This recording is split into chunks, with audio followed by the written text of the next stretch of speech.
Good morning, everybody, and welcome to the first of 3 rounds of the 2023-2024 Hankook Middle East Trophy.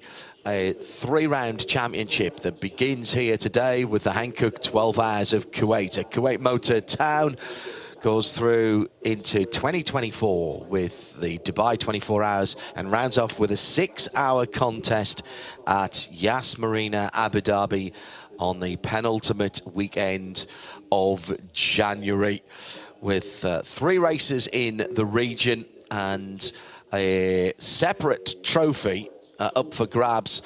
24 Hours of Dubai, of course, starting off the 2024 Championship of the Continents for the Creventic Hankook 24-hour series. But this little mini championship really already beginning to pick up, just in its 2nd year, but beginning to pick up plenty of momentum with over 50 cars we hear for Abu Dhabi. We have a small but perfectly formed field for your delectation today.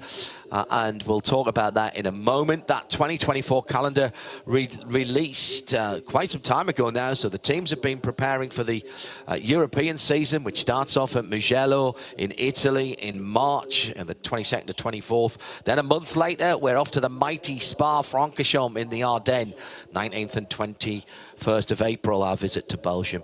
Then to Portugal, and one of our very favourites, Portimao, the Circuit do Algarve, 10th to the 12th of May, and that is a full straight-through 24-hour race.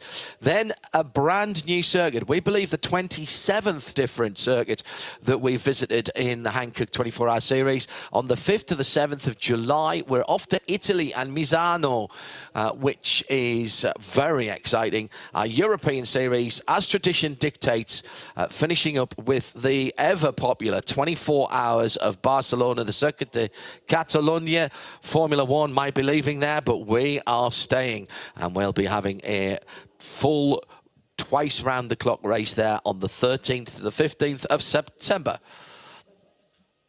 And that, as ever, will be the curtain on the major part of the series. Well, perfect weather for those of you in Europe where it's still just 6:30 in the morning.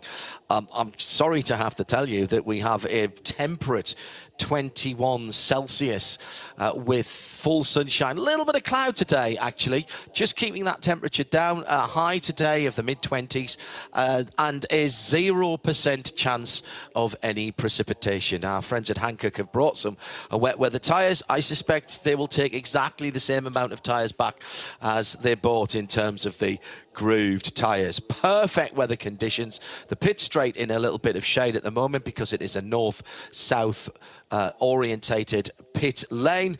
So Nick Damon, for once, and I can't believe I'm saying this, is actually in the shade. Why is there no light shining on you, Mr. Damon? Well, it's where you are, because don't forget, you can bring me sunshine in your smile. There we are. See, this is the marvellous sun of Kuwait. It's the 12 hours. It's going to be a fantastic race, the first of 42 hours in the Middle East in this 3-row champion. And first of all, before we look at the cars, I want you to show a quick look at the true heroes of the Creventic series. They're all here, all lined up, all smiling. The people who've organised it, the marvellous Helen, who looks after us so well. Helen, what's it like working with us over so many years? I'm so happy with all of you. Thank you so much. Enjoy your day. Thank you very much. And of course, let's have a quick word with the man in charge. It's the man himself. It's Gary Williams. Now, Gary, is this the end of 23 or the start of 24? This is the start of 24, of course. We are ahead of everybody. So this is the start of 24 with our Middle East Trophy Championship. And 42 hours in the Middle East, three races. I mean, it's a very, very popular series. And certainly things like Abu Dhabi massively, almost oversubscribed now, isn't it? Yeah, it's correct. The Emirates Trophy getting much more. Of course, everybody knows Dubai, and now Abu Dhabi is getting out. We are really satisfied. We'll have a good grids in both races. Now, just a quick thing. Obviously, John went through the calendar, but there's also another race. Yes, that's correct. When you were in the briefing and you listened properly, 1 week before 24-hour race Barcelona, there will be another 12-hour race. And let's see, it will be in Spa. What kind of race we will announce 14th of December with a press release. It's very exciting. If you're John, it's so exciting you can't sit down. Thank you, Gary. Right, let's get on with the team, the drivers. And first of all, the guys on pole are the people who won it last year. It's the marvellous, it's the wonderful, it's CP Racing, and the man whose name is on the car and above the door, Charlie Putnam. The chance for you retaining your trophy is looking rather good, isn't it? I'm sorry, I couldn't hear you over the band. The band is playing too much. Yeah, they are. The chance for you retaining your trophy, looking good. Well, I think we're looking okay here. You were asking me why I had those 3 guys qualifying. I think that pretty much proved the point. So they did a great job, very consistent. Now, I have to ask you this, Charlie, because we've heard you may be coming towards the end of your racing career. Is that correct? This is coming up to your last season? Well, how did anybody get a nasty rumor like that started? It wasn't really started. It's a possibility. We're looking at the possibilities for 2024. But you know we love you. You are to me, because we've all been doing so many years, you really are the spirit of the Creventic series. What you guys have done, winning races as a pure AM team has been amazing. Yeah, we've really enjoyed it. I mean, this is a perfect place for us. It's been a great fit for at least, how's it been, 8-9 years that we've been doing this with Creventic. And so, yeah, we love it. I don't really want to quit it, but, you know, it may be time to hang up the guns. I don't know. So we're kind of evaluating it. Great, so don't stop. Never stop, never stop. Okay, we'll go across the other side and get the second starter. Just before we have a quick chat with the second place qualifier, and it's Lewis Plato. And is there any colour you've not used on this car? We've used a fair few, but it looks brilliant, doesn't it? It does seem like being an explosion of fluorescent paint factory. Yeah, absolutely. Well, it matches Cole's helmet design, really, so we've actually kept that design through British GT. This year, rather than having the white backing, we've obviously left the carbon exposed, which looks really cool, and I think at night time it really does sort of shine even more. Didn't pick up pole. Was that in any way important to you? Well, of course, pole's nice to have, but we're learning this car. So I think we made a setup change which helped quite a lot in the night practice session, which would have made us more competitive. But yeah, we're obviously yet to see. The M4 GT3, is it a well-suited, a well-rounded GT3 car around here at Kuwait Motor Town? Absolutely. I mean, the BMW is fantastic to drive. Very, very balanced, medium to high speed. And just, you know, it's a pleasure to drive. All of the controls within the vehicle are very easy to use, good for pit lane, good for driver changes, seats all fixed, so it's a great car for an endurance event. Great stuff. That's Lewis Plato from our second start. And now it's time for the national anthem from the Kuwait Army Band.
Thank you to the Kuwait Army Band. I think they are...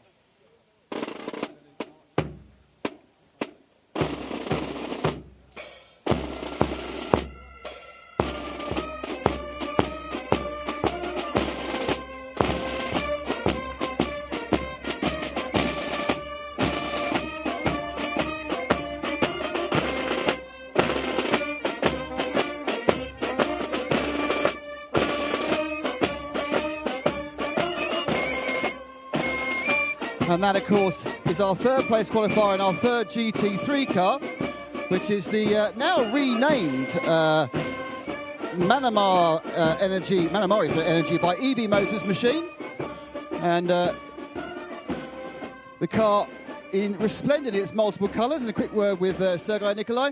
Sergei, this move up to GT3 from 992, a big jump? Yes, it's a big jump, but I really love the car. I love the aerodynamic of the car, and I adapt with the car very, very fast. What's the major difference between the two types of car? It's the braking and the speed in the middle of the corner. It's amazing with the GT3. It's really amazing because we didn't have time to make an insert.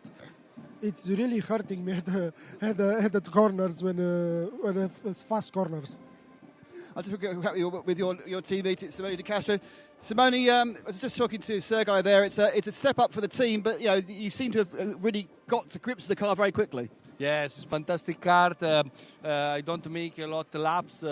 It's very strange car. It's like aereo. It's very difficult because very, very fast in the corner. And first time I'm shocking. Very, but I restart and I work. And yesterday night, no bad. Now try is difficult. It's the first race, but it's the training. And we hope to make a good race. I hope. Sabino, thank you very much. Just want to see if I can find the... here we are. Here. Hang on a second. I need to do a quick word with Fabrizio. Fabrizio, come here. Fabrizio. Come here. Now, Fabrizio, this is Seb. He's our cameraman. Now, Seb said to me, do you remember you got married, obviously, in Mugello earlier this year, and you had on the car Just Married. Yes. And you said, whenever Just Married goes off the car, that's a sign the marriage is in trouble. And you haven't got Just Married on the car. Well, we change car. Well, you can't change marriage. Well, it's actually, honey, are we in trouble or not yet? That's okay. No, it's okay. Everything is going well. It has been an amazing year. We managed to win the European Championship, last year the Middle East with the Cup, and we have been lucky right now to step up with the big boys. As we were talking about it yesterday, it's only 2 days in the car that we had. So for us, expectation is a race where we will train a lot, and only if they will give us the opportunity, we will have a chance to pass them and be in front of them, because otherwise we're not ready right now to fight for the win. But and you've done a couple of sessions. How's your back? Not that good. Actually, we will lose a lot of time with me getting in and out. I can't bend. I don't have the mobility yet to enter and exit fast. Plus, it still hurts a bit in the corners. I will need to train. This is going to be a training for me. Like they have an handicap. That is me. And this KUWAIT Motor Town circuit, it's impressive. It's changed from last year. How do you feel this new layout is? Well, I liked the other layout because it was very quick, and I thought it was going to be easier with the GT3. But the new one with the banking that resemble a bit Hockenheim, it's actually nice and interesting because you can break in very, very late, and it's fun. Great stuff. So, John, Fabrizio likes the new layout. Can you perhaps talk us around it by any chance? Well, if I must, Nick, thank you very much indeed. First time we came here was last year, the premier international event for KUWAIT Motor Town, and the track, as Nick has mentioned, changed ever so slightly. The changes are in the third of the three sectors. We've actually got either 18 or 19 corners now, depending on how you look at it. Turn 20, the final corner, hasn't changed. We're still calling it turn 20. Across the start-finish line and through the fast turn 1 kink, which, when full and on colder Hankook tyres, is not flat in the GT3 car. Past the pit lane entry, over the top of the rise, heading up towards 160, 170 miles an hour before you drop over the top into turn 2, down into second or third gear, and then you're rising through turn 3, blind, straight across turn 4. Ooh, watch your track limits there. Balance the car for turn 5, and you're into a huge, long, left-handed run, which tightens into turn 6. So you've got to pull the car to the left-hand side before you set it up for the 180-degree hairpin at 7. 8 and 9, 10 and 11, nicely flowing. The faster you go, the more aero you've got, the quicker you feel you can go. Then the change section. 12, 13, 14, exactly as they were last year, but instead of tightening to 15 and going to 16, you open out the steering and get on the throttle hard to go into 16A, a 7/8 copy of the Caracciolo Carousel on the Nürburgring Nordschleife, then through the kink onto the back straight at 17 effectively, and then down a little bit slower into the final corner, turn 20. Round about 235 k's through the final corner or into the pits, and that will determine whether you go in for service or across the line to start another 5.163 meters or about 3 miles of racetrack. Talk to the team with a new car. Now we've got a team, there's a completely new car to everybody, not just a new car to them. It's the brand new Vortex 2.0. An upgrade in every way on the old Vortex. It's all carbon. It's incredibly quick. It's a fantastic job. See if we can find a quick word with Philippe. Quick word? Yeah. So the new car, it's very, very impressive. Yes, thanks for your commentary. Yes, we are very proud to be there. I mean, is it... What are, I mean, the car has a kind of the same silhouette, doesn't it? But what are the major changes as you for a driver and overall? Oh, the major changes is that the car is completely in carbon. Chassis and bodywork is completely in carbon. The engine is still the same. It's a Chevrolet V8 6.2 liter, but all the body and all the chassis is now in carbon. And is the aero very different, or is the aerodynamics very similar to the previous model? It looks completely different. It looks completely different. And does it feel completely different? Yeah. So as you can see, the time between last year and this year, the time is completely different. So the engine is still the same. So we think that the aero is completely different. And of course, this is the first time you've run it competitively. How is the reliability of the new car so far? Sorry, I don't understand. How is the reliability? How stop the tyres. How reliable has this car been so far? It's its first time out. Sorry, I don't understand. How reliable? Any problems with it, or is it working perfectly?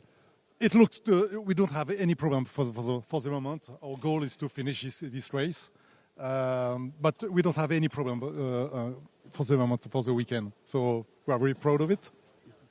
We just have one car here. Yeah. Obviously, Vortex have run multiple cars, and I understand the idea also is to sell this car to customers. Exactly. We have 2 cars actually in production in Pézenas, in south of France, and we're scheduled to sell 5 cars at the first semester of 24. Fantastic, thank you.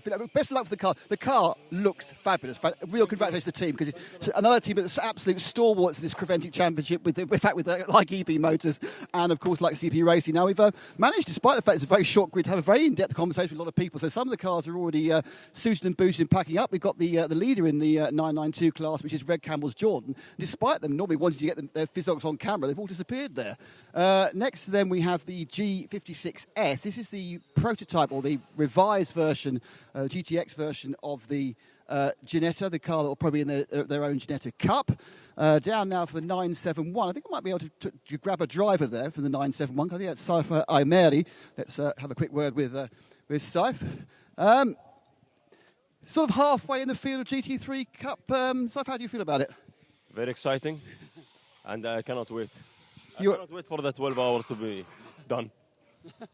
And how, I mean, do you think that obviously qualifying for the Rabdan team, not massively important, but do you feel you're getting the most out of it as a team? Do you feel you're moving forward with the car overall? Yes, because yesterday we didn't prepare for the qualifying. The setup wasn't that good. At night we managed to fix the setup, the car very well, and they were lucky in P1 because we didn't put the right setup in the beginning.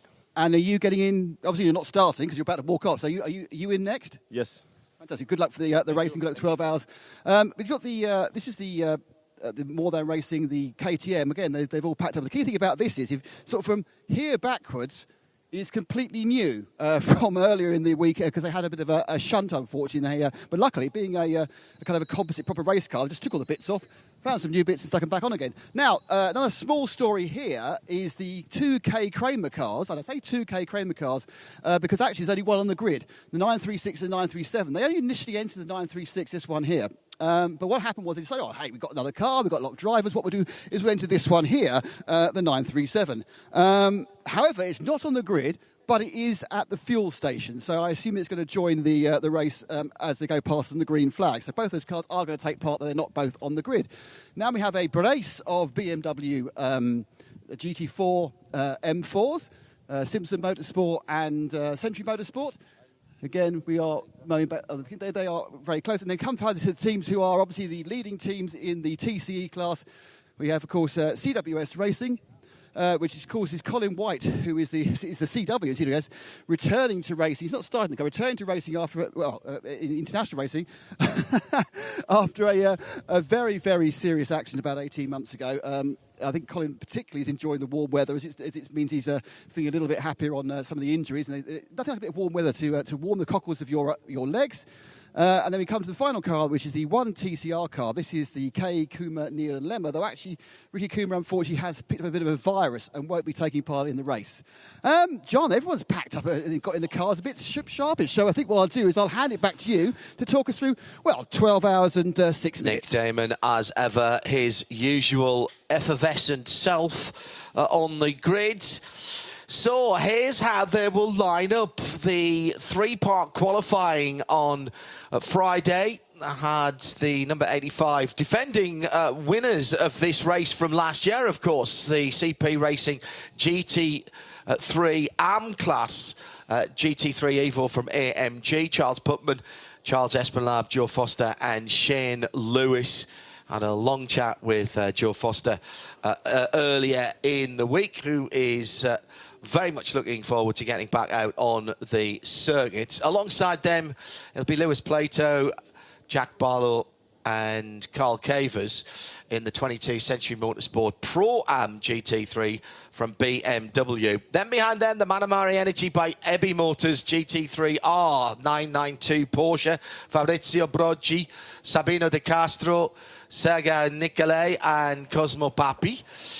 Vortex V8 GTX, Vortex 2.0. What a machine that is. It's in carbon fibre at the moment, so some of the more extreme aerodynamic details are actually quite difficult to pick out. Never mind having a zebra or some kind of broken up camouflage livery for that car. It's superb. Unveiled at Barcelona earlier on this year. It's Arnaud and Olivier Gomez. Olivier starting with Lionel Amarouche and Philippe Bonnel in that car on the outside of row number 4, which of course is our first GTX car. First of the 992s, Red Camel Jordan.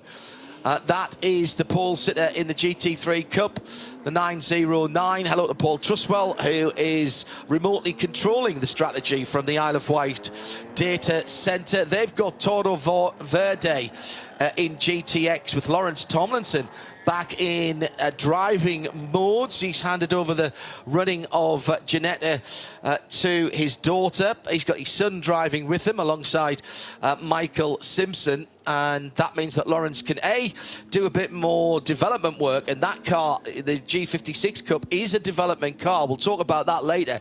Very interesting design details on that one as well on the outside of row 3. Rabdan by Fulgenzi is next up. That's another one of the GT3 Cup 992 cars. And it is Enrico Fernando Fulgenzi driving, along with Christopher Zirkling and Saif Almeri, local driver. They'll be getting in later on in the race. Sharing row 4 is the Razun More Than Racing Crossbow, the rebuilt car.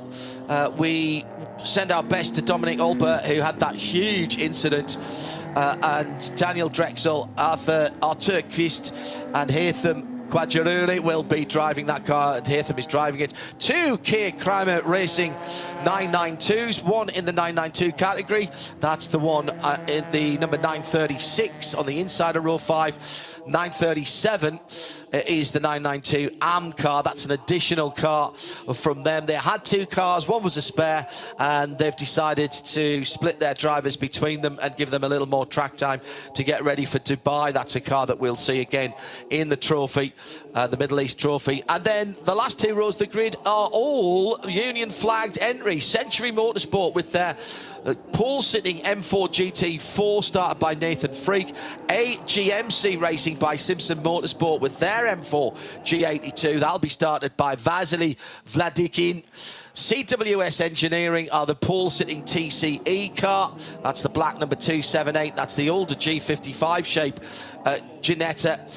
In TCE TCX, and in TCE TCR is James Kerr and his happy band. It will be Vasily Vladikin who starts that. Oh, he can't be starting 2 cars, so I'm not sure who's starting that car, but he's got 2 second or third generation drivers in there with Jack Lemmer and Henry Neal in that car. That's how they line up. We've got 12 hours for you. We'll go from the heat of the day in about 2 hours to 3 hours time. That'll be the peak temperature, and then into the fairly temperate evening. And when the sun drops here, it is like flicking a light switch.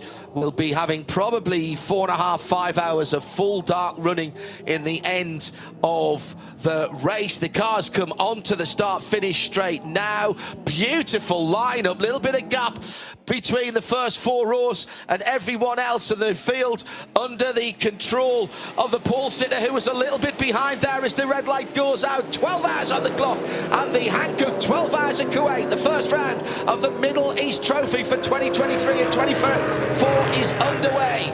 And immediately the outside pole sitter jumps across into the lead and will take them down towards turn number 2. Century Motorsport and Lewis Plato leads out in the multicoloured BMW coming through. Here's the Vortex up into third, and the pole sitter has already dropped down into second. So it's Century from CP Racing, then the Vortex, Olivier Gomez in that Vortex 2.0 over the top at 4 into 5. Now the long turn 6 before they switch back into turn 7. We lose them for a moment from our commentary position high on the grandstand as they're in the dip, and now they explode back into view as they come out towards the 2 left, right left S's. And this has been a very good opening for Lewis Plato. Statement of intent here from the BMW team of Century Motorsport. Got the slight feeling that they were rather stung when Nick was talking to them on the pit lane, on the grid rather earlier on, that they didn't take pole position. Well, they've put that right into the new section for the first time. The hairpin at 16A, negotiated. And heading out onto the back straight, and it's a good 3, 4, 5 second lead maybe now as the leader comes round the final left-hander and onto the start-finish straight. At the end of the first lap, it will be scored as a leading lap for Lewis Plato as he goes underneath us. The rest of the cars coming to the line now and going across it. And Phil Anson alongside me, John Heindorf, Joe Bradley to join Nick Damon in the pit lane later on. I said statement of intent there. Lewis Plato, well, I don't know what time he got up this morning and how much coffee he had, but he must have had 3 Weetabix because he's gone off like a greyhound after a rabbit. 3.9 seconds in 5.16 kilometres is pretty impressive, John, off the start. But you don't win it on lap 1, and everybody getting the tyres in now, getting them up to temperature, is 21 degrees air temperature, probably up in the 30s on track temperature on some of the higher cars, GT3s, GTXs and 992s running on the new compound this weekend, the C54H, and we'll find out a bit more about that later on. But yeah, Lewis Plato really, I think Charles was just sleeping a bit there, and now Oliver Gomez in the Vortex coming under pressure from Sabina De Castro in the Manamari by Energy by Ebby Motors Porsche, running in the different classes. Of course, the Vortex running in the GTX class, and the Porsche 11 GT3 R992 is running in the GT3 category. That's a full GT3 entry. The other two entries are GT3 Pro-Am of the Century Motorsport current race leader, and the AM entry of the 85 CP Racing Mercedes AMG. And here goes the Porsche now up the inside, making the run down to the final corner, and he's going to get that move done in the braking zone. And very early on, lap 2 of quite a few laps, I believe, we're going to have around here, John. Well, if we stay anywhere near the same sort of pace that we've seen in qualifying in practice, it is as much. It's a slightly shorter lap, but a much quicker lap. So fastest lap of the race set by Lewis Plato, a 44.4, and the fastest lap of the race last year. Phil, you did your... Yeah, it was a 52. Yeah, so straight away. And they qualified... 44.1 was the qualifying time. On an average. On an average, of course, yeah. So, yeah, that's still a very, very impressive time this early on in this session. Full tanks, by the way. Temperatures coming up into the tyres now. And the battles continue on at the 714, having a great battle there. With the 917 Rabdan by Fulgenzi Porsche. 7th and 8th, that is. Yeah, and as Nick said on the grid, that car totally rebuilt from basically the back of the cockpit to the rear, and it is a road car, but it's built like a race car. And that is a change of position then, as Haytham Kwarajuli has gone past Enrico Fulgenzi. The red, white and black Milwaukee Tools sponsored car, very low slung KTM crossbow, Austrian manufacturer. KTM better known for its motorcycles, and has bought up a number of motorcycle brands down through the recent past, competing in Moto 3, Moto 2, and of course Moto GP. That's a product of the Special Projects division, effectively. They build ruled cards as well in crossbow. They have their own race series, and we've seen that actually supporting Hankook Creventic 24-hour events. We had them at Mugello in Italy a couple of years ago. Various versions of the crossbow, the open-topped original cars with the Audi 1.8 engine and the bigger Audi engine used in the closed top. There's a GT4 version of this KTM as well. This is the GTX car. And I think there's a GT2 version now that they were playing with. They went to the 5-cylinder engine because trying to get 500 or 600 horsepower out of the 4-cylinder Audi engine was proving possible, but not for long. Yes, basically started up, wait 2 minutes and replace. It was like pulling the pin and counting to 10, apparently, yes. Yeah. So they went to the 5-cylinder engine for that, but KTM, with those very distinctive looking cars, that crossbow, doing a nice job at the moment, and as we said, moved up to the 7th position.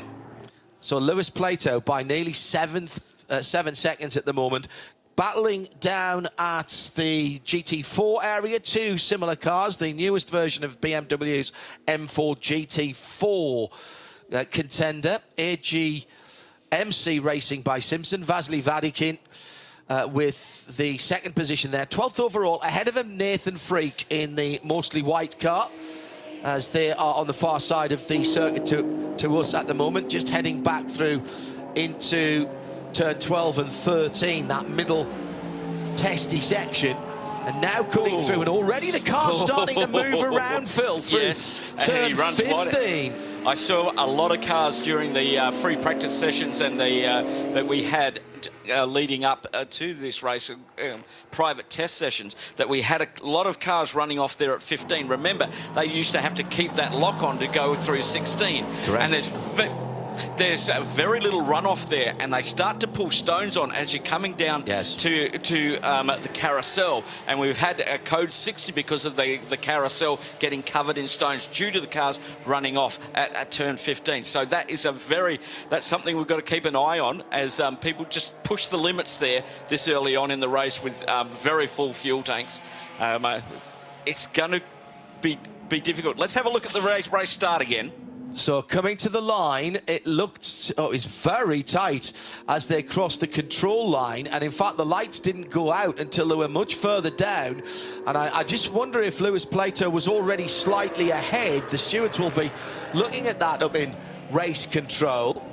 But it was nice and tidy. That first kink is absolutely awesome. Side-by-side action with the Crossbow and the G56 development car. Lawrence Tomlinson in the white and black Ginetta, giving that red, white and black Crossbow plenty of room down towards the first heavy braking area at turn 1. But it has resulted that phenomenal start. I didn't see the steam catapult that Lewis Plato hooked the Century Motorsport car It was hydraulic, John. No steam coming out. Right, okay, is that what it was? Yes, indeed. Some kind of inductive linear motor underneath the track for the BMW, because it steamed away from that start. I think the beaver teeth on that grille dug into the road and just gave them that extra 10 kilometres an hour that the 22 needed off there. Lead now up to 8.2 seconds.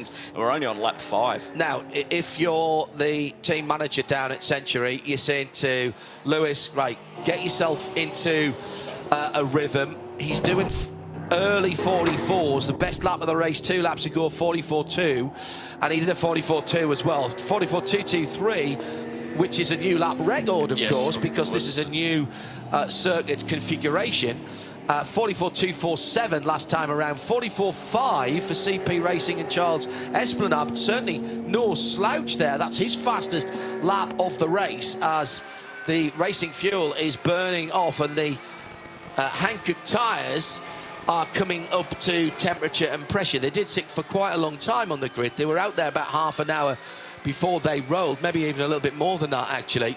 What we don't know, Phil, because we don't get this information, we've never had to have this information before, is that the GT3s and the classes who have got this new G56H tyre, we don't know if they're using it. They could still be using the old tyre. The Creventic has left it open that they can choose either. Now, that may change later on in the season, but you had a close look at it when we were walking up the back of the pits just to see who was running it, and we did find it out at the back of a couple of garages.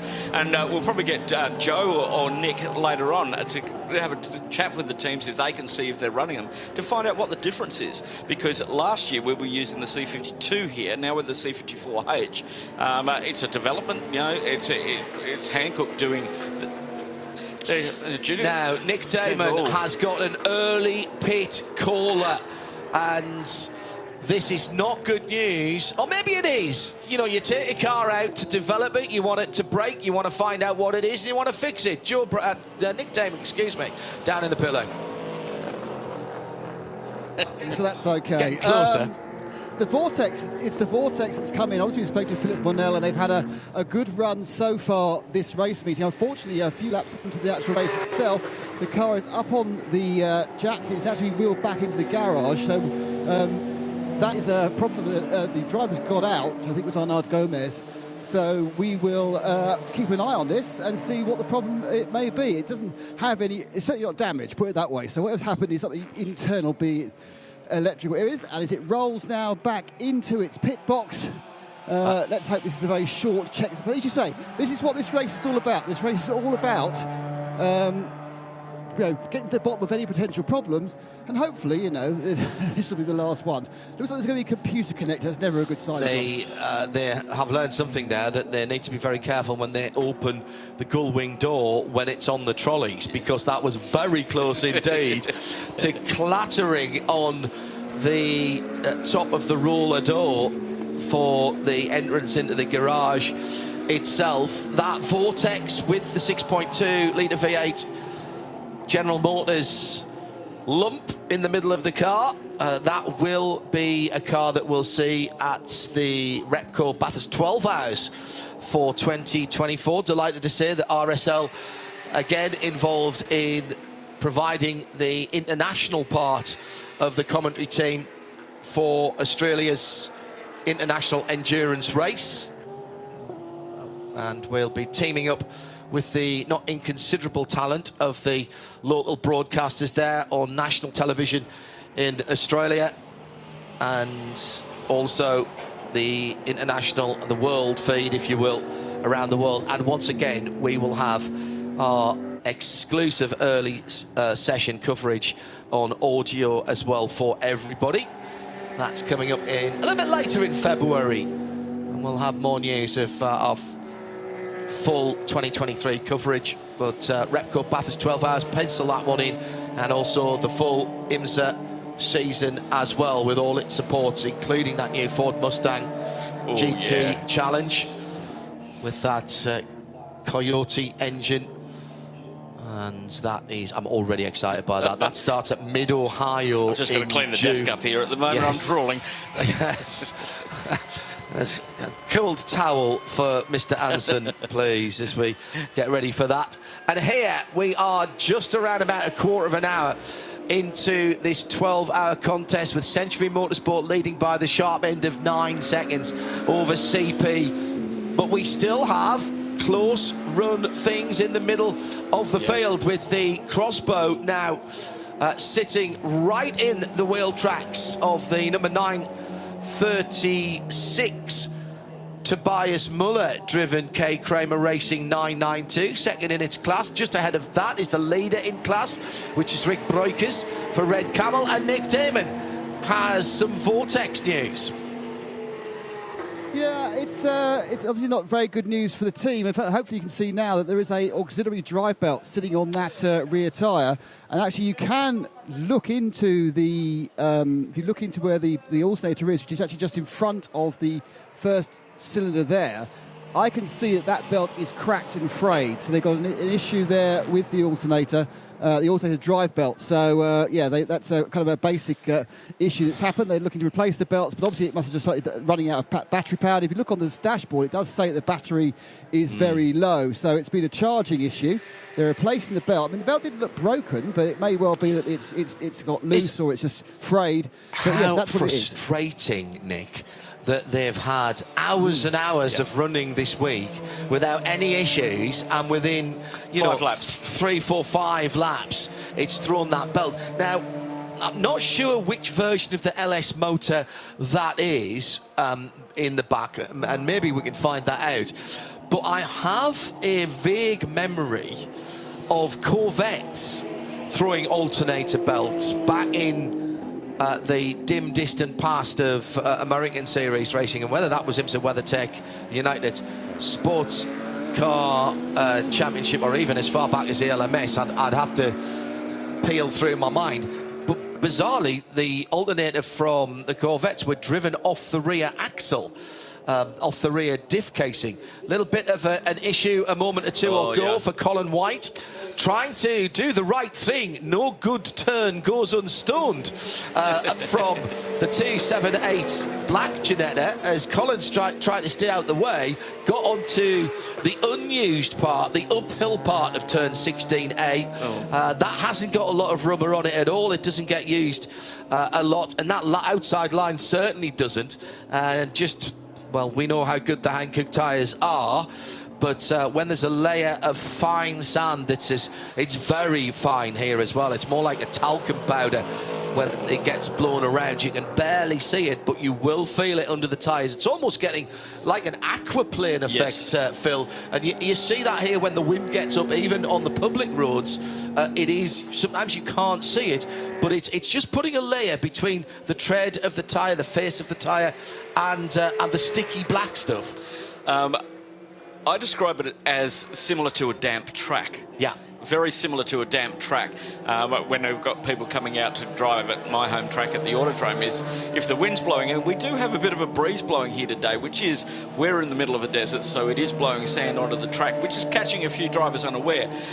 But what happens is that when you go offline, like the Giannetta did, as Colin did, as soon as he went offline, there was just enough sand there to break. Oh, big moment there, but for the Porsche losing the back end through 15. And Haytham Karajuli's just looking at in there. You can see that KTM is so good under brakes coming down to this final corner, but he's just backed off a little bit because I think he's just seen that car is just pushing the limits of grip coming through that corner. Tobias Mueller at the wheel of the K Kramer Racing 936, a big moment for him, and he's just dropped back a little bit behind Rick Breukers, who is currently leading the class, 4th overall in the 909.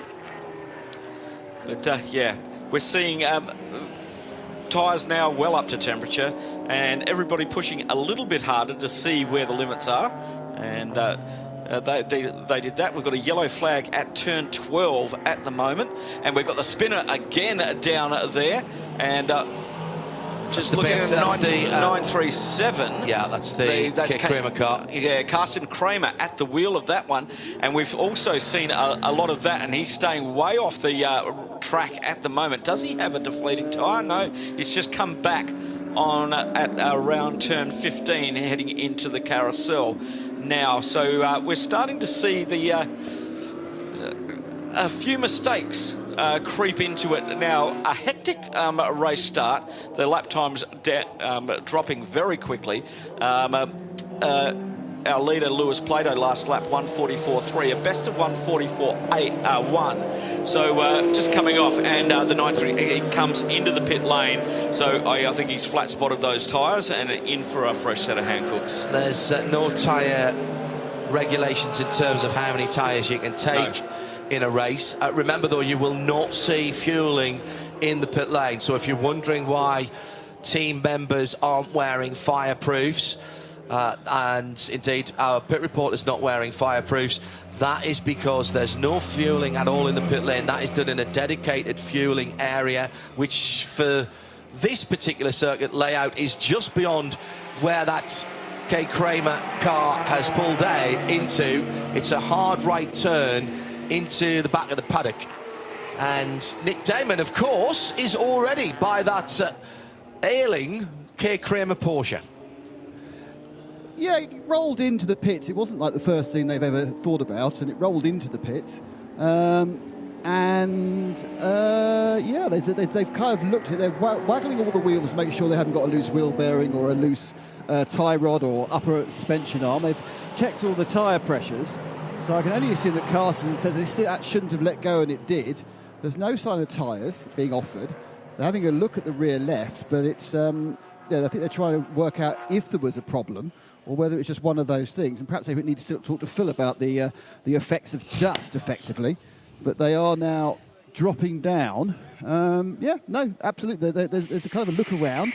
Car coming off the jacks, going down the way, and not fired up yet. It's got a bit of scuffage actually on the rear left. I'm not sure whether that might have been from earlier in the weekend, but they've got a little bit of scuffage there. I'm not sure whether they've had a bit of a coming together with someone lightly there at some point. Oh yeah, they have, because they've got a tyre mark as well. So there has been some bashing and boring at some point, and perhaps he there felt that bashing and boring had affected something in the setup, which is why he spun. The team has gone, nah, it's all right, Carl. Did he go for fuel, Nick? No, he hasn't. He's gone part of he's skipped fuel. Fuel is at the. I think we should point out that fuel is at pit out. It's in a direct line with the pit lanes. And now this snaking round you see at some of the tracks, it's just a straight line out, and they have 8 pumps for 14 cars. So it's very unlikely we'll get those huge queues you see at some of the other tracks. The reason I asked Nick there, Phil, if he went for fuel, and I was slightly surprised when they didn't, is because there's new regulations for fuel under full course purple, code 60 here. Get to that in a moment as the Milwaukee Tools sponsored KTM Crossbow takes another position, moves up another spot. That has been the car on the move with Haytham Karajuly behind the wheel, and the Razun Mordan car now up into 5th position and has finally passed the two 992s. Tobias Müller and Rick Breukers is just still ahead of that car. Was that who he went past there? He went past, I think, Tobias Müller in the K Kramer car. Yes, I agree. I was second-guessing myself there. I shouldn't. Just to go back to my slight incredulity that the other K Kramer car didn't come into the fueling area, there is quite a substantial change. We saw a little bit of tinkering last year, which meant that as soon as the Code 60 was called, even if you were already committed and in the pit lane, you could only take the Code 60 amount of fuel, which last year was 50% of your standard fuel allowance. There's been further change this year, and it is significant. It is indeed. 25% is the maximum you can take of your allocation, or allowed allocation, this year under Code 60. If the Code 60 falls while you're already refueling, if you have activated the pump, and we have pump observers down there to say that, you can only fuel to that 25%. If you've already gone past the 25%, you would have to stop. So that's going to be something for the teams to be aware of, because last year, if we had barrier repairs or long Code 60s and stuff like that, we saw guys coming in twice to refuel and getting the tanks to their actual capacity, which is over their allocation, which means they can run much longer, and without tyres being the limitation on that thing. The other area under Code 60, no penalties are allowed to be served under Code 60 anymore, and that's going to have a huge impact, because that's where, remember, you had to double the time to be under there, and some of the team strategists were brilliant at working that out. Paul Trustwell being one of them, could work that out, that they could actually gain time by losing time, if you want to point it that way. So that little hole in the regulations has been undone, and that battle continually going on between the Porsche. The Porsche quicker in a straight line, the KTM quicker through the corners, and this is turning into a little bit of a titanic battle between these two cars, the 936 and the 714. We expect the GT3 cars to come in around about the first hour mark. We're at 11:35 to go at the moment for their first refueling stops.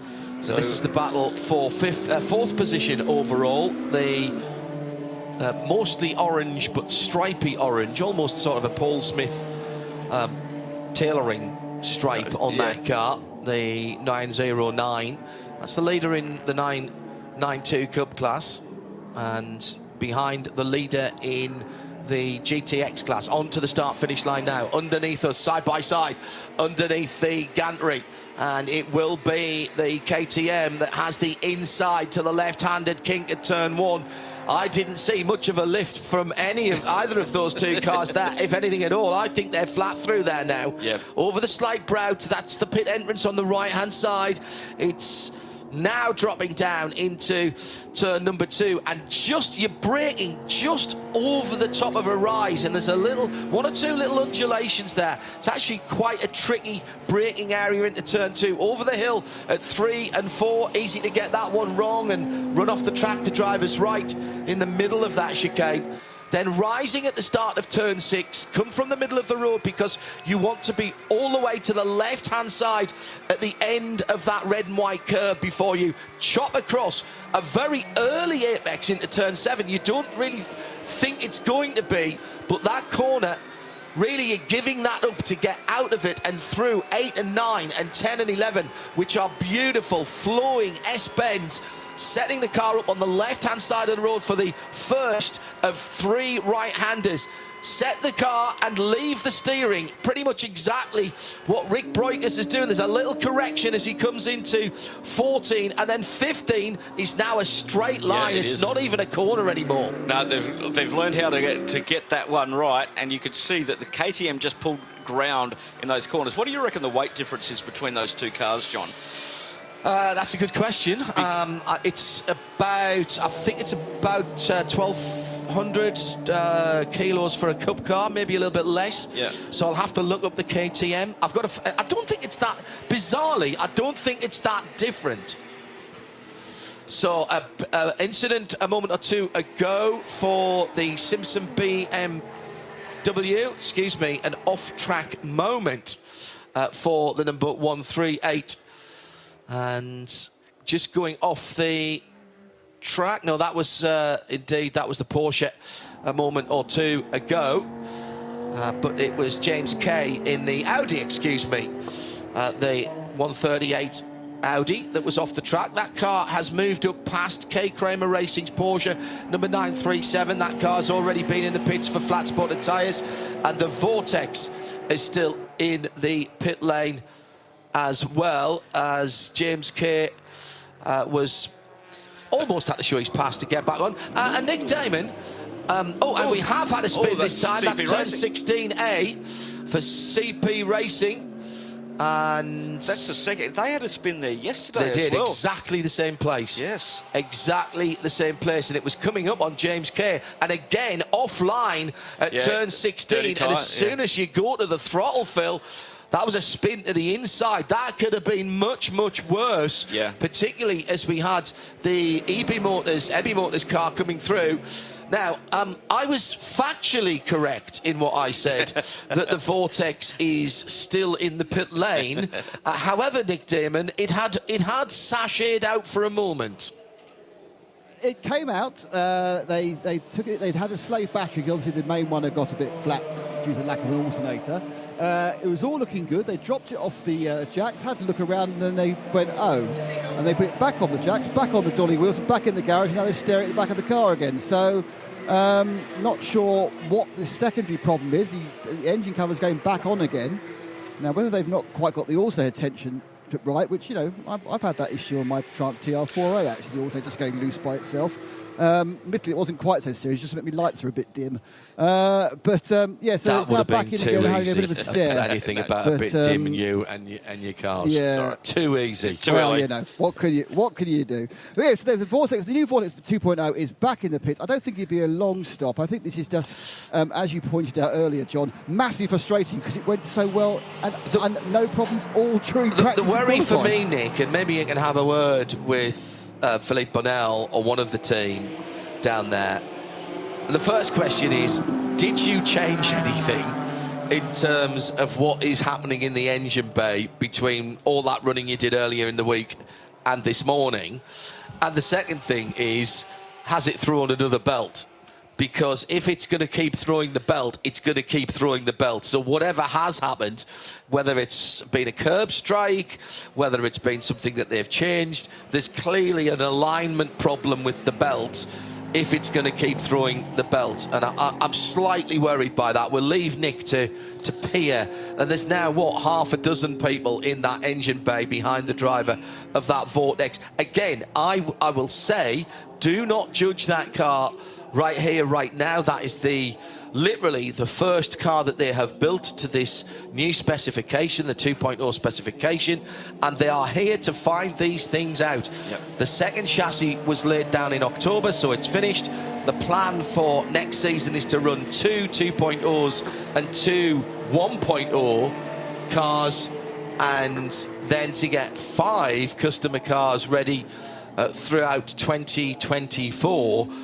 Coming in, not a completely nailed down price right now because they're finalising the specification as they're developing the car, but to come in at a price that is less expensive than a GT3 car, which I mean, a GT3 car is a lot of race car for the money, given that it's a major manufacturer designed, built and supported car. So it's going to come in somewhere between a GT4 and a GT3 car. That's a very interesting proposition there. I actually know why it's in trouble. Why? Nick mentioned the reliability word on the grid. He did. He did. Hashtag blame Nick at RSL_studio. Sorry, Nick. We've had our first time penalty for the day. The 971 wins the award for the first time penalty. It's 6th offence at track limit infringement, 10-second time penalty. However, there is also a new penalty for track limits, which is a drive-through, part of the new 2024 regulations, which have been implemented for this first round of the Middle East Trophy. Now, Paul Truswell, hello, good morning to you. Hope you've had your cup of coffee there, Paul, on the Isle of Wight, where it's just 7:30 in the morning. He's tweeted to us, posted to us on RSL_studio. I was pretty spot on with the Porsche, 1,310 kilos for the 992 Cup car, which is quite interesting because that's only just over 100 kilos lighter than my 992 GTS road car. Oh, wow. With my 18-way seats and all the comfy bits. Yes. The KTM Crossbow is 1,100 kilos. So there is a 200 odd kilos. yeah, in there. 190 and 210 kilos difference, which before. Well, that's probably me and you, in fairness, Phil. And probably Joe's leg. But yeah, I Well, was just watching. I was 108 kilos before I came away. However, the food here at Kuwait Motor Town, once again, the caterers have been fantastic, and Khaled and the team have made us so very, very welcome. So I may be going back slightly heavier than I came out. Good news for the Vortex is the V8 has sonorously fired up, and it takes up. Love the new treatment on the side there. I just wonder how easy or difficult it is to get in, because you won't want to put your foot on that no side pod side of the car. It's quite difficult. 14 laps they spent in the pits, and back out to That looks like it should be mounted underneath the hard point of a B-52, doesn't it? Exactly. It does look weaponised. Yes, the old NASA Dryden B-52 that used to launch the X-15. Exactly so. Yes. It was where I was going, Phil. Phil, formerly of the Australian Air Force, of course, in his earlier years. When I had hair on a waist. And went everywhere on a motorcycle, you mad fool. Considerable distances in Australia as well. Yeah, everywhere's next door in Australia. 19 laps have been completed by Lewis Plato in the Century Motorsports BMW M4 GT3. A dual attack this weekend, GT3 and GT4. Remember, they won the GT4 category last year. They were in the Aston Martin GT4 Vantage, and a double BMW Assault this weekend. That GT3 is BMW, John, is proving to be a prolific weapon in the GT3 fight in the various categories around the planet. And it does look a third larger than every other car out there, unfortunately. It just does. And especially in the colour scheme that it's in at the moment. The 22 makes its way through. Between that and the Abbey Motors Porsche, we've got every single Pantone possible used. I'm going towards the 12 million colours of LED. It's possibly even more now as we move into digital. But yeah, and as we saw last night, it does look brilliant under lights here. 5/12 of this race will be under lights, 7/12 in daylight. And as we saw yesterday, when that sun drops, it's like a lava lamp. Yeah, it's exactly what it looked like. It looked like it looked like a big glob of it dropping back down. It was fantastic. Yeah, the lead at the moment that Lewis Plato has over Sabino de Castro in the Manamuri Energy by Abbey Motors Porsche is around about 13 seconds. It's just been creeping out slowly. It didn't have that I'm going to do 3 seconds on the first lap type thing. I think that was a statement of intent to just go, okay, we're out there. And just so they're running in the Pro-Am category. The Sabino de Castro and the Manamuri Energy by Abbey Motors is running in the GT3 category, and CP Racing are running in the AM category. So lots of changes also with how they determine driver time this year. It's been changed quite a bit, but we'll see that a lot more at the 24-hour in Dubai on the updated regulations on the times that the AMs, the pros and the Pro-Ams can run in their various categories. It's mainly in GT3 and in the 992 categories that we have the breakups. The other thing that's different this year is that there is no separation in divisions. So we used to have the two divisions, TCE and GT. That has now been removed. The field is only divided into classes. So we don't have the confusion there of having two separate winners and everything. It's all going to be class winners and overall. Right. That sort of takes it away. But there's a heap of new TCE classes. There's a TCCR class, which is the Touring Car Creventic Racing class. So the TCE now will have TCR, TCCR, TCX and TC. We're all part of the overall class. So that's a change for this race and the remaining races in the Middle East Trophy and the European legs of that as well. We do have AM Advantage, which is so the AM Advantage, the balance of performance have changed, and we're having a look at Rick Broikers at the moment. We're taking a full lap around the 5.16 kilometres here at Kuwait Motor Town. Just passing the pit lane exit now as he heads down towards the first heavy braking area on this 3-mile circuit. Wait. Wow, he's right down to the last board before he turns in left-handed over the top of the rise. You cannot see turn 4 at all there. You've got to trust that it hasn't moved from the last time around, and spookily enough it hasn't. Now into the long turn 6, balancing the car on throttle. Rick likes the car on the nose, and that is great for him. He's a former works driver for Lamborghini, let's not forget.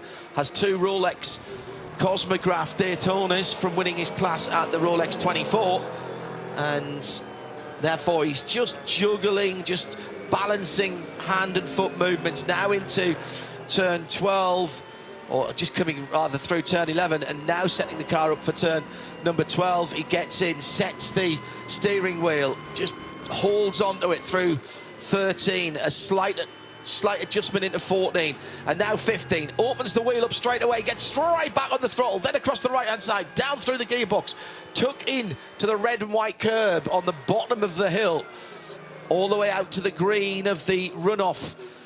If he'd been in MotoGP, he'd have been off the track there. Now down towards the final corner as he brakes, looks across to his left-hand side, rather like the final corner at Kota, actually.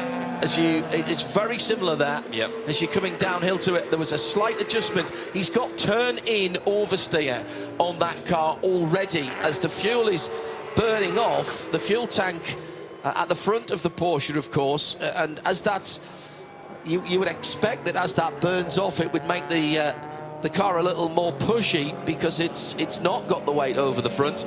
But quite clearly at the moment, he is balancing that car with a rear that wants to overtake the front end of the machine, as Nick Damon has the number 937 K Kramer car with Carsten Kramer at the wheel.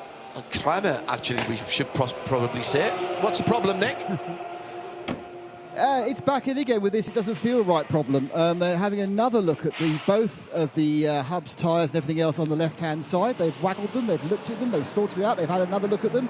They've thought about changing the tyres, they've checked the tyre pressure. It's obvious that Carsten's very unhappy with how the car's feeling on that left-hand side. And there is, as we said before, there was some scuffage before as well. So it probably did have it coming together in the first couple of laps.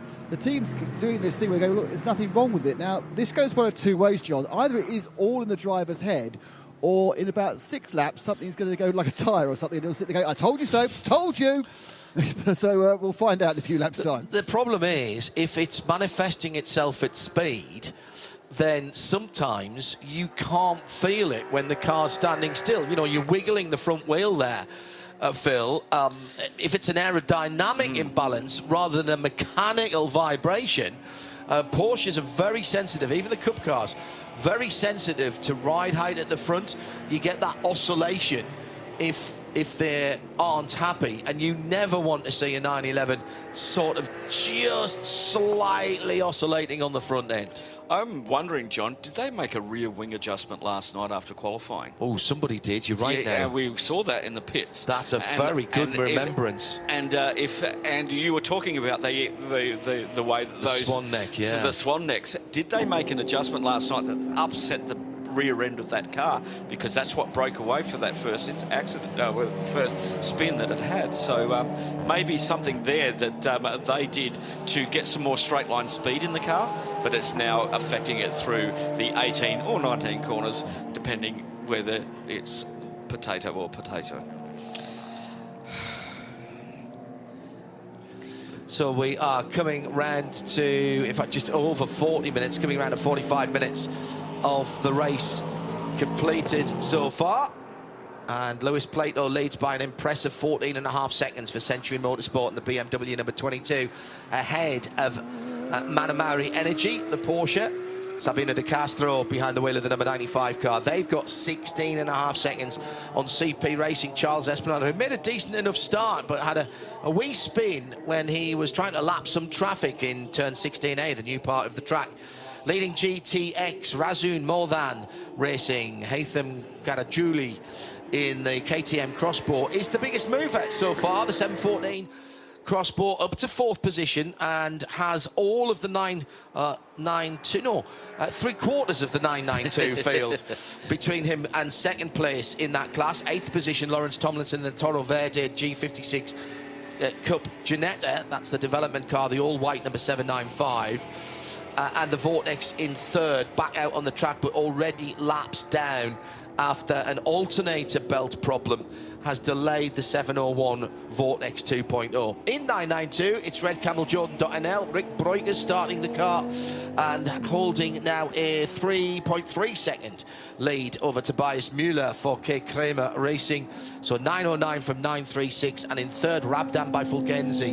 And it is Enrico Fulgenzi behind the wheel. He's another 5.5 seconds further back. In 3rd position in the 971, the other K. Kramer Racing car with flat spot had a spin, came straight in. Now, was that spin now, we think, was that cause or effect for him coming into the pit lane, and was that the start of the problems for that car?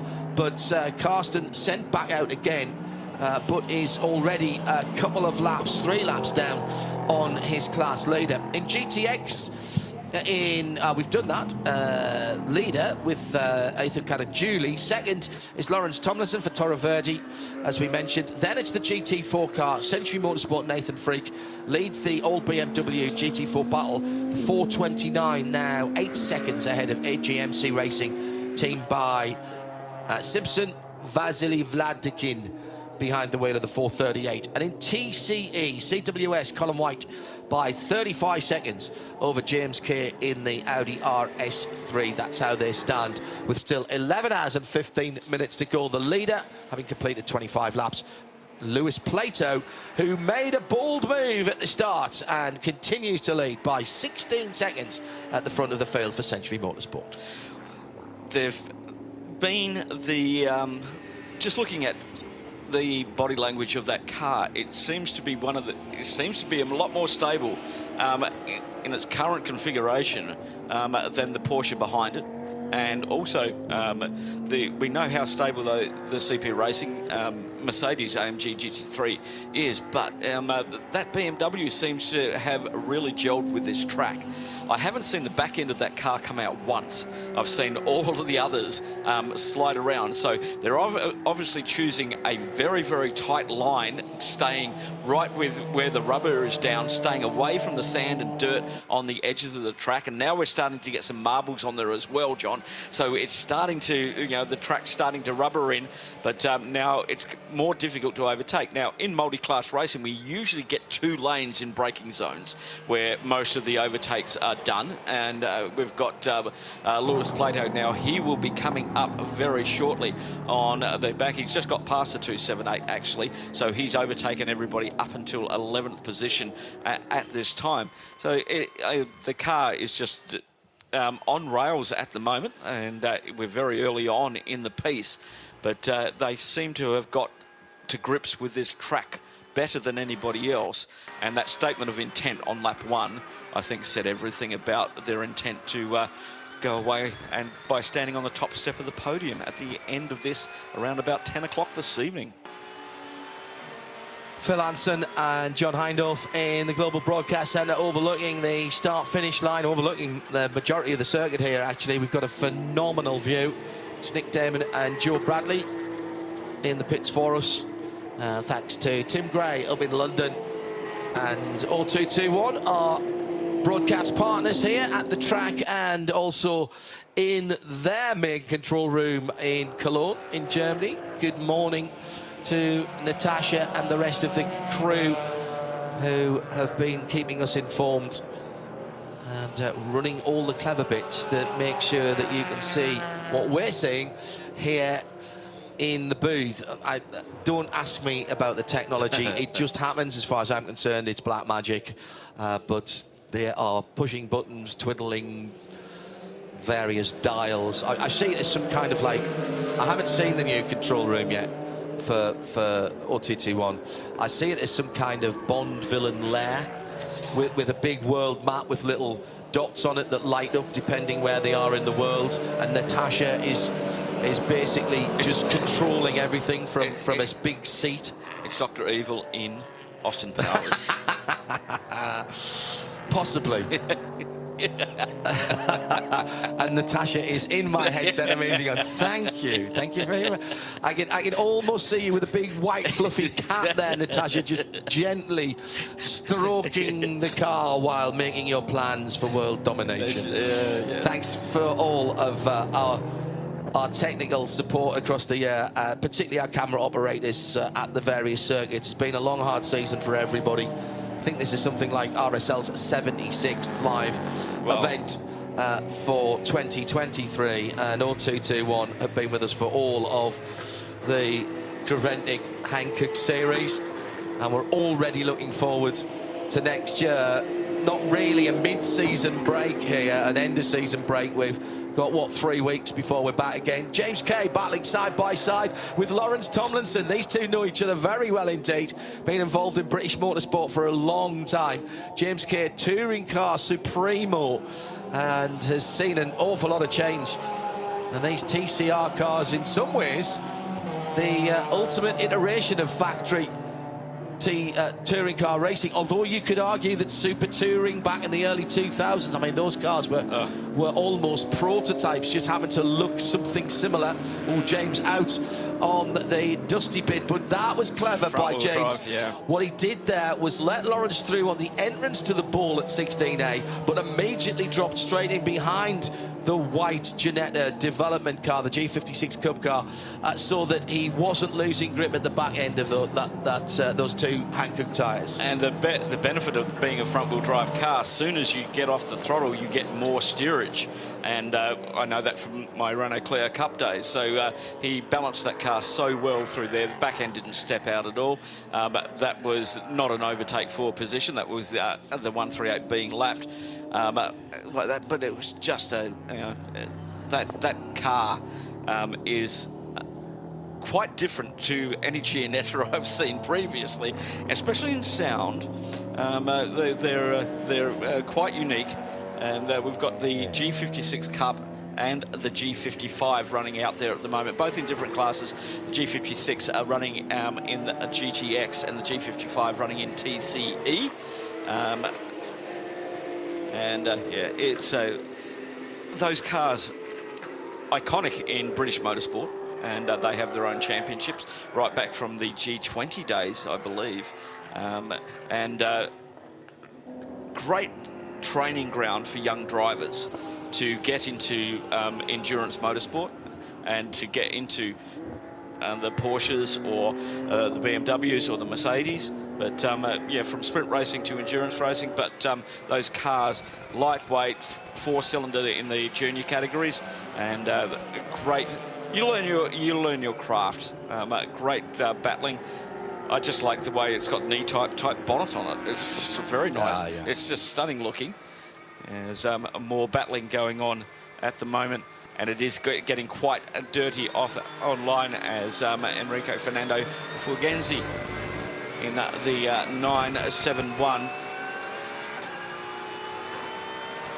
is progressing third in the 992 category, around about 5 seconds behind Kay Kramer's racing Tobias Mueller in the 936, and he's around 5 seconds behind Rick Broikers, currently leading that. So the 992s still pretty tightly packed, as we would expect around here, being the cup cars that they are.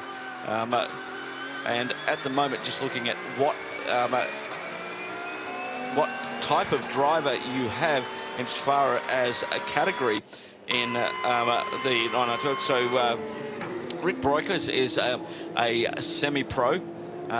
Tobias Mueller is semi-pro, so we've got two semi-pros running there together, and Enrico And just looking for where he is. It's 3 semi-pros in the 3 Porsches at the moment, so that's why there's about around about 16 seconds between them.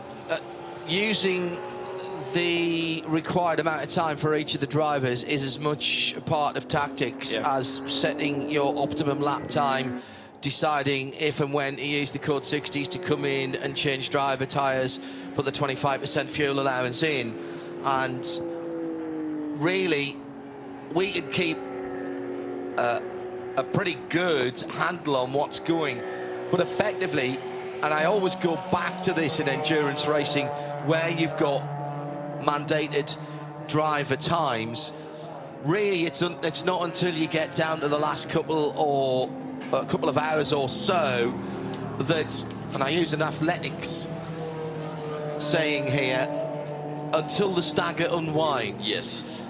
It's a rather unreal situation sometimes, and it can be slightly misleading to just look at the car ahead and say, oh wow, they're leading by a minute and a half. But if they've still got to get a non-pro driver in, and that non-pro driver is up against a good pro, which all of the pros here are good pros, then a minute and a half is not an awful lot of time at most of these tracks. I mean, it's a lap, it's almost a lap here, but the difference between lap times, and this again is nothing disparaging to the non-pro driver, it can be 3, 4, 5 seconds a lap. Now here, it's likely to be less than that because there's less traffic, fewer cars, and therefore fewer opportunities to have to go offline. And that's where mistakes make. It's also indecision, or in the case of a non-pro driver, being cautious, which is probably what your team manager said. No risk. Yes. How many times have I heard that in my race comps? No risk, John. No risk in traffic.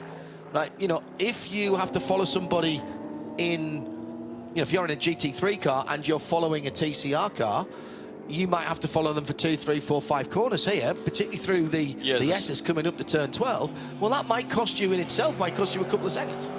Indeed. But that's what you've been asked to do. Exactly. It's like when you see a Code 60 for barrier damage, first thing that you see all of the teams do, get the AM in there, get their hours done, because they must complete a certain amount of time. Okay, they have a minimum time that they must be behind the wheel, otherwise very severe penalties are applied. I had a very, very long and interesting conversation one of the first times I'd been to the Daytona 24 hours before we even worked on it. We worked on it in the Grand Am days, believe it or not. It was the first time we covered that, and as part of the process of doing that, I went the previous year, and Dario Franchitti was there driving the old DPIs. Jamie McMurray was part of the team, Dario's team, and we were sitting in Jamie's bus talking about it. And I think the previous year, the car that won had a gentleman driver in, and the gentleman driver had not driven a green flag lap. Sorry, no, that came the year after. And I'll tell you why I remember that is, I'm sitting there and all the pro drivers are going, oh, I hate these long safety car periods. And I said, guys, you've only got four drivers in the car. You're allowed 6. Why don't you just have someone who only drives during the safety car? I said, with due respect to anybody, Dario, I'm as fast as you behind the safety car. Jamie, I'm as fast as you behind the safety car. I do not gain anything, but I don't lose anything. So if you've got long safety cars, why don't you just have a nominated driver who just gets into the car? Right, get Hindhoff in. He'll be very happy going around at 60, 70 kilometres an hour. And that, frankly, you know, in one of those cars was probably my limit anyway. They don't like it because their concentration goes. They get cold. The car feels horrible when the driver goes. And I'm just, if it was me, I'd just be there. I'm a Daytona, I'm a DPI car, fantastic. And I think, as I say, it was the next year that the race was run, and one of the drivers did not drive a green flag lap, but still got the Daytona watch. Ta-da! So thank you very much. And you don't tell anybody that you only drove... No. He was a winning driver. Exactly. So anybody, by the way, who has a vacancy for somebody to drive just the safety car or the code 60 laps, I'm very happy to do that. And if John's not available, of course, I've still carried my helmet to all the race meetings. Well, you're a bit closer to home when you're out here. Cross the curbs for Nathan Freak, leading in GT4 Century Motorsport. The red, white and black BMW. That's the latest version. Matches up with the new G82, replacing the F Series car, in common with a number of, well, most of the manufacturers, to be honest. It goes by VIN number normally.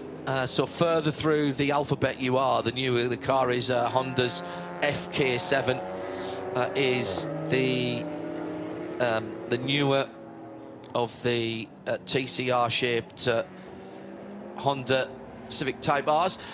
Nick Damon, I heard you in the background there. You have a scheduled pit stop. An actual, real, genuine pit stop. Yes, I mean, fairness, the car's been very reliable, apart from the Vortex that had that belt and the what on earth's going wrong with the back of my car on the 937K Kramer. This is the 95, the Porsche 911 GT3R of EB Motors. It's a Malamudi Energy Baby motor. It's a full service. It's tyres, there's a driver change. So Sabine De Castro's getting out. I was a bit far away to see who got in, but, you know, I'm now obviously walking down. Quite amusing, they got some wet tyres as well lounging about, not obviously going on the car, just kind of sitting there as kind of almost like paperweights. And I think it's going to be Cosmo Pappy getting in the car, actually, by elimination, who I can see in the garage. Sabine gets out, the car goes away. Oof, that's a nice blast of hot Porsche air. And that's our first absolute standard stop, just on sort of clicking over the first hour. And there's quite a few bits and bobs of movement, and I can see now up and down the pit lane. I think our leader will be in quite soon, because Carl Cavers is suited and booted. There we go, our first stopper, and from third position in the GT3 category. Sabino De Castro getting out. Car down into fuel. Hopefully we'll check it as they click over the driver identifier, and I'll go Cosimo Pappy maybe in that car, but we'll give you that update. The first one in there, that moves CPU Racing up into second position.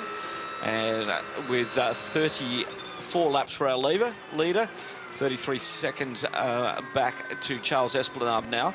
And so good half a minute around the lap time we're doing, which is just probably a minute and 3/4. I'm just keeping an eye on the lap times. The best lap time for Lewis Plato so far, 1:44.08. He's only 4/10 off of his best time after 33 laps. So I think there's a lot more in that car. We've seen down through the years how good, how durable these Hankook Racing tyres are. They've been in and out of a number of series. They've been involved with DTM, with Formula 3, Formula E at the moment as well. They have learned an awful lot through their racing that's gone into their road car tyres. And who would have thought a few years ago that there would be original equipment tyres for Porsche? And yet the new 718 Boxsters and Caymans have got that bit of a battle out on the circuit, and a big slide a moment or two ago for Rick Breukers, who's been closed down by Tobias Muller. I wonder if Rick's just used his tyres a little more as he came through 14 towards 15. It was full flat four-wheel drift from the orange car leading the 992 category. And here comes Tobias Muller onto the front straight now. Meantime, Nick Damon has the leader in the pits. Yes, my ability to see through a crystal ball actually does work. The amount of time I have to look for is only a minute and a half or one lap, because into the pits has come the lead car of Lewis Plato, passing over to Carl Cavers. The car looks absolutely unmarked, as you would expect for something that has led from the off. Door shut, stop pretty good. Didn't quite, well, actually, no, they've now got delay because they've not got the car started again. Thumbs up to get going. Start. The lollipop man pointed to the thing on the lollipop saying start engine. But yeah, that was great. till it wasn't. So what we try and see with these GT3 stops, what we look for is that the car comes off the jacks, and it's how long then it is till they press the button to start. And that was quite a long time. I reckon that most of the lead that Lewis built up will have been lost there because they had a long delay. They've gone to get fuel now, so obviously Eve Motors have already been through and got fuel. Be interesting to see where they come out. Shall I go and doorstep Lewis? Is that okay? So I'm just going to grab a quick word with Lewis.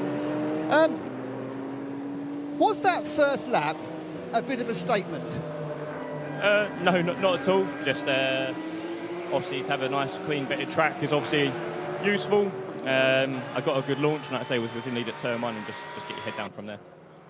Towards the end of this hour, we've seen the cars, all the cars, begin to slide around a bit. Is that because the track's got a bit sandy? Is it because the tyres are going off? Why has the grip sort of gone off when you expect it to go up? Yeah, I don't know really. I mean, for us, the lap time actually stayed fairly steady. The grip loss just changed from initially the rear axle and then moved more to the front through the stint. But our lap time stayed fairly consistent. It is very dusty offline. I tried to get past one car sort of on the wider part of track, and it didn't work at all. But hopefully it rubs in a bit more through the race. Is that going to affect how aggressive you are in lapping? You're going to have to wait and think, I've got to go past on the grey bit rather than a brownie bit? Absolutely, yeah. Yeah, and I thought I'd try it when there was a bit of room. But, you know, once you really get to sort of that turn 12 section to 15, you're pretty much sitting there. And same for the long left to turn 5, 6. You're pretty much going to wait behind them because going offline is just not an option. Lewis, well done. Thank you. So Nick Damon in the pit lane with our early leader, and Lewis Plato has done his job and handed off the Century Motorsport car. So CP Racing, Charles Esplanade takes up the lead. Meantime, this battle for the lead in the 992 Cup class, and Nick was mentioning a new race for Creventic coming in 2024. We'll see more of this at Spa in May next year. Sorry, no, it's in September next year, isn't it? That. So looking forward to that. For the moment, it looks like Rick Breukers has got the handle on that very edgy looking 909. The 936 in second. What a Porsche number that is, the white and yellow car. It's the difference between a slot car that's got magnets at the back and one that doesn't at the moment. Oh, yes. And the K. Kramer car, Tobias Müller, doing a cracking job. Now, they've got traffic here. This might be an opportunity. These cars go very long. They'll do about an hour, which we're coming around to shortly. And whilst we keep very, very close down at turn 2, Müller is right there, and I do think that Breukers is struggling with a little bit of grip here, and that will be every single part of the car, accelerating, braking and turning, and he's got the BMW right ahead of him as he has to try and cut through. Opportunity maybe here for Müller, who rides the curb at 6 to try and get a different entry into 7. He's going to try the cut back on the inside. He's got on the throttle very, very early indeed and had to come out of it there. It's 3 across the track, and here comes the leader of the race, CP Racing, in the AMG as well. Breukers goes through. Müller is slightly balked by the BMW of HEMC. That was absolutely no fault of the driver there. They had to be online, and that was Vasily Vladikin, but that did cost a little bit of time to the second place 992 category car, with the leaders coming on them. Down to Nick in a moment through turn 16A. Nathan Freak has just put the fastest lap of the GT4 race in at a 1:52.7. I reckon another 4 or 5 minutes for these Porsches at RSL_studio, if you want to get in touch with us, by the way. And into the pits for Vasily from second place in GT4. So now with that that little squabble, which is actually for second and third place overall, as the leader has pitted. Let's go back down to Nick Damon in the pit lane. Yeah, just about to speak to Hyathan Karajuli just out of the KTM, but just to give you an eye on the stop from our leader. That is a full service. Charles Espelab has got out. Anyway, you got out the car and there's quite a lot of consternation and looking at one of your rear tyres. Was there a problem? I don't think there was a problem with one of the rear tyres. There was a bit of vibration, but nothing too bad. We more had a problem with the electronical issues, so that's why they were in the back of the car. But I think it's sorted now. It's just the dash kept turning off and then I had no control on the wheel, but I think it's sorted now. You had a good old scrap with Rick Breukers in his Porsche. I mean, it's interesting, isn't it, when you have to compete with someone who's not in the same class with you? Yeah, it is very interesting. We did have a big pace advantage against the Porsches today. I don't know why, but it was getting quite frustrating getting stuck behind them. But we managed to get past them in the end and pulled a gap. Is it just a case because you're faster in the corners where it's very hard to overtake and they've still got that speed in the straight? That's exactly what it is. They got so much more speed on the straight than we do. And it's a bit frustrating because we're so much quicker, like you said, in the corners, and then they just pull the gap again in the straight. Well, great session. Well done. Thank you.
So down at the fuel station, there are 4 of the 8 pumps that have been taken up. Let's hear from Charles Espelab, who did the first stint for pole sitters CP Racing. Charles, a good stint, but quite a noticeable problem about 2/3 of the way through. Yeah, you know, you get on that high line in that new corner and it's just complete dirt. For some reason, I don't know how that Audi can drive so long spilling that much fuel out of it, but, you know, they keep going. But, yeah, it's So which car was spilling fuel? The little TCR Audi. Oh, okay. It shoots fuel out faster than I think they can put it in. But anyway, you know, a little bit of mistake. You know, we'll get our head back straight and keep going. And, you know, like we always do, we'll keep pounding to the end. Were you okay with the start? It did seem perhaps that BMW jumped you, perhaps not illegally, but taking advantage perhaps at the start, the light not going out when it was supposed to. Yeah, I think, you know, they obviously got the turbo. I think they can spool that thing up a little bit with the brake, and they get a little bit of a jump on us in the start. No big deal. We talked before the race. I told them I wasn't going to be aggressive, but I'll race them hard at the end like we always try to do. We've also heard the kind of the grips moving around. Is that the same for the Mercedes as the other cars? Yeah, for sure. It, you know, the new Hankook tires really, really good. It's good and durable over the stint. You can tell we haven't had any problems with that, but it changes a little bit, and especially here, the line starts changing a little bit. I think when guys, like for us in particular, when we get lower on fuel, we have to change our line a little bit, and then you get back into some dirty stuff that hasn't been driven on. So it gets a little tricky, but love being here in Kuwait. And I always love seeing, when I get out of the car, you got the best smile, and I'm like, okay, good. I didn't do anything too stupid. I would never comment on a proper racing driver what they do. I might just go, really? Well, sometimes you always got a smile when I see you. So. Thanks, mate. Catch you. Thanks, Natasha. Well, what a servant to this series and to endurance racing, CP Racing has been. This is coming towards the end of their competition, then what what a contribution they have made, particularly to this series. I remember them running a Porsche at the Nürburgring, one of the GT America cars, of which I think only 20 were made. And then they decided that racing in Europe and around the world was the thing they wanted to do. And it has been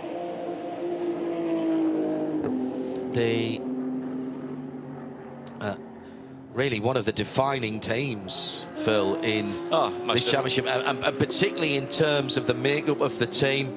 You know, very experienced drivers, but and again, this is no detriment to no real superstar drivers. They've just gelled as a team. The non-pros have done their job. The two Charleses. Joe Foster's always been quick. Shane Lewis brought in, you know, former factory driver Shane Lewis. So yes, absolutely. But they just seem to have such a good time doing it. They're almost the poster team for Creventic Hankook Racing. Most definitely. As we've said, Shane, they're all running as AMs, even though Shane has been a factory driver. Everybody's currently an AM. That's why they are leading the AM category. And as we saw last year, as an AM entrant, they won this race. But yeah, they are the epitome of what Creventic wants. When we first arrived here, we went down into their pits, warmly welcomed as always. You know, it's just near. Like we'd seen them yesterday. Exactly. You know, and they are very open in talking to us about things that we don't put to air, but it helps us build stories because they are just really. They're passionate about what they do and they love sharing that passion. Yeah. And I think that's, you know, and we get down there and we were asking them, oh, what's this new circuit like? What's this like? What's that like? And they were so open helping us. Had the data up, we were looking at all sorts of things down there, big long chats about stuff away from the track as well, but very, very interesting stuff, and loved it. What a team they are, and we hope to see them for some time to come. The good news is that we know they're doing all three of the Middle East Trophy. They didn't do the Abu Dhabi 6 last year when they were in with a chance of winning it. Joe, Shane and the two Charles, thank you very, very much for everything. All of our teams are always very welcoming. We can walk in and Joe and Nick can walk into any garage and grab themselves a drink, and when I do my now traditional yearly stint in the pits at Dubai, I get fed, I get watered, and because I'm normally tied into the Global Broadcast Centre, don't often get to see all of our old friends down there. But honestly, it's great. I love the atmosphere in here. Into the pits and indeed into fuel now for the leading K Kramer car, which as it came in. Was it scored in the lead? No, it wasn't. Oh, no, that's the Rabdon cars come in as well, the 971. So Red Camel Jordans was scored in the lead for Rick Breukers as it came into the pits. This time around, I think it'll be Carl Cavers from Century Motorsport who will get through in the number 22 and retake the lead. It was around about 16, 17 seconds before we started the pit lane cycle, and when Lewis Plato got out of that car, and we wondered how far that would be once they had done their stop, and Nick thought they'd wasted a bit of time, but I think they've actually increased their lead over second place, the Porsche Manamari Energy, with now Fabrizio Brogi between. We'll give you a full rundown when the pit stop cycle is finished. 937 K Kramer racing car. That was the delayed car with that very annoyingly intermittent vibration or problem at the front end of the car that I don't think they've tracked that down yet. Now, whether that's disappeared and worked itself out, but things seldom make themselves better on race cars. Rick Breukers did the first stint and was scored as the leader in that pit stop cycle, and Nick Damon is with the man from the Netherlands now. Well, Rick, that was a very, very busy first hour. A lot of it where you're competing with people who aren't in the same class as you. Yeah, it was really fun. We tried to work on strategy to save some fuel as well. And I think we did a very good first stint. So, yeah, we are happy, but it's still 11 hours to go. But how is the car balanced? It seemed that you perhaps had it on the nose and it was a bit loose at the rear. Was that set up or just the track and the dust? Well, the track is quite tricky. It changes every day, maybe even every hour. So we were struggling a little bit with oversteer, but it held up to the end of the stint. So overall, I'm quite happy with the balance. And obviously, you're missing your chief strategist. He's 4,000 miles away. But is Paul Trustwell still in constant contact with you and the team? Yeah, he's in close contact with Thomas. So he's working from home. But I think so far it works really well. We don't expect a lot of code 60, so strategy will not be the most exciting for this race. But yeah, it works well, I think. Great stuff. Thanks, Rick. Thank you. Yeah, so our old eyes, Phil, not deceiving us there. In fairness, we weren't talking about millimetres and tiny degrees there. That was a car that lesser drivers, I think, would have been struggling with. Rick Breukers, what a driver. He is absolutely phenomenal. And he managed to just wrestle that car through that stint. Bit of an issue, or at least a close call for the 714 as the BMW number 429 came back on the track for Century Motorsport. The leading GT4 car and the leading GTX car, both red, white and black. So had they come together, we would have struggled to find out which bit went to which car. Unless it was off colour and we got purple or we got a shade of yellow as they blended. Now, I've just seen the CWS Ginetta go through, and we'll try and get another glimpse of that. I think the right-hand side of the front of that car is just sitting a little bit proud, is it? Or is it just catching the light differently? There's a big clamshell front end on that car, and we'll try and get a look at the black Ginetta with the 278. It's still Colin White who's behind that car. He's in behind the KTM Crossbow at the moment. It's the right front of the car that seemed to be sitting a little bit proud. Well, try and get a look at that. It might have just been a trick of the light. And Colin is pushing on. So I can't see any other signs of damage there. You know when something catches your eye, Phil, and you think, that's not right. Oh, well, that isn't right. And that's the leader of the race. Carl Cavers has spun, coming out of the final corner to our left-hand side. And the multicoloured Century Motorsport BMW M4 GT3 is across the track and will lose the leads to the Porsche that's just gone by. The Ebby Motors machine, the Manamari Energy-sponsored machine, and that BMW is not restarting. It's still got its lights on. It's looped it to the inside. Carl's now restarted the car. He's been waiting for a gap in the traffic. He's going to head straight to the pits, is he? No, he's going to continue and pulls out right in front of the 714 Razzoon More Than Crossbow. That's dropped him down to 6th. So what happened there at the final corner? He had a huge lead as he'd come round, and he's just lost it. Getting on the throttle, it looks like he was pinching the edge of the corner for some reason. Quite strange. And I'm not sure why. There wasn't anything on the outside of the corner. And by the way, I was right. They had increased the lead up to nearly, in fact, over 30 seconds when that happened. Now, we'll check in. He's dropped down to 3rd in GT3. And in fact, no, he will only be 3rd because the other cars are a lap back at least. So they've made up some ground on him, but he's still 3rd overall. But that is a huge, huge loss.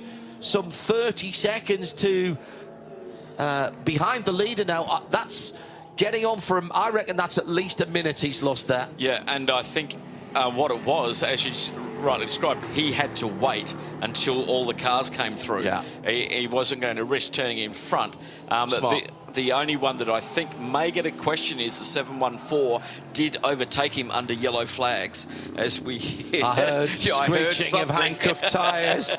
And that is the 714 itself. Exactly. It is the KTM crossbar. Arthur Twist's gone off, and that is yellow flags on the far side of the circuit. I thought I heard torches, Hankook tyres, and he has... New into the car. Yeah, this is at the hairpin at turn 16. Arthur still maybe getting the Hankooks up to temperature and pressure. He's off to... Well, he's gone straight on as if he was going on the old version of the circuit. Now, did he jump or was he pushed? No, he went straight on. And didn't even try to make turn 16. Did he lose it on the entry? That's what I was thinking, that he lost it on the entry. The back end's come around on Maybe him. on a downshift? Yeah, new tyres on the car. He's only been in it for a few laps. Wow. So, and as a lot of the drivers have been saying with Nick down in pit lane, that if you get offline, it's getting very, very dusty. He's been out there 7 laps in fairness, so not quite as early out the pits. Maybe going offline to avoid the Century car. He got possibly some dirt because that was on there his as well. tyres, Yeah. and that was the same lap. But my goodness me, that will have woken Arthur up if he wasn't already, because that is a high-speed entry there, as we've been talking about all the time. The car is tracking straight. They've got the additional lamp pods in the front of the machine. Now, there's another car where it doesn't look as though the clamshell, and that one, remember, goes up and forwards. Remember a couple of years ago when they ran, they had to keep on coming into the pits to keep on resealing that because it kept on popping up at the back. It's fine in the slower parts of the circuit, but on that fast run down through turn 1 to turn 2, it looks like it's slightly lifting. It's a cracking way to do it, and it looks very space age. I like the slightly changed livery on the Milwaukee crossbar here. They've used the shape and the panels of the car really well to differentiate between the white and the red parts of the livery, to the point where it almost looks at various points that there are key lines between those. Yeah. And in fact, actually, it's body panel differences. It's brilliant. Yeah, it looks like there's third panels where there's no third panel. Yeah, it's very clever work. Very nice. This is where I reckon he lost it there. There's no runoff on that left-hand side at 15. Yeah. So he's probably overcorrected, tried to tighten it up a little bit, and carrying that extra speed through there now. We've seen it so often through the free practice sessions and the qualifying sessions yesterday. Really easy to lose the back end there. On that slight downhill, you're just unweighting the rear end just so slightly, and it's probably enough. Let's head down to the pit lane as we've got the slippery surface, the rubbish on the track flag, which is the yellow and red striped, almost the flag of Catalan that's out there at the moment, or Northumberland as well, same colours. Whilst that is out for gravel at the entry of the hairpin at 16A, let's have a quick word with the man who started the only front-wheel drive car in the race, which got up to 11th position in his stint. James Kay out of that car now and talking to Nick Damon. James, hectic hour or so. I mean, being the car that's the target for everyone else, it's quite difficult, isn't it? Yeah, very difficult. We are the slowest car, but at the end of the day, we're trying to prove on ourselves and with Creventic that these TCR cars, the old Spec 1 Generation 1 cars, should I say, they can be a lot more cost-effective to run. We can bring a lot more people back into the championship. The biggest market at the moment is TCR cars worldwide. We want to get some of those cars back in this championship. Are you running to this new slightly reduced power concept that Creventic have for the TCR cars? Yeah, we're running to the new regulation, shall we say. So we've got free ride height at the moment, which doesn't, to be fair, make that much difference. We just have to you try and go faster, and then you wear the tyres out quicker. So you've got to, it's a management thing, really. The Gen 2 cars, TCR cars, are appreciably quicker, as they would be. It's better bringing those cars back to the same speed as a Gen 1 car, and then we can have a very good race. You were one of the drivers' calls who were here this year and last year. How do you feel this slightly revised version races compared to the version from last year? it gives more opportunities for the faster cars to overtake the slower cars. That would be my first thought. But as a driver, I really enjoyed the rest of the circuit. You know, it was absolutely fantastic. A lot more challenging. This, you know where they're going to overtake you. So as a mindset for a 24-hour race with lots of fresh drivers, I think it's a good concept, definitely. James, thanks, mate. James Kerr, who, I mean, ask James Kerr anything about touring cars, he's been there through all iterations, so he's a good man to give us a think piece there about the new regulations and the opportunities for the earlier versions of TCR to be back and be competitive. And he's absolutely right, of course. There's a lot of them around. There's a lot of them around, and in this region as well. We've been running TC touring cars here as part of the national series, and James has been out here a couple of times driving those. So and helping people set cars up out here. So he's 100% correct. And with the new TCCR, the touring car Creventic racing, a part of the TCE, but overall, we've got probably 5 different variations of touring cars that we can now put into this category, which is a very cost-effective category to go racing in. No racing category is cheap, but it's one of the, to get into a proper performance car, they're fun to drive. And remember, these cars are manufacturer designed and built and still supported as well. Yes. And so in terms of jump in, press the start button and drive, there's a support network behind every one of the manufacturers. And I know Audi, people think Audi is scaling back, but Chris Ranke and his team at Audi Sport Customer Racing still supporting their teams around the world, both in TCR and GT3 and GT4 with the R8. I mean, there's over 200 R8s around the world. True. And I would think there's probably at least maybe getting on for 100, maybe a little bit more than that actually, in the various iterations of the TCR cars, all built on the same base chassis. So the Cupra and the Golf TCR cars, all built by actually by Cupra in Spain, and they turned them out the same factory, and they are still supported by their various manufacturers from the Volkswagen AG conglomerate. Porsche, close cousins as well, of course, still under that umbrella. And great excitement about that additional race for next year. More details as we get it for Spa-Francorchamps. But we've got great battling going on in the 992 class, but we've also got the new GT3 as well, and that is Fabrizio Brogi leading the motor race with 90 minutes elapsed, some almost 18 seconds up the road from Charles Putnam in second. Century Motorsports' Carl Cavers dropped over a minute with that spin at the final corner and finds himself in third. In the classes, Fabian Danz behind the wheel of the 909, a Red Camel Jordan.nl leading 992 Cup car. Saif Alameri in second. He's about a minute and 10 seconds away. And third, it's Kay Kramer racing with the mysteriously monikered Selv behind the wheel, another 25 seconds.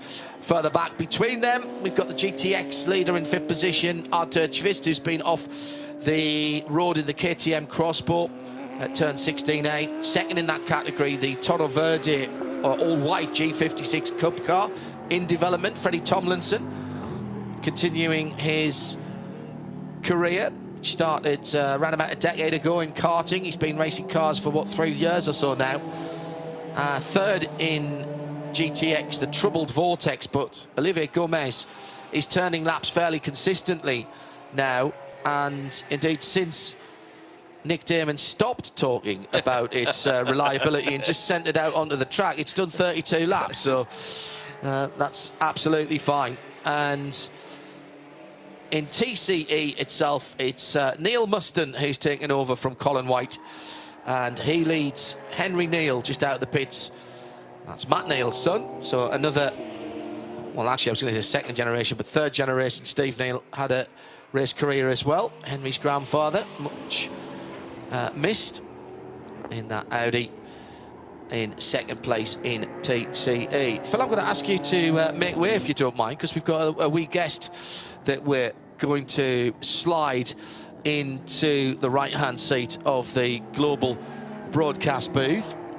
He's come rather a long way to be here, so I thought it'd be a good idea to have a quick chat with him. Home for Randy, who is to my right now, is San Clemente, California. Welcome to Kuwait Motor Town, Randy. How are you?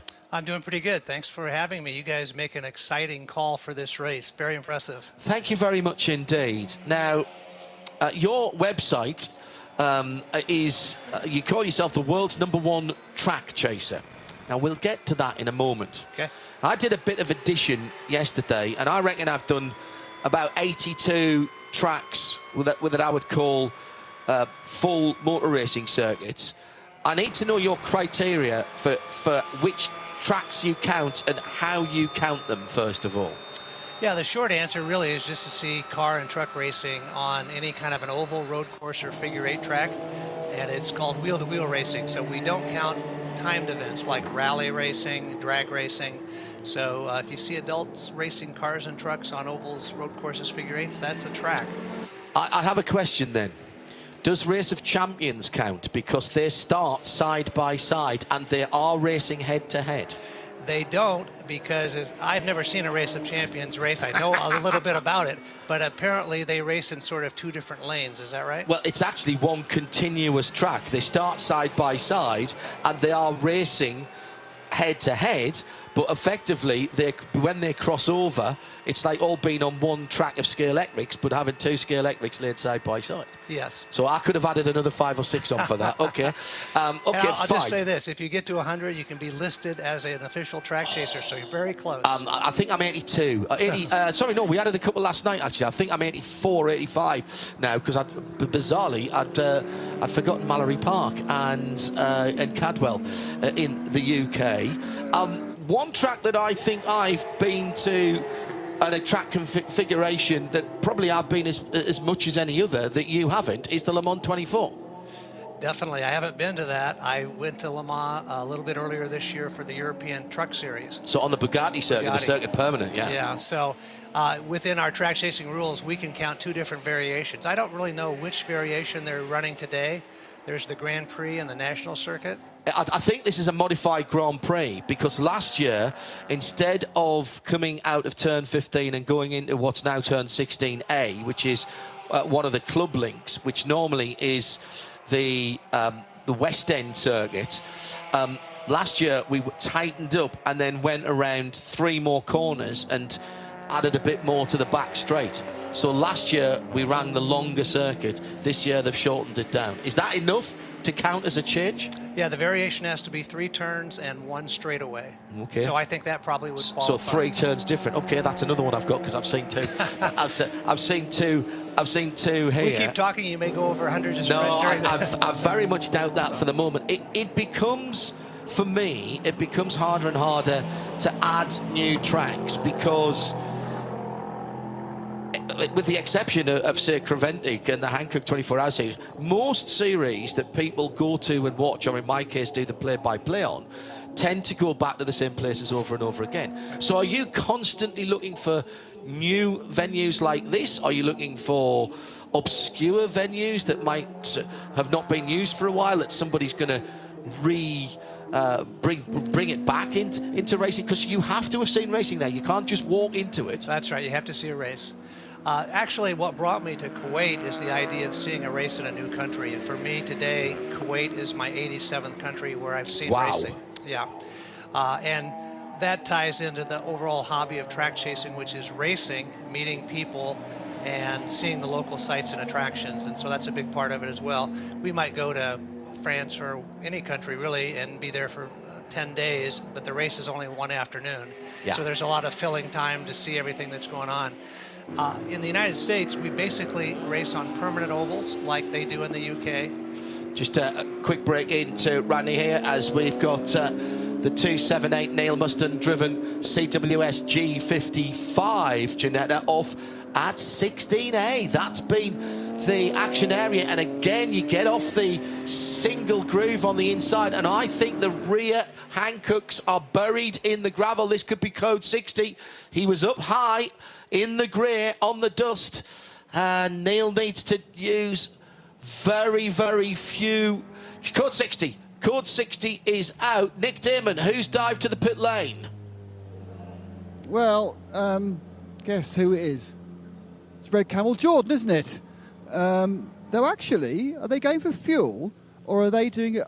I think they're doing a track limits drive-through. Oh, no, I've second-guessed myself. The right-hand turn for the fuel is very, very, very at the end of the pit. It's just it's sort of past where the lights would be if this was an F1 pit lane, and they've dived in for fuel. So I think that must have been a preemptive code 60 call.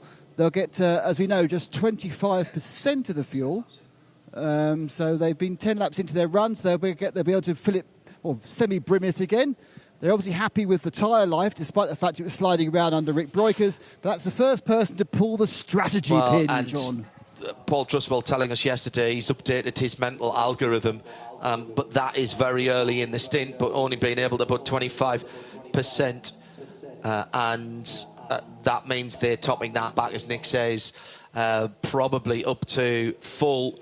Now, we heard earlier on CP Racing tell us about the Audi TCR, which is leaking fuel from the overflow on that corner. It is the tightest circuit on the track, and actually following in behind the white Porsche of K. Kramer Racing was really struggling around there. Got a load of push, a load of understeer, and almost went off following it. This will be an easy recovery, says Heindorf from the comfort of the air-conditioned booth. We do have to get one of the Toyota pickup trucks over there. It should pull out, I think, with just the toe strop. Meantime, we'll stay with Randy, world's #1 track chaser. You were talking about the cultural diversity in being places. Obviously, you've got a huge resource in the States. I've been to some small ovals. We were fortunate to go to Lanier one year. Normally we can't go there because Petit Le Mans is on the Saturday, but we had an early season race that was run on a Sunday, so we went and saw some Saturday night oval racing on the is it I think it's 3/8 of a mile Lanier paved. That was great. I've been to South Bend with Jeremy Shaw to see some racing there. I've even seen a bit of oval racing on the circuit that's right alongside what is now Canadian Tire Motorsport Park. They've got an oval track there, so you can plunder all of those massively to get your numbers up. And I've been doing it for a while, and as we were saying, oval track racing is the primary source of configurations in the United States, and then also permanent road courses like this. In the United States, I've seen all but about 10 tracks that are what we call permanent ovals. They race every week, every couple of weeks, and all of the road courses in America. So it's a challenge now to add new tracks. Today is track number 2,935. And I'm here with my son and his good friend Dustin, and we were walking down the track, and this, I think this was Dustin's second track that he's seen. And I go, you need to think about this. I've walked this route about 3,000 times in different places. So it's been a fun hobby. It's getting more difficult to find new tracks. In the United States, we have a lot of county fair racing. Yeah. This is racing where they just, it could be what we call junk cars or midgets or TQ midgets, and maybe they race once a year. That creates the challenge. I live in Southern California, which is in one end of the United States, and most of the racing's in the Midwest or the East. So to just logistically say, okay, I'm going to go to this fair on a Thursday night and another fair on a Friday night and that kind of thing, it takes a lot of planning. This year I'm going to travel about 275,000 miles. Heavens. Yeah. I thought I did a lot of traveling. But I think I started the season in Argentina. I've been over to Japan, Canada, Mexico, France, and we'll go back to other countries to see new tracks. And it's a fantastic hobby, and anybody who wants to do it, we're going to have a good time doing it. I've done play-by-play on more tracks than I've been to, and particularly with COVID and not being able to travel. And doing remote commentary, so quite a lot of tracks particularly in China, when nobody could travel, that I didn't even know existed, that were built by Geely, the car company there, and we did a whole season of Asian Carrera Cup at pretty much 90% of tracks that in fact, I think 3 or 4 of them I couldn't even find a track map for. Right. But I haven't been to them. But are those the sort of things that you target to say, right, I've got to go and see a race there? But then the logistics of doing that is quite difficult. Yeah, in the United States, it's a little bit easier. I might fly into Minneapolis or Atlanta and get a rental car and see a race for 3 or 4 days in a row and then fly home. So that's really not too bad. For international travel, if I go to Mexico, I've been down to Mexico about 15 times. They actually have a NASCAR Mexico series. Not too many people know about that. And those will be just go down one-off race and see that. If we go to Europe, we'll try to see maybe a race like this on one of the permanent tracks, and then maybe an autocross race or a rallycross race on a dirt so track. rallycross counts, does it? World Rallycross, where they all start at the same time. Yes. They do. Oh, that's 2 more I've got. I told you, we're going to get to 100. So I've been to Linden Hill for rallycross. Yes, I've been to, yeah. And I've been to Croft, where I've actually commentated and raced at Croft on the motor racing circuit, but they have had rallycross there, including things like Internations Cup, where they started, in those days, they used to start 8 supercars, which were all Group B rally cars at a time. So I saw those there, so that's one extra, and Liden's an extra one, right? I think that's 86. I'm up to now. I'll send you the rules. You may find some more. I'm loving that.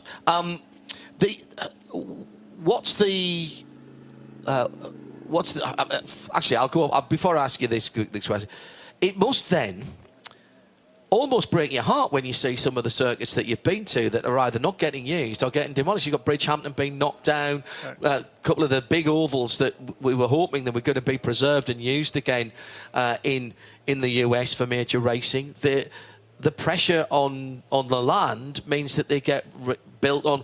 Did you ever go to Riverside? Oh, yes. Yeah. Oh. See, I've been to the car park where Riverside is and sat there and almost cried my eyes out, actually, when I was coming back from... where was I coming back from? I was coming back from Thermal. I'd been doing some Continental tyre testing at Thermal. Have you been to Thermal? Yes. Mm-hmm. And you saw a race there? Yes. Excellent. Yeah. Very good. That's about 5 different configurations, but you can only count 2 of those, can't you? Right. Yeah. And a place like Thermal is difficult to get into. Yes.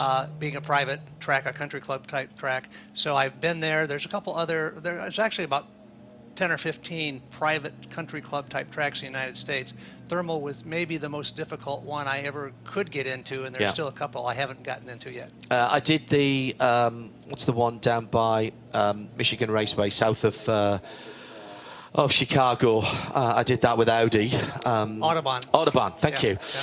And that's got 2 really different, the forest circuit that goes up and over the top. That's a fantastic circuit to drive. But they don't do a lot of racing there. That's the problem, isn't it? Yeah, they don't. I've been invited as a media person or a track chasing person, whatever you want to call it, to actually drive in about 10 races. My very first race was in Turley, England, at an autocross race. They gave me a car. I was the biggest guy there probably, and so I had a hard time getting a driver's coverall, but finally they set me up with that. I had a Ford Montego, I think it was, right side steer, left side gear shift. And the way it should be, the way Henry Ford started, let's not forget.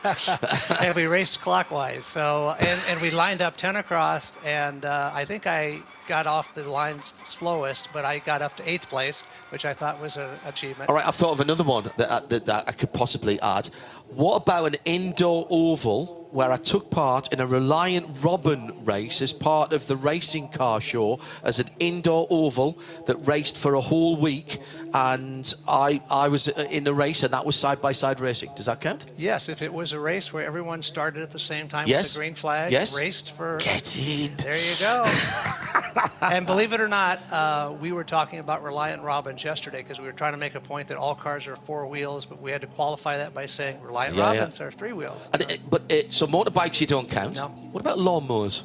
Nope, we have a lot of racing. We have a lot. I've done a 25-hour lawnmower race. I was trying to sneak Whisperer Green in there for another one. Sorry, guys, per Herbert ad Astra from the grass to the stars for the British Lawnmower Racing Association. Doesn't count on that. Randy, what do you do for a living that allows you to A, have the time to do this, and B, have the wherewithal and the finance to do this? I used to work for Procter & Gamble. I worked for them for 30 years, and I've now been retired for 22 years, which is a pretty long time. And when people ask me how I pay for it, I usually just tell them I charge it, and I'm pretty sure my wife pays the bills, but I don't really She's been with you for nearly 1,000 of these tracks, hasn't she? A little over 700. Wow. And so she's tagged along, and that's pretty good because this is really my hobby. It's not necessarily her hobby. I don't know if I could go with her on her hobby 700 times. So she's much better in that regard than me. How did it split then? How much did you do before you retired, and how much have you done in the 22 years since you retired? I had about 500 tracks when I retired. Oh wow! So the bulk of them has been since you retired. Yeah, and in the last 25 years, I've averaged seeing racing at a track I've never been to before more than 100 times every year for 25 years. That's absolutely incredible. About 175 nights of travel a year. I told you I'm going to do 275 miles this year, and I probably average 200 to 250. What's the longest distance so far that you've travelled from San Clemente, California? I've been down to South Africa, Right. and that was, as I recall, a 16-hour flight from just South Africa to Atlanta from Johannesburg, and that would be another 2,000 miles or more back to L.A. This flight was pretty long. We flew L.A. to Qatar, and that was a 16-hour flight. Yeah. So I've done Qatar to Miami before on the way to Daytona. So yes. But I don't mind. I mean, I estimate that with my business travel, I've averaged about 3 flights a week every week since I was 23, and I'm no longer. Who do you 23. mainly fly with? American. All right. So you are exec platinum. Many times over, and are you concierge key yet? I've got more than 6 million frequent flyer miles on American, and all the other airlines as well, another 6 million. So well into the emerald on One World. Yeah, we fly a lot American and BA as well, and Qatar as well. All right, where have you not been that you want to go? If you'd asked me that question about 6 months ago, I would have said Le Mans. And I don't know. I don't have the history that you do on European tracks. So I didn't fully understand the significance of going to a place like Le Mans. And I only saw racing on the Bugatti circuit, which is not the 24-hour circuit. So probably to complete my resume, I need to go to see the 24-hour. But don't forget, it's only the 24 hours that races there. The 24 truck race and the 24 bike race don't race on that. That's all on the Bugatti. Yeah. We have had car racing on there before. In fact, what is now the World Endurance Championship started with a 1,000k race in an October race, only on the Bugatti circuit, which I commentated on, but I wasn't there for. Le Mans is not just a race; it's an event. Yeah. Like many of the things you'll have gone to see. You been to Bathurst in Australia? No. Mount Panorama? No. Oh. I've seen about 40 or 50 tracks in Australia, and the only like V8 supercar track I've seen was in Sydney, and most of the other stuff, they have a really good short track racing scene. It's rivals the United States with sprint cars and late model stock cars. Well, with a bit of luck, I'll be adding a circuit to mine, and we'll be racing at it when I go over to Australia for Bathurst for the Repco 12 Hours, which is a sports car race. I probably need to see that too. I mean, right, you have to go to the mountain, and it's a public road for the rest of the year, so you can actually drive around it, albeit at 60k, and you'll be on the right-hand side of the car again for that as well. I'll warn you that in advance. Sandown has a race meeting the week before that I have to go to. I've been to that. That's a cool You've been track to Sandown? Yeah. Well, it's going. So I have a chance to go to it. The way it lies, Phillip Island is down in the same place, which I'd probably go and see if supercars weren't the week after us. And then I'm going to, with a bit of luck, I'll add Doha as well in Qatar on that trip. So I'm going to get up somewhere near 90. I'm not quite at the 3 figures, but I'll get there. But Australia and New Zealand will be a happy hunting ground for you. New Zealand, for the size of the place, has got so many great tracks that you can go to, and they're racing every weekend, literally. I'm friends with their saloon car driving champion, Steve Williams, and so he's very popular in New Zealand, but he's even more popular worldwide because he was the caddy for Tiger Woods for about 10 years. And so he's a cool guy, and he used to caddy for Woods, go back to New Zealand, back and forth, and he told me that I traveled more than he did. So how many did you say you've done now, Randy? My lifetime total, 2,935. You've got to get to 3,000. Oh, that's the plan. And will you stop at that point? I think I will kick back a little bit. I mean, sometimes I do some pretty crazy things travel-wise to get one more track, and I think I might not do as many crazy things, but I do want to get to 3,000. That's important. When travel changes a little bit, another happy hunting ground for you will be China, with all those manufactured tracks where they do China touring cars and China endurance races, and you'll be able to go and see a whole bunch of racing there on consecutive weekends. Also out in Asia, there's some new tracks coming. I take it you're very much then watching for new tracks popping up in places around the world. Yeah, absolutely.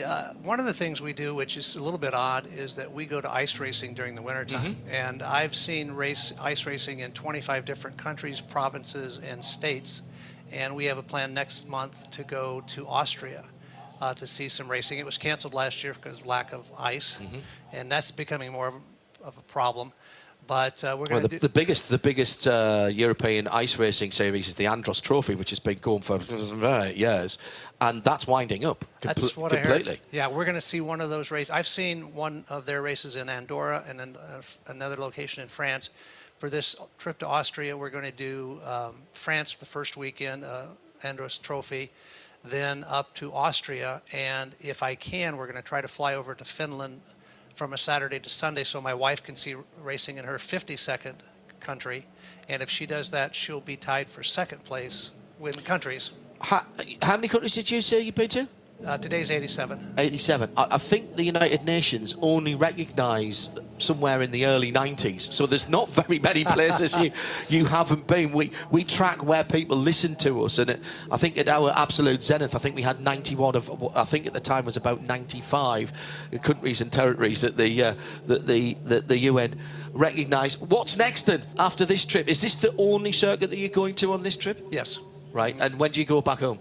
We're going to go back to Qatar for a couple days after this, and we'll go back on the 12th. And I don't think I have right now any more races scheduled for December, but in January there's an indoor race in Portland, Maine, which is just 3,000 miles from me. Just 3,000 miles, a mere bagatelle. And then we'll do the France, Austria, Finland thing at the end of January. And stuff like this pops up on a moment's notice. I mean, I can be searching on the internet and not planning to go anywhere in 2 days, and all of a sudden I see an opportunity, and so I will leave in 2 days. Oh, really? And I also drive about 30 or 40,000 miles a year in rental cars. The more Hertz by any chance? National. All right, usually. okay. But when you've seen this many tracks, it becomes a logistical challenge. And so the next 65, I need to get to 3,000. It'll be a little more challenging, but I'm motivated. In this area of the world, again, there's lots going on, and quite a lot of Grade 1, so F1 testing or Grade 1 circuits. So Dubai, you've been to Dubai Autodrome? Yeah. Because there's a couple of different versions of that you could add in. I had a sandstorm for that race. That was interesting. Yas Marina, obviously. You've been to that one? You've not been to Yas? No, I haven't. No. That's one I have on you then. I'm really picking the bones out here when he's done 2,900, and I've found 3 or 4 that I've been to that you haven't. Yep. Lusail? Yes. Good, excellent. Well, that's the one I'm going to ask. I was impressed by that facility. Yeah, and it's all just been done up. It's very, very impressive. Bahrain? Where? Bahrain? Yes, yes. Yeah, I did the first 2 motor races there. I'm very. Where else have we got in this area? So you've done Yas Marina. You need to get to. You'll enjoy Yas, and Abu Dhabi is a good place to go. I actually went all the way to Algeria, and did you? I was there for about a week, and I was supposed to see the race on about day 4, and they canceled the race. So that was a bummer. That doesn't happen very often, but to go that far and not make it, not good. It happened to us this year in Portugal, where there's a street race at Villarreal, and we were meant to go there for that, and our part of the race didn't happen. So I went to Estoril instead and watched some Ferrari Challenge, which was quite interesting. What do you think is the Le Mans? Obviously, you mentioned is probably the biggest track that the most famous track that you've not been to. Yes, that's right. What else is out there, do you think, in terms of the tracks that people would have heard of that you'd say, oh, I really must have that one? Where are the must-go-to ones? Do you grade them like that, or is it just, all right, I haven't been here, and it might be, you know, a small track in the middle of nowhere, or an indoor track, as you mentioned, but then again, it could be Le Mans. Do you grade them in any way, or is it just basically the logistical challenges of getting to them? Two things on that. One is track chasing, which is the idea of seeing a track for the very first time. That sort of trumps everything else. Right. I actually started out, though, as a racing fan, and I didn't go to tracks to see it for the first time. I went there for the quality of the racing. Yeah. And I grew up on dirt late models on a quarter-mile track. That was my very best thing, and I love the small track racing in the UK with Frankie Wainman Jr. and all the guys that do that kind of stuff in F1 stock cars. I do tell people that I'd rather be at a local quarter-mile dirt track in a lot of places than going to Daytona, Indianapolis, Monaco. You've just reminded me, I can add Northampton Speedway because they race stock cars, what we call stock cars, around there. And I saw late model at Portland when I was there for an old LMS race. I stuck my nose over the fence and sat right at the very back on the way back to the hotel one night. So that's 2 more. So I'm now up to 90. This is this is absolutely brilliant. We've just gone back to green, and we'll let Randy go in a second. I want to ask you one final question. Which track did you see the best race that you've ever seen? Maybe the very first track I ever saw as a 5-year-old. Yeah. And later on, other races like that, but it was a quarter-mile high-banked dirt oval with late model stock cars that raced side by side and passing the lead every lap. That was a lot of fun, and I still enjoy that. And when was it then that you decided you were going to go after the title of world's #1 track chaser? Because at some stage it had to go from, as you said, being a fan, just going to races and going, hang on a minute, I've been to however many tracks it was. Yeah. And I'm now on 3,000. I was actually ranked 7th in the world, and I was a golfer, and I had rotator cuff surgery. I wasn't going to be able to play golf for about 6 months. So I said, I got to do something with my time during retirement. So I just started going to races, and I kind of took that up over golf. But yeah, it's I discovered somewhere along the line that I would just as soon go somewhere for the first time than the 10th time. Yeah. And that was just my personal way of looking at it. And then also, there is a track chasing group. There are about 300 people that are registered from all over the world with at least 100 tracks or more. About a dozen of those people have seen a racing at about 1,000 tracks, which is great. And it's a very competitive hobby. Everybody checks everyone and goes, now hold it. Did you meet this rule? Did you meet that rule? Yeah. And I like to say, I don't break the rules. I made a lot of the rules, because as soon as I was on the gray area of something, they didn't want anyone else to do that again. That thing was now outlawed. That has a website, I presume? Yes. And is that trackchaser.com or something like that? It's actually it's a track website called roamingtheraceways.com. Yeah. And so that's for that kind of thing, measuring track counts and so forth. And then my own website is my name, randylewis.org. Sometimes people won't remember that. They can just Google world's #1 track chaser. And I have 1,500 racing videos on my YouTube channel. You could spend a year looking at my website and probably not see it all by a long shot. So you've inspired me now that when we're back doing IMSA in 2024, that I'm going to seek out, because there's New Smyrna Raceway just down the road from Daytona. There's plenty of places when we're doing other venues in the States. When I'm at the States, I'm now going to seek out Thursday night and Friday night races. I will get to 100. You've inspired me, Randy. And also, if you ever get home back to the UK, which I know you're not there very often, there are a lot of small tracks there to see. Yeah. Right, now I know some of the rules. I'm into it. Randy, I'll shake your hand. Thank you for coming and joining us. It's been a pleasure to have you, and good luck in terms of getting that 3,000, and make sure you let us know when that happens. Thank you very much, John. I appreciate you talking to me about track chasing. Thank you. That was good. Let's head down to Nick Damon before he heads off. Still the Audi leaking a bit of fuel, Nick. We are back to green as we head towards the 2-hour mark. Yeah, just a quick scoreboard for you, and it's Century Motorsport 3, Manamuri Energy by EV Motors 2, CP Racing 1. And that's the number of times they came down pit lane during that Code 60. Both Century and Manamuri changed drivers.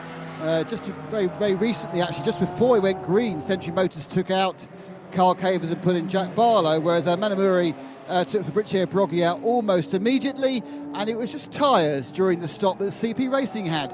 And I think the only other bit of news is I think the 937K Kramer car, which has had that kind of, what's wrong with the rear of it, has retired. It's been wheeled to the back of the garage, and people are looking at it rather sadly. Thank you, Nick. Joe Bradley will be taking on Nick's duties in a moment. That fitted rather nicely, pretty much. RandyLewis.org, remember, if you want to find out a little bit more about that extraordinary... Now, look, I accept that, you know, he's got to a point where he's gone, right, I'm going for this now. But imagine all the different types of races and the different type of cars that he's seen. Ice racing, you say that's another one. I'm disappointed that Race of Champions doesn't... It's side-by-side car racing. I think that still has to be looked into, John. Yeah, I think it is. I'm going up before the board here. Exactly. However, I've found 4 more at least since we were talking to him, which is great. Absolutely brilliant. Here's how it stands at the front of the field. You've heard Nick running down his particular countdown.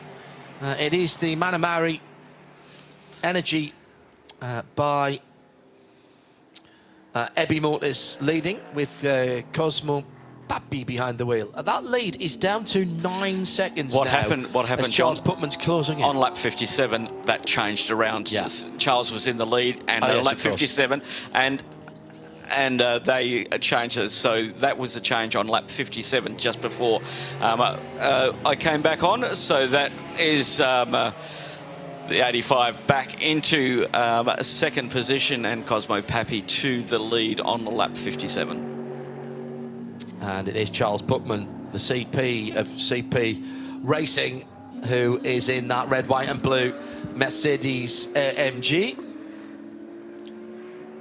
Still the concern over the right rear fuel overflow. Now, I should stress, this is not coming out, I don't think it's coming out of the fuel tank filler. It looks to be coming from underneath, just behind the rear wheel of the Henry Neal-driven Simpson Motorsport Audi RS3. When the car is quite full, and when it's under the extreme left-hand turn that is the new turn 16A, it is coming out, I think, from the overflow. You have one on your road car, you seldom see it. Yeah, it is. Yeah. It's coming out from under the back of the car. You seldom see this, and because the fuel nozzles have an auto cut-off. But if, like me, you try and fill all the way up the tube, because you've got a particularly long... he said long drive to do. It tells you an awful lot about my driving. And you sort of clickety running it out. Sometimes it'll just drop in and you'll get a little dribble just behind, in my case, the right front wheel, of course. Of 911, right rear of the 968. But that is a bit of a worry there. And I'm not sure, because that car now, the 138, has been doing it even quite recently, and that's 13 laps into its stint with Henry behind the wheel. So that's quite a long way into its stint. It was it Charles Esplanade that was saying early on from CP that it seems to be coming out quicker than they can put it in. Odd. I've seen that before from Audis, but it's normally been if they've had a sticky, what they call the buckeye, on the fuel filler, Not doing No, it's not doing it. Last 2 laps it hasn't done it at 16A. the extent that it was doing early on. So I'm thinking that's just fuel when it's very full. It's surge. It's just surge in the tank. So does that mean it needs a baffle somewhere part way up the filler? Yeah, I think or it's a one-way valve. Yeah, maybe it is what's in the filler tube as well. I don't know how long the filler tube is on the Audi, but maybe it is somewhere in that's causing the issue. But it has now seemed to have cleaned up. But we don't know if that fuel on the track was any cause for the Giannetta going off. Now, that Giannetta did about 10 kilometres almost off the track and weaving left to right just to try and get the gravel out of the under tray. And also, when you've got hot, sticky tyres, the gravel sticks to the tyres. And he spent 2 laps cleaning those tyres up before he got back on the racing line. So very, very, from Neil Munston, who's at the wheel at the moment, very, very intelligent driving, staying off the racing line, got everything cleaned up, and now back in action again following the BMW through the carousel. So it just very competent driving. The mistake was made, whether it was due to debris on track, and now track marshals once again a brilliant job down there at 16A, getting all of that gravel off the circuit, and I saw a few other marshals onto the circuit as well, just doing a little bit of a touch-up, bit of a clean-up. We had 20 minutes under code 60 for our first code 60 of the day. And that was to recover and then clean up at turn 16A, recover the Giannetta, the Colin White Giannetta, which lost in that some... Actually, do you know what? It didn't lose that much. It only lost a lap to the now leading TCE car, that Audi. So that's pretty good. So we've still got a battle on there, lapping round about the same pace as that car at the moment. Neil not quite back up to speed, the speed of Henry Neal at the moment. But he didn't come into the pits either, John. No, he didn't. No, he just kept on cleaning the tyres off. Under code 60, he can do that and not lose time. That's a very good point. So they very well done for the Henry Neal in the... Neil Muston, and too many Neils out there. Neil with an E, Muston, in the CWS G55 Giannetta, car number 278. A little bit of a battle for track position behind that CWS Giannetta at the moment. There was side-by-side BMW on... And the other Giannetta, that is the wide-bodied development car. Now, this is a car we need to have a wee look at next time it comes into the pit lane, and maybe have a word with Lawrence Tomlinson about. This is the G56, this white car. There you can see the differences. It is significantly different. The silhouette from the side doesn't look that different, but when you see it from the front, or particularly the rear three-quarter, you see it's got almost all Nissan 350 race-style arches on that link to a new sill design on that car, and it sounds phenomenal as it screams by. And Freddie Tomlinson is on board that at the moment. Toro Verde is Gillian Westwood's team, and the Toro and indeed the Verde goes back to them running Lamborghinis in the early part of that team's history. And they've just kept the team name. You can see there's a lot of work gone on aero-wise. There's a different bonnet arrangement. But that, to me, the sill, obviously the wide arches you notice because they're black rather than painted white. The sills took me a little longer to pick up underneath the door, but they're beautifully rolled underneath, so they're clearly trying to clean up the airflow around the side of that car. And that's increased... I would say that's increased the track, the width of the car, by a good 2 or 3 inches at the front, and maybe a little bit more at the back. Now, we've got some time penalties coming in. These are all fuel refueling regulations. I'll run through them as they came in. The leading 992, Fabian Dance, driven, Red Camel, Jordan, the 909, 10-second time penalty. Also, the 278, that is the Black Janetta from CWS, also 10 seconds. And the 971, the Rabdan by Fulganzi, third place 992 Porsche. That is also at 10 seconds. Now, if you're new to this racing, they don't have to come in now. They have got 2 hours to serve that penalty. However, it must be served under green conditions. So they can wait as long as they want. But in the old days, you would have waited as long as you could in that period to see if a code 60 came out. Because if you served it under a code 60, you doubled the time that you were penalised, but you could serve it. And it still was the best way to do it. You can't do that anymore. No, and by the way, if you don't serve it in 2 hours, it will get doubled. Yes, exactly. At the very least. So I think James Kay said it regarding with the car count as it is, the code 60s may be minimised for the way that it worked out.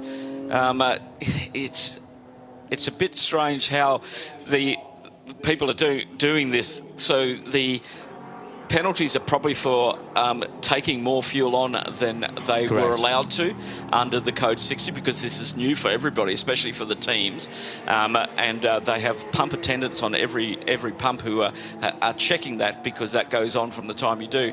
But once again, we're back to Porsche racing. This is Cup car versus GT3 car, 4 litres against 4.2, and as you might imagine, the leader of the race putting a lap on the Cup car. Very different, again, cars that look similar in silhouette, but once you see them from the front or the rear, you see the difference of the GT3 car.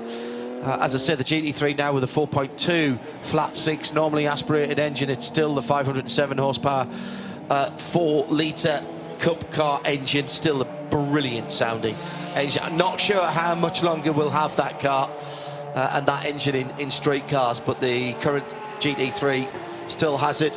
More aerodynamics on the GT3 car, more sophisticated traction control, which is very sophisticated, and more sophisticated ABS options.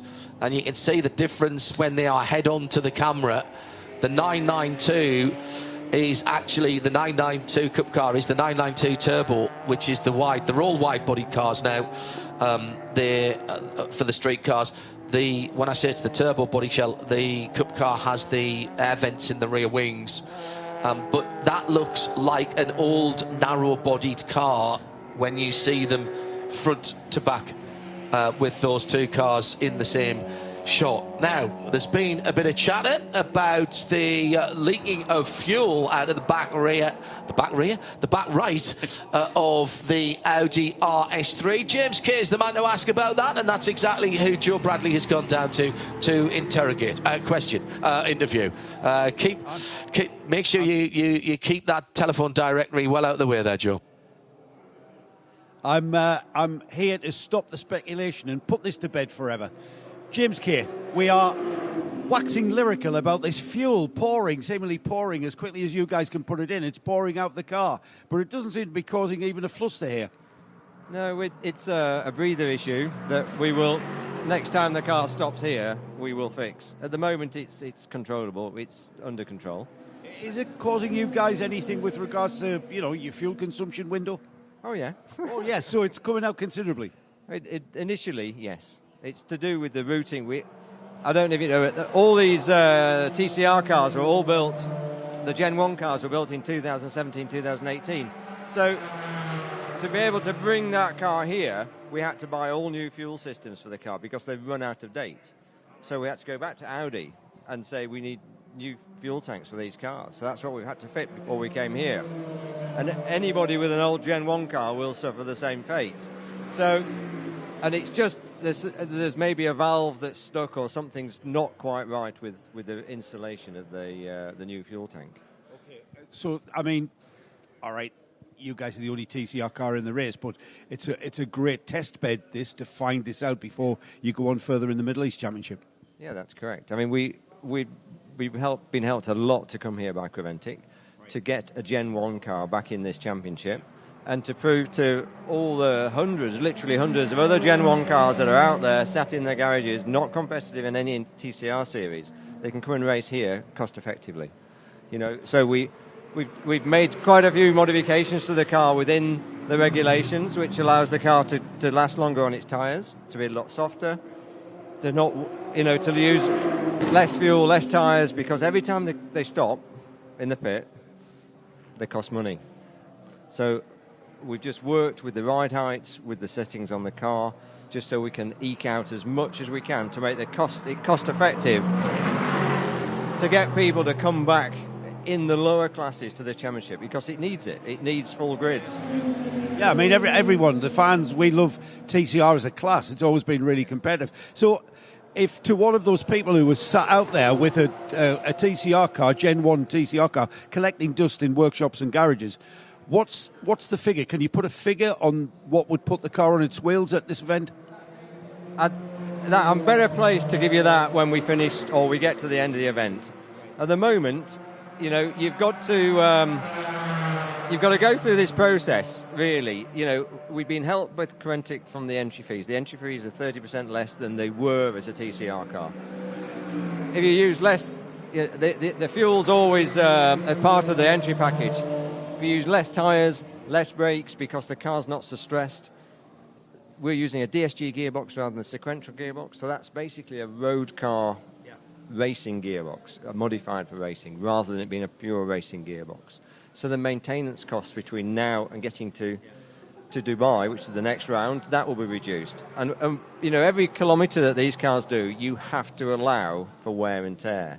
So the figure always on a DSG car was around about 3.5 to 4 euros per kilometre. And we're just we're hoping that that's where we are. If you go into a sequential box, and it's going to be maybe double that, because there's so much maintenance on the sequential gearboxes that we will not have to do with the DSG box. I remember there was this event on the way home, James. You and I had that chat in the airport, and you were telling me what's gone wrong with the new gen TCR cars, and we were talking about the cars have evolved to become a bespoke, components being bespoke, which raises the price, and it's kind of done us a disservice using this class of car in endurance racing. I think the evidence is there's no entries here. Of a Gen 2 car, AC Motorsport wanted to run their Gen 2 car here, but the drivers, you can't justify the money that you need to keep the car on the circuit when you can get in a Porsche for the same money. And Stefan Perrin did that, didn't he? He went off and went GT3 racing. Of course, and a lot of people, even Fabian here's today he's come out of TCR and gone on to that. So we've got to reduce the budgets. We've got to get the cars back in. So the Gen 2 cars have got to be made to last longer as well. That's the most important thing, I think, to reduce the wear and tear on a Gen 2 car, which will mean reduction in power. Just maybe raising their ride height, just to get the BOP the same between a Gen 1 and Gen 2, to get it cost effective to get 3 or 4 drivers to come and do these races, and that's where you need to be. How can we help? How can we get the word out? I mean, where do we look? All right, this is the TCR UK series. I think everybody in Europe's got their own regional series, haven't they? And I think you'll see announced yesterday, even in the European series and most of the regional championships now, they are actively trying to get the Gen 1 cars back out racing. They're running a separate class. UK was the first. Stuart Lyons' TCR series in the UK, which has gone from strength to strength. They've introduced a Class 1 championship next year. In the European series, there's also a Class 1 championship. So the word is out there that the Class 1 cars can be as competitive and be a lot more cost effective to run, which can only be good for this championship. Yeah, because people running in the sprint series will see the fact that they can share the car with 3 or 4 drivers and come and do some endurance stuff. It's how it evolved in the first place, isn't it? Absolutely. And I've been very lucky to be involved with Creventic since the first few races, and it's gone through these peaks and troughs, and now we're at a, we've got to get the entries back up, and I see, TCR and the new TCCR, which is anything 2 litre turbocharged, bring it, come and race it, and the guys here are working really hard to get people back here. When's the car due in, James? Because I'm intrigued as a former mechanic to see what exactly you do to fix it. We're about an hour away, I think, before we come in here. Yeah, Henry Neal's in the car. Again, there's a bit of a story to all that. Henry Neal, Matt Neal's son's here racing. I raced since I was a kid with Matt. Yeah. The other driver is Jack Lemmer. Jack Lemmer's Mark Lemmer's son. Barwa Motorsport, the most successful team in British GT racing anyway, and an ex-touring car driver. So we're all here. We're all actively trying to get. How old does that make you feel, though? Because you raced against their dads. Very old, yeah. I do feel very old, But I also, I wouldn't be doing it if I didn't feel competitive. So it's to be fair, that both their dads would be here as well racing if they could. But they're trying to keep the wheels on the wagon so they can go racing in the teams next year. So. And on a more important note, did Jack's baggage turn up? His luggage, did it turn up? No. He's British Airways have definitely let us down. So now he's got flip-flops as racing shoes. I can see he's got clown shoes on behind us there. He's got clown shoes on. He's got a pair of my old overalls. And that's it. That's all he needs. I'll be back in an hour, James, to watch that. Thanks, mate. Thanks for clearing that up. Really interesting chat there from James Kay and Joe Bradley. Thank you, gentlemen. And if you have, or if you know of, a Gen 1 TCR car that is gathering dust or is sitting under a dust sheet at the back of someone's race unit or whatever, then I think the Mutrans probably have about 4 of them. Yeah. Because they used to race in the series in TCR, and then they moved on to the 992 category. Yeah. And they raced in the local series in them as well. So in the region, I reckon there's at least 10 or 12 sitting out somewhere. So, they're here. And if there's 10 and 12 here, how many are there in Europe? Wow. Well, when you consider how many manufacturers built TCR cars. Yep. I think at one stage there was, certainly double figures. There was a Renault, there was a Ford. You didn't see very many of them. VAG had Cupra, Audi, and VW. You had Alfa, and we still have Alfa in the States.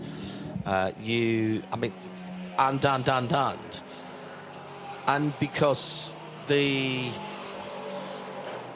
those Gen 1 cars, some of them didn't get a Gen 2. Some of those manufacturers didn't go to a Gen 2 and subsequently to a Gen 3 car. So those Gen 1 cars, grab them out. Oh, yeah, most definitely. Yeah, especially with the DSG, and he was really, that's a very good thing. A very good point. Most of the cars here were DSG. Yes.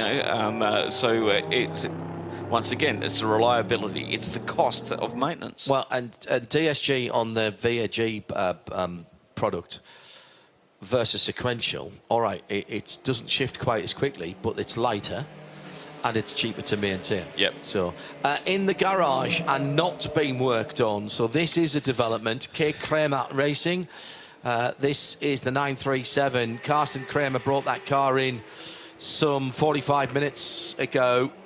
It's been in and out of the pits, to be honest, and that was the car that they felt they had a vibration or something not right at the front, and they've not been able to find that, or at least to convince the driver enough that it's okay to continue. They thought they might not race it, but I think they would have liked to have gotten a little bit further into the race than they had, but they clearly don't want to risk that car with it having work to do in Dubai and Abu Dhabi in early and mid-January. Well, when we talked to them yesterday, they were saying maybe they'll do half the race. Remember, they've got 3 drivers in this car that's stopped, which is in the other car as well. So in the 936, Selv being one of those. And we thank him. He's a Kyrgyzstani driver, and his name is pretty much unpronounceable. So that's why we're calling him Serv. Thank you very much for that, Serv. With Tobias Mueller, Michele Di Martino, Selv, Carson Kramer and Moritz Kahns all registered to drive the 936 car. Everybody will still get a steer. Let's head back to Joe Bradley down in the pit lane. It's live coverage of the Hankook 12 Hours of Kuwait, the first of a treble header in the region that will make up the Middle East Trophy Championship. Joe, where have you wandered down to now? Well, it's better than that. I've wandered across to the UAE and with a message from Sami Moutran. And firstly, Sami's listening, that's confirmed. Secondly, why isn't he here? Because it's not that far to travel. He just wants to add that the Moutrans missed TCR, and with all the other racing they've done, it was the most fun they ever had. Very good. They don't have one, but it was great fun. And yeah, it's super budget friendly at the time that they were doing, is what Sammy was saying. So he's basically concurring with you know what's going to happen now. And, if you remember as well, John, the Moutrans won the overall championship. Correct. In that car. Yeah, absolutely right. Just underlining what we've been saying about how competitive they can be. Sammy and the rest of the Moutran family now. Nabil and Rami. Yeah, Nabil and Rami, and I will guarantee you now he is scouring racing websites or going through his address book to find out who might have a Gen 1 touring car sitting around that can be polished up, rebranded in their distinctive racing colours and brought back into Creventic racing. And that because, you know, we accept, particularly for a lot of these drivers, they're funding their own racing. Yeah, indeed. We do have some sponsor names on it, some good sponsor names on, but for the most part, people are funding their own competition, and therefore they've got an opportunity to do it and expend less money. 16 A's claimed another victim, and this time it's the BMW of Century Motorsports, and in that car at the moment, it's in the 429, Ravi Ramid. Yeah, now he just went in way too hot and lost the back end of the car. He was never making that corner at that speed, and he's actually been fortunate not to. He's actually put it in the gravel twice in one accident, but fortunate not to dig in as he runs through the divots that were left by the CWS Ginetta. My goodness me, he was lucky there. Very. But did not get that car. That is a corner that really, it tempts you in because you are coming out of 15 so quickly, back on the throttle. And I think Ravi will feel he's been rather fortunate there. Just finishing off this idea about Gen 1 TCRs, Joe Bradley has more. I don't actually. I've got a bit of an update on the Red Camels car and the penalty that the guys incurred in the fueling station. It was for being out of station, out of position, I should say, and not an overfill. Apparently, you can't overfill these days because of the pumps. The pumps are computerised, so you can't overfill. And that comes from another remote listener, Paul Truswell, who should be here. He's normally working for the Red Camels team as strategist, but he's at home listening on the Isle of Wight. So thanks for that, Paul, keeping us right, even I from think so he's far away. Still actually doing the strategy. He's just, as you say, passing on the benefit of his brain the size of a planet to Thomas and the guys at the track. He doesn't actually, Paul has got such mental capacity, he doesn't actually need to have any connection. He's just projecting his thoughts directly from the Isle of Wight. Hello, Paul. Good morning, as it still is with you. And we wish you and the family all the best. And glad to hear that your recovery continues after your nasty fall at Barcelona earlier in the season. Here we go then, 9.5 hours to go. Here's a rundown for you. 49, call it 50 seconds, the gap between the Porsche number 95 for Manamari Energy, Cosimo Papi and Charles Putnam in second. Lost a couple of seconds or so the last time around, and is being closed down now by Jack Barlow, who's behind the wheel of the early leading Century Motorsport BMW. But remember, that car got spud on the final corner, lost well over a minute, and dropped down just as we were coming out of a pit lane sequence. In fact, the first pit stop sequence. That's your top three in GT3. In 992, fourth position is the leader. It is Red Camel Jordan.nl, Fabian Dance behind the wheel of the Red Camel machine. Second in 992, K. Kramer Racing Self behind the wheel of the 936. And he's only got 5 seconds now on Saif Alameri in the 971 Rabdan by Fulgenzi car. In GTX, it's fifth position overall for their leader, Artur Chivist. He's had it off. He's been claimed by turn 16A. Most of the field have now, I think. In the 714, the red, white and black Milwaukee Tools supported KTM Crossboard GTX. Second in GTX, Toto Verde, Freddie Tomlinson in that development. Ginetta G56 Cup, the white and black number 795. And he's got quite a decent gap on the Vortex. Lionel Amarish behind the wheel. They've done a 46.1. That is the fastest lap in GTX. As to the pit lane, from second position, Charles Putman has just driven past Joe Bradley and is heading for the pits. Do I detect, Mr. Bradley, heading for the fuel, should I say? Do I detect, Mr. Bradley, that Charles is just staying in the car? Was the tyres off it, or has he just gone straight to fuel? No, full service. Charlie got out of the car. Fresh tyres on as well. And it was Shane Lewis who got in. I just saw Shane Lewis doing his stretching and warming up. And as a matter of deduction, I've got Charles Espinlab, Joe Foster and Charles Putman just took his helmet off. So that leaves Shane Lewis in the car. Excellent. We'll grab a word. We will grab a word with Charlie when he gets a bottle of water in front of him. And I'm sure he'd be glad to have gotten this race started and got into the car in an under race conditions and getting on with it. That's what we like to do. The used tyres, further evidence as they sit on the apron.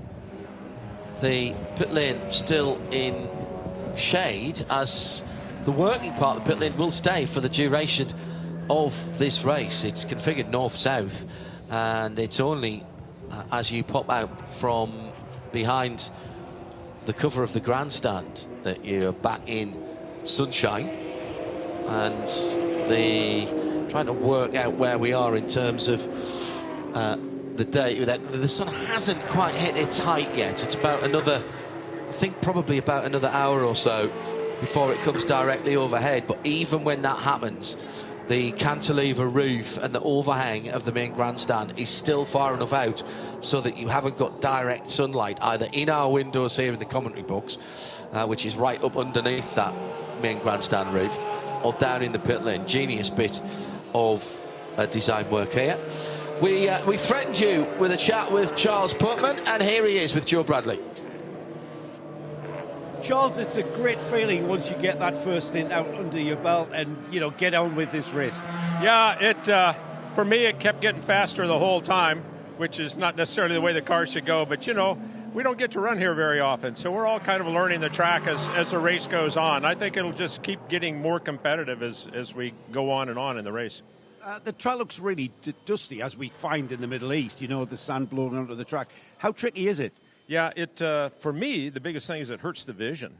All that dust in the air is sort of like a haze or a fog, and the sun, we got this brilliant aerodynamic sun out there, and so it sort of puts a big haze on the area. It makes it a little difficult to see at times.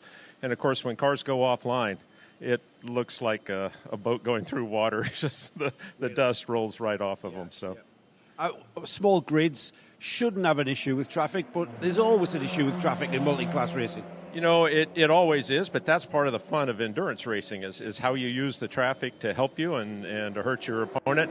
But everybody's behaving pretty well out there. This group, I think, the group that came are all doing a pretty good job of working with each other. So that actually makes it a lot of fun. Great stuff, Charles. Let you cool off. Thank Thanks, you. man. Cheers. Thanks for coming. Great to see you. Joe Bradley in the pit lane. And CP Racing came in second place, have dropped to third on the pit stop cycle. In terms of the two of the GT3 cars, that was a 22-lap stint for them. Century are on their 23rd, so they should be coming into the pit shortly, I would have thought. Manamari Energy by Porsche, by EB Motors rather, their Porsche. They are on a 24-lap stint. Let me tell you what they did earlier on. Well, CP did do a 38-lap stint. Century did a 35. Manamari from the start did a 33. So did Charles do? Yeah, he did. Charles did a 15 and then a 22. So he came in when everyone else did during that full course purple, the Code 60, to get 25% more fuel.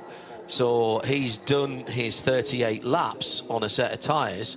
But what he has done is means that they had to put less fuel in at that fuel stop when they went out again.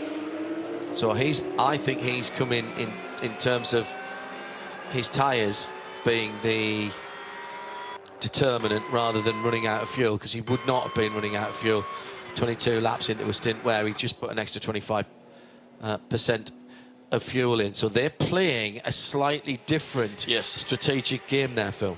I think so. I just want to cover off on a couple of penalties that we were talking about in the refueling regulations. The 971 had its refueling penalty cancelled. Okay, so they gave no more 10-second penalty.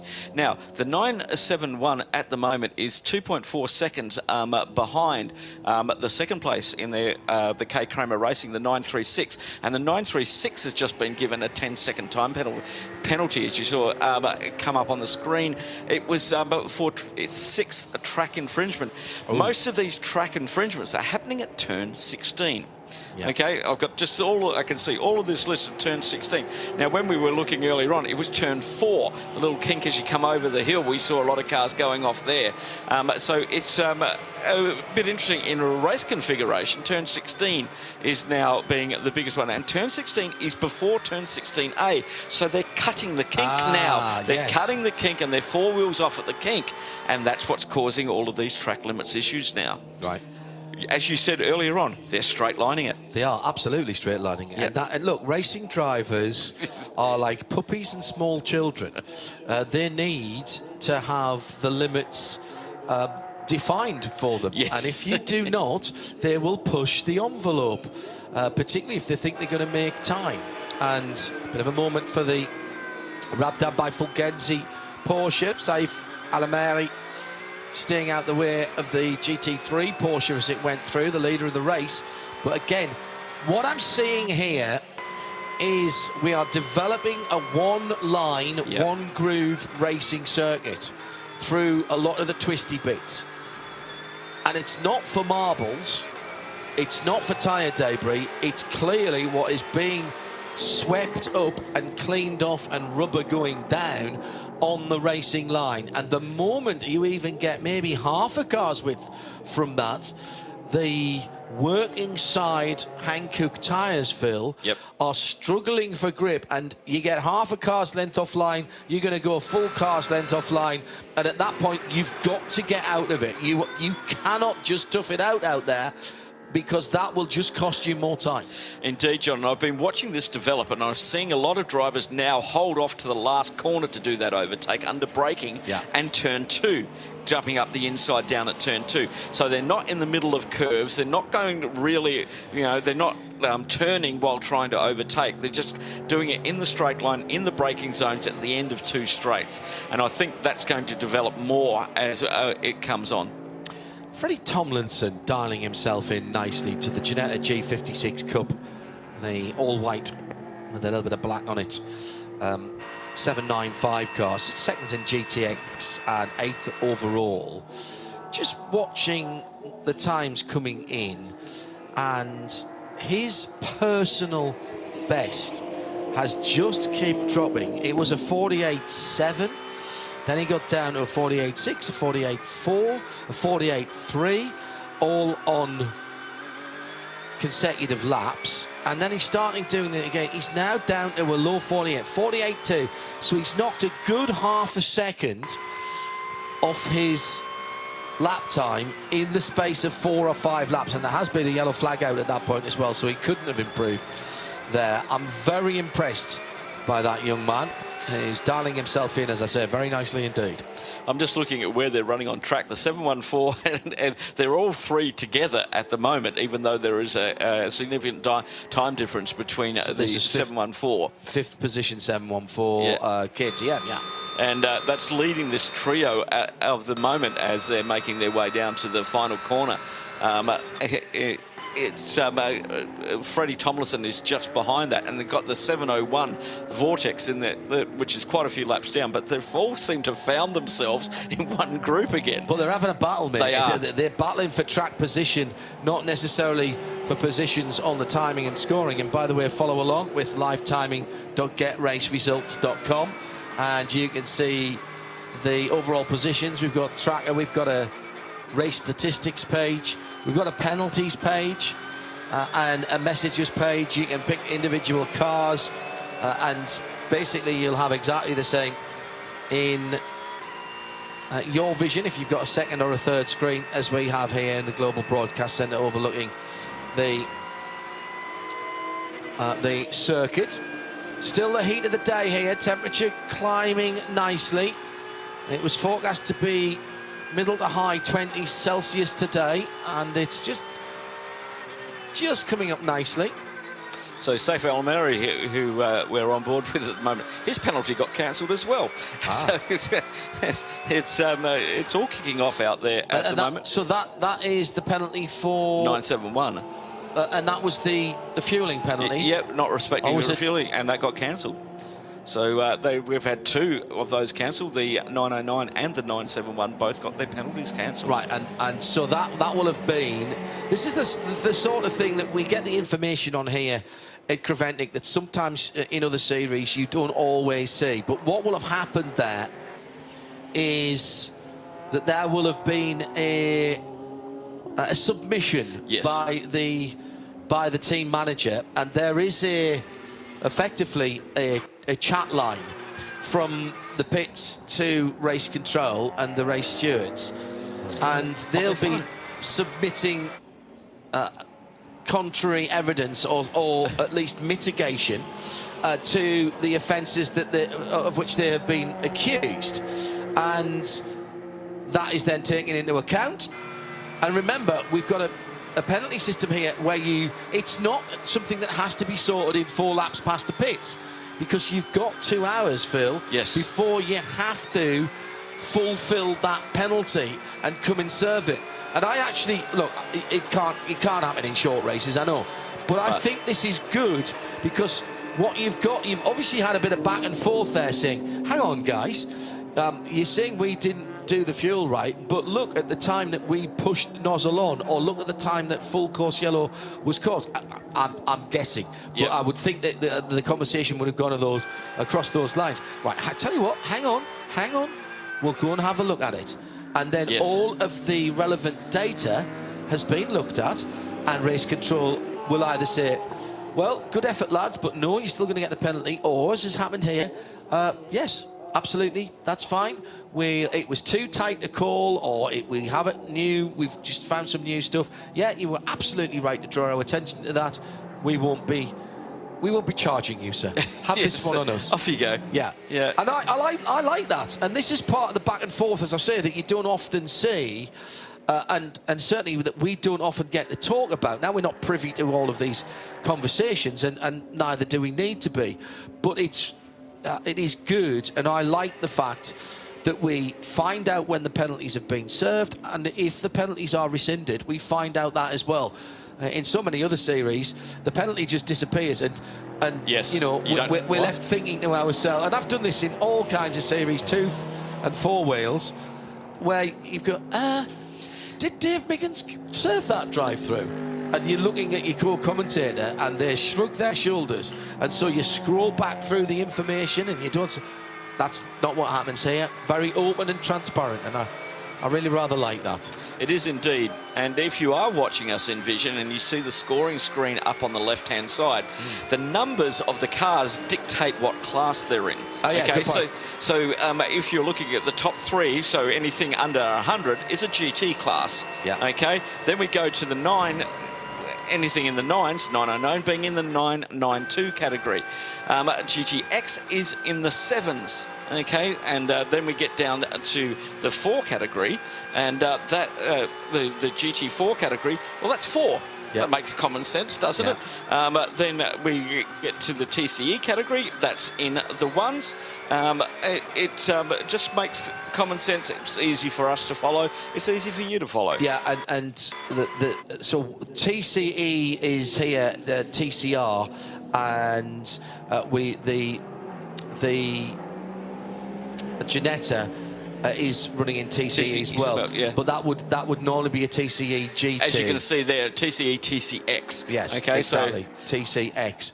So that would get a 2. So if we had more cars in each of the individual classes, then that would make more sense.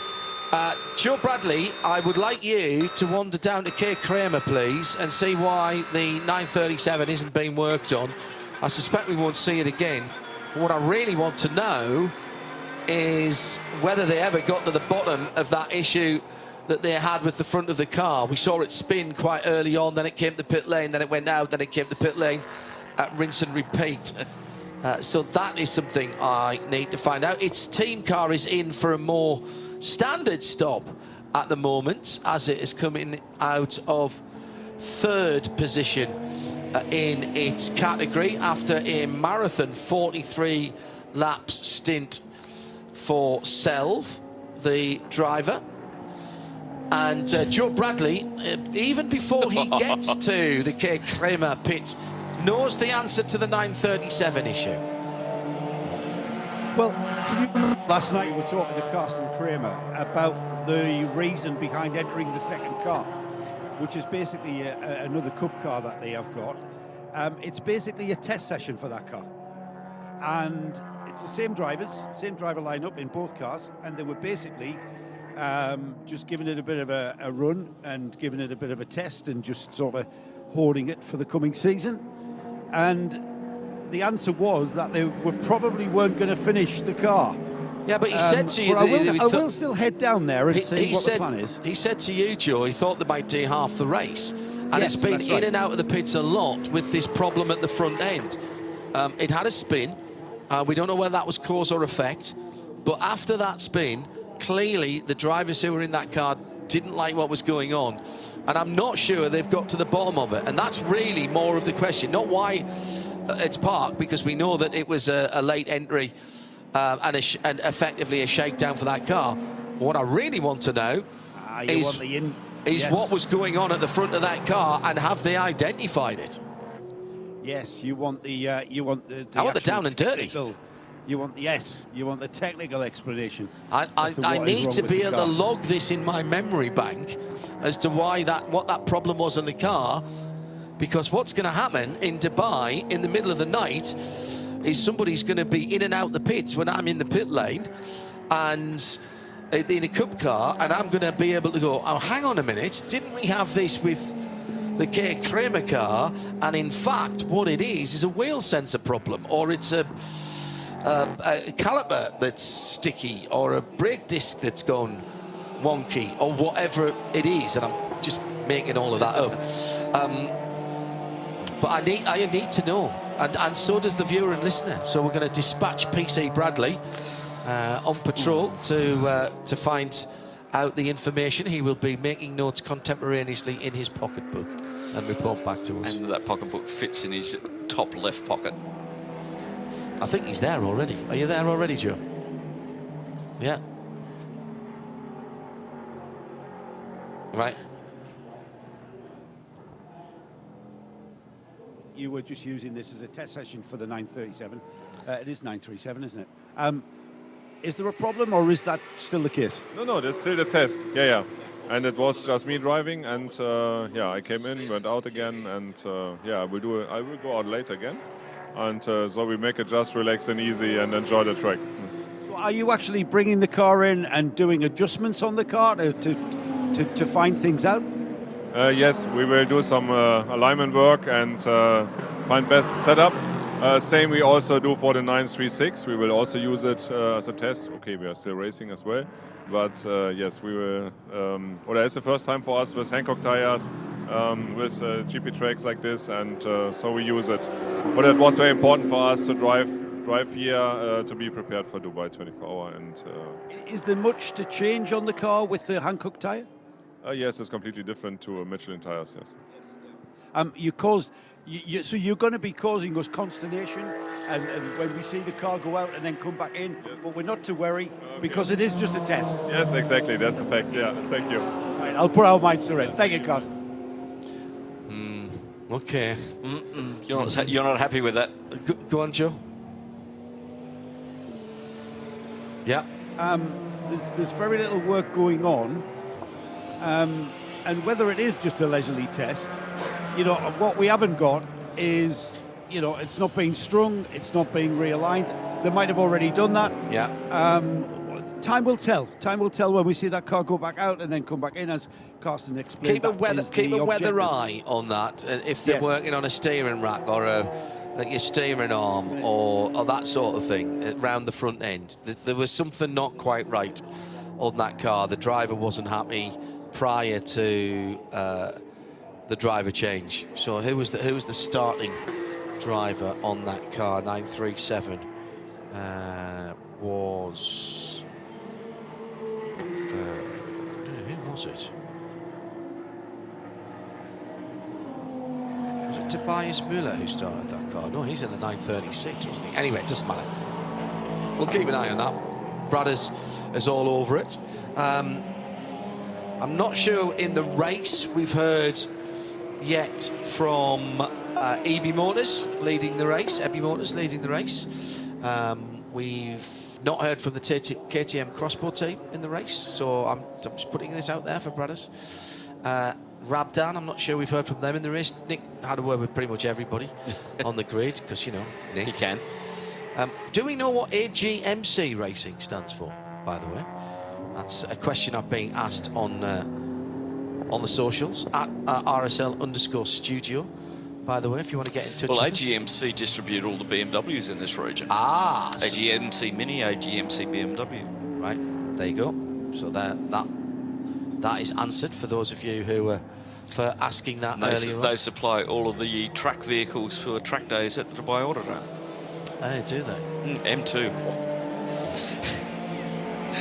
Very nice. Yes.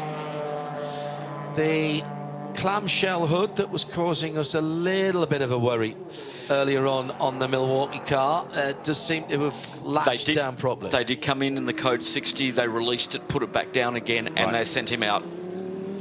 As the leader is with Joe Bradley, and this is the EB Motors Porsche, the Manamari Energy car. It's the number 95. Pretty sharp pit stop here from the EB Motors team. They've had a driver change as well, so we'll get a word and see how it's going at the front. But fresh tyres, and the car is already off the apron and heading to fuel. While you're down here, I've just had some information regarding the Red Camels penalty for being out of position in the fueling. Once again, Paul Truswell furnishing me with this. They've had an appeal that has overturned it, and the penalty has been cancelled, and so has the one for their competitor, the 971 Porsche. So those penalties in the 992 class been wiped out. Yeah. Thank you, Joe. Abbey Motors getting fueled at the moment. Just want to say a quick hello to Peter Cates back in the UK, who's tuned in. And if you aren't aware, the book that Peter Cate has talked about with us on numerous occasions in the last couple of seasons, notably at the Nürburgring 24 Hours, is out. It's called Racing Hell, a journey through racing, an alternative journey through racing. I was fortunate enough to see an early draft of it and absolutely consumed it in one late morning into early afternoon. It's out. If you go to Racing Hell book, or if you head to Amazon or any of the onlines and look up Racing Hell and Peter Cate, it's out there. It seems I wasn't the only one enamored of it. The early reviews from some of our listeners, it was on Eve's Christmas list as well for presents for motorsport enthusiasts. It seems you liked it just as much as I did. Very honest, and sometimes brutally so, but very honest. And Peter's recollections are extraordinary of his career. Racing Hell is the book. Joe Bradley with more interviews from the pit lane, still down at Abbey Motors. Yeah, the 95 Porsche just been handed over to, I'm not sure, I think it's Sergio Nicolai who's now in the car, but Cosimo Papi has just brought the car in. Cosimo, how hard are you pushing out there? Oh, the stint was good, the car was perfect. We are working so hard with the team, with other driver, but I think that we will work very hard for the rest of the race, and we hope that we will be all good. You have been working hard. I can see you're sweating. You're a young man, so you are very fit, but still you're very tired out there. Yeah, I push very hard. I'm stanco.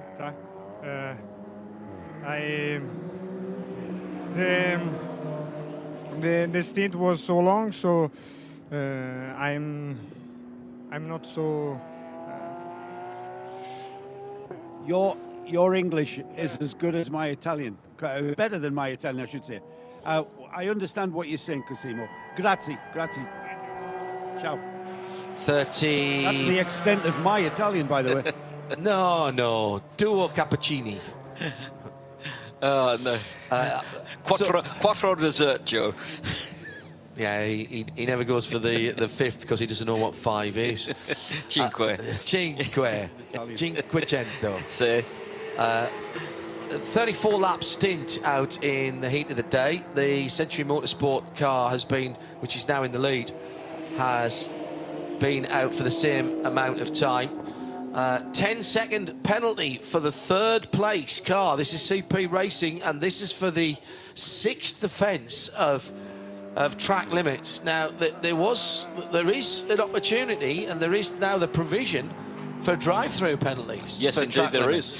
Now, we've only got up to 6 penalties so far, and given that we've still got around about just over 9 hours to go, I think we'll see that more towards the second half. We don't know when that red line gets crossed. Is it 12 penalties, etc., etc.? Now, I saw that penalty happen. I saw why it happened at turn 4. It's that little cut through where they're straight lining it. He had a slower car there as well, so there may be mitigating circumstances on that one while he dropped a couple of wheels, 4 wheels over the white line. But that one is down now at turn 4 for car 85 and a 10-second time penalty, which must be served under green flag conditions. Just before we complete another hour of racing, as we come to the 9-hour mark, a bit of other sports car news that we're catching up on, staying across what's going on at Daytona, of course, for the IMSA test ahead of the Rolex 24. Richard Westbrook will be driving for JDC Miller Motorsport in their 963. Tymon van der Helme, the full season partner for Westy. Tymon, the young Netherlands driver who drove with JDC in the bright yellow. Last year was the number 5 car, but that number I noticed on the newly Mustang sampling sponsored Porsche from Proton this year.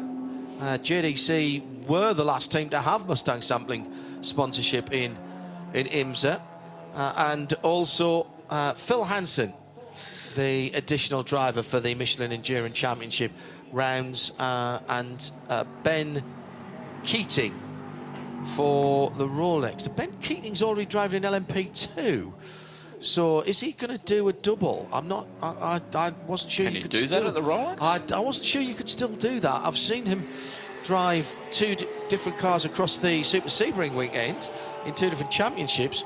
I'll track down the source of that. That's just coming in on the teleprinter, as it were. Clattering in the background. Yes, absolutely. Sportscar 365, bringing us all of the information from Daytona and the wide world of sports cars, of course, at the weekend, where the big BOP test is going on for the GT cars at Daytona at the moment, the GT3 cars for 2024's season. We'll have extended coverage of the Raw and the whole of the Rolex 24 at Daytona Race Week, coming to you in late January. In fact, it's back-to-back race weekends. Dubai, Abu Dhabi, and then Rolex 24. In fact, we'll have Abu Dhabi and the Raw over the same weekend, which is... they don't clash because the time zones. It's brilliant. It is. We'll go from one and go to the other. Yeah, and it is the qualifying for the Rolex 24 that weekend. Still the early running as we're inside at 9 hours now, as the cars continue to circulate. A couple of problems to report in terms of cars that have been pit bound more than the odd once or twice. We've heard the K Kramer 937 car getting a bit of a shakedown. We might see that again a bit later on. The Vortex was in and out, and again that was a bit of an issue with a vibration.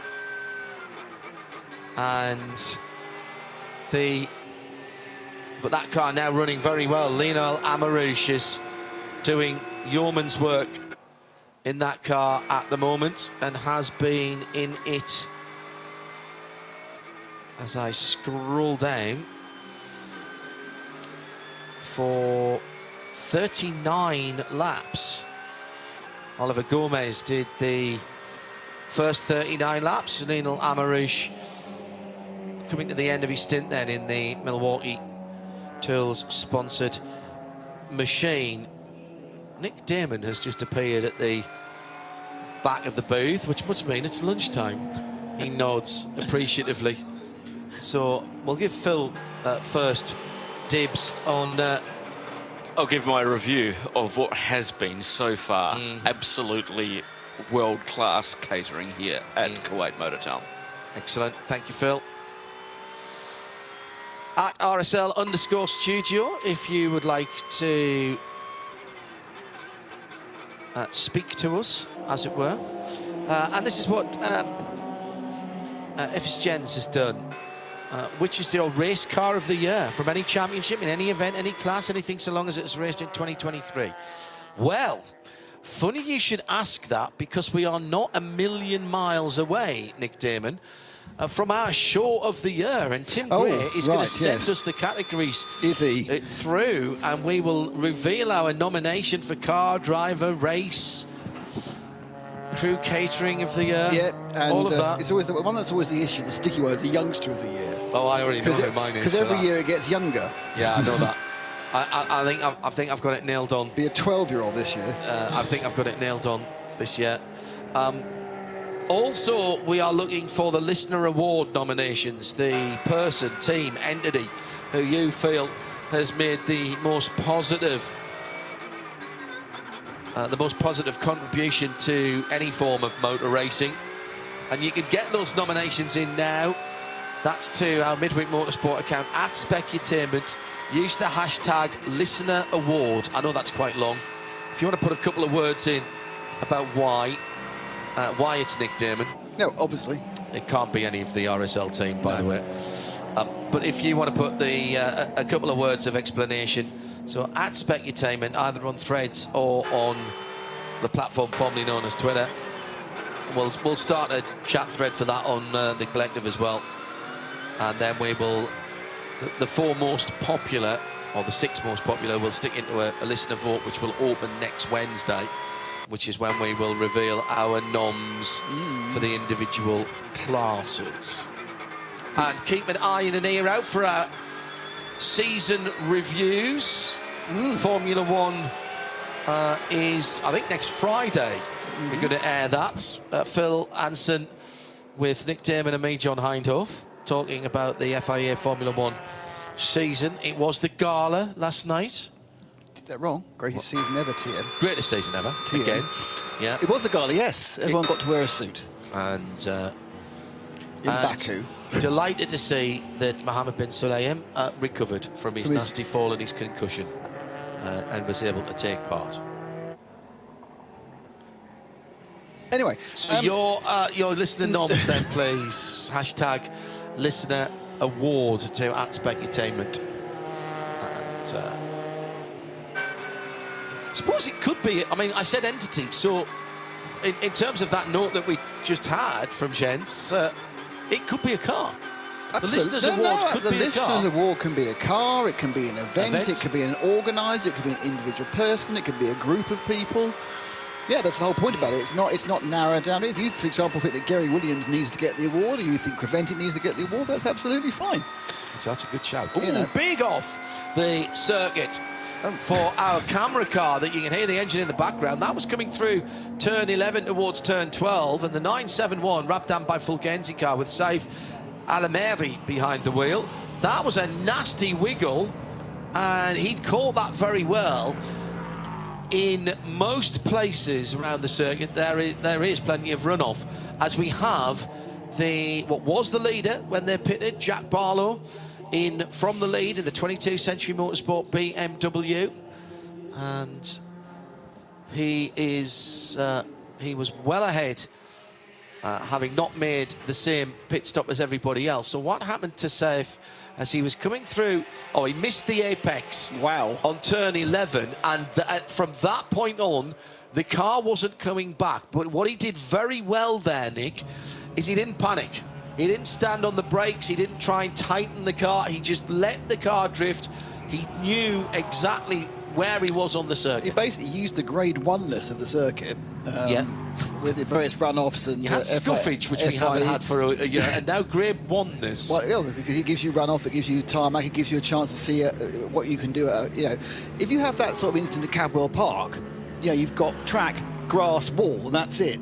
That, you had track, you had a bit of tarmac, you had a bit of gravel as well, but it was a massive runoff. And he went, well, I've got this massive runoff. Nürburgring, you have track as well. That's exactly, yes. Well, it's that fast. The grass is optional. Yes, that's true. And that shows real racing intelligence, because you've missed the apex. You know that winding on more lock's going to do nothing apart from overheat the front of the tyre that's scrap up. Thinking, what can I do? Or worse still, lose the back end. Yeah, so what can I do? Well, I can see that track's up there. I can swoop round. Yes, I'll get a bit of dirt on my tyres, lose 2 seconds, but in a 12-hour endurance race, we all live to fight another day, and we get a great replay. So what more can you ask? Which will make the highlights. Exactly. Don't forget, on the YouTube channel for 24H Series, all of the 52-minute highlight shows from so far through this season. So if you want to have a bit of a catch-up, I've enjoyed putting those together. I've really enjoyed them this year. Most of them you and I. I mean, you've done a couple on your own, but most of them you and I. I've really enjoyed doing them this year, and there's been some great racing. Into the pit lane for the leading TCE car, Henry Neal brings the Simpson Motorsport Audi into the feet of Joe Bradley.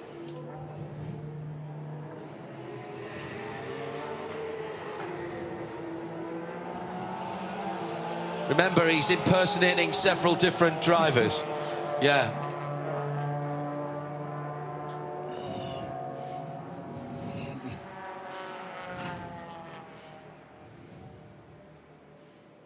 They are on a budget here. More significantly, though, as the car has already rolled off and gone on to fueling, keep an eye on that car because it's going to be spewing fuel again because they've done nothing with regard to that. Oh, really? You know, remember about an hour ago, James said that they were going to have a look and see if they could rectify that breathing issue. Well, nothing was done, so that might happen again. Joe, did you say that was the starting set of tyres on the front of that car? Yes, and you can tell when you see the wear on them. So that's 86 laps those front have done. So Yes, 3 hours and 10 minutes of racing. So Henry's going to tell us what they felt like. Luckily, I haven't Did got they a change the cameraman. He's bats? on his lunch break because he's here and he's here in his underpants. Did they change the rears as well, Joe? Did you change rears there as well, boys? Didn't you? Didn't change the rears, just the fronts. All right. Okay. Looks like it was needed to be changed. Henry, was it? Yeah, definitely. That's what happens when you double stint a set of fronts.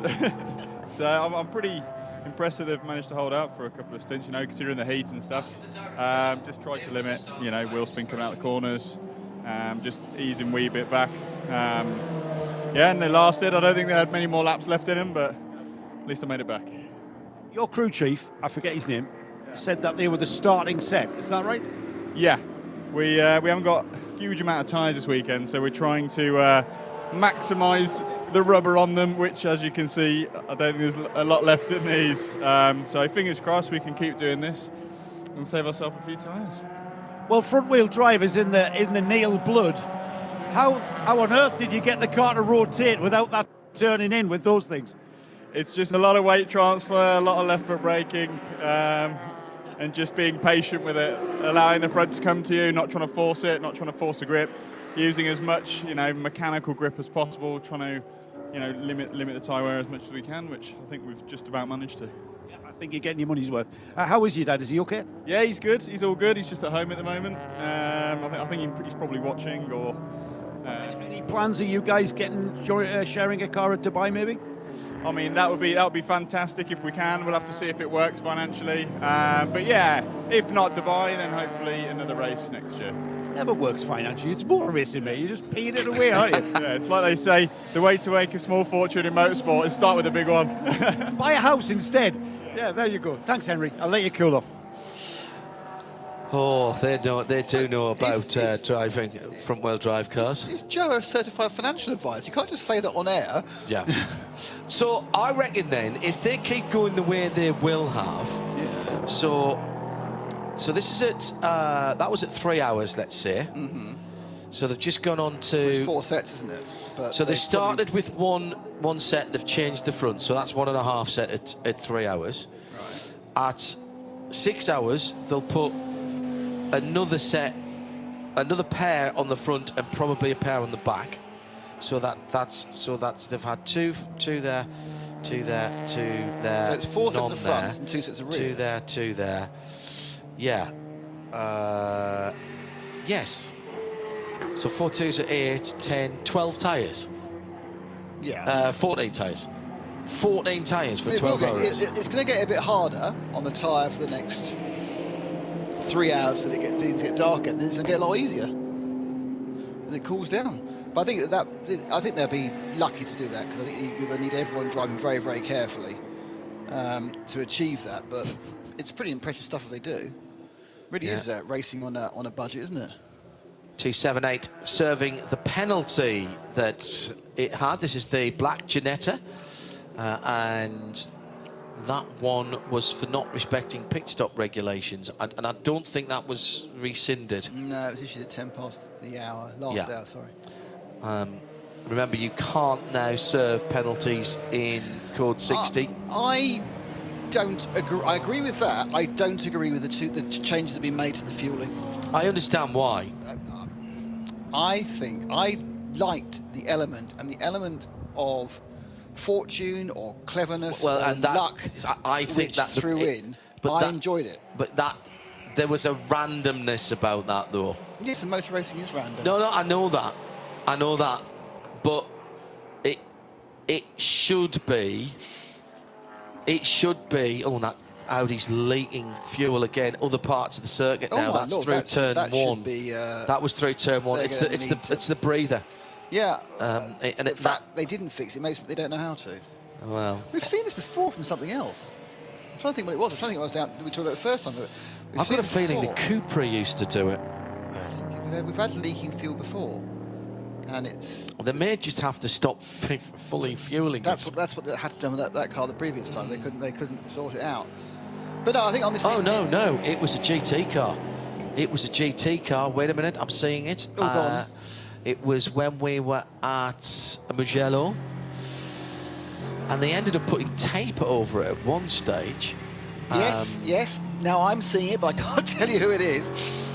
Was it a Ferrari? I don't know. I think it might have been, but it's like Answers on a postcard, or more likely on the social media Yeah, at at RSL_studio. Going back to the code 60 25% fuel route, I really dislike when teams are disadvantaged through nothing to do with them when a yellow flag comes out, when a safety car is caught. Look, I accept a safety car is going to close things up, but in championships that don't close the pits when a safety car comes out, if you are the leader, you're going to be disadvantaged badly enough by losing your 15 seconds lead that you've built up. Yep. But that I do accept. What I don't like is if you've just gone past the pit commit as the leader and the second place guy hasn't, he gets a free pit stop. And so if you aren't going to do code 60, then you should always close the pit lane so that the leader has the first opportunity to come in. On a yellow flag, but not on a safety car, yes, but not on the code 60. As long as the code 60. But on a code 60, particularly if it's a short code 60 for somebody running out and getting some debris or something like that, then it is absolutely contingent on where you are on the track as to whether you take that stop or not, because you can't risk going in off sequence and it going back green for you. And that, I think, is just slightly too much of rolling the dice.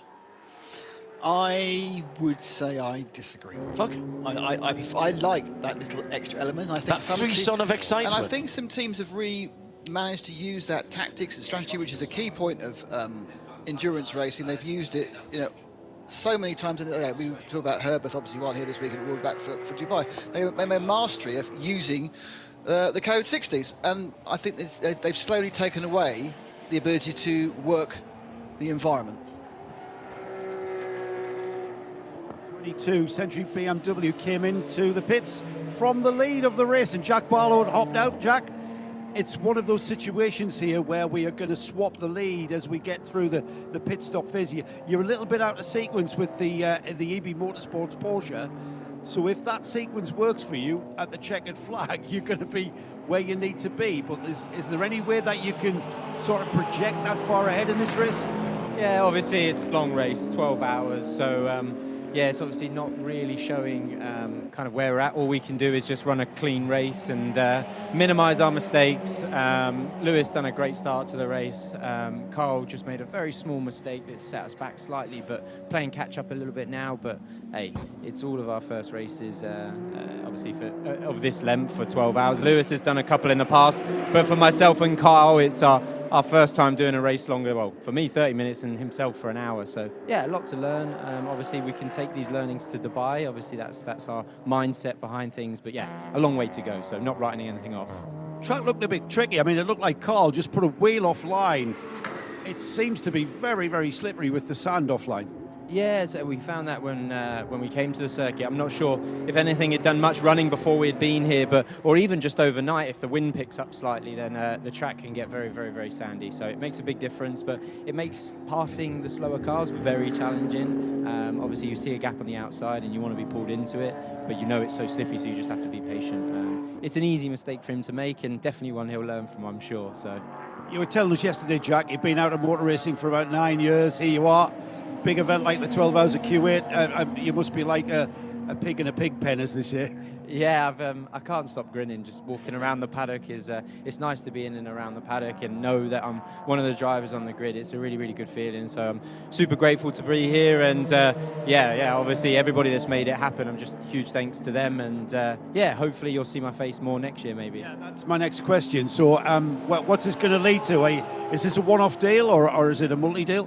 No, so I'll be doing the whole of the Middle East Creventic Championship. So you'll see me at Dubai 24.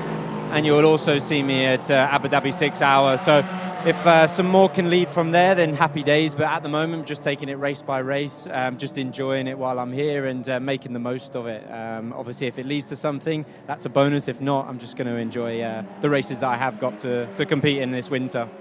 Keep smiling, Jack. Great to have you. What a great addition to the grid. Joe Bradley with Jack Barlow there. Battle on the track for second and third, but there is one lap between them at the moment. So this is the BMW battling to get back on effectively the lead lap. So there's 3 miles between these cars, although they are second and third in that order on the timing and scoring screen. And the second place car is Shane Lewis for CP Racing, Lewis Plato in third for Century Motorsport, and that car has been quite a bit quicker at most parts of the race. Interesting to hear what Jack was saying there, and even with just over a dozen cars on the track, finding space to pass Nick is really difficult. 2 very evenly matched cars. I would say the BMW maybe has a second or a second and a half in its pocket at the moment in terms of pace, and that may be because Shane is running to a lap time. But that's still not enough to make a clean pass here. Shane's putting his car in exactly the right place, and the dangers of going offline, very well described there by Jack Barlow. Yeah, I mean, it's the track obviously has this very long infield section, which is basically the whole of Sector 2, and it is a single line for 2 similar class of cars. So, if you put the cars you say where you want to, there's no absolute way that Lewis Plato can get past Shane. The only chance Lewis has got is in some way getting the drive out of the final corner, whichever number we decide that's called now, which I suppose is better out of 16A or 18, whatever it is, and then getting that speed down the straight. But I think actually there's some very good straight line speed in that Merc as well. So this could be a frustrating few laps for Lewis, because he knows if he can clear Shane, he can be a second or 2 faster. And it's really important because he's got to make up 1 minute and 45 on Lewis. He's got to make up another half minute on the EV Motors Porsche, and he is, of course, the fast driver in the fastest driver in that car, who needs to get the time down, because obviously they're going to have more time. We still got more time to come. More time to come with Carl Cavers, who's is the man who's he's there. He's a very, very good gentleman driver. He's a gentleman driver. So race-wise, this actually was looking like 2 cars going around together, and a person in second being a lap ahead of a person in third is already going to spin out what could end up being quite major implications for the race that's still got 8.5 hours to run. Yes. And I have no doubt that Shane Lewis is absolutely aware of the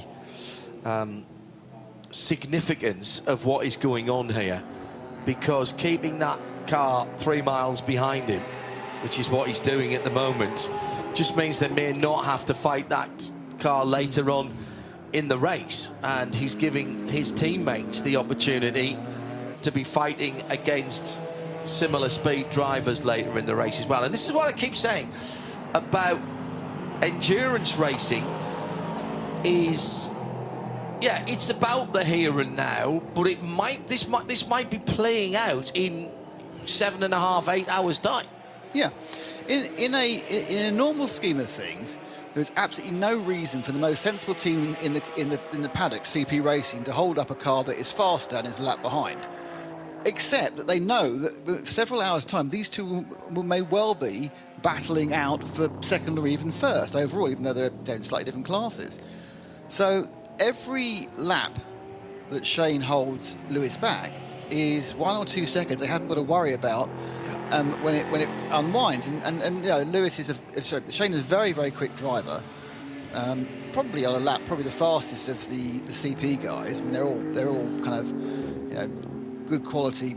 They're class amateurs, but most of them have, outside Charlie, do instructing and that sort of thing. So they've got some sort of race background and race at tracks. Of course, they are a very pleasant age.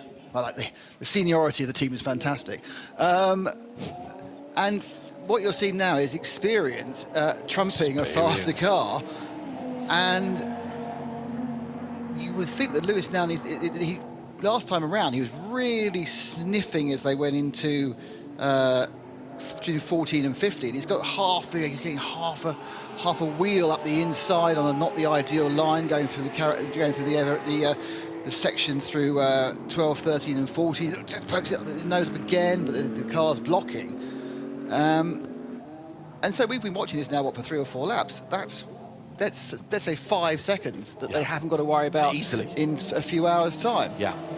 He's actually the Manamari energy by Ebi Motors, he's doing them a favour as well, because Shane is over 2 minutes behind them at the moment. Last lap, both the second and third did a 45.7. The leader, Sergio Nicolai, did a 44.6. Yeah. So it's as you say, there are 2 of the 3 who are gaining by this, and one of the 3 is sitting there going, "This is just my worst nightmare currently. That I am using up my pro time, but not getting my pro lap times." Yeah.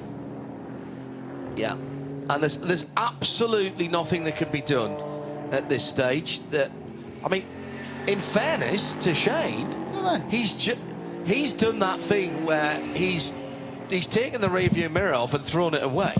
He's driving as if there's nobody anywhere near him. He's just driving his own race. He's as the Americans would say, he's hitting his marks.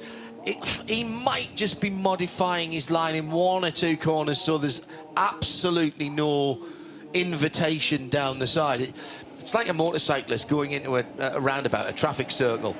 And I was taught by, when I passed my motorcycle test, I was taught to pass my test by an advanced the motorcycle rider instructor, and he said, put yourself in the place where you don't want the car driver to be.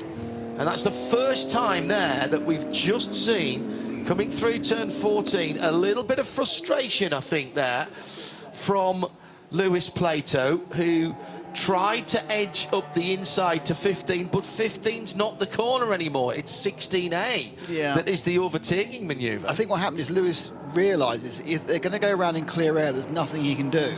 And they were coming up to lap a couple of cars. It was a vortex that time. He just hoped there'd be enough of a delay or a confusion in Shane's mind about which way to go to get past the vortex that he could maximise it. So he came right up alongside him, not in a particular passing place, but if it's for some reason the vortex then caused an issue to Shane, he could have got through. Now the second of the 3 cars has also been passed. Oh, here he goes. Goes to extreme left-hand side. There's a heavy braking area coming up at the end of the long straight, and finally Lewis Plato gets through, and it's the 10th place car that's done that.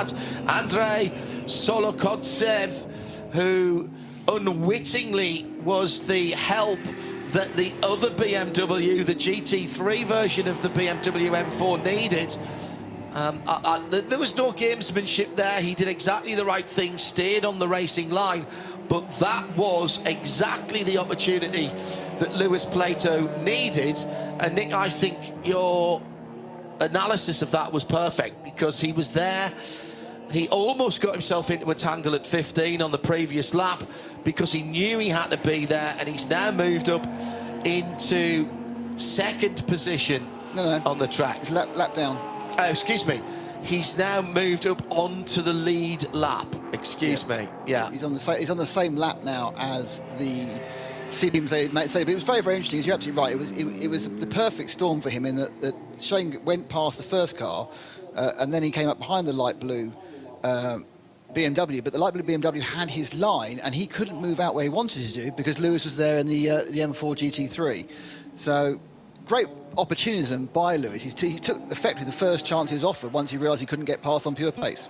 Last time around, a new fastest lap of the TCE race for Christian Broberg, behind the wheel of the CWS Engineering number 278 Janetta G55, a 154.897. That was front of the field lap record pace last year. but we have got a slightly revised circuit. In the other classes, the fastest laps have gone to the leading Porsche in GT3. That's a 1:43.5. Red Camel Jordan have got the fastest 992 Cup car lap with a 1:46.8. In GT4, it's the leading car in that category, Century Motorsport, with a 52.795. And in fact, Christian Broberg has decided that he's going to do it again. 1 hour, 1:54.871. And in GTX, it is the Vortex, which is running in third after being delayed early on with a couple of pit visits to sort out an alternator belt. And they've done a 1:46.1, and that's the best in their class. That's the lap leaders at the moment. At the sharp end of the field, it's 38 seconds between Porsche and the number 95 Manamari EB Motors car. And CP Racing, Shane Lewis, has just given up track position, finally, to the charging Lewis Plato, who immediately took 2 seconds out of him on the remainder of that lap, on 2/3 of that lap. So watch out for Century Motorsport now. And Lewis Plato, livetiming.getraceresults.com, and follow along with us here at Kuwait Motor Town for what will happen in the next few minutes. How quickly can he close down to actually challenge for second position? He goes across the line there at 45.3 for Century Motorsport. And what we're going to get from Shane, he'll be across the line in a moment or two. Just looking at their pit stop schedule, CP Racing are due into the pit lane. Shane Lewis is due into the pit lane shortly, whereas Lewis Plato has still got some 20+ laps to go. Yeah, the interesting thing is actually that the fastest car on the track is Sergei Nikolai in the Manamount Energy by EV Motors Porsche that is leading. Leading car, He's stretched the lead out. Oh, he's just put in a new fastest lap. When I sat down, that lead between first and second was 28 seconds. It's now 38 seconds. Yeah. Now, some of that was because they were scrapping, but the last 2 laps, the fastest car on the track, well, 44 flat this time and a 43. 16A's claimed another victim. This is the second time in the gravel there for the 714.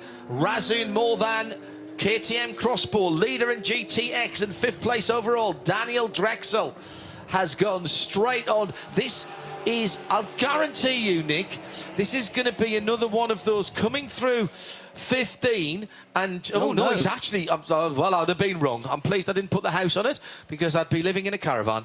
Locked up the left front Hankook, but that was, I think, just coming too hot through 15. Really? That looked to me like it might have been a failure of some sort. Do you think it's a very strange angle? Now, those who can see pictures, code 60, by the way, will see code the car 60 in the barriers, but it just kissed the barrier. There's no. It's Tech Pro. That's not going to damage the front. There's going to be no actual damage to the car. It's going to need to get pulled out, and then obviously we'll have to find out what the issue was. But it was a bit weird. It was locked in at an odd angle. Right. And you kind of felt if he'd unlocked the thing, it might well have gotten round the corner a bit more. So. Yeah, my feeling is that's a strange one. I'm prepared to give him the benefit of the doubt on this at the moment. He was locked up all the way into the gravel by the look of it. What we can't see easily is the attitude of the car because, of course, it's in the gravel. Now, this is magnificent news for CP Racing. They were coming to the end of their stint anyway, and Joe Bradley, I think I saw them dive into the pit lane. Oh. No, I think Plato has gone straight through to fueling. Correct. The CP car, Shane Lewis has taken on some fresh Hankooks. So that's the only variation on these 2 pit stops here under code 60.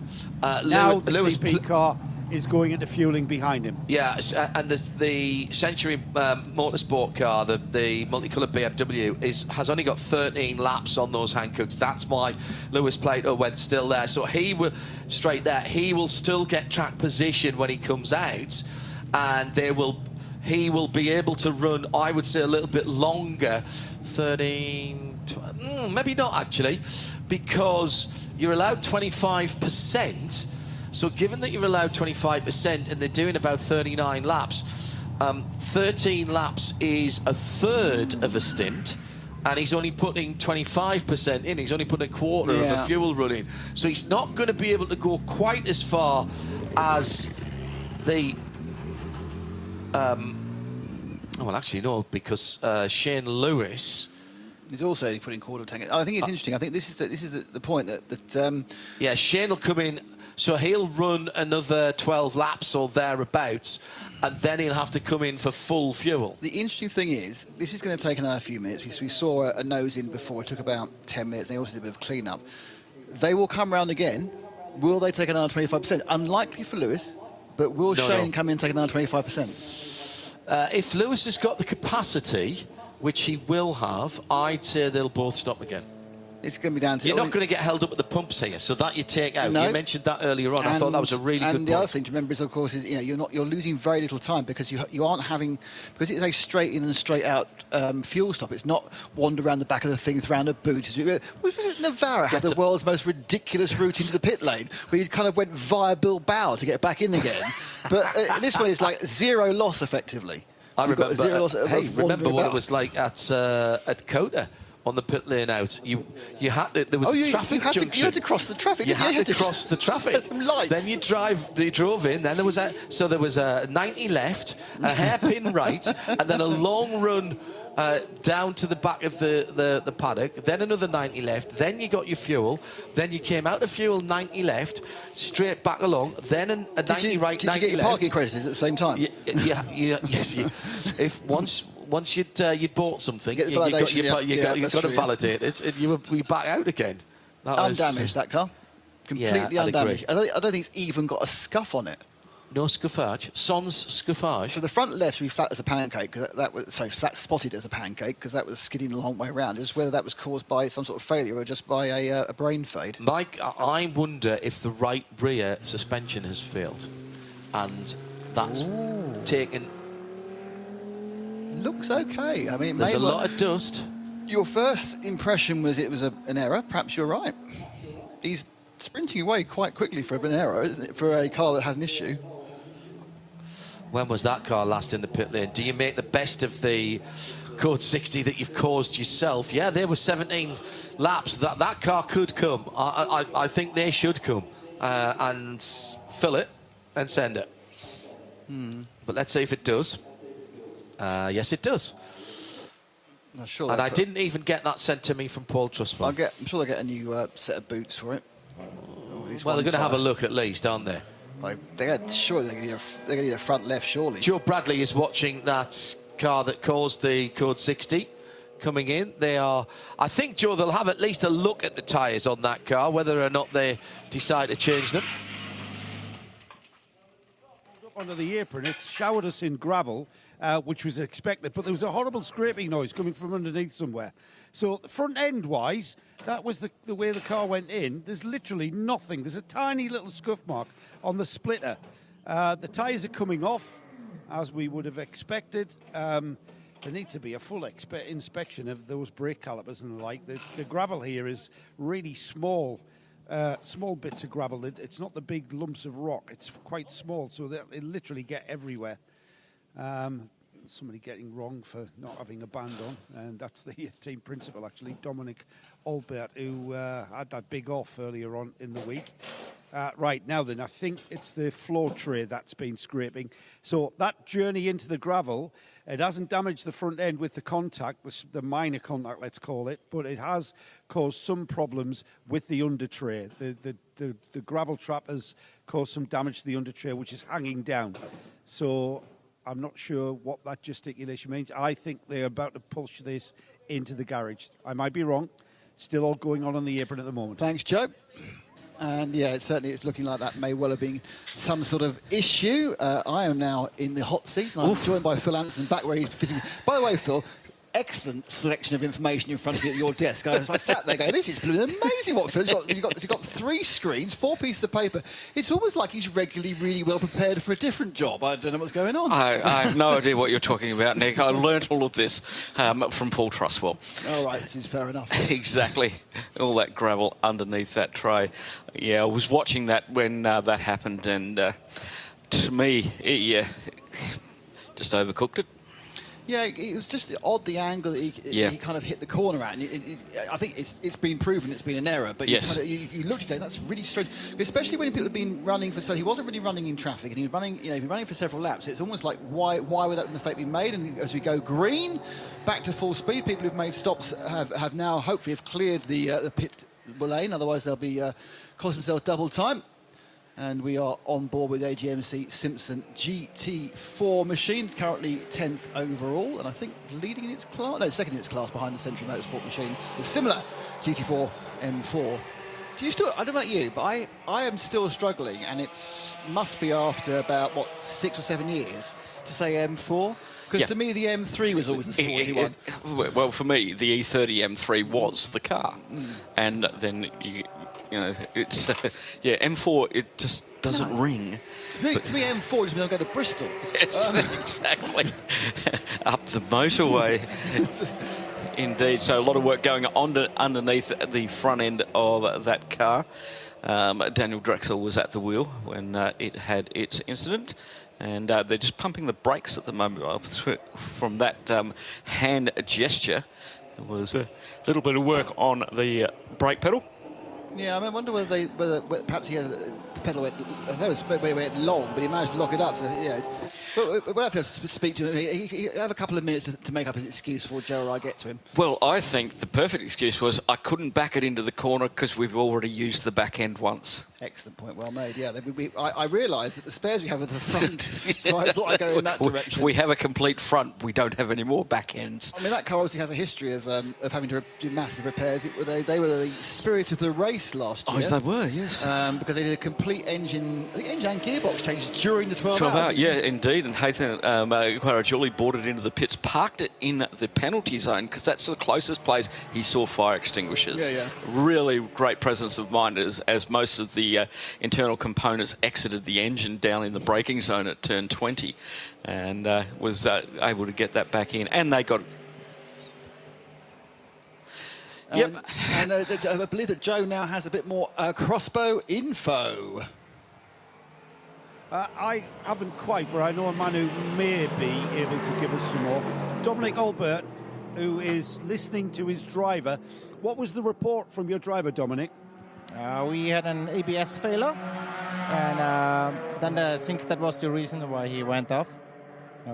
He recognized it 5-6 corners before, and so yeah, then he came off. Now we came back, and now we need to change the ABS sensor. It's front left. The car, remarkably, is looking completely undamaged. Is that the case? Yeah, just a bit of gravel, and yeah, now we need to fix that our ABS works. So then, phew, that's really lucky, isn't it? Yeah. You can't imagine what's that like, guys. You know, under racing conditions with a car with ABS, you literally get to the braking point and just hammer the brake as hard as you can, and then what will happen if the ABS stops working is you just lock the wheels and go forward. Thanks, Joe. Yeah, well, I was right.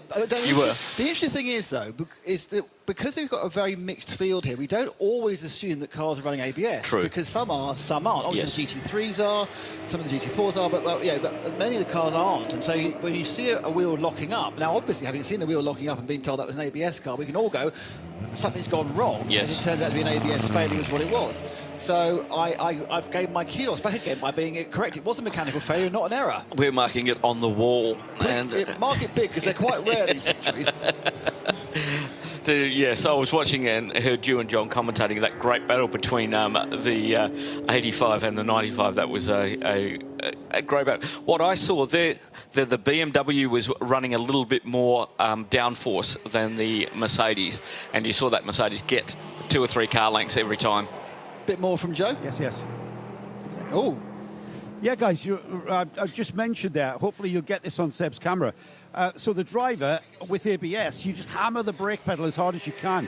When the ABS stops working, the tyre locks up. And just look at the tyre damage that we've gone from this lockup, which caused the car to go off. We burn immediately through that surface tread, and it starts, this is a blister because of the heat build-up across this contact patch, and then the rubber just starts peeling off, and that happens in an absolute instant. The driver by the time the driver reacts and stops the brake pressure being so hard on the pedal, you're already off the track and you're already heading towards the gravel. So that's the sort of thing I was talking about the tyres locking up and causing that damage. This tyre is now ruined. So that just goes in the bin, or for recycling, I should say. Thank you, Joe. As always, if you want to have a man on the pits, you can point at something that's... the only thing is you didn't get to taste it. If it's liquid, he'll taste it. That's great. Thanks, Joe. It does show the damage that is done. And he doesn't point with his clipboard either. He uses his finger. Yes, but that involves like dexterity, because he knows the clipboard had to go under the arm whilst the microphone. But pointing the clipboard, also pointing the clipboard. You see, for me, being not a seasoned pit lane mechanic, keeps me further away from things that might burn me. Whereas Joe doesn't really care. You know, he's burnt everything, had everything covered in all sorts of unpleasant fluids. But yeah, I think it shows that how quickly, once you've locked a tyre, we saw the lock was probably, 30 metres, perhaps 40 metres of lock up? Yep. And that's enough to just completely destroy a race tyre. That's a second. Literally a second, and that tyre is destroyed. And you've got to remember, you're not braking at road car distances here. At that corner, you're braking at probably 40, 50 metres. And as soon as you lose that 1 second, you've gone 20 metres. And you're literally, that's it, you're a passenger. I just saw him having a few issues there, Daniel Drexel at the wheel. The car weaving around under acceleration and under braking, and he's cleaning the tyres off. He's got a problem with that car. They've broken something. I picked that up. That car was really struggling with something. I think they've broken something on that car, whether it be ABS or something else. But I saw it shimmy like it just shimmied then, and that to me looks like something in the suspension may have gone. It's probable.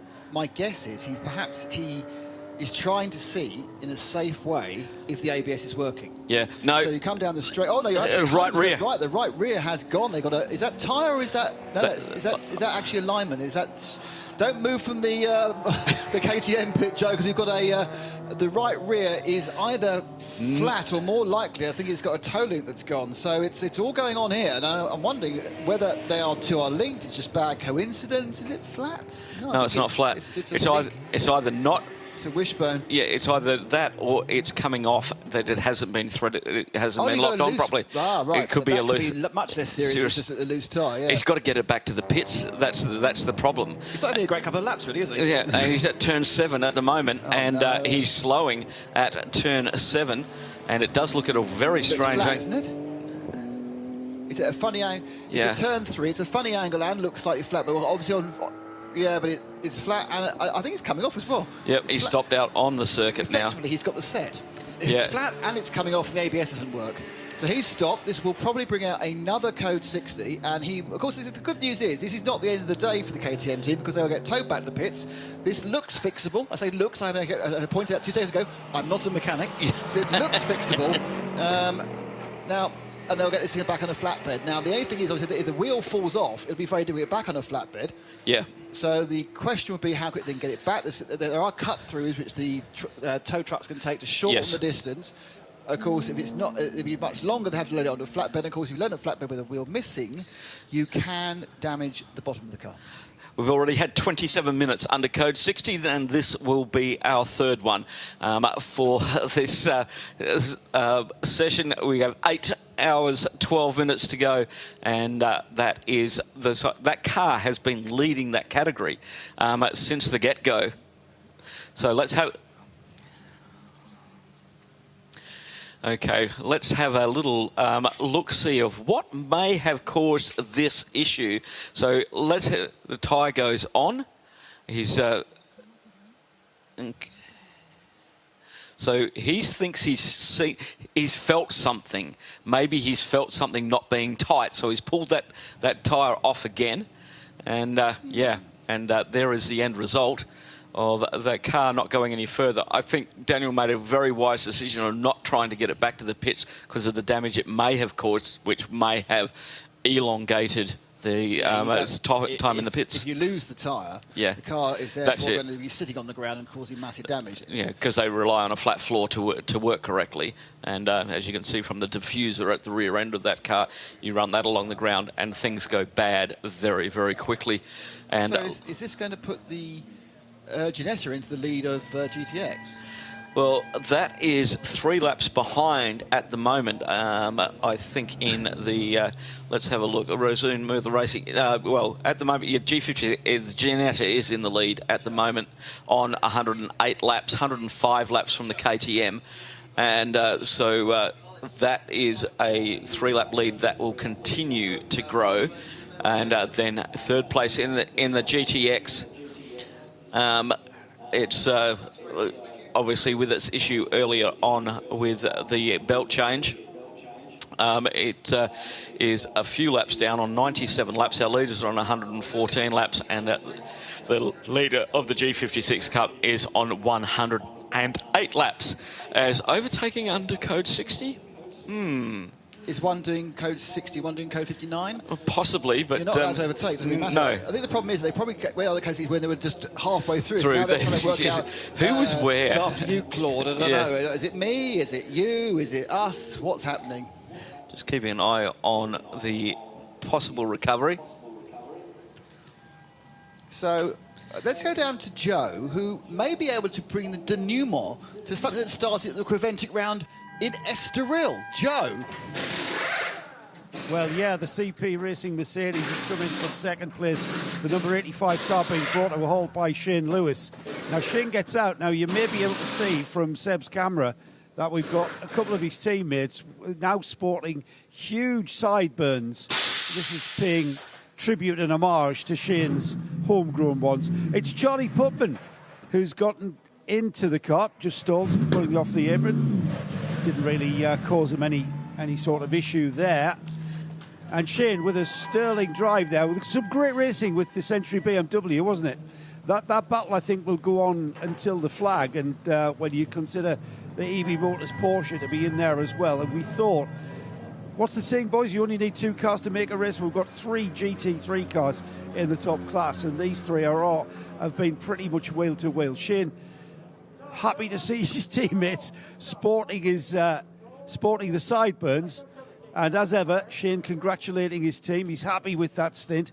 We'll stay. If you stay with us, we'll get Shane when he takes his helmet off. We'll just run through what this whole sideburn thing is about. Coming into Estoril, Shane was beginning to grow some proper Dickensian style mutton chops, and we challenged him for the next race, which was in Barcelona, which was about a month later, to actually get and grow as the biggest, bushiest sideburns you can. And the little tinker shaved them off and didn't do it. But his team had already bought the comedy sideburns, didn't get to wear it, because they said, well, we're going to do it if you're not. As you can see there, you've got Charles Espinal on the left and Joe on the right. And Joe, back to you, mate. Let's find out all about Sideburn Gate. I've got my own here, boys. You can just see under there. Shane, I've got to say, that might have been a cracking driving stint, but the sideburns are pathetic compared to your teammates. I'm telling you, I got to catch up. You know, they're ahead of me on everything. On the track, here in the pits, and in the burn department. I got to catch up. Yeah, I mean, I just want to... These are actually there, but he's been shaving up to there. So what are you going to do? What's the strategy to get the hair to grow a little bit thicker? Well, so if you can make me a little younger, I can make it a little thicker. But no, man, it's I've kind of kept these around just for good luck throughout all the years, and I'm so happy that these guys are kind of joking around with me a little bit fun, you know. So you got to have something. So having a good time with these boys. Well, you had a lot of fun out there. That was a great battle for us with the BMW. Tell us a bit about that, Shane. Yeah, you know, so they got on the radio and said, listen, he came out with clean tires, you know, new tires, you know, don't have to race him. He's going to be quicker. And I'm like, well, he's going to have to work for it. I'm like, I ain't going to give it to him.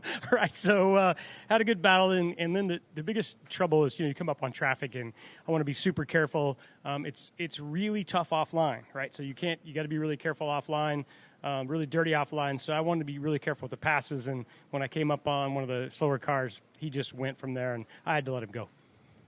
Hopefully this is going to go all the way at the flag, boys. Down to you. I know there's some sort of rumour going about that you guys are coming to the end of your Creventic journey. Please don't. Because I don't know what we would do without you, because it's such a great atmosphere in this team. No, rumors, man. Those are just rumors, bad rumors, all talk. It's mostly because they want the winners to go away. It's all about that. They don't want to see those winners here anymore. Well, there is that as well. Thanks, guys. I'll leave you to your dealers. Oh, that's a great answer. It is They want the winners to go away. Fantastic team, fantastic humour, and it's good to know that they are all disappointed with his inability to follow through on a sideburn grace decision. But we finally got him. It just took us 4 months. Exactly.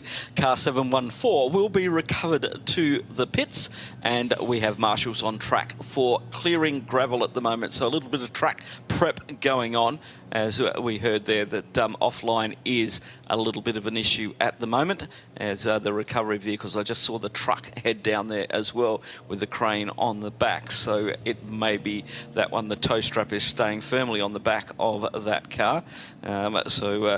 Hopefully in the not too distant future we'll have that recovered and back to the pits to continue on. Interestingly, now had 2 of the 3 GTX cars come into trouble. Obviously, Vortex was very unlucky to have a problem after 5 laps after not having a problem at all. They're still recovering from that.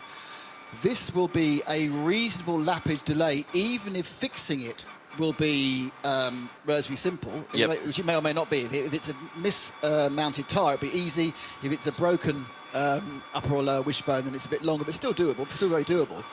Yes. This is going to give Toro Verde and the Ginetta G56S, which, if I'm honest with you, if I was going to put a finger in a pie of which one I thought might break down first, it would have been that one. They've not. Oh, hang on. Touch wood. Sorry, apologies.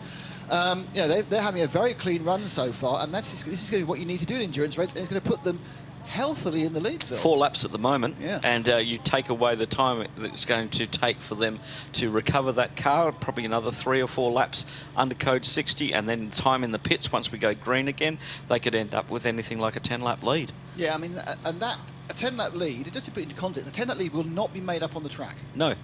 Even in 8 hours, because the difference is here is second to 2 seconds a lap. It won't be made up. Yeah. So it's going to take. They now know in their minds that they can actually run a little bit back from maximum, just a little bit back from taking the risks. Yes, indeed, and I think that's very important for the Toro Verde team. Lawrence Thomason at the wheel of the 795 at the moment. I must admit that is a cracking sounding Ginetta, that 795. It's an absolute beast of a car, and we're looking at it earlier on with those flared arches and the bulging tyres, and it's just a very pretty car, and it's also very quick. There it is, that lovely white, orange and black Ginetta. Well, white and orange is the Ginetta. Yeah. It's either orange and white or white and orange. That is the Ginetta colours. Thanks to Nick Damon for standing in. I did say it was the right rear suspension on the KTM, and the Rasimon team, when he came into the pits, they looked at the left front because that's where he'd flat spotted, and they didn't look at the right rear. Yep. So we saw the on the replay that they had a little bit of a look. They put the tyre on, took the tyre off, had a bit of a shake around, tyre went back on again, but I think you may be correct that we have some suspension issues that will be a bit more timely. Yeah, my worry was that if he'd kept on driving it, he'd have pulled the drive shaft out. Yeah. I've done that with the Ginetta before, when the rear trailing arm snapped on me. And see, most of my brilliant insight is because I've just done something just as stupid myself. So it's I'm a role model for doing that, John. It's more down to I know of what I speak rather than anything else. So that'll be a bottom arm maybe that's just allowed the car to tow out a little bit. This is tricky because of where the bonnet goes up or the hood goes up. When they're trying to grab it from the side to get it up onto the track, it's actually higher than the car. Yeah. So I saw he's holding up these straps, but he's not quite at the lid level. So it might be a little bit longer. RSL_studio, if you want to get in touch with us, thank you. Let us know where you are, where you're watching and listening. Pretty much everybody has been into the pits.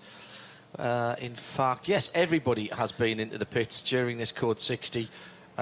bar the KTM crossbar. Although, in fact, actually, they did come in and have a look at it, didn't they? Yeah, they did. After they went into the gravel, they came back in, had a look at it, put it back out there again, and then I saw it start to shimmy, and I thought, maybe it's just the tyres, but no, it wasn't. The 971 Porsche and the Ginetta 795 have been overlapping and side by sides and all kinds of things, but they are holding their positions as they must do, of course. And one driver's 60 kilometres an hour might not be the next car's 60 kilometres an hour. Quite often now you'll have a secondary, effectively pit lane speed limiter that holds you on 60. Sometimes you just go down into first and it does it automatically. It depends how the guys have programmed the car. Whilst we're still under code 60, let's take the opportunity to have a look at the standings at the end of 4 hours of the Hankook 12 Hours of Kuwait for 2023. It's the opening round of the 2023-24 Middle East Trophy Championship, and we have, after 1/3 distance, the 911 GT3R of the Manamari Energy by Ebi Motors in the lead. They've just popped back into the pits again to get another 25% of their fuel allowance, so they're showing in the fuel area at the moment.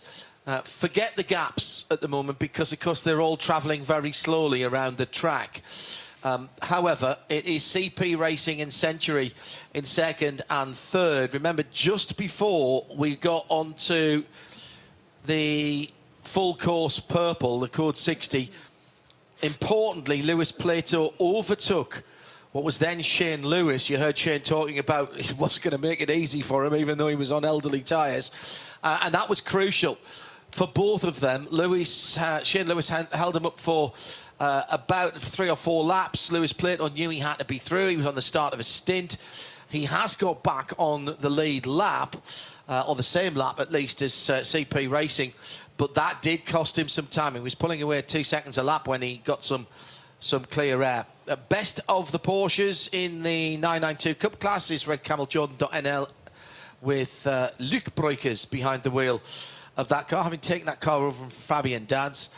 Second place in that class is in 5th overall, and a further lap back there. That's the Rabdan by Fulgenzi machine. Christopher Zirkling behind the wheel of this 971. Then the leading GTX car, and with the problems that we've seen from recently from the Razun Mordan Racing KTM Crossbow, that is now the development car of Toro Verde and Ginetta. Lawrence Tomlinson, LNT, the man who saved Ginetta and has developed it over the last, decade and a half or so. Maybe a little bit more than that now. He's in the car. He says this is the portent to him doing some more racing now. He's stepped away from the day-to-day running of Ginetta. That's been done by Lawrence's daughter. He's involving himself in some of the engineering and design work, and this, as I say, is a development of the G56 Cup car that he's driving with his son Freddie and Michael Simpson. Michael Simpson yet to be seen on camera doing his moonwalk. I thought we'd leave that till later on in the race. It's a big fan favourite. 936 is the K Kramer Racing machine. That is the remaining car in the race. They had their second car. You'll see it at the bottom of the standings later on. Really just a shakedown to make sure that car is okay for later on in this season. It's Tobias Müller behind the wheel of that car, and they are third in the GT3 Cup. Then it's the number 438, and that is the leader in GT4. We have 2 BMW G82s.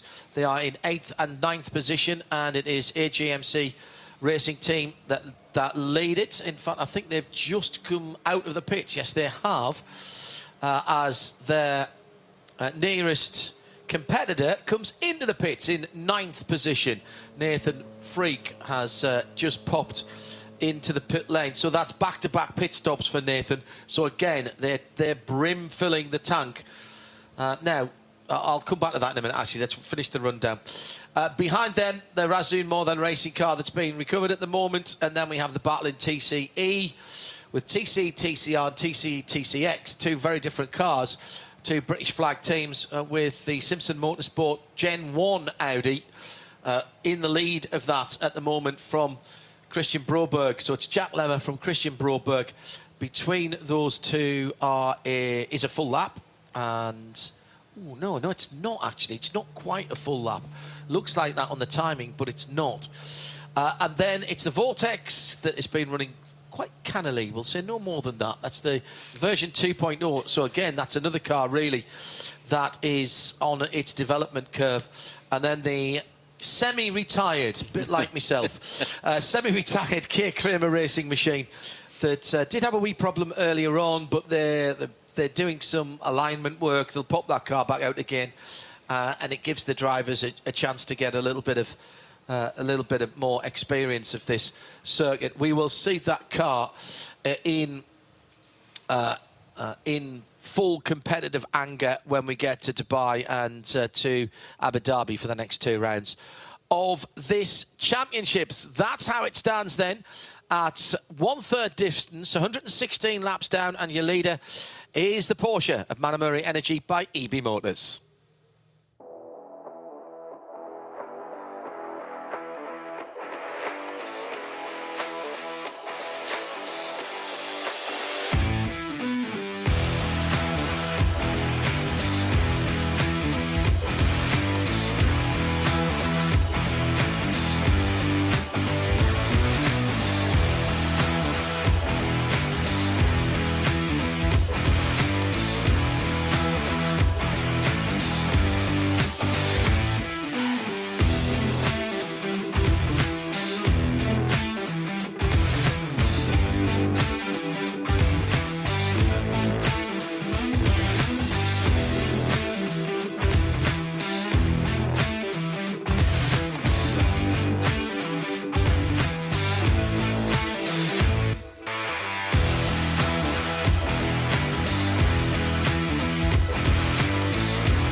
So we continue with this code 60 as we're live from trackside, overlooking the start-finish straight and the rest of the circuit. This is our 3rd code 60. We've already had just under 50 minutes of code 60. This one a little elongated because of the complexity of the recovery of the KTM Crossbow.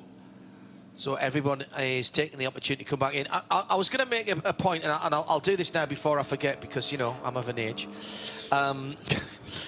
Memory dump. No, mate, I tell you. I don't get it out now. If I don't get this thought out now, it's gone forever. Go, go, go. Let's say that you are in an other GT3 car. It doesn't really matter what it is. Yep. And your maximum fuel dump, 100% fuel dump, let's say it's 90 litres. Yep. So that, actually, let's make it 100 litres so that the arithmetic is easier. So obviously under yellow, under purple, under code 60, you can only put 25 litres. Yes. Now, the fuel tank size is not necessarily exactly 100 litres. Exactly. Some of these cars will have, let's say, 130 litres. Exactly. So what they can be doing now, and they will have started brim full at the start of the race. Yep. So if you've got a 130 litre tank, you will have had 130 litres in.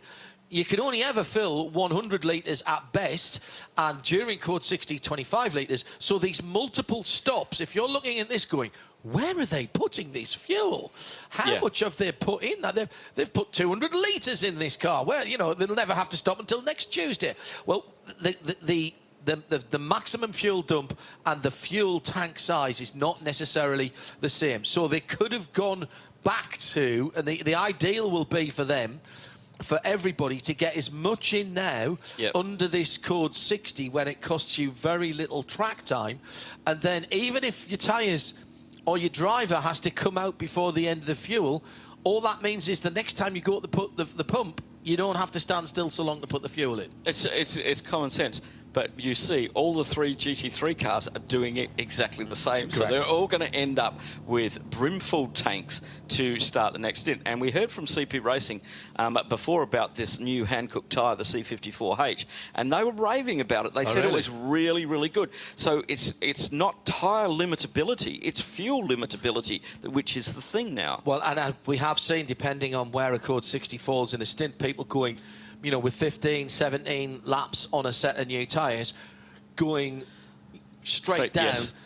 and that's a third, probably a third of their fuel run, and they're going straight down, and they're topping straight back up again. So they're going to do maybe 125%, 130% of their fuel run on a single set of tyres. Yes, exactly. Wow. Because when you box, and the only time that, from my thinking, is when you want to change tyres is when you're doing a driver change, when the driver limit is up. So it's which is still 2 hours exactly. Yeah. So you're trying to run those tyres and get that fuel to get you to that driver window. And if you can do that, and that's what the team mathematicians and scientists and experts such as Paul Truswell with the brain the size of I'd say a moon of Jupiter. Which moon? Io? Are we talking Io? Yeah, Io, because it's got a really technical and nice sounding name. And hi, Paul. Getting these numbers right can cut up, you're cutting out possibly one pit stop. And, over the course of a race, that can be, we've seen these races finish with cars on the same lap. Yeah. So, it can all fall the right or wrong direction. You are literally playing three-dimensional chess in space blindfolded, because it's all the unknowns of what's coming up for us in the next 7 hours, 48 minutes and 40 seconds, which nobody knows. You take your best bet. And that's motorsport, and that's why we love it. True enough. True enough. No sign from any race control as yet, and I can just see the KTM coming around on the track. Unfortunately, it's on the back of a flatbed crane truck, and it's just making its way now around through turn 12, and they'll try... I think he can't do the cut through the tunnel because the crane jib is too high. Yeah, correct. And so he's going to have to follow the track around and take him down pit lane and hopefully get under the gantry at pit lane. But that car is well on its way back to the pits, to the 714 pit, and dropped down into 11th overall. Still running second in the GTX class due to the problems for that Vortex V8 2.0 with that alternator belt earlier on, where they lost quite a few laps, and they came in with that issue on, as Nick said, on lap 5, and cost them quite a bit of time. So the battle will still be going on. Well, I presume now that the flatbed will take the old... oh, no, it hasn't. It's going all the way around, because there is a tunnel over here, but I think he's too high with the jib. But I thought he would have gone all the way around the old track and gone to be able to... maybe the gate isn't open on the far side, because there is a return road down towards the pit There entrance. is construction going on over there, so maybe that doesn't exist this year. In this part of the world, there's always construction. Yeah, he's just coming on to the back straight now, heading towards the pits. I believe as soon as that car is in the pits, I've seen most of the track workers have got back to their positions. And once again, thank you to our Orange Army here in Kuwait. Amazing job as always. Endurance racing, it's not easy to be out there in the sun, dealing with very noisy race cars, but we appreciate all of your efforts, and globally, because without you, we don't go racing. Yeah. All around the world has been a very long season, hasn't it? If you look at when the season starts and when it ends, getting towards the last of the circuit racing season worldwide, there'll still be 1 or 2 club races and some off-road races as well, of course, but we're back in terms of international racing again. The gantry. Oh, they can't get under the gantry. The gantry. He's under, he's got it. Oh, he just took it very, very slow. Just took it very slow indeed. Wow. Oh, heart in mouth. Wow, that was very close. It was, because if they would have damaged that, they wouldn't have been able to get the car off. More the point, if they'd knocked the gantry down, we could have been here till next Tuesday. Yes, indeed. Yes, that car is the truck now making its way down towards the pit entry at turn 18 or 19. Take your pick. Final corner. And heads off the track. Still no message from race control of when we will be back underway, as we started this one at 13:46. So we're just shy of 30 minutes into this third, and the code 60. Our longest code 60 so far. Yeah, we had a 20-minute, then a 7-minute, and there we go, under 1 minute until we go green. Well done to all of our teams out there, and hopefully we can get a report on the 714 from pit lane. I think Nick will be down there after 2 o'clock.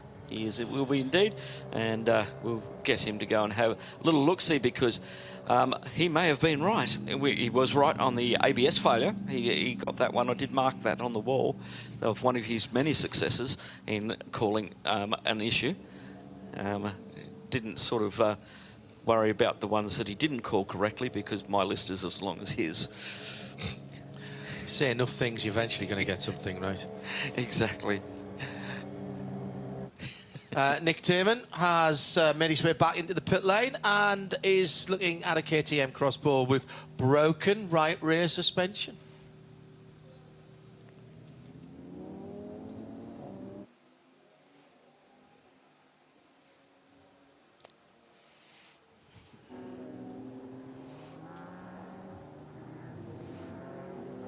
So this does seem to be a wheel mounting failure, possibly separate to the issue they had earlier with the ABS sensor, because I was having a look, and they've actually got the ABS sensor wires they replaced in that first instance about, well, now 45 minutes ago. So there was an ABS problem at the front, but as John said, it's hard to tell whether this was actually cause or effect or completely separate on the rear. They're not waggling it because they can't. Nothing seems too bad. They've actually worn away a small amount of the bottom wishbone. That's been worn about by the wheel being at a jaunty angle, effectively, has worn such a way. They've worn the edge of the disc away, which luckily now is only lightly warm, so I can put my hand that close to it. But actually looking for a failure, it's hard to see. Obviously, without grabbing it, which I'm not going to do, I can't see something's loose. But it could be as simple as a wrongly seated or a difficult-to-seat nut. The actual thread seems okay. The locking point is still in there in the hub. So it's a bit of a mystery, John. So we'll have to try and find out when they perhaps have another go at it. But the main thing is, because it only got 3 wheels, they haven't even moved it yet, because they have to undo the ratchet straps and then they'll lift it off on the crane and down again. Thank you, Nick. We'll keep an eye on that one in the pit lane as we are back under green flag racing. Number 95, the Manamari Energy Motors by Ebby Motors, leading the way on 120 laps. 119 laps for CP Racing Car 85 with Charles Putnam at the wheel at the moment in second position. And then on 118 laps, Carl Carver's in the 22 Century Motorsport car. And we heard about, over lunch, I was watching that battle, John, between the 22 and 85. And it was just fascinating to watch, of probably the BMW carrying a little bit more wing. It was quicker through the corners, and the 85 was quicker down the straights. Just made it, and it was traffic that ended up causing the overtake, as the 714 is gently lowered down to the ground. 7 pit stops so far for our race leader, 5 for the second place car, 85, and 8 for the Century Motorsports. So very, very different strategies at play at the moment. And around about 7 hours and 40 minutes to go. It's going to be one of those ones where we get down to the last 2 hours and all the strategies start to come together and to see who's made the best decisions. Great news from CP Racing about the new Hankook tyre, the C54H, being very good and being able to run for so long and maintain a very, very similar lap time, which I'm finding very, very good indeed, which is going to make the Dubai 24-hour and the Yas 6-hour very interesting indeed. When it comes down to driver time and fuel limitations are going to be the things that can bring you undone rather than the tyres. So congratulations to Hankook for making a better tyre even better.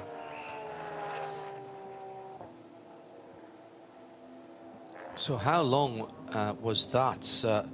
Code 60 then? That was a long one, wasn't it? It was indeed. Let me go to my... I reckon that was... 46 to 15, nearly half an hour, yeah. 29 minutes. Yeah, and we've now had 56 minutes or 10 laps of Code 60. Easy enough to work out because you know how long the track is in kilometres, and 60 kilometres an hour, that's pretty easy to do that arithmetic. For some. My abacus is broken.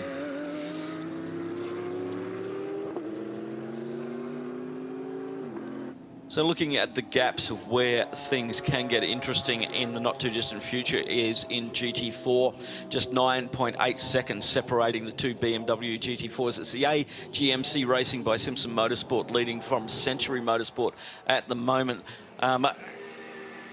Overall, I believe Century Motorsport would be in the lead. They've done 2 more pit stops than the AGMC Racing team by Simpson Motorsport. So they've got a couple of pit stops extra in there, maybe just to top the tank off as well.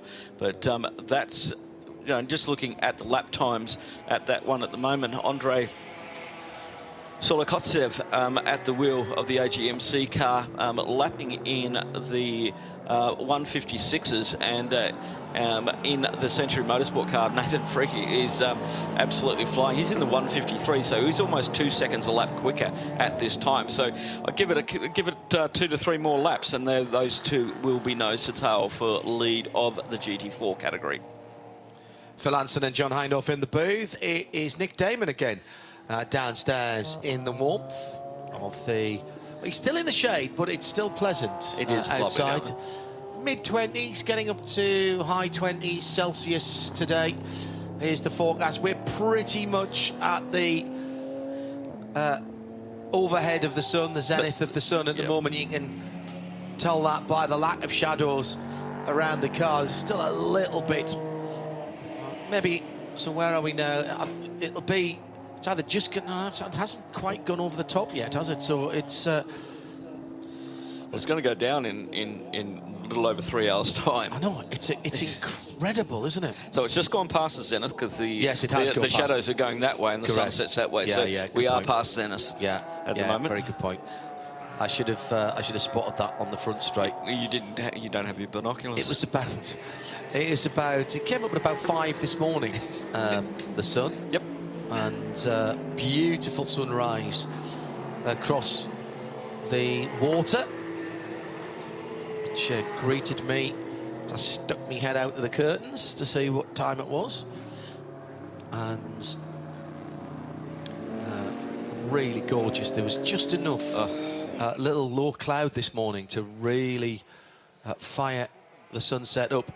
Meantime, work going on that right rear axle holder, the stub axle on the KTM crossbow, Well, those guys, I reckon, could take that car apart and put it back together again, blindfolded with one hand tied behind the back and no tails. Yes, indeed, and they've got the grinder in there. Nick may be in his element very shortly if a crowbar gets presented. Wait for the lump hammer. And the lump hammer gets in there, but you can see there is wear definitely on there where that's been rotating without the locator nuts being present, and they might have broken one of those locator nuts off inside that hub.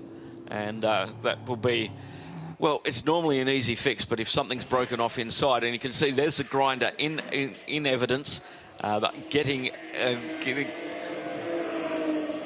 Nick Damon. Yes, I'm talking to you.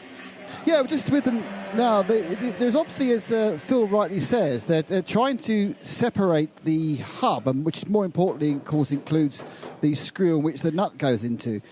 Nothing's kind of wobbly as such, so there's no situation where that angle we saw the wheel on was caused by anything apart from a failure of the locating nut.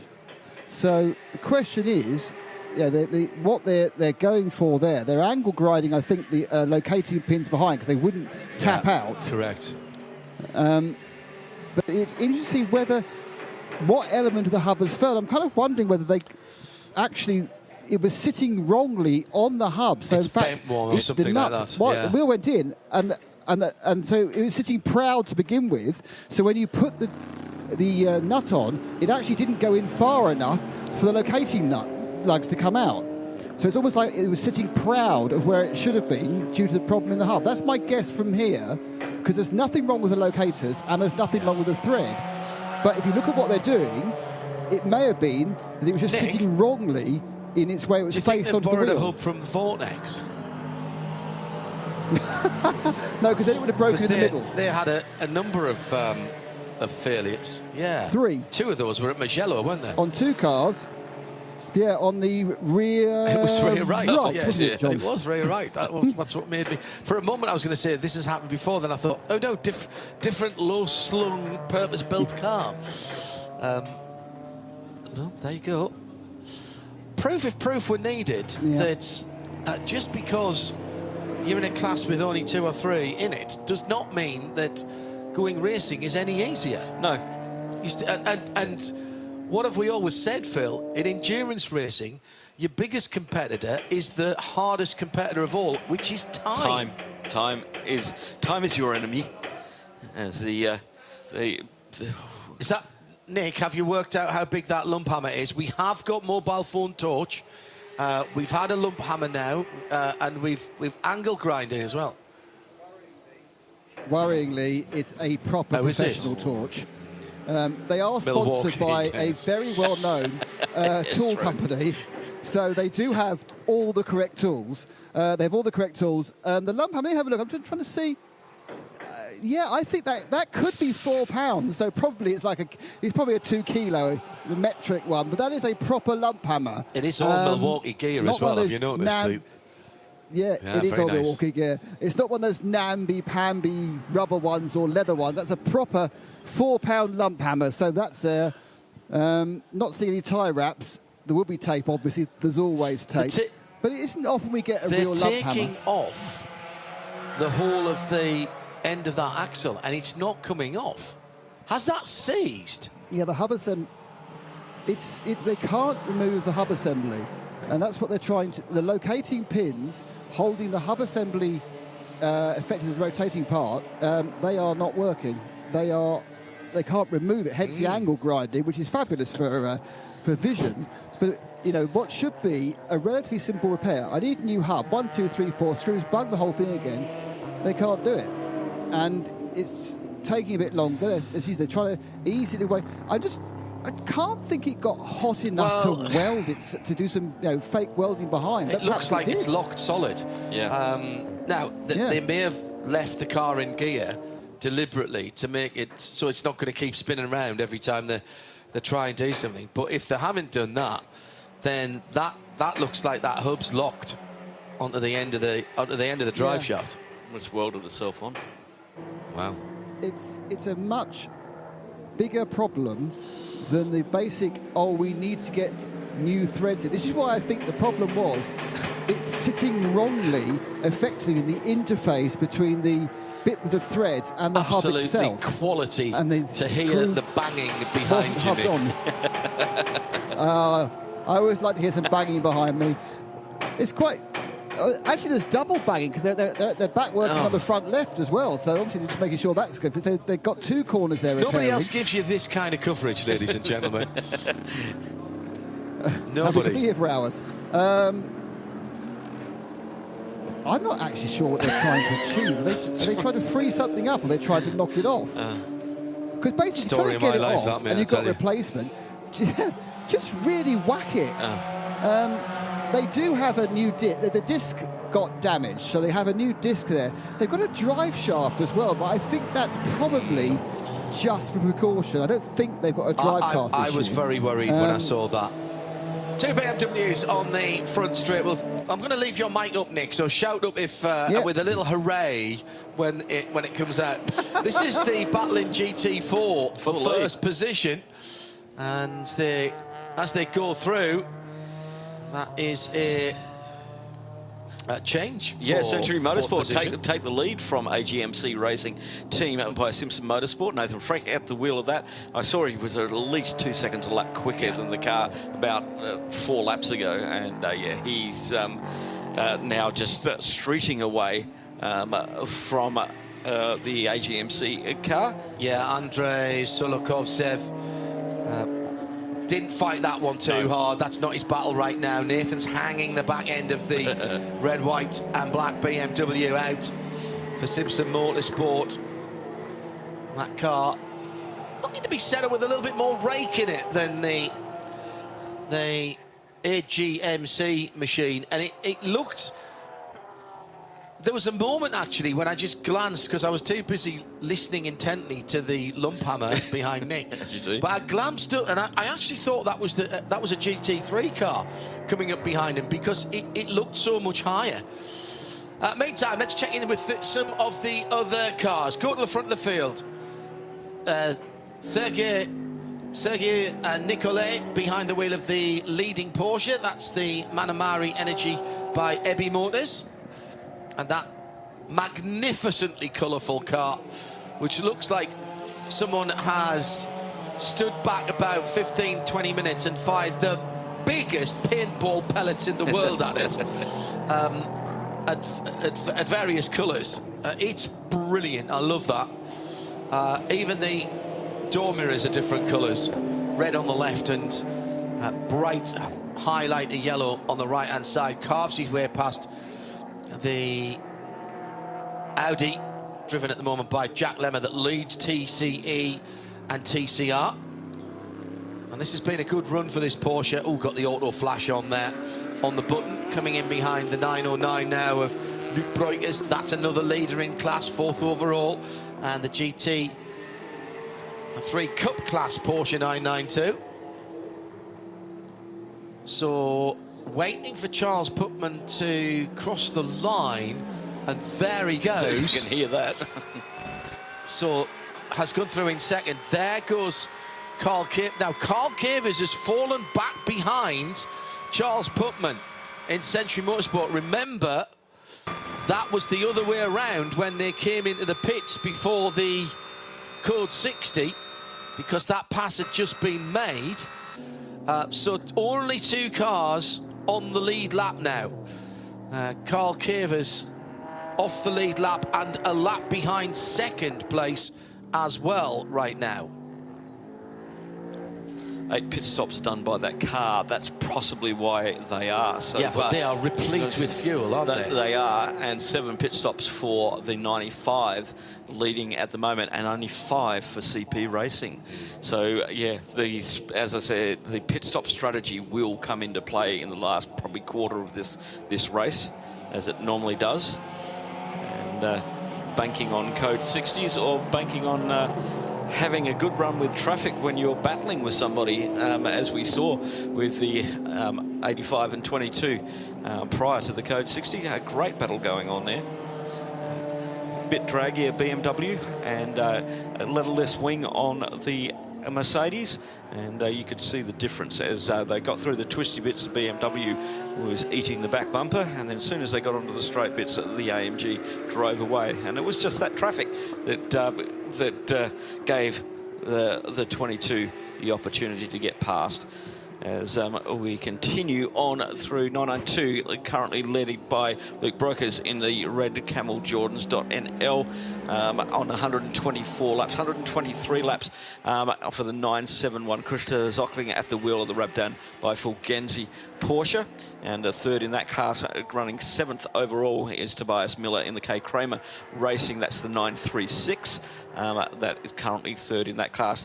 In the GDX class, it's Torre Verde, Lawrence Tomlinson at the wheel of the G56 Gianetta, leading that one by a considerable amount at the moment, because both the other GTX cars have struck trouble. Now, the Vortex now has overtaken the 714 because of the 714's issues, and the Vortex now running in second position in GTX on 111 laps. 122 laps has been done by Torre Verde car, so we've got around about 10 laps difference between those two. And then the stricken KTM now stays on 105 laps, is now 7 laps behind the Vortex, who had a 4-lap pit stop before to change that alternator belt. In TECE, it is Jack Lemmer in the Simpson Motorsport Audi RS3 LMS DSG leading the way on that. 51 seconds over Christian Broberg in the CWS Engineering Gianetta G55. That's the one that bought out one of the Code 60s at turn 16 and back done. And that's the one I saw doing 2 laps, cleaning the tyres off, getting rid of all of the gravel underneath that. And still only 51 seconds for that. Century Motorsport getting a 10-second penalty.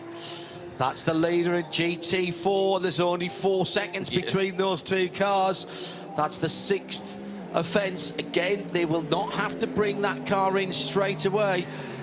Phil, we're not even halfway through here. Yep. We are going... I mean, when do we trigger? And is it just at the discretion after the first one? If it's just continued... You know, are we going to get into the realms of drive-through here? That's been added. It has. To the toolkit of race control. Yeah, and we don't know. That's the whole thing. We do not know, and neither do the teams know when that will get triggered.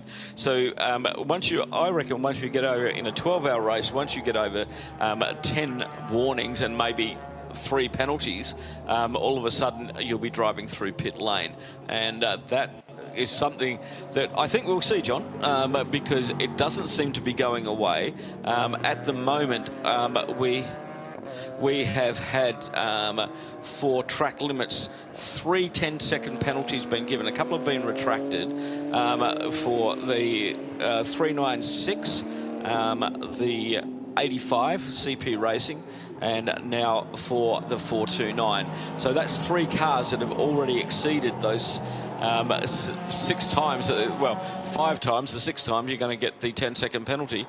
What are you going to get for the 7th time? You know, and do we restart? Let's go to Nick Damon, who's been watching the banging, the hammering, the grinding. There's been banging, grinding, there's been hammering, everything that Nick loves about a pit lane. Well, I know what the problem was. It was broken. The problem they're trying to fix. Yes, exactly. What had happened is the disc locating lugs had both sheared off. So they couldn't actually locate the disc onto the hub, which obviously means it's not doing an awful lot, and also means the whole thing's wobbly and you can't mount a wheel. So they had to drill out the old ones and put new ones in. Now, interestingly, the standard amount of lugs you connect your disc with is 2. However, on the right rear now, there is just 1, as they've only drilled and remounted 1 and left the other one flat. Obviously, they feel that's fine. Obviously, it saves a huge amount of time, because we've seen how long it's taken to do 1. And they're now rebuilding up the rear wheel and rear hub. They've got the disc back on again. They've got the caliper back on again. They're just about to get the wheel back on again. So it's still a bit what's cause and what's effect, but the long stop here was because they could no longer mount the disc because the mounting lugs had been sheared off. Thank you, Nick. That's the right rear we're talking about there on that car.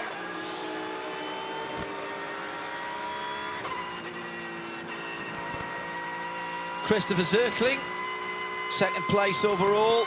The unmistakable whine of a straight-cut Porsche gearbox. Can't even really hear the engine note over the top. That beautiful, normally sonorous flat six. Here he comes into the danger area. Huge sideways moment there as he went through turn 15, and he was balancing that car on more than a dab of opposite lock. Wow, that looked a bit sketchy to me, John. That was a little bit about, but you can see how hard they're pushing through 15, and I think some of that is causing the issues in 16. They're arriving there at a great rate of speed, and that is a very slow corner. And talking to the drivers over the last couple of days, where has been that issue, they understand that that's going to be a problem area if somebody gets it wrong. There is not a lot of runoff there. We've already had the KTM almost up to the barrier, but luckily the gravel looks very deep, and it dug in well, and yeah, it's not a place where you're looking at that as you're holding your foot just above the brake pedal, just waiting to now as you approach that, and it's took a while for everybody to get used to, as we are around about 7 hours 20 minutes from the checkered flag, and around about 2.5 hours from darkness here at Kuwait Motor Town, and then it turns into a completely different place. However, the track doesn't change, it's just your perception of it, especially when you're behind the wheel.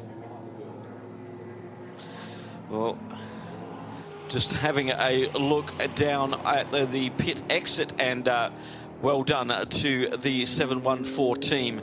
But Razzoon More Than Racing, they are back out on circuit. So a great effort from them to understand the problem, devise a solution to the problem, and send a driver out.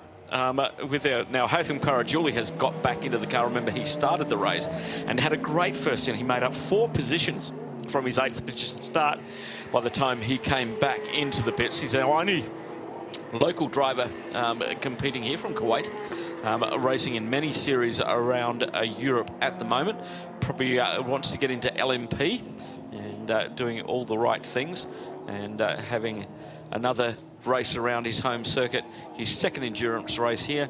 And I had a chat with him last night, and he was more worried about his teammate Dominic after that big shunt that Dominic had on Thursday. And there we have the vortex has been off as well. So I'm just trying to pick that up. It's just going through 14, 15. He didn't even get to the danger area of the track. No. Now let's look at that car and see if we can pick up any damage. All 4 Hankook seem to have air. He's wiggling the car around just a little bit. It fires up the engine. The V8 engine was pulling okay. And Philippe Bonnel, one of the driving forces, pun definitely intended there, literally as well as metaphorically, we wasn't at full speed coming out the final corner, didn't use all of the exit as he goes by us and disappears out of sight. Yeah, I think he's okay.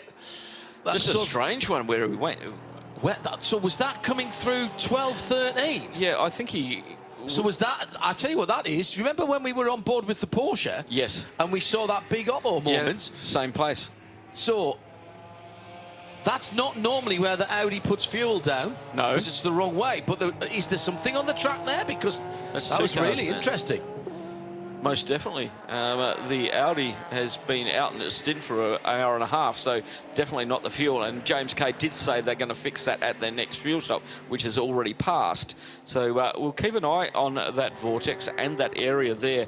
14, 15 is where we've seen cars come to grief, whether they take too much speed into out of 14 into 15, which we've seen quite a bit, and just lose the back end of the car. Maybe he had to straighten that up to get there. Remember, we had the KTM off on the right-hand side there earlier on as well. So that looked a really similar type thing of just grabbing a little bit of getting a bit of oversteer, having to correct not to go off the track to the left, where there literally is the gravel pit.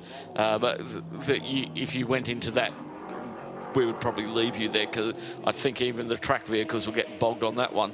Yeah, you're just trying to keep the car on the black stuff, and shot him off onto the other area, which is just past the turn of where we were last year, where we went on to the next 2 corners. So interesting. Keep an eye on the vortex. I'm keeping an eye on everything that comes around that sort of area now. As the blue BMW goes through that from AGMC. Andrei Solokovtsev dropped back to just under 9 seconds, just over 9 seconds behind. Yeah, Nathan Freak's got younger tyres on that by about 35 minutes. So I think he's had a better, his advantage was tyre advantage. What penalties have we still got outstanding? At the moment, we have got car 936. That's a 10-second penalty. That's the Kit Kramer Racing, currently in third in 992. The 85 CP Racing, they did that at 12:55. It's been issued. They may get into a little bit of trouble there, because 2 hours. Yeah, 12, 13, 14. They've got 10 minutes. They've got 10 minutes, so they're going to have to box to do that. Where his E-Hin is strategy at the moment, currently leading the race, 51 minutes into that stint for the CP Racing. So that is still yet to has been issued, yet to be served. They are the only 2, apart from 429. That's the latest one. They've got 6 offence for turn 4, as we watch Philippe Bonnel in the Vortex. With sun on that carbon fibre, John, it just looks great. I know. It really does. And you can see how the number is put onto the side. You can see that undercut that is there. It is so LMP, this car. And apart from a small technical issue, it's they've been being able to, well, as you said, this is part of their test program. You know, this is the first race out for it, the same with the G56 Giannetta. So they're learning about this car. They're learning about how it handles it. You know, we've had we're about an hour and 14 minutes away from half race distance. So they're getting a massive amount of data for their customer cars, which are going to be coming in 2024. And that's what everybody's going to be on about. 2024 is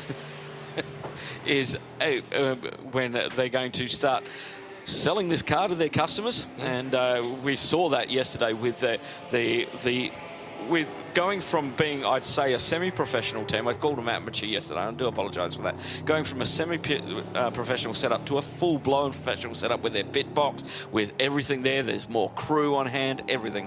What I can't wait to see, and I think it will show just how much work has gone into this new car, I can't wait to see the previous iteration of the car and this one side by side. Because although it is undoubtedly, as Nick and Joe, who've both been close to it, have said, it has the family DNA. Yes.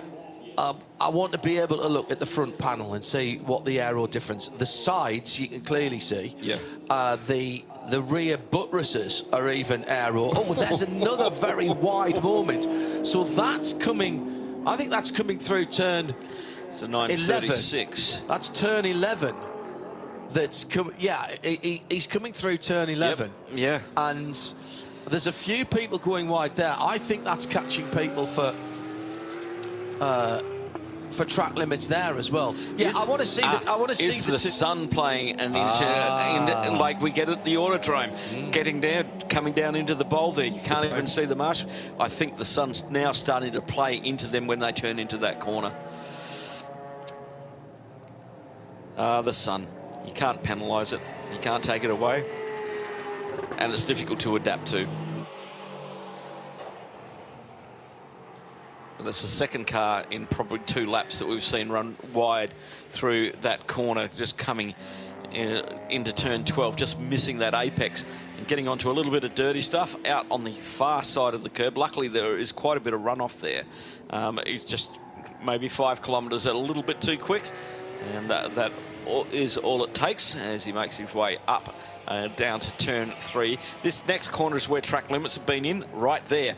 As you can see, all 4 wheels over the line for the 936. Tobias Miller at the wheel. 2 laps now behind Christopher Zokling, currently 3rd in the 992 category. They've done 5 pit stops. The cars in front of them have done 4 each for the 992 category. So they're all tied up 4th, 5th and 6th outright at the moment on the scoreboard. Charles Putnam currently in the 85 in the lead, 54 seconds over Carl Cavers in the Century Motorsport BMW M4 GT3, and then another 16 seconds back to Sabino Di Castro in the Manamuri Energy by Ebby Motors at number 95 Porsche 911 GT3. That's our top GT3s. The leader is an AM, the second car is a Pro-Am, and the third is a GT3. So that's your 3 categories in that race, as I'm watching CP Racing and the Vortex come down into turn 20. As that Mercedes in with Charlie Putnam at the wheel very late on the brakes, puts a lap on the Vortex, currently running down in 12th position, 2nd in the GTX, 120 laps done. This track, the more I look at it, the more you realise how technical this track is. The corners, I think it is, the corners flow into each other. You get the first part, say, of the S's wrong, and that's going to penalise you all the way through until you get to the carousel. You don't get a breakthrough there. So if you make a mistake coming out of 7 at the start of the S's, you're going to be paying for that until you get to the next straight bit. Due to the fact that if you're offline, you're going to pick up some rubbish on your tyres. And I think the drivers enjoy it because of its technicality, that when you put a good lap together here, you get rewarded. And it may look simple on paper, but it is a real driver's track.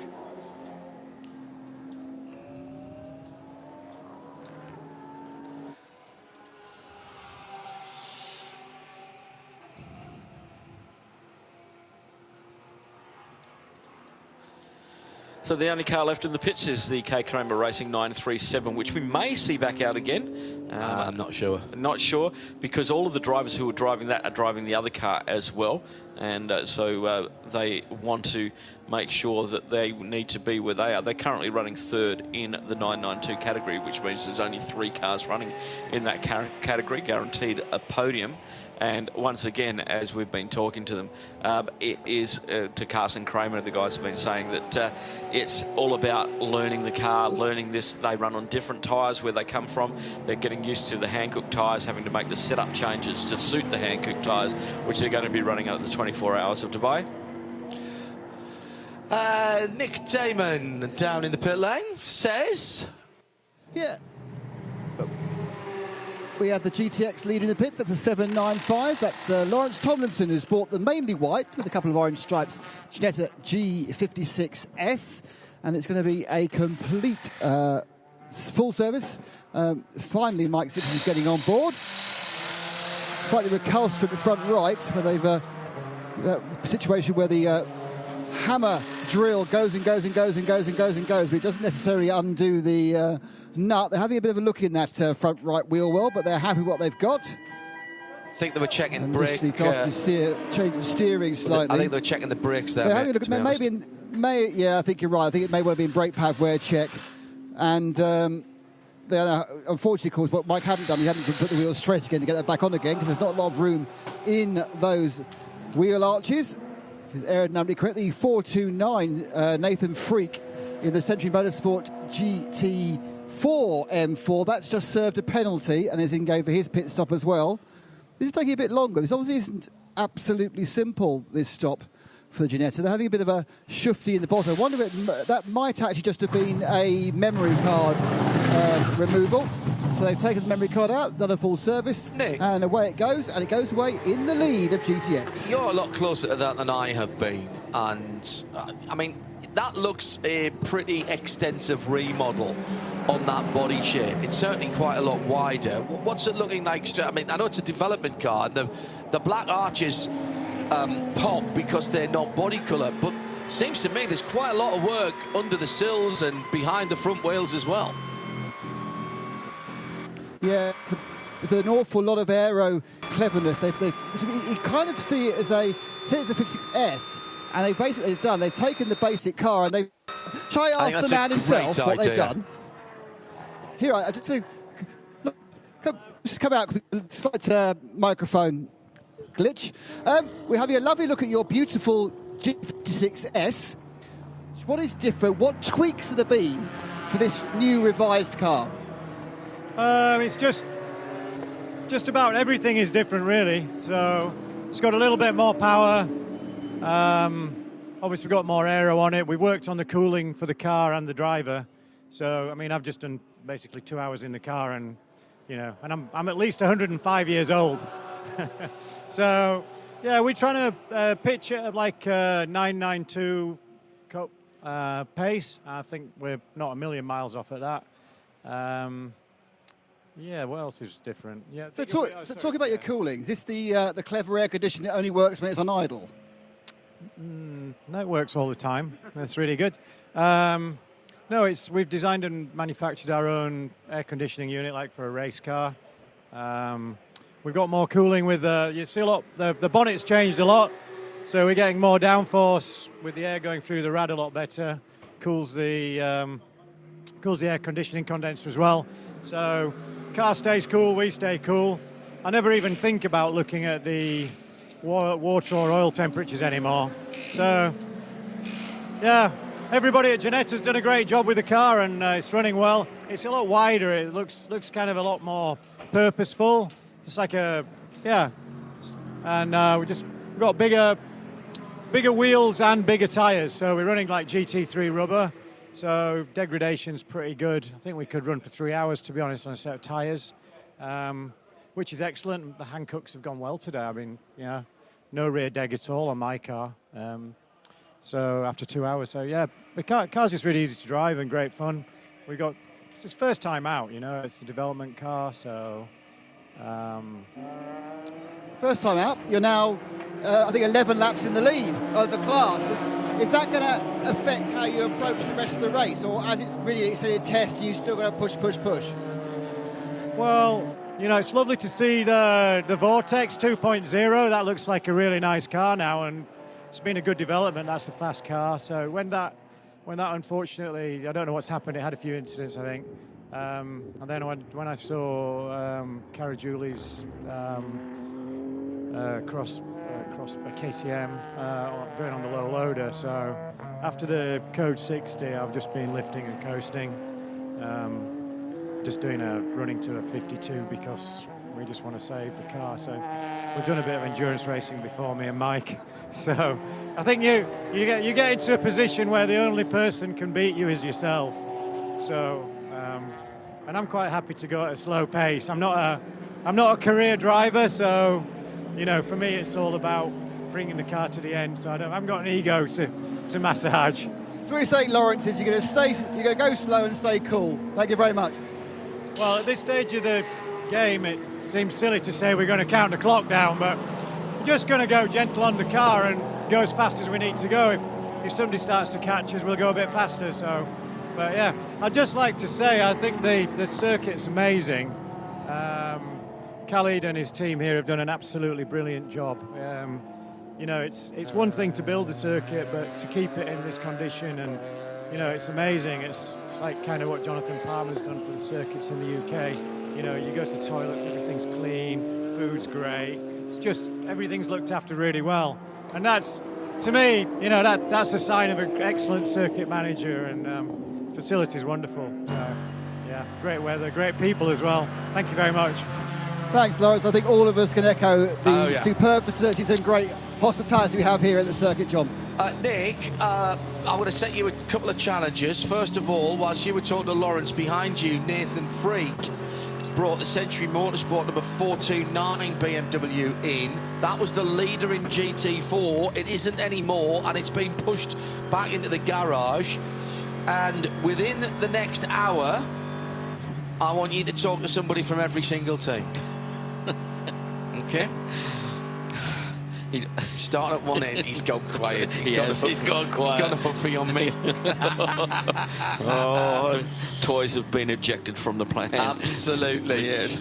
We have 90 seconds to the end of another race hour, with just over 7 still to run. Hello there, if you are just joining us.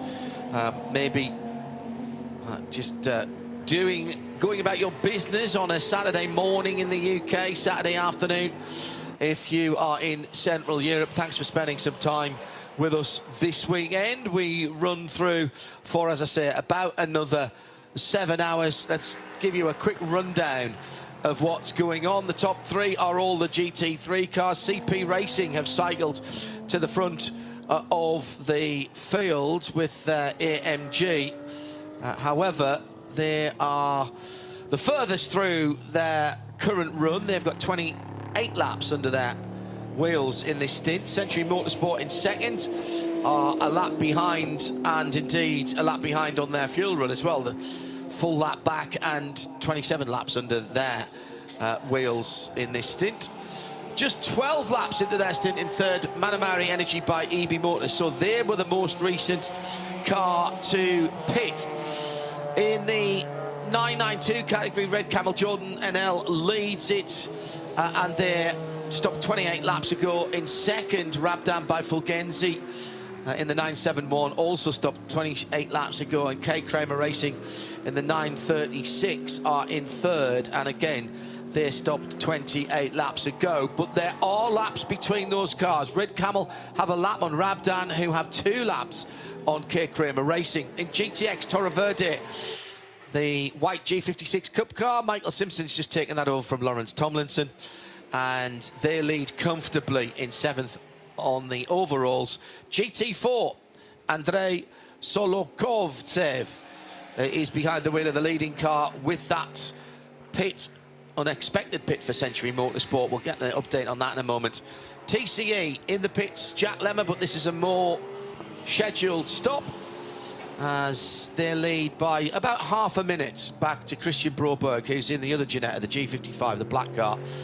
And then other cars still running. We've got the Vortex V8, Philip Bonnell back out and running in the 701, and the Razum More Than Racing after that rear right hub and suspension problem.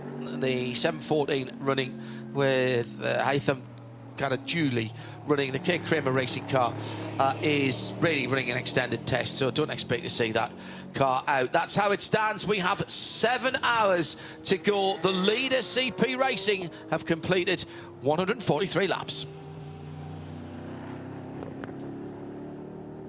And Nick can update us on Century Motorsport. Sorry, Nick. Yes, I can. Yeah, no worries there. Century Motorsport, the 429. Nathan Freak brought it in. What has happened is the inner bolt for the rear toe link has sheared. So effectively, the rear toe link went, luckily, apparently went very near to pit in. So obviously, he would have had a completely unlocated rear wheel. Unluckily, of course, getting a sheared bolt out is, as any home mechanic knows, an absolute nightmare. And they're going through the process at the moment of trying to tap the stud, what's left of it, and then put into that, of course, a screw which they can then use, put a screw that they can then use to get the stud back out again. Now, the point is that doesn't work. The only other option is to weld something onto that remaining stud. So this could either be 5 minutes, 10 minutes, or an hour. But it is very, very unlucky, and it's our second team to have a sheared thing on the problem. same part of the car, right rear, absolutely.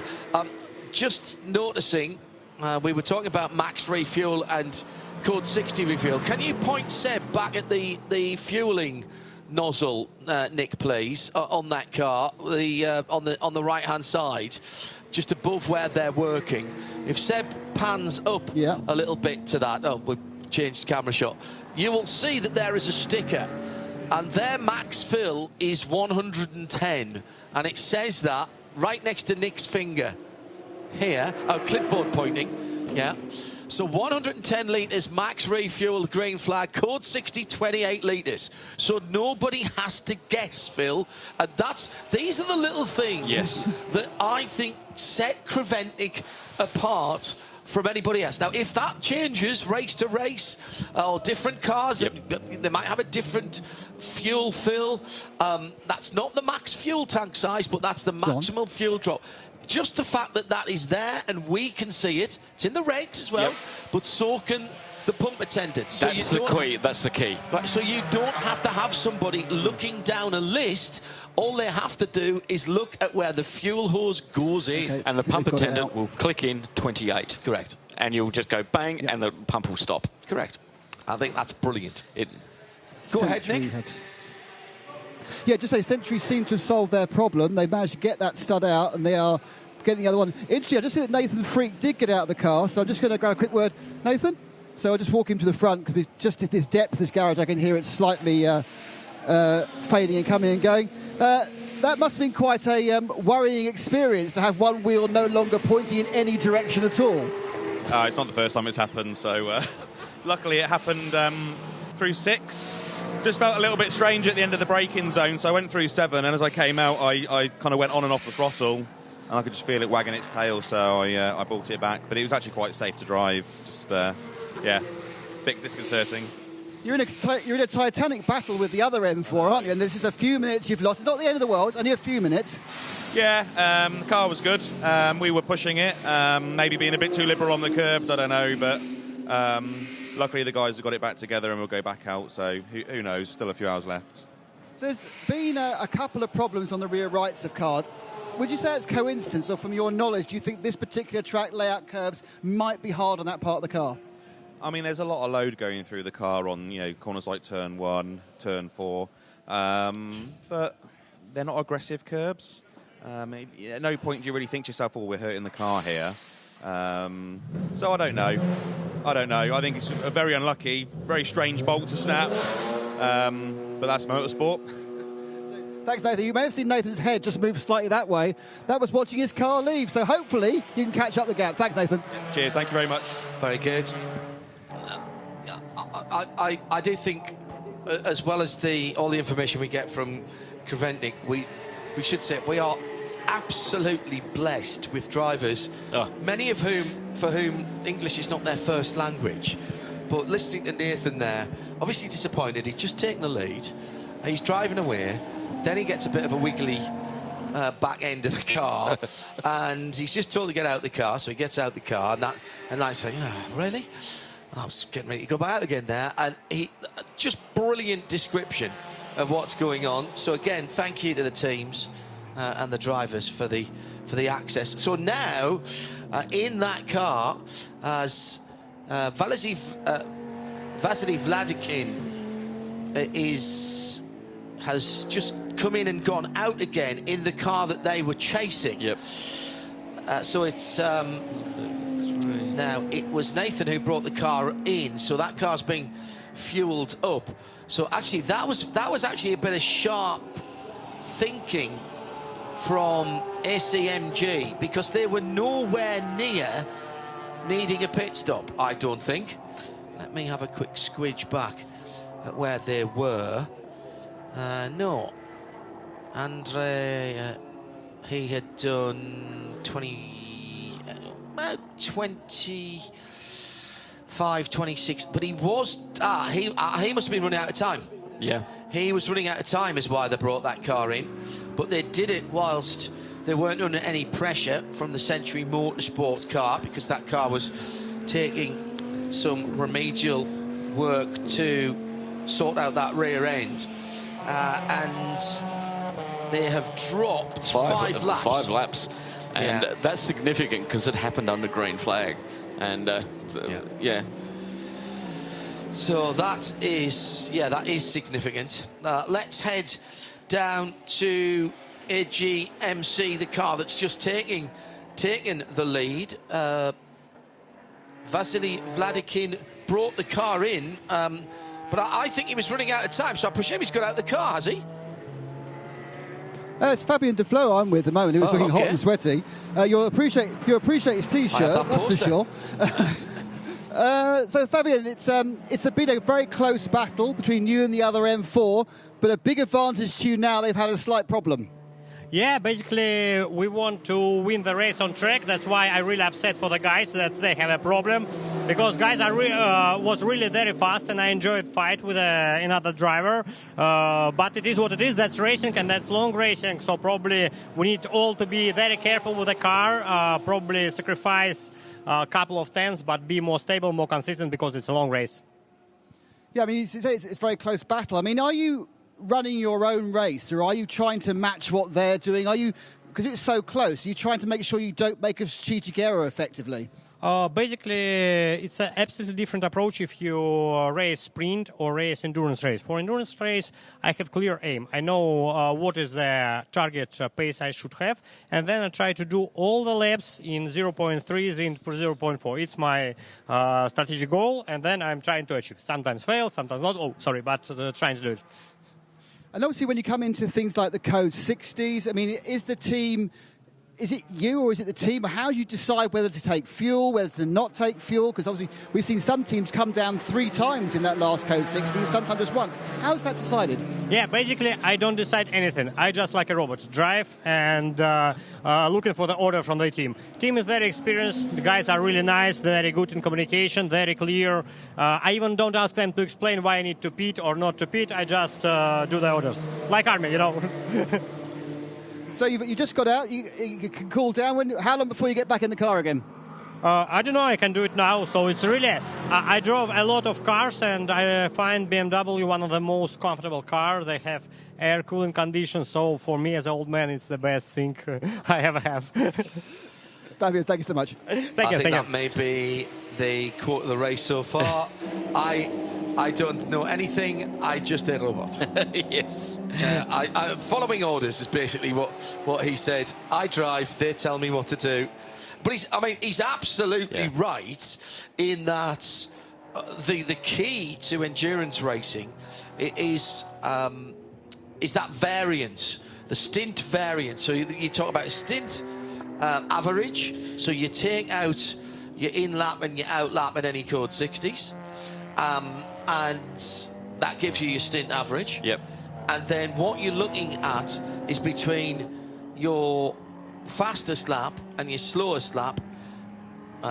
Once you've taken out your in and your out lap, you're looking at the variance between them, and you want that to be, he said 0.4, 0.5, that on a, and what they're running, almost a 2-minute lap on there, 155.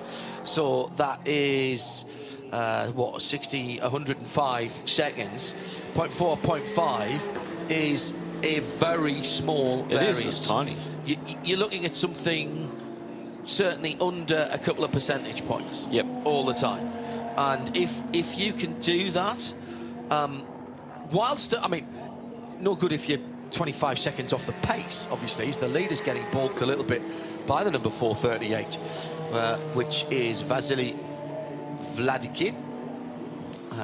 Really just driving his line. He's doing exactly what he's got to do. You let the faster car make the moves, and sometimes, as we've seen even in this race, going offline is not the right thing to do. You can give yourself a problem. Yeah, but magic stuff there. If you can get under 2.5% on your stint variance, you're doing pretty good. The top guys, the very top guys, you know, your pro drivers, they're looking at a percentage point.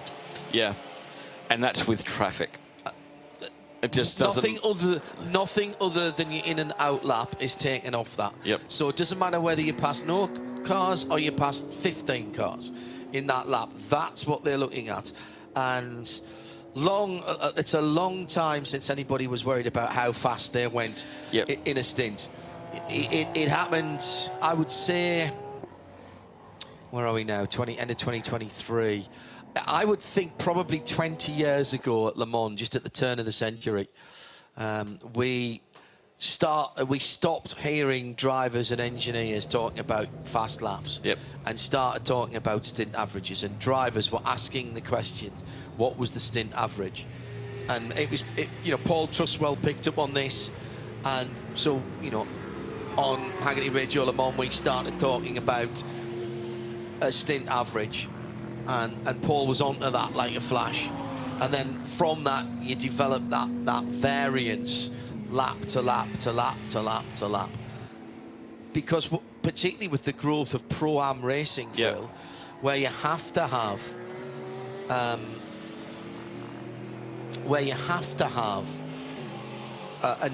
at least one, sometimes more non-pro drivers in.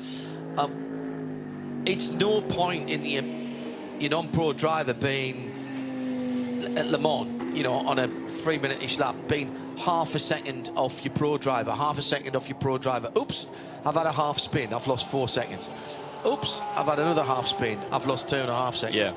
It would be much better if you start looking at that over potentially 2 hours in the car, hour and a half, 2 hours in the car, to be, right, let's be 3/4 of a second off every single lap, and just keep it out of the gravel. Yes. And that's consistent. Be consistent, absolutely. And your team manager will give you that. Somebody who did just that was Christian Broberg, and he is now out of his car, so Nick Damon has joined him down at the pits. Christian, I was about to say, oh, you look really tired, and then you explained why you're really tired.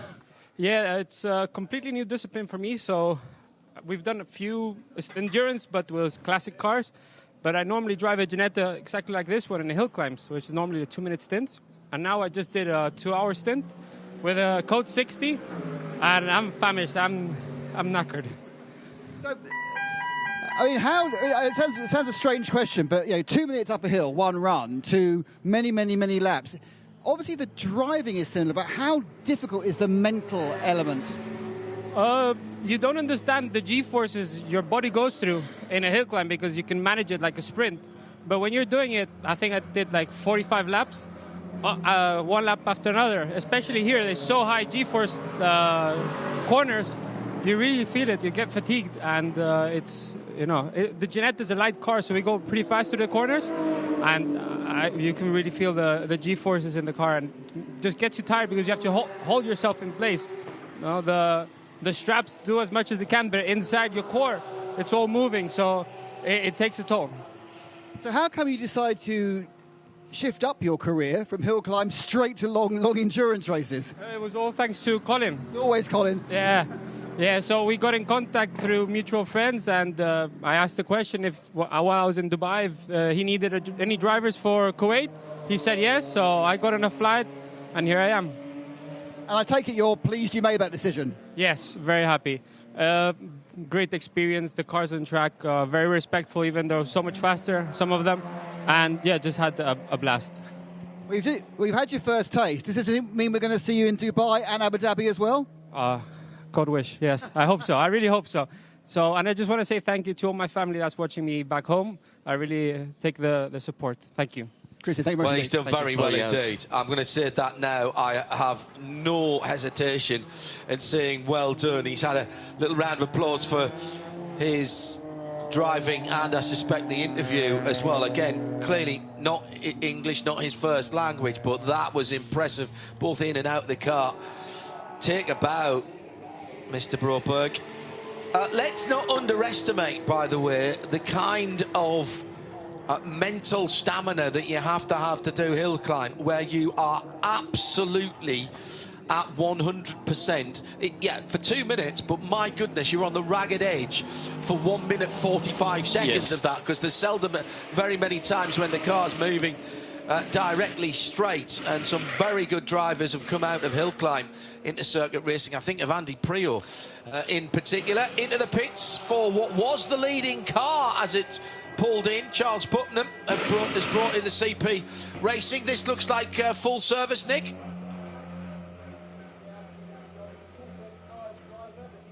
is, well, not a young driver, he's a new driver. It's Joe Foster. He's replacing Charlie Putnam. And just as that we're finishing off now, creeping out into the peripheral vision was the Red Camels Jordan 909. Luke Broiker's bringing that one in. That, of course, is the leader in 992. And here comes the Vortex. Hey! Are you going to do that every time now? You know, I like to be unpredictable, so who knows? But I love that. Do you know what? I genuinely think this is a brilliant car from a brilliant Creventic team, and I'm loving the fact they're now competitive on pace. And realistically, apart from a really bit of bad luck with that alternator belt that happened to anybody, they're competitive all over. This is just genuinely, I'm beyond chuffed for Century them. Motorsport in the multicoloured BMW back to the lead of the race then, with Carl Cavers behind the wheel. And remember, they are slightly off kilter in terms of pit stops with the two cars that they are racing. Well, CP have just come into the pits. Manamauri Energy by EB Motors are 22 laps into around about 37, 38 lap stint. So I think Carl must be due in not too long away. What have they been doing? Well, it was all a bit messed up by the Cord 60. Nick Damon is with Charlie Putnam. Mr. Putnam, well, you brought the car in the lead. There's nothing more you can do, is there? Well, I try to give them a good example. Yeah, none of these spins. No, we don't want any of that sort of stuff. But yeah, the track is a little treacherous in a few places, little rocks, little dirt here and there. So yeah, kind of have to be careful. We're beginning to see the temperatures dropping. Is it the track has been evolving surprisingly? It seems just us watching it visually. The cars are doing different things at different times. How is it from the cockpit? Yeah, it's very much like that. And you know, the cars, particularly the GT3 cars, are very susceptible to air temperatures, air densities. And whoa, nice burnout. But yeah, we feel the car changing a lot during the day. I think that was the hottest probably that it'll be. I noticed that the temperatures were dropping. I was having difficulty keeping my tires at the pressures I wanted because the temperature is just that bit is making a big change. So I think we'll see pace even pick up a little here as the race goes on, because as it cools, you know, the cars like that cool air. Yeah, we haven't got the biggest of fields, so is that proving difficult to keep the track clean? Because obviously you've got a breeze and we're in the desert, so that's blowing stuff across the whole time. Are there, in many ways, are there enough sets of tyres going over the track to keep it nice and clean? Yeah, I don't know if it's the number of tires going over the track, but yeah, I mean, this is, that part of the world, and there's a lot of sand, and it's like there's a lot of rain in some places, there's a lot of sand here. Don't know what you're talking about. Yeah, no, I've never been to Nürburgring or Spa, but yeah, it's just one of the things you contend with, and it's part of the challenge, it's part of the fun, but yeah, it makes it a challenge. And challenge which currently CP are leading. Congratulations. That helps. You've got to love the enthusiasm of CP racing, all of it, but made possible by that CP, Charlie Putnam, and the car heads back out onto the circuit down that exceptionally long pit lane. But it's, again, I'll say again about the design of that pit lane exit. If the pit lane exit came out where you would expect it to, it would be right into the exit point of the fastest corner on the circuit. So what they did when they designed it was that said, where can we feed this in where it is more manageable? So the pit lane speed limiter comes off, and then you've got a nice long straight acceleration lane, almost like the blend lane coming up onto a freeway. I think it's really important how that has been done, because we see no conflict there. No, we don't. You can you pick a car coming out of pit lane in your peripheral vision as you're coming down. There's no fence in between it. You can see a car coming out of pit lane, and you know that they're going to be getting up to speed. You can move centre track there because you've got plenty of time to move back to the right before you get down to turn 2. Just another penalty, the 429 after replacing that wayward bolt has got a 10-second penalty for their 9th offence. Okay, so what we're seeing on our offence board is 3rd, 6th and 9th. Okay, so 3rd, 6th, where you get a 10-second, 9th, you get a 10-second. I'm waiting for number 12. I think 12 may be the magic drive-through number. Yeah, we'll find out. It's the 12 Hours of Kuwait Hankook Middle East Trophy for 2023-24. Will be in Dubai in the middle of January, and then the following weekend, Yas Marina, Abu Dhabi, to finish things off. 12, 24, and a 12, a 24, and a 6. Yeah, the trifecta. Yeah, trifecta of pretty endurance much racing. all of the classic endurance racing distances. I know we have a 10 hours at Petit Le Mans. Now, this is significant because this is the number 22 Race leader. BMW that was the race leader. Carl Cavers not quite ready to come into the pit lane, and he's gone completely in the wrong direction. How did he lose that? He was coming through turn 6 and ended up facing the wrong way in the runoff at turn 7, I think. It was very unusual from where it was. Totally. Or was that 4 into 5? But he seemed certainly to be in a little bit of strife there as he came over the top of turn 4.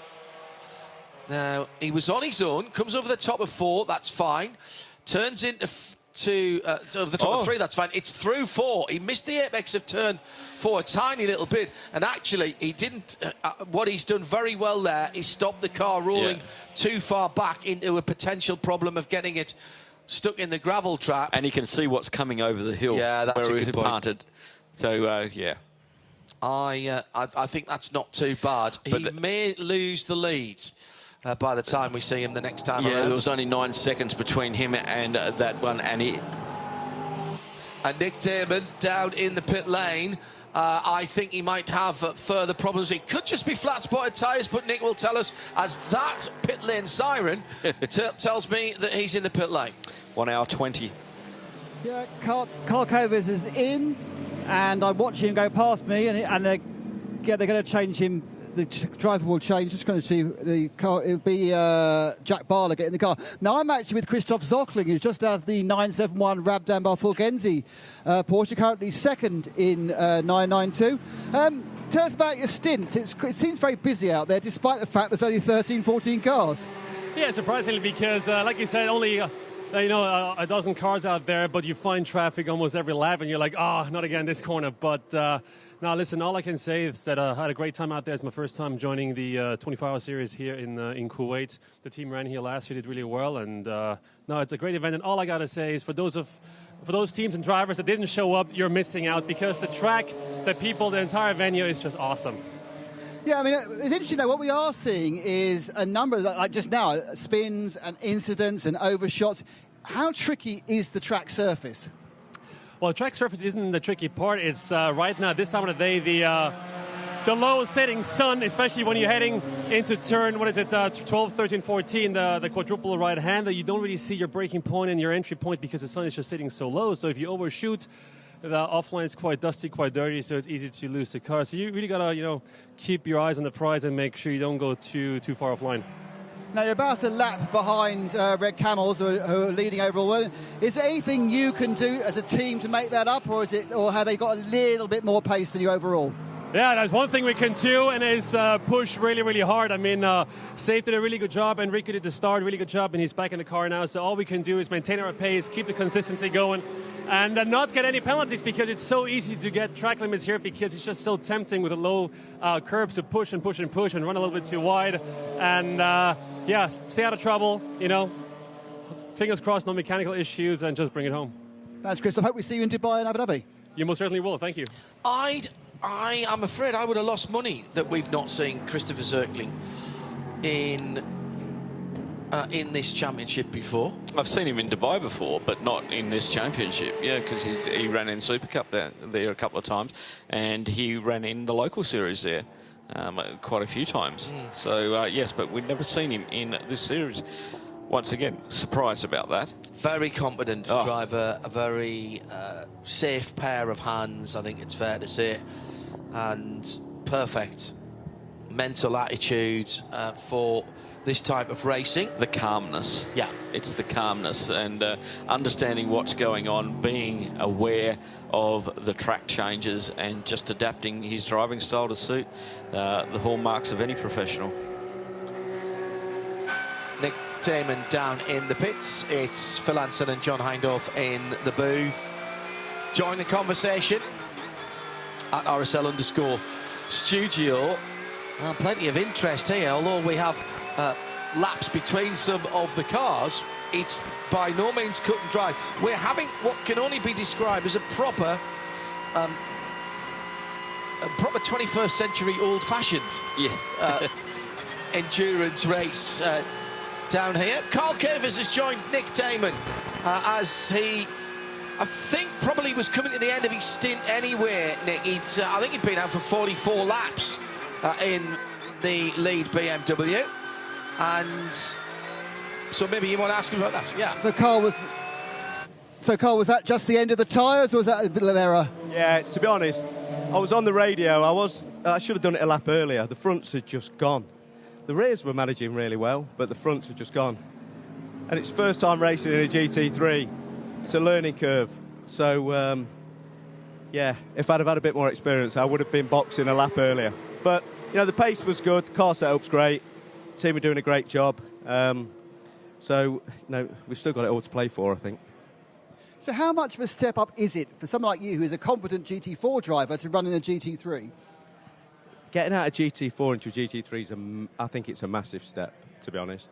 I have been racing in Ferrari Challenge as well, so the speed is kind of there in the Challenge cars, but getting used to the aero and the mechanical grip, you know, it's a learning curve. It's like anything else; it will take some time, and that's one of the beauties of these events. You get so much seat time, and which is why we decided to spend our winter over here, you know, in the Middle East and get a lot of seat time ready for the season next year.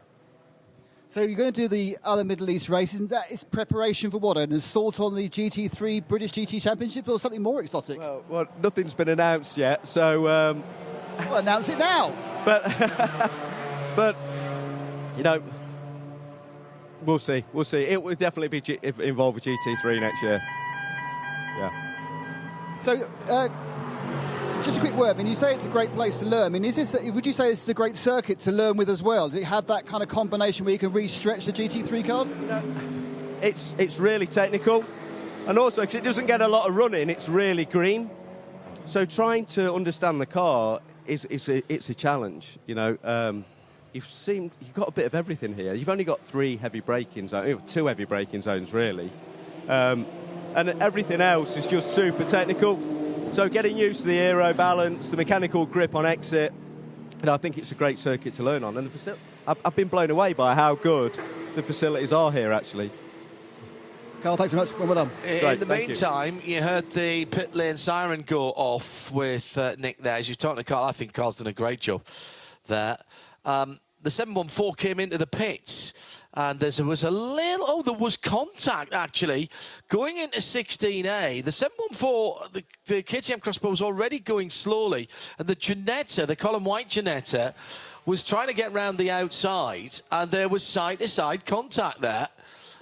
But it seemed to me, Phil, that it was all that the Milwaukee back car, the KTM, was already going slowly. Yeah, you were on your feet watching it. Yeah, I had him going slowly through 12, 13, and I think he was concentrating on an issue rather than not being able to see that Giannetta coming up the inside of him, and just pushed him onto the dirt. And that car, the 714, has now has a box. That was Haitham Karajouli at the wheel, and questions being asked there: is there a problem again with the KTM? They're looking at the front left of the car. The side-to-side contact was right-hand side of that car, and they're looking there as well. Despite the fact that that car's been in the gravel twice, at least, it still looks pretty good, actually. So just to run this again and give you the background of why potentially this car is in the pit lane. It was already going slowly through turn 12. It's still on the racing line. This is the 714 we're talking about. Still running on the racing line. but certainly not up to speed. And then really unaware of the Ginetta coming up alongside. It was Athman Karagiuli in the KTM and Neil Mudston in the Ginetta. And they've got the rear deck the engine covers up, so which flips up. Nick Damon, who is there, it flicks up like a big air brake. It looks like something from back in the 1950s. And when you've got both ends of that up with the cabin cover as well, it looks like something out of Thunderbirds. They're worried about the rear left now. Is this the same thing, do we think? Yeah. Well, it's the other side. Now, interesting, there's a thing saying ambient sensor failure on the screen. Whether that means anything, I don't know, but there is an amber failure on one of two LCD screens at Karagiuli, thank you. Yeah. Karagiuli. Well, that's one for you, but hang on, that's one for the bingo card, isn't it? I finally got one terrifically wrong. But they are having a look around the rear side. Interestingly, despite that kind of coming together, there's no real scuffage on the right-hand side, apart from the fact they've managed to wear most of the Hankook off the tyre. And unfortunately, the car is going back into the pit. So it's not been a very good last hour and a half for the KTM number 714. That was Nick Damon down in the pit lane. Now, again, let's see how close they get this one to the garage door. It was the... Oh, the back one. Oh, that's going to hit it. So going to hit it. See the hand go up just in time. I think that touched. I think there was a touch. Possibly did. See all these flashy, futuristic bits and pieces. You've got to remember that you're still going to get them into the garage. The worst one, Phil, would have been if it was on its way out, because that would at least have pushed it down. Yeah. But if it's on its way out, it's It going would to have pull ripped it it off and off, pull it off its hinges. Well, it can run without it. It doesn't need it. It's only an engine cover. I bet there's some reason for it to be that. It's got quite a lot of aero on it. So, as Nick says, not the greatest hour or so for the KTM Crossbow, with it causing an extended period, over half an hour, of full course purple, code 60. First, it went straight on at turn 16A. Just about kissed the barriers. That wasn't the issue. There wasn't much damage to the car, but they couldn't work out how to get it recovered after it had been to the pits and went back out again. And then there was a problem to the right rear. And rather sensibly, the driver brought it to a halt, because we had a worry, even just looking at it from the outside, that it might have pulled out a drive shaft. Yeah. And then they couldn't decide how to get it picked up and onto the back of the rollback, because it wasn't going to tow back. So as we stand at the moment, it is still, or is back at the top for Sabina De Castro in the Ebby Motors Manamari Energy Porsche, and they hold a reasonable lead over CP Racing in second and Century in third, with just under 6.5 hours to go, Phil. Yeah, there's only 12 seconds between Jack Barlow and Joe Foster at the moment, and looking at their lap times at the moment, Joe's just settling in the 147s. Jack's in the 144s. So we'll possibly see in probably 2 to 3 laps time the positions change for the 85 and the 22. Running in different classes, of course, Pro-Am for the 22 of Century Motorsport. Yes, indeed. Well, I think we're going to, for the moment at least, we'll be just talking about them all in GT3, won't we? Indeed, yeah. Nick Damon has some good news, and Kate Kramer Racing deciding that they're going to make a liar out of me, because I didn't think we'd see their second car, Nick. Yep, we're back up to 14 now, the 937, with the same man who brought it in, which was Carsten Kramer himself, taking it back out again. So it's his personal test car, apparently. My guess is perhaps they're going to be trying something, or they just want to get some extra miles on the track. But yeah, so Carsten now back in the car, straight into... He almost forgot, and then went straight for fuel. And they'll fill it up, and I assume he'll do another half hour or 40 minutes, or what they want to do for testing purposes. I do like that rear ducktail spoiler on the Cup car. I can live without the big aero wing. I do not understand why anybody would want a big wing on a road car. And you know, the GT3 RS has got the swan neck mountings on it and everything. You know, fine on a race car, but I do like the sort of classic ducktail that it forms the underneath part of that aero package. Let's head back to Nick, who's trying to speak to at least one individual from each of our teams before he goes off duty. Maury Krantz joins him. From the 936 Kramer car. Very good. We've just seen your other car going out, the 937. Is it just Carsten who gets to drive that car, or are you going to share it amongst all of you? I think it's mainly Carsten driving the car. He loves racing. And he's going to jump into the 936 later on. But, yeah, he's just trying to get some mileage, I guess. How has the race gone for the 936 so far? Well, it's let's say it's a first-time experience. I think that's put it quite nicely. Yeah, it's the first time for us here. And there's a lot of stuff to learn. Still working on the setup. It's a big... Yeah, obviously we're prepping for the next season overall. So we have to learn, we have to work on the setup, and yeah, I think after the last two pit stops we did some changes that paid off quite well. I'm going to be the next one in the car. Toby was very quick, very consistent, so I think we are in a good window. And yeah, we just keep on working and trying to improve. Is it a case of getting used to the unique regulations in Creventic as well, or is it just about the track and setup? Both. Obviously, normally we run a different tire, so we have to change the setup. Also, we run mainly on the Nordschleife, and even the car spec, even though it's a Cup car, it's different. We have different springs, we have even different aerodynamics, big difference, so we had to work on everything, basically. But at least you got some runoff here. Yes, that's a good part, yeah. Morris, thank you. Welcome. Maury Krantz with plenty of experience on the Nürburgring Nordschleife.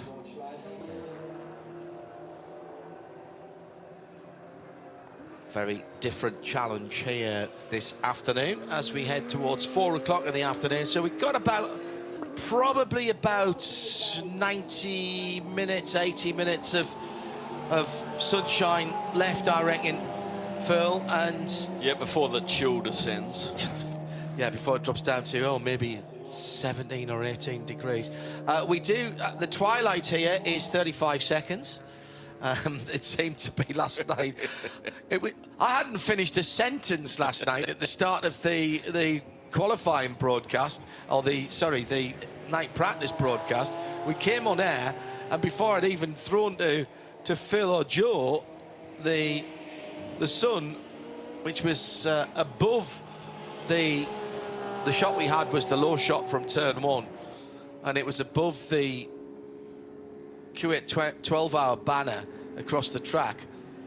As I started talking, and before I threw to Phil or to Joe after my opening comments, it had gone below the horizon. Oh dear. I think it was probably about a minute and a half, 2 minutes, if that. An absolutely incredibly quick sunset, to the point where you can see what you're actually seeing, of course, is the Earth's rotation. The sun's not moving. It's like putting your wall dimmer on your lounge room at 30 seconds to off. Yeah, that was pretty close. So, in this portion of the race now, where we are heading down towards half distance, but in this middle 4 hours, where it's about consolidation, it's about ticking off the laps. Very, very close indeed, and that's another lap put on the GT4 version of the BMW by the number 22. Remember, this is a bit of a drive back now after that little contretemps and the drop for that 22 BMW. Nick Damon down with the leader in 992 Cup. It is the 909 at the Jordan's Red Camel. With Luke Brooks. Luke, been out of the car a few minutes, you've cooled down. It's quite intense out there despite the lack of cars. Yes, the track is very demanding for the tires, the body and the mind. Actually, normally it's more of a track where you come to the corner, you brake, you have an apex, and here it's all one set of corners, you know. So it's a different way of driving, which makes it more difficult. Also a lot of fun, but it makes it definitely more tense. Yes. But yeah, you got your dad in the car now. Is it? Do you know, obviously you two and Fabian are very quick. Is your dad the weak link now? No, actually, he was just doing 49s, so it's perfectly fine. He's doing a great job. And of course, you have to say that. No, seriously though. I mean, when you've got the three of you, the family, and a fourth driver, how is it integrating that non-family member into the team? We just join him part of the family, you know. So he's also doing a great job, great guy to have in the team, and it's a lot of fun. Luke, thanks a lot. Thank you. Luke Breukers. Now, will he end up being as quick or indeed quicker than his older brother? There's no doubt about Rick Breukers' speed, former young driver and factory driver for Lamborghini. He has proved himself on racetracks all over the world. As we are expecting the leader into the pits any second now, and Nick Damon has him now. Stop brakes, and in we're getting Fabrizio Brogi. Now remember, the issue that they have is with Fabrizio's back injury. This is where it's really costing them time, not round the track, but in the driver changeover. He should be ginger. I don't think he's been ginger enough, to be honest. Oh no, now it's it. Hasn't quite got there. He's got a problem with the left-right bend of the back. You can bend it as you, if you do like to touch your toes, that's not an issue. But it's you can see it's the side bend that's hurting Fabrizio. But he's in now. Sabino is helping him to get the belts back on again, having a little bit of... In fact, in many ways, this is reminding me of when I was going into that Toyota GT3 or GT2 all those years ago. GT1 even. It isn't, but it is GT1, yes, it was a GT1, yes. But admittedly, it's nothing like quite as bad as that, but it's quite similar. I think he's sitting on a seatbelt, Nick, is the problem. Yeah, well... Now, also, I think he hasn't. It's kind of like a flexibility thing. It's interesting. He was having issue with his left leg. It's that twisting motion that's obviously really painful for Fabrizio.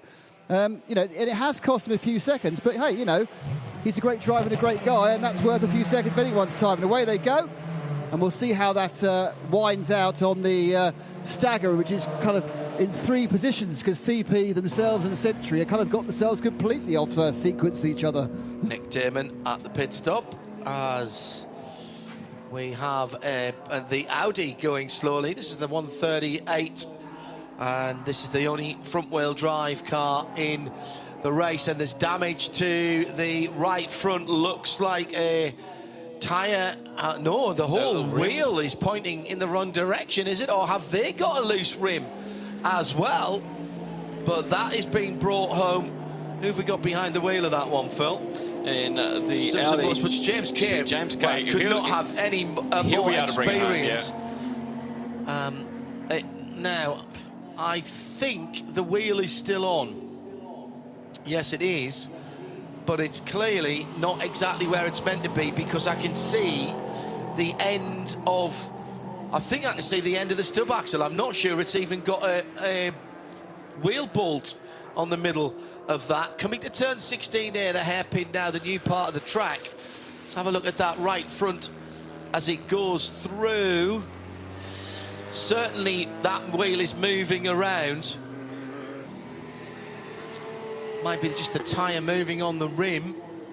And he's now onto the run down to the final corner, so he'll peel off right-handed and put the car into the pit lane. Nick Damon already sashaying down to the Simpson Motorsport pit. They're getting ready for, I can see them getting ready for James Kay, and they're getting ready for Nick Damon as well. Nick Damon is down there.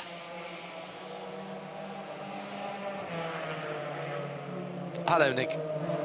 Interestingly, it's Mark Neal doesn't get in. He's wearing his dad's overalls, top BTCC overalls, with his Type R, Halfords and yes, Stewart battery sponsorship. So it's one of the advantages of having a father, and also being as tall as your father, you can wear his outsize overalls.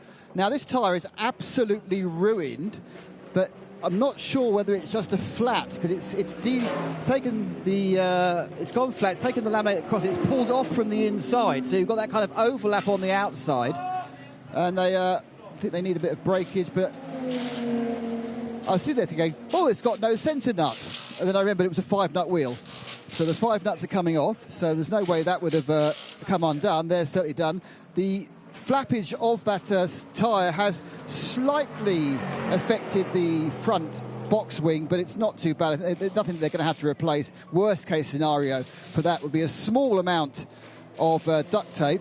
Now they're trying to do the location game. It looks like there's absolutely no problem whatsoever with the location. So that was actually simply a flat, which then came across to the right of the wheel and then flapped away. I'm not sure whether we can just get a look at the tyre here so you can see what I'm saying. As it came over like this, that made it look, because that flaps and wobbles like anything, it makes it look like the tyre's out of alignment, the wheel's out of alignment, but it's just a tyre flapping everywhere. Now what's happened is James Kay has stayed in a very sad Niels Jr. has skulked away again, not getting in the car. So no damage, but obviously a loss of time, and a new tyre has been fitted. I think all round, you've got a complete set of tyres for James. Now, of course, the question might be, John, are they trying to run these tyres too long?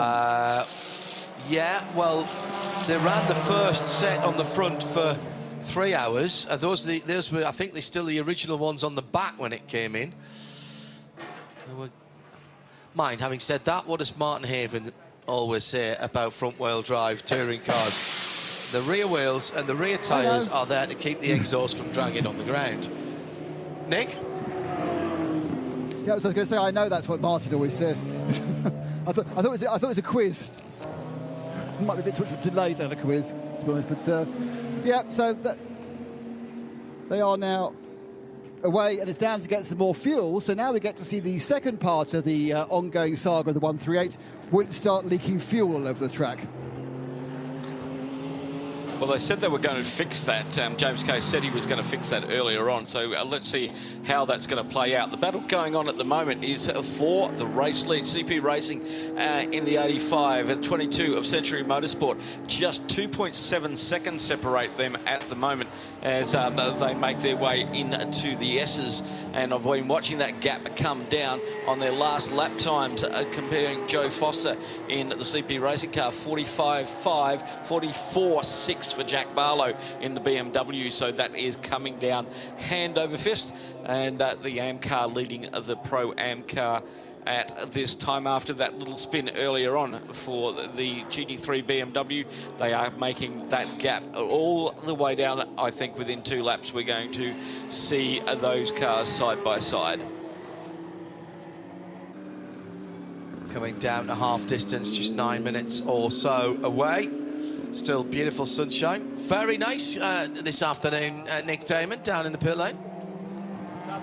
It's lovely. The weather is marvellous. The sun's going down. I'm having a fantastic time. And I think Sabine de Castro is having a fantastic time. You brought the car in the lead. It's all going rather well. Yes, now it's very, very difficult. A lot hot. But the problem is sun in the day. And it's very difficult to driving. But BMW and the other car push a lot, but may mistake BMW, fortunately, and we make a very hard stint. Do you feel you personally, you've now got on top of this GT3 version of the car? Yes, the feel is good. This is a race training, but when you make a training, you want to win. When you start with the idea, okay, make a training. But when you see the position, you want to win. We try to push a lot, but the training is better. Now the feel, the car is very more beautiful. The first corner is very difficult because you must make with full throttle. And when the tire go down, a little up 10%, but it's okay, all is okay. Now wait, is how many hours? 6 hours is in the middle of the race. It's been well done, thank you. Thank you very much. Brilliant description. It's said it all. I love the description of turn one. Oh, is it really flat? Oh. Interestingly, I was talking to a few drivers earlier in the week who'd been here last year, and they were saying they remembered it being from last year rather more difficult even on new tyres when the car was heavy, full of fuel. But quite clearly there, it's once the tyres have got a bit of wear in them, even if the car's a bit lighter, at that point, maybe thinking about a little confidence lift going into turn one. It's a quick entry. What's it, 1,000 metres from the last corner to that kink at turn? Well, it's a corner at turn one. It's not just a kink. Yeah. So you're travelling pretty quickly at that point. You've got to have a bit of commitment. Here's something significant on the track, because this is the leader, Joe Foster, being caught now by Jack Barlow. So this is a real-time, actual battle for the lead, with half of the race still to go, and we still have these leading cars right there up against each other. Joe Foster then coming to traffic. Here's the opportunity for young Barlow to gain through 12, 13, 14. Oh, there's traffic right ahead. It's one of the GT4 BMWs at one of the fastest parts of the circuit. Oh, great driving by Joe Foster. He didn't even try to get close to the BMW because he knew it would compromise his exit from turn 19. Slides to the left-hand side on the kink, turn 16 rather, slides the inside at the kink, and then goes down to turn 20. That is quality. You are on the ragged edge of adhesion through one of the most difficult corners on the circuit, and he has enough brain power left to think, I actually don't want to be right up the tailpipes of that car ahead. No, it's definitely. Didn't we have this battle around lunchtime with the same two cars? But they were a lap apart yes. at that point, so that tells you how quickly these things can change. And this is very, very interesting indeed. BMW losing a little bit of aero under braking there. You can see it squirming around as they come over the hill. Sun hits them right in the eyes as they come through 2 and 3 and 4. And then it's a whole raft of changes. Did he try to nip up the inside there? He did. You can see that BMW is so much quicker through this corner section, running a little bit more downforce. CP Racing has a little bit more straight line. Totally opposite lines going through those corners. Just absolutely all over the place. That was from 6 into 7. Yeah. And I'll have to say there's about 20 lines there. And it depends where you want to be quick afterwards and through the S's. Jack Barlow's been very, very quick indeed. He looks down the inside, he's on the flash. Yeah, I think I think Joe Foster has thought, right, that's enough. I don't need to be involved in this. We've got half the race to go. Half the race and 4 minutes to go. And there's no point in me completely rooting my tyres, or maybe even compromising my whole race. Yeah. Just to hold on to the lead right now. Yeah, contact at this stage of the race is totally uncalled for, especially they are GT3 cars, they are different categories, Pro-Am versus Am. But it's great to see the difference in the cars. From what I saw earlier and to what I saw just then, the BMW is running more downforce. It's much quicker through the S's and through the corners, but the Mercedes is lightning quick down the straights, and it's just what suits them the best. And I think with the BMW, it's probably looking after its tyres a little bit more with that more downforce. It's not sliding around. I have a suspicion that however quick Century caught the AMG of CP Racing, that I think now that he's gone through, I think Joe can probably up his pace a little bit without getting in the aero wash too badly, Joe Foster at the moment. in behind the leader, having just lost the lead. So whilst he didn't really want to fight too hard to keep the youngster behind, now that the youngster's ahead, he might eke away a little bit. I don't think he's going to gallop away at the 2.5, 2 seconds a lap though, Phil. No. Nick Damon has news of another car with 1 or 2 problems. Looks like one of the Ginettas is going back into its garage. The white car, unfortunately, just looked to my left and heard the bell. Thought, oh, will it be a penalty, a pit stop? And unfortunately, it wasn't a pit stop penalty. It was a pushback into the garage for the Colin White car. Of course, we just recently spoke to one of the drivers out of there, and it came under its own speed. I saw it roll in. It wasn't like crabbing or didn't have a puncture. Just getting to the garage now. Even though it's a walk away, they've got the engine cover off, so it's having a quick look at the front. There's some steam and some smoke, but that's from the brakes. They're trying to clean that up with a leaf blower, and it's a good old look around. And so far, no particular. Colin is brandishing a auxiliary belt. So they too may have fallen foul of either a fan, but not a fan belt because the fan's electric. So they may, but either a water pump belt or an alternator could be the issue. But there is a belt in his hand. Is it the very long one, or is it a shorter one? It's not super long. I think that might be the power steering pump belt. Might well be. I'm looking at the belts themselves, but the main belt I can see there is still connected. The main belt on that Ford-sourced V6 is a big serpentine belt that goes around 3 or 4 different pulleys. Yeah, I can see it. I can see that belt rolling around, actually, John, from at the front of the memory, engine. I think there's a secondary one for the power steering. Do you know what? I think you are super correct, because they fired the engine up and they are now steering left full lock, right full lock. So possibly what's happened is the driver's reported heavy steering. First idea, is it the power steering belt? Colin's now walking away with that belt. Is it something else, is the question. They're now looking at the tyres. Is there a tyre issue? Did they put fluid into any of the reservoirs?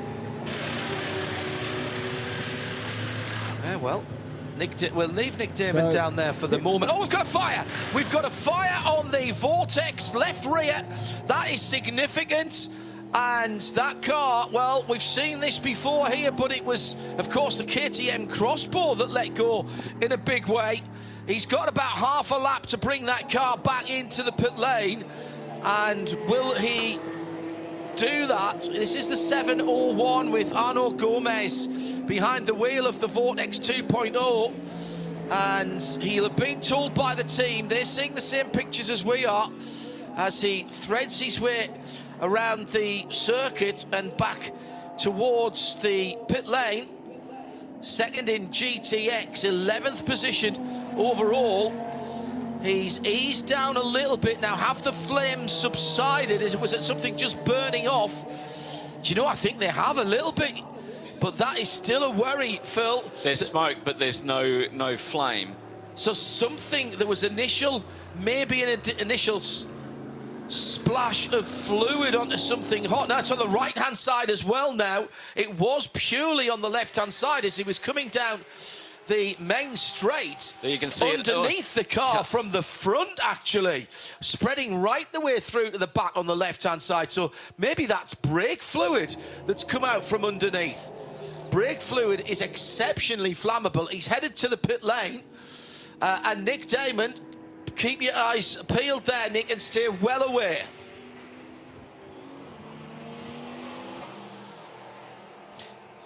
The marshals have the extinguisher, and they are blasting a bit of the powder into that rear. Unfortunately, a lot of it is leaking out. There's got a kind of a leak, unfortunately, that particular extinguisher. Here comes a proper fire marshal, also coming in.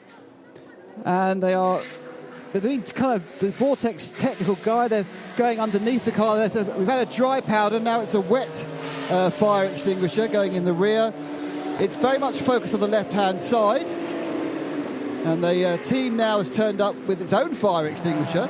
So I think everything's out now, to be honest. I don't think they're currently having an issue on that front. And they're trying to take off the engine. This could be the dangerous part. It's melted through. It's still on fire. There's still fire on the left-hand side, which of course is the V8. There's banks on both sides. and they're trying to get off there. It has melted the carbon fibre of the under tray through. As you can probably see, there's no end of smoke, but let's have a look. Where is the fire? Oh, they're really having a go on the left-hand side. Some great movement there by the team. Trying to work out to breathe. I'll probably try and keep breathing, might be an idea. Fire out. It was sitting on the left-hand side. It was very red, which makes you think it's an oil fire. It's burnt through the under tray. It started at either the front of the engine or even at the front corner of the car. The left bank. Yeah.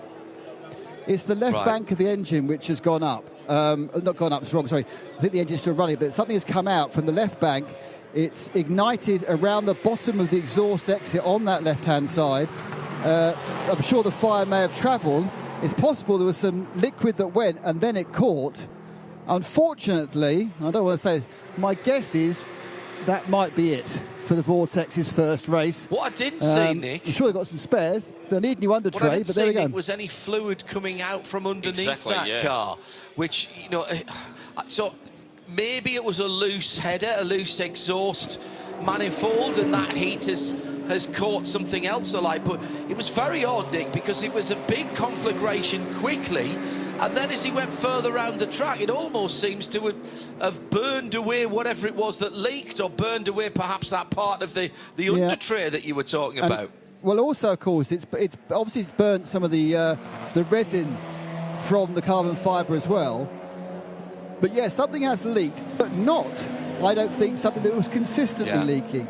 So it wasn't consistent. So it's a weird thing. But luckily, the man who'll be able to investigate this is the man who loves to taste the fluid.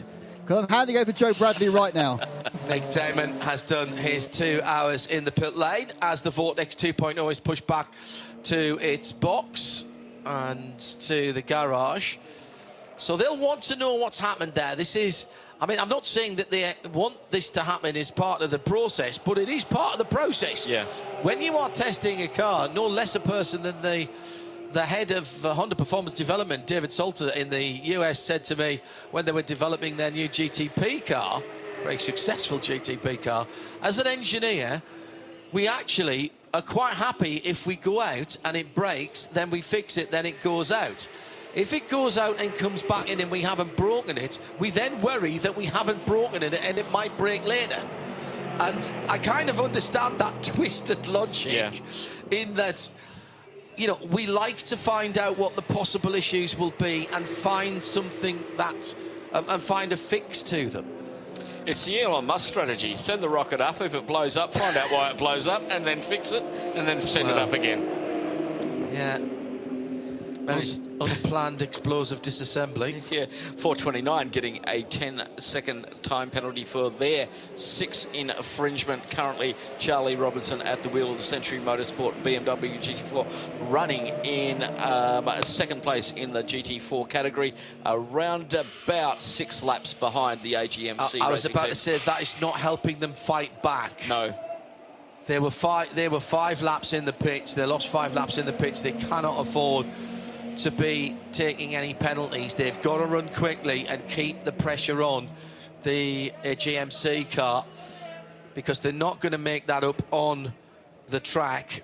It has to be, I heard you and Nick talking about this, and it has to be therefore either a problem or something else. But as we have seen with the Vortex, misfortune can strike very quickly. Right on half race distance too. Right on the 6-hour mark. We're halfway there, and living on a prayer. Yep. Vortex in the pits, in its garage, and therefore dropping some more laps. Important learning, though. Let's take a look at the positions in GT3. Century's BMW ahead of the CP Racing AMG in second, and in third the number 95 Porsche, all having completed 177 laps in the Porsche 992 class. There were laps between all of these, but first and second now are back on the lead lap. It's the 909 machine of Red Camel Racing ahead of the number 971 in seconds, and they're on the same lap with the K Kramer car 3 laps behind. Laps between all of the GTX runners. The 795 is the Team Vortex car that is in the pits. With problems. 701. 70, that's a G56 Cup car. Oh, yeah, sorry, that's the Toro Verde car. Already has some 5 laps on the Vortex, which is in the pits. And also, of course, we had that earlier problem for the 714, which is the KTM Crossbow, and that is now on 143 laps. 13 laps behind the car in the pits. So in 13, oh, that was a bit of a wiggle there too. In fact, as we speak its name, and it doth live. The Milwaukee KTM back out on the apron. Has 13 laps to go to get into second place. The Razzoon More Than Racing machine. In GT4, it's BMW for AJMC, now still 5 laps ahead of the Century car. And in the TCR combined categories, it is the Audi that is leading, but on the same lap, the CWS Black Ginetta, the number 278. That's how they stand as we have 5 hours and 51 to go. 25 seconds between those 2 TCE cars at the moment, and lapping around 56 for the Simpson Motorsport Audi, and in the 59s for the Giannetta at this time. So that's growing out ever so slightly. Gap between first and second is 19 seconds between Century and CP. They've just crossed the lines, and waiting to see Fabrizio Brogi come through as well. He's not too far away from finishing his lap, just coming through to turn 16A now. So, Philippe, what do you reckon? Just over a dozen cars. We, expected a steady run. We've had anything but that. We had the BMW streak off into the distance early on. We've had 3 now 4 code 60s. We've had door-to-door racing. I expected an interesting race. I didn't, if I'm truly honest, with the entry of cars that we've got. I know we've got class here, but I wasn't sure we'd see the kind of close quarters competition right up and down the field. We've had 14 changes of lead, John. Yeah. That says it all to me. Yeah. That there is battles going on out there. 14 changes of lead in the 6 hours. All the 936 has a spin at the carousel, and as I just come on. Silva from the K Kramer Racing, just probably getting in a little hot and back end and coming around. So that corner has really foxed people, hasn't it? It's changed the aspect of this race. You get all of this flowing stuff, and then all of a sudden you've got to get on the anchors really hard. 180-degree change of direction takes that flow out of your system, and you've really got to drive the car like it's. I think it's upsetting people's rhythm. Just because you get into that lovely flow through the S's and coming around the quadruple right-hander, you get you're starting to feel the car, and then all of a sudden you're hard on the anchors. I think coming out of 14, and straight lining towards where you think you want to be stopping for the hairpin at 16A. I think that is one of those corners, a bit like turn 7 at Road Atlanta at the far end of the racetrack from where we commentate. Yep. I think it's one of those corners that you'll go through lap after lap and go, I can go quicker through that. And you go through a bit quicker the next time, or maybe you're not braking as much, or you're getting on the throttle just a little bit more. You're opening your hands a little bit quicker out of 14 to not scrub off so much speed with the front wheel slowing you down. And then you go through a bit quicker. Yeah, I still think I've got traffic the next lap, so maybe you don't get the chance to try it. And then the next lap you go through, and I've still got loads of grip there. And then maybe the 4th or 5th time that you go through there, you get a big sideways swapper on, or you're coming into 16 so quickly that you miss your braking point. Yep. and you're taking too much, because there's a subtle kink just before 16A, and that kind of puts you off a little bit, and you're not actually in the right part of the circuit that you want to. It's like when you're coming down the Craner curves at Donington Park, and you come into the old hairpin at the bottom. What you don't see is the road narrowing from the left-hand side, and it almost creates I'm going to coin a new phrase here, a pre-corner to the corner. Yes. And when you're on the absolute limit is when you actually find that and go, oh, I'm not exactly where I thought I was on the road. And I wonder if that's the same sort of thing that's been happening into 16A. I mean, everybody's had plenty of practice time this week. Exactly. It's not as if they don't know which way the track goes. Well, Joe Foster didn't really find out until he got out on track, but I think it is that little kink, and you've also got a change in the road as well there, John, as it comes from that way, right bank down into left bank, so you've got the car changing and talking differently, and if you're just, as we've seen, 2 to 3 kilometres an hour too quick going in there, and all of a sudden it goes out, and that's back out the back of pit lane for cleaning time for the Vortex. Want to know what a Vortex looks like underneath that lovely svelte carbon fibre bodywork? Get yourself to the back of the paddock right now. The engine right-hand side wasn't the issue. That looked okay. Nick Damon is, I think, still... Actually, it's Joe by now down in the pits. Is it you, Joe? Or is it still Yes, Nick? it's me, guys. Yes. Hello, hello. No, it's me. We may not be able to talk hello, to him can you hear me? Out the back, yeah. Oh, it is Joe. Hello, Joe. Can't hear you at the moment, Joe. But it is... Okay.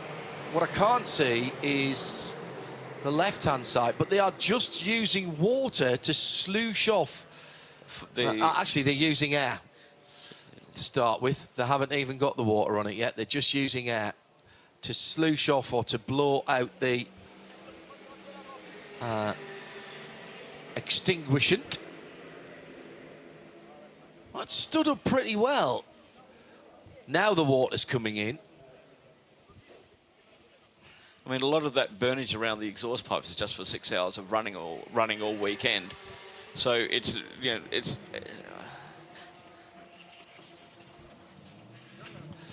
Let's try and get down to Joe again, brothers. Yeah, we're out the back. Hopefully you can get me, guys. Hopefully you can hear me. Not sure if you can. It's relatively good news. The car has been delayed by this fire, obviously, but the good news is all it is an exhaust that's been touching some carbon fibre under tray and bodywork, and that's eventually. I mean, it took 6 hours to take a hold, as we say, but the good news is after a clean off, the car will be back out because it's got nothing wrong with it other than a bit of aesthetically unpleasing burnt marks. And once we've replaced the bit of carbon fibre that took fire and caught fire, we'll be able to get back on with this. So it's the cleaning job that's going to take a bit of time. Thanks, Joe. Well, now the viewers and listeners are up to date with what was going on there. I think what we need to see is that left-hand side of the engine and maybe just in front of it as well. If Joe's down there, he'll have a good look at that. You know what Joe's like, loves to get his hands in. They've seemed to feel that the exhaust was touching a bit of carbon fibre, and that's what caused that conflagration. Not sure about that. It's a really interesting one because there was no fluid on the track. There was no slippery surface signs issued by race control. We saw it come out. We saw it ignite as it was coming down the straight there. He wasn't having any handling difficulties. So was that then heat? And I did mention header heat side by side with the leader and the leader in TCE. Leader in GT and the leader in TCE, and as you might imagine, the BMW gets the better of the Audi there. So heat. Eventually, it then bursts into flames, and I'm thinking the resin gets too hot. I'm thinking that's probably where the hole in the undertrays comes from. How that's got into close enough proximity, or whether there's a bit of heat shielding that's come awry there, not sure. But then once the initial burn has gone, and there's no further heat to fuel it, there's quite a lot of sort of stickiness around it. The ignition on the run down to turn number 1, just past the pit lane exit, and right underneath the car, you could see the flames reflecting off the ground on the left-hand side in the middle of the car and towards the back of the car. Yeah, I think my initial thought was that was fluid, but it clearly wasn't. So I've never seen something like that before. Not in a carbon fibre car. I've seen it on a fiberglass car, but not in a carbon fibre car. Interesting. Actually, I'll tell you something I have seen similar to that. Not exactly the same. Adam Christodoulou, who we know very well, in the early versions of the Mercedes AMG, might have even been as far back as the SLS, they used to collect rubber. Yes, in the underneath the sills, and sometimes that could catch fire. Fiat supercars had the same thing.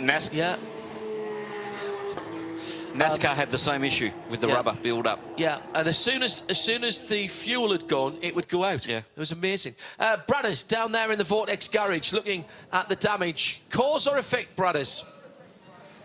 This is the cause of the fire. I'm not sure if you guys can get me. This is the cause of the fire. This is the bit the exhaust goes across here, and that's where it's caught fire. So this is the source of the fire, with my investigative head on. And this is obviously from the team, but that's the bit of bodywork that they're going to need to replace, and it's basically the under-tray bit. It's the diffuser section that goes on the back of the car. But that is the bit there that we've had on fire, basically. It took 6 hours to catch fire, it did. On the other side to where that hole is, Joe, there's a heat shield. Was there supposed to be a heat shield? That should look like that. On the side that caught fire, because on the right-hand side, there was quite clearly a heat shield in the area opposite where it was. Question maybe. You can clearly see a heat shield there on the right that wasn't there on that the part that you were pointing out. The heat shield is melted away in the fire, and that's gone, and that's eventually melted away without any trace. There's the fixings. Hang on, I'll get my cameraman to this bit here. There's the fixing bits there and there where the heat shield goes. With a big bolt there, you can see the top bolt from the heat shield. That fixes there. That's just gone, disappeared. And there's you can see where it was fastened on. That's where it started. Yes, see what I mean? See so the heat shield's come adrift there. If you look at that one, well, the heat shield is either come adrift, which has caused the heat soak on the carbon, which has then took fire, or the carbon has took fire because of heat soak and burnt that. 'Cause that's just a bit of aluminium, so that would melt. But there's no traces of melting other than this bit here. This is all, this has really been melting for a while. See this bit here? That's just a bit of I don't know what that is actually, but that's the side. That's this bit here. See this bit here? Bit of bodywork, bit of plastic. That's plastic, not carbon fibre. And this here should look like this. Does that make sense? And if the camera comes around here it is. That plastic bodywork piece is now melted into this work of art. Oh, actually, that's still hot. Ouch.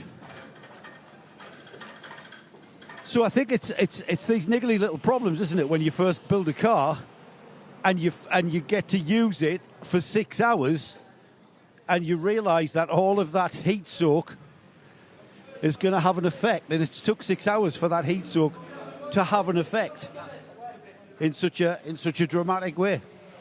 But the car, guys, I don't know if you can still see these pictures, the car has now been washed off, it's been cleaned off, it's back in the garage, and they are now just going to put it back together and get it back out there. Thank you, Joe. Joe Bradley, as ever, on the case there. So somewhere out on the track, I reckon, Phil, there is, is a piece of heat shield. Yes, a rogue piece of metal that is somewhere out there. Yeah, interesting. Nice spot, John. Yeah, it didn't. I like symmetry. Yes, true. I am one for symmetry, and struck me that there was something missing there. 438 has just been given a 10-second penalty for their 6-track limit offence. That's the leading GT4 car. Fabien Defieux at the wheel of the AGMC racing team by Simpson Motorsport, as he makes his round on his 171st lap. He GT4 leading by 9 laps over the Century Motorsport BMW GT4 in second position, as it's starting to get 20 past 4. The light is just starting to drop a little bit. It's the gloaming. It's the gloaming. It is indeed just starting to get that lovely glow in the air, as the drivers are hating it at the moment. It's right in their eyes as they come through out of turn 7 into the S's. Did you favour a dark visor or a peak on your helmet? I mean, most of your stuff, of course, would have been you were doing open cars, weren't you? Well, Radical. However, in the Clio, I had a half visor because we used to race, and so I could flick that down, tilt my head forward, and then the sun would hit that. Yeah. And then I could flick that up when I didn't need it. It was mainly at night coming into the grandstand area where the lights are really bright, and then when you get into the darker area down at turn 1, you can if you don't change your visor there, your eyes can't adapt quick enough in that braking zone of turn 1. We see it at Yas in the Formula 1 Grand Prix. They have different levels of tear-offs as that sun is setting. Their tear-offs get lighter. They're all tinted, and you see them numbered in there, and they put them on so that the drivers can keep removing them to adapt to the lighting conditions. I much preferred. I had 2 different tints. Have 2 different tints. Motorcycle is different. Yeah. Motorcycle is a clear visor, but I've got a drop down inside my helmet that you can fire in. But the on my race helmets, I have a yellow tint, which I quite like to use if there's any hint of fog in the air. Yep. That's really good. And I've got a grey tint. And the grey tint, and bear in mind that mostly I drive closed-top cars. Although in the SR3 Radical that I raced at Donington, of course, then I had to work out how to keep that slightly open because my head was right in the airflow there. But I have a sort of smoke grey coloured, so not black, but smoke grey. And in a covered car, in a car with a cockpit, I do exactly what you're talking about. I have it just at above eye level, so that if necessary, I can just move my head.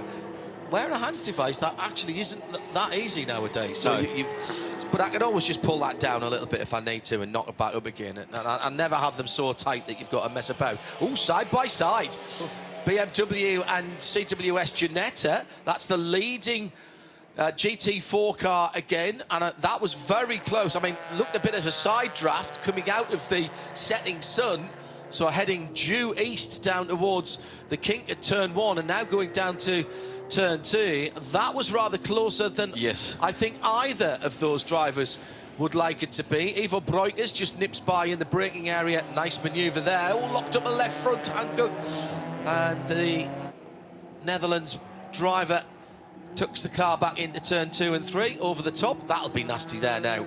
Coming over the top of 3, you won't be able to see a thing there.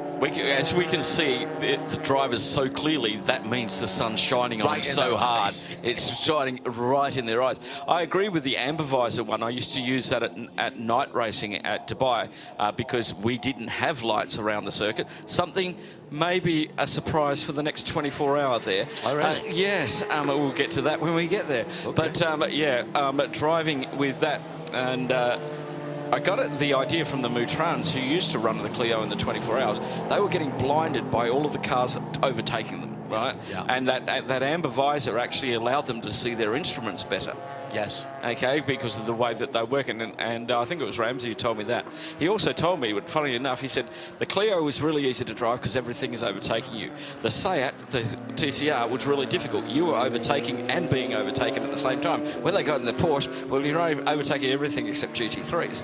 And so as you move up, the challenges become quite different. You're basically going on to a different click in your mind, yes, aren't you, in terms of traffic management. It's all traffic management, but it's just a different form of traffic management. Exactly, and at different speeds, and where you can overtake and where your car has enough power to do things. But there's been so much great technology, and especially in visor technology, where the self-tinting visor now is like my glasses that I'm wearing now, sort of photochromic visors. That was the last visor that I used in my my Radical, and it was brilliant on a night track night.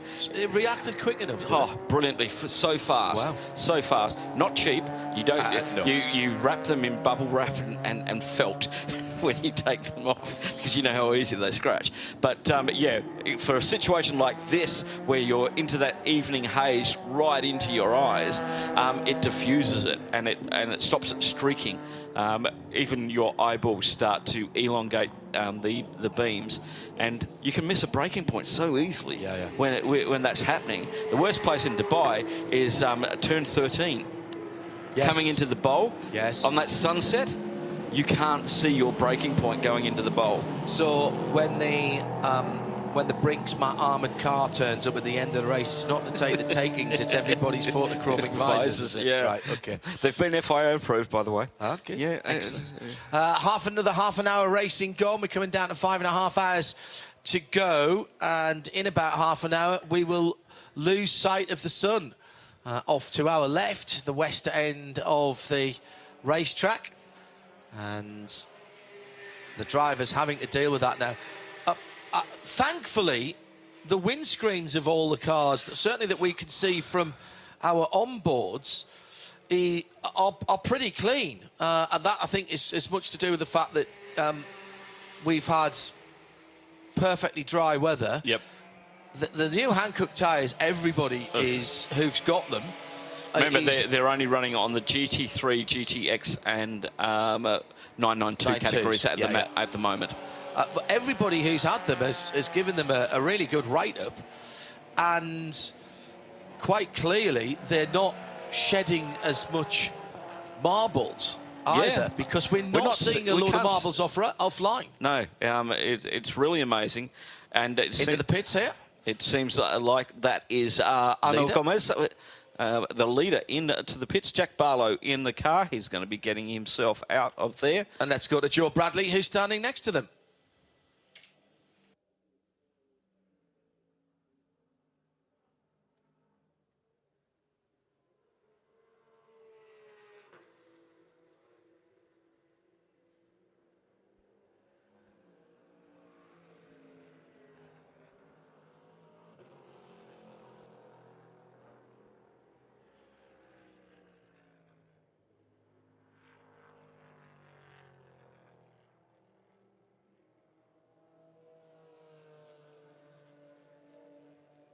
Well, we'll get back to Joe in just a few moments' time. 43-second lead that Jack Barlow got up over Joe Foster in that stint, and very impressive, reasonably relaxed. Side window net goes up as they will head down to the fuel stop as they head out of pit lane. Fuel station at the end, 4 pumps. 4 pumps with 8 nozzles. No waiting, no delay. And you can get your fuel service.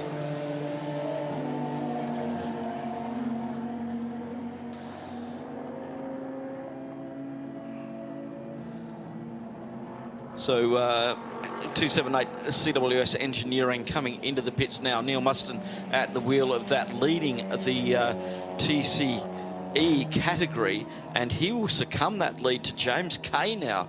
Only 4.9 seconds separated them on that last lap. This is their 5th pit stop, and the CWS engineer and Gianetta has done 4 so far, so that lead will change on the next lap through.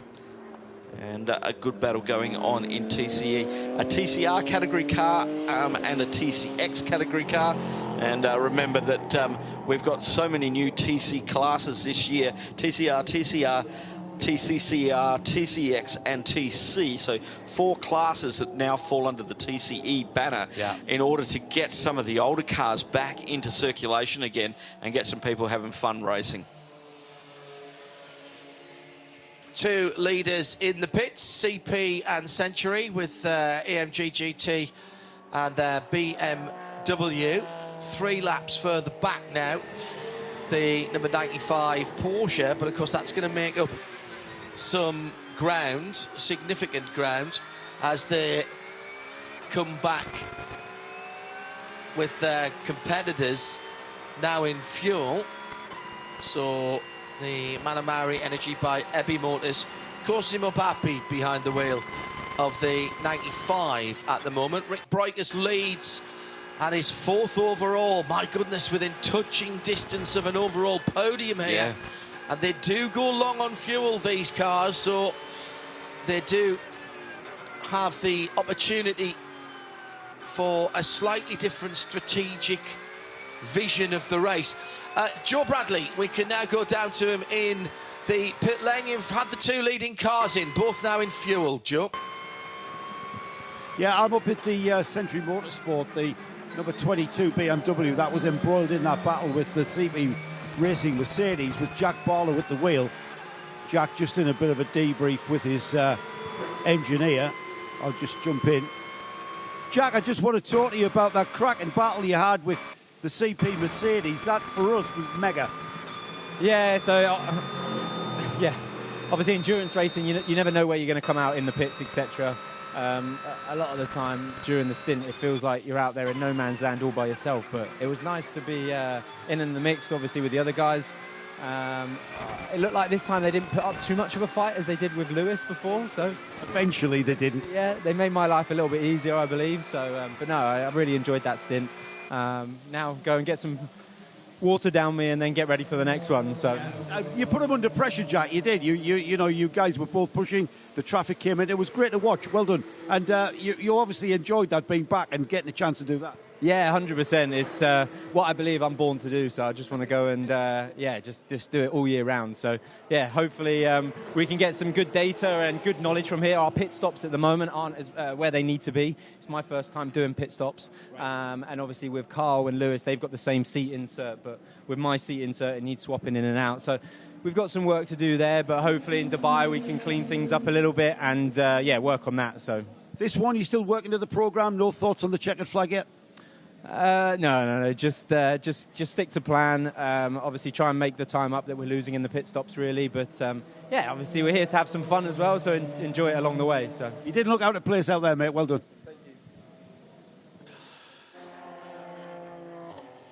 Thank you, Joe.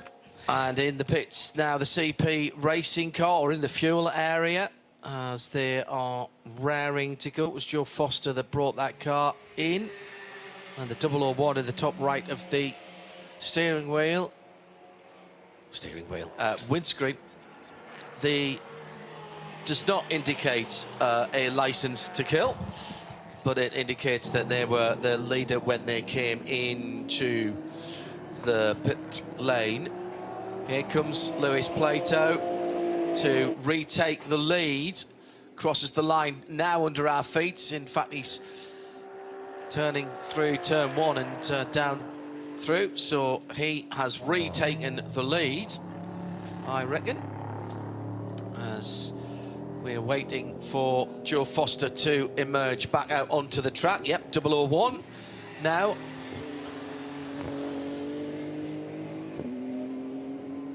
Up over the rise then, as out of the fuel station comes Charles Esplanade. And just looking to see Cosimo Papi, where he is at the moment on the circuit in the 95 car. He should be coming through, but he's lost the lead lap, of course. Joe Bradley, a little while ago we had the black CWS Ginetta in the pit lane, and I'm not sure that was a scheduled stop. What do you have? Well, we think he may have hit something. The car was silhouetted against the sun going down, and all of a sudden the car was nose on to me, and then all of a sudden it was 90 degrees and being pushed back into the garage. So I've made my way back down here, and it looks like it's had a bit of frontal damage, and we've got some CWS engineering going on the front splitter. I wonder if I can direct the camera to have a look at this. Doing some We've got work a bit on of, an electrical got a bit of aluminium connection. plate being bolted in to keep the splitter intact. The splitter is split in two. But we've got a bit of desert engineering going on there. And in fact, I think that might be an old one. No, he's just tightening the plate up. Colin White, as ever, running the job. So a little bit of front damage. The important bits, where the suspension attaches to the subframe, is fine.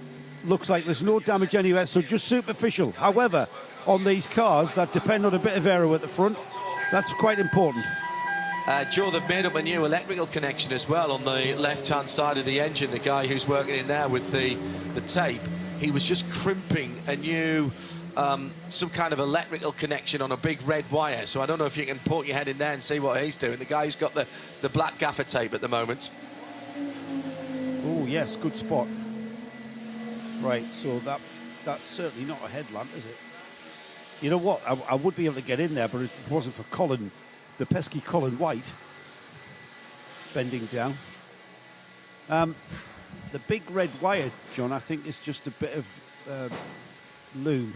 Yeah, well, I can't quite see. I can't quite see what he's doing. A new connector onto the end of that earlier on, and how big was the connector? Yeah, sort of halfway between a tiny one and a battery-sized one.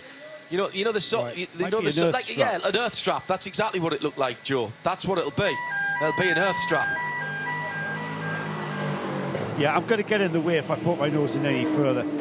So I'm right. Colin loves at a the pot front of the rivet car bike, doesn't he? where this. Oh, there. Well, there's Colin drilling the bit. He's got that now. Then look at this innovative engineering. That's a bit of strapping that's going on there just to stop the splitter sort of folding down in the airflow. This is great stuff. There's the pop rivet gun coming out. We love a pop rivet gun, and it's an electric one. Oh, I like that. No squeezing of the wrist there. No osteoarthritis needed there. Colin gaffer tape just pulling off the pins from the pop rivet. Another drill, this time on the bit that attaches to the main bodywork. We've got the air intake going on in the front, so it is a little bit of well, I mean this in the best possible way.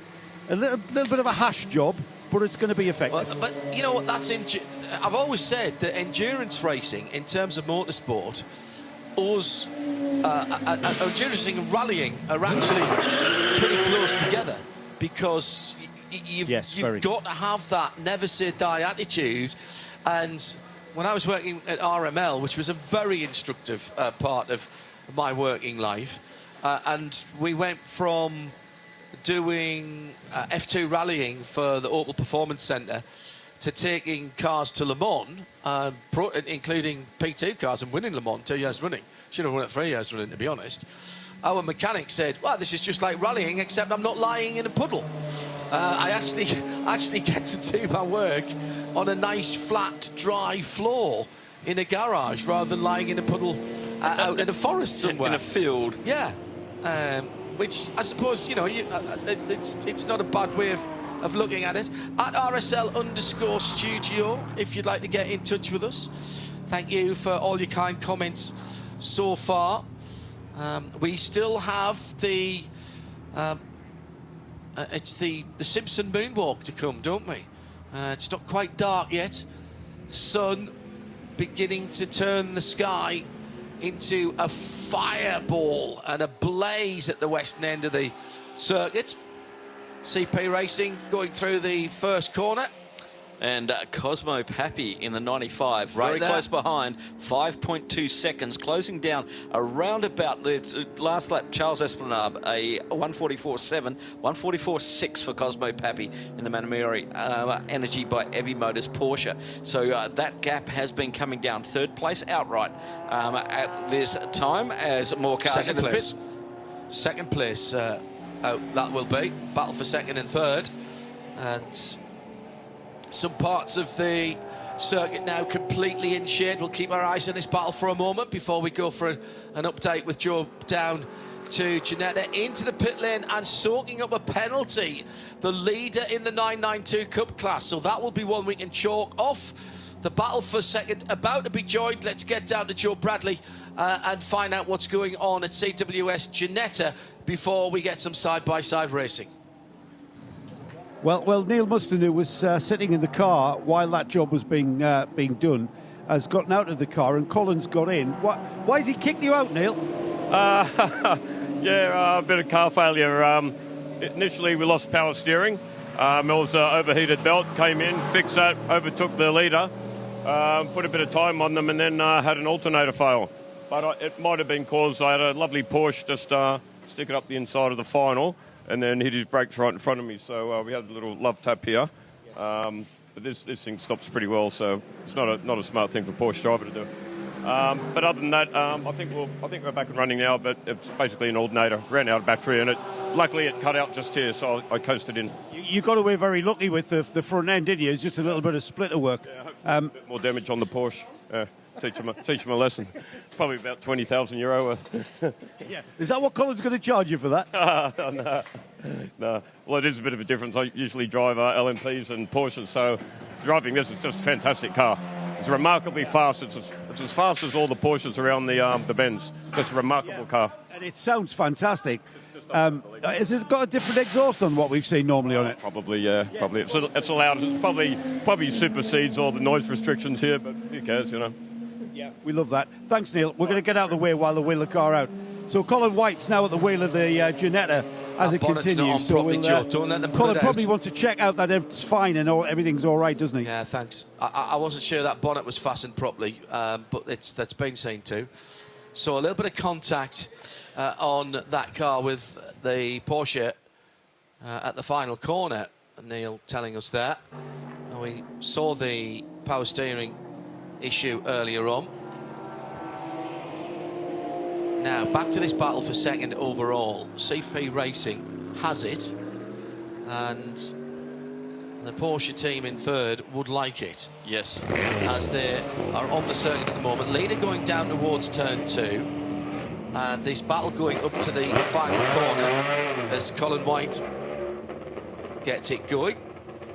I like the extra airflow through the Ginetta by having the normally sealed rear screen just slightly pinged up a little bit in sort of Seat Cinquecento Abarth style. And that was to keep the engine cool. This is to keep the drivers, get the drivers a little bit of airflow. Down towards turn 2 now. The number 85, with the headlights behind being the next car in the overall. That is the Porsche heading down there as Colin exits the pit lane. Now that car is not running cleanly. That car is not running cleanly, which suggests to me that alternator maybe is still not providing enough charge to get a clean spark, and the electrics aren't happy. And obviously there's a low voltage side and a high voltage side. Well, this is going to be the most excruciating 3 miles or so if Colin can't get this going. He's let the traffic go through, which included the crossbow and the class-leading Audi. No, the 9th position, by the way, that class-leading Audi. Now, Colin's fine. That car accelerated away, so that was Colin being very smart and just making sure he didn't get in anybody's way. The sun half obscured by the trees now on the far side, the western side of the circuit. Cold tyres, Colin. Cold tyres. Cold old tyres. I'm Yes. sure they're putting new ones on there. So he'll do a stint and then get cracking.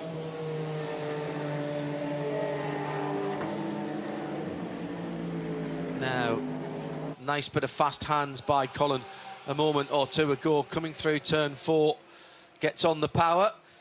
It's actually, you know, that seems a lot more violent inside the car. Yes, it does. And the clever bit of that is not catching the first slide, it's making sure you don't have the snap back. The overcorrection. The other way. The Toro Verde G56 is in the pit lane, and Joe Bradley is looking at what looks like much more of a scheduled stop, Joe. Well, it looks like a scheduled stop, actually, with regards to Mike Simpson jumping out, Freddie Tomlinson now jumping in. It's the 795. This is the Ginetta G55. And we were talking about whether or not this car was a development G55 going forward into the new season. And Lawrence Tomlinson was confirming that. I'm just going to see if I can attract Lawrence's attention and see if he could... Good on you, Lawrence. I'm going to ask the man who knows the question. Lawrence, we've just watched the 795 pit stop. Freddie, your son, jumped in it. That's a development of the G55, you were telling me. What exactly are you developing on it? Yeah, it's a brand new car. It was a bit Lego. Chassis arrived in container, and the rest of it we flew in, and the boys here have built it, done a great job, and it's really just a development run for us today. So we're really pleased with the performance of it. We're setting the pace at like the 992 or just a little bit faster than the 992 Cup car, because there's so many in the world. There's a class for it to race in. So we're calling it, I think we're going to call it the G56 GT3 Cup car, something like that. So it's kind of a, really affordable GT3 performance, or just a bit below. And easy to maintain and just totally reliable, so that's the main function. So, and is that going to be for the Ginetta Cup Series, or is this an endurance car? Yeah, this is an endurance car and a car that's going to go all around the world for places like Thermal, where the racetrack in California, where everybody's got a 992 GT3 Cup car, looking for something a bit different. Americans love a V8, so it's giving them some variety on the grid. So it's like here, as the grids grow, you could see maybe half a dozen of these and 12 992s, and have a sort of a battle for overall behind GT3. So fundamentally, we've been working on reliability. We're working on driver cooling. So I've done 3 hours in the car. I'm about 105 years old. So I get out, the air conditioning's really great. Everybody at the factory's done an amazing job with the overall cooling package. We've got a better aero package on it. We've got bigger tyres, so tyre degradation's really good. We think we can run 3 hours on a set of Hankooks. So, for people who are, wanting to race, 3 hours on a set of tyres is pretty good saving. Instead of 20 sets, you're looking at maybe 8 sets in a 24-hour race. And you can spend 40, 50 grand on tyres in a 24 hours. So, it's just doing the sensible thing, and it's honestly, it's just such a fun car. Thanks for that info. You may be 105, but you're a Le Mans class winner. We never forget that. No, it was nice. We enjoyed it. That was about 1 million years ago. Yeah. I think, it was good. That was brilliant. Me, Deanie, and Tom Kimber-Smith, we set our stall out to do a bit like we're doing now, a set time, stay off the curbs, and we did the minimum number of pit stops people had ever done, and we won. Just using your head. You can use the speed and you can use your head. So yeah, it's good. That was a fun time. Panos, I've still got that Panos actually. Have you really? You're not going to bring it out in some sort of historic race? Yeah, I'm just recommissioning the Ginetta Zytek 09S, so that's that'll be out next year. And me and Fred's are on our gap year. He's basically just finished school, so we've taken a year out. So he's doing Asian Le Mans. we're doing all the Creventic together, and then we'll pick up some series throughout the year in Europe, which will be fun. You know, lad and dad, and obviously we got Mike Simpson, our factory salesman stroke driver. He's like a member of the Tomlinson family, in fairness, isn't he? Yeah, there's me and him travelling around on the gap year, so I mean, what could any father want? You know, Mike as a life coach for his son. Yes, absolutely. What could possibly go wrong? Thanks, Lawrence. Thanks for that insight. Second time we've heard from Lawrence Tomlinson there, but adding a bit more information. I'm very excited to hear that the Ginetta Zytek 09S has been put back together. Well, we had the Zytek Ginetta out with Golf Sport back in 2012, 13. It used to run in the series there, and that was the wickedest sounding beast that we'd ever heard on the circuit. This is before all the Ferraris and stuff turned up. But great news to hear that, and also great news to hear about this development car. When we first heard this at the circuit, John, we're going, what is in that car? Because we're used to the V6 being in there. That is a V8, you know, and that is a stonking sounding car. And a stunning looking piece of kit as well. I like it. It's a beautiful looking car. No, I'm biased. Everybody knows. I drove in the Super Cup something very similar to Colin White's car, the Ginetta Super Cup. I think that's a great evolution of that G55. There's a V8 engine version, effectively a GT4 car as well. This has still got the V6. Huge amount of work into that engine cover that provides a lot more downforce, controls the airflow through. I mean, look how far. I mean, that looks like a Porsche engine cover on the front. Yeah. And where's the engine in a 911? That's right at the back. Whereas here, what you've got is a mid-front engine, effectively, with a Ford-sourced V6 in that car. So they've used the space in front of the engine to be able to direct through that big smiley face, and then it's been worked through those exits and up over the windscreen. Yep.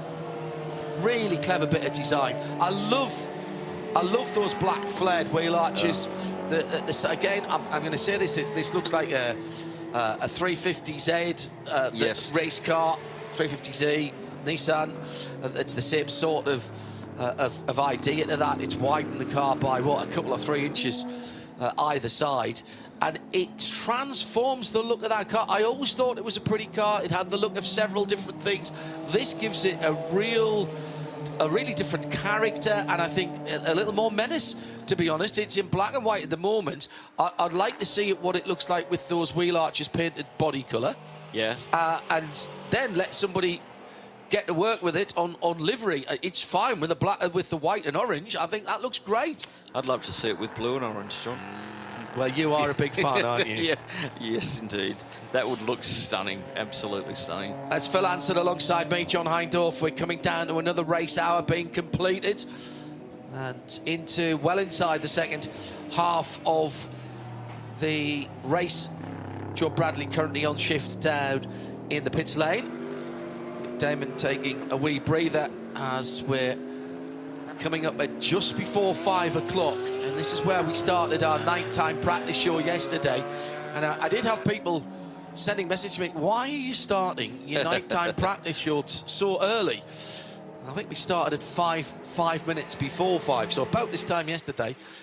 And if you weren't with us, it's on YouTube. Go and have a look at it.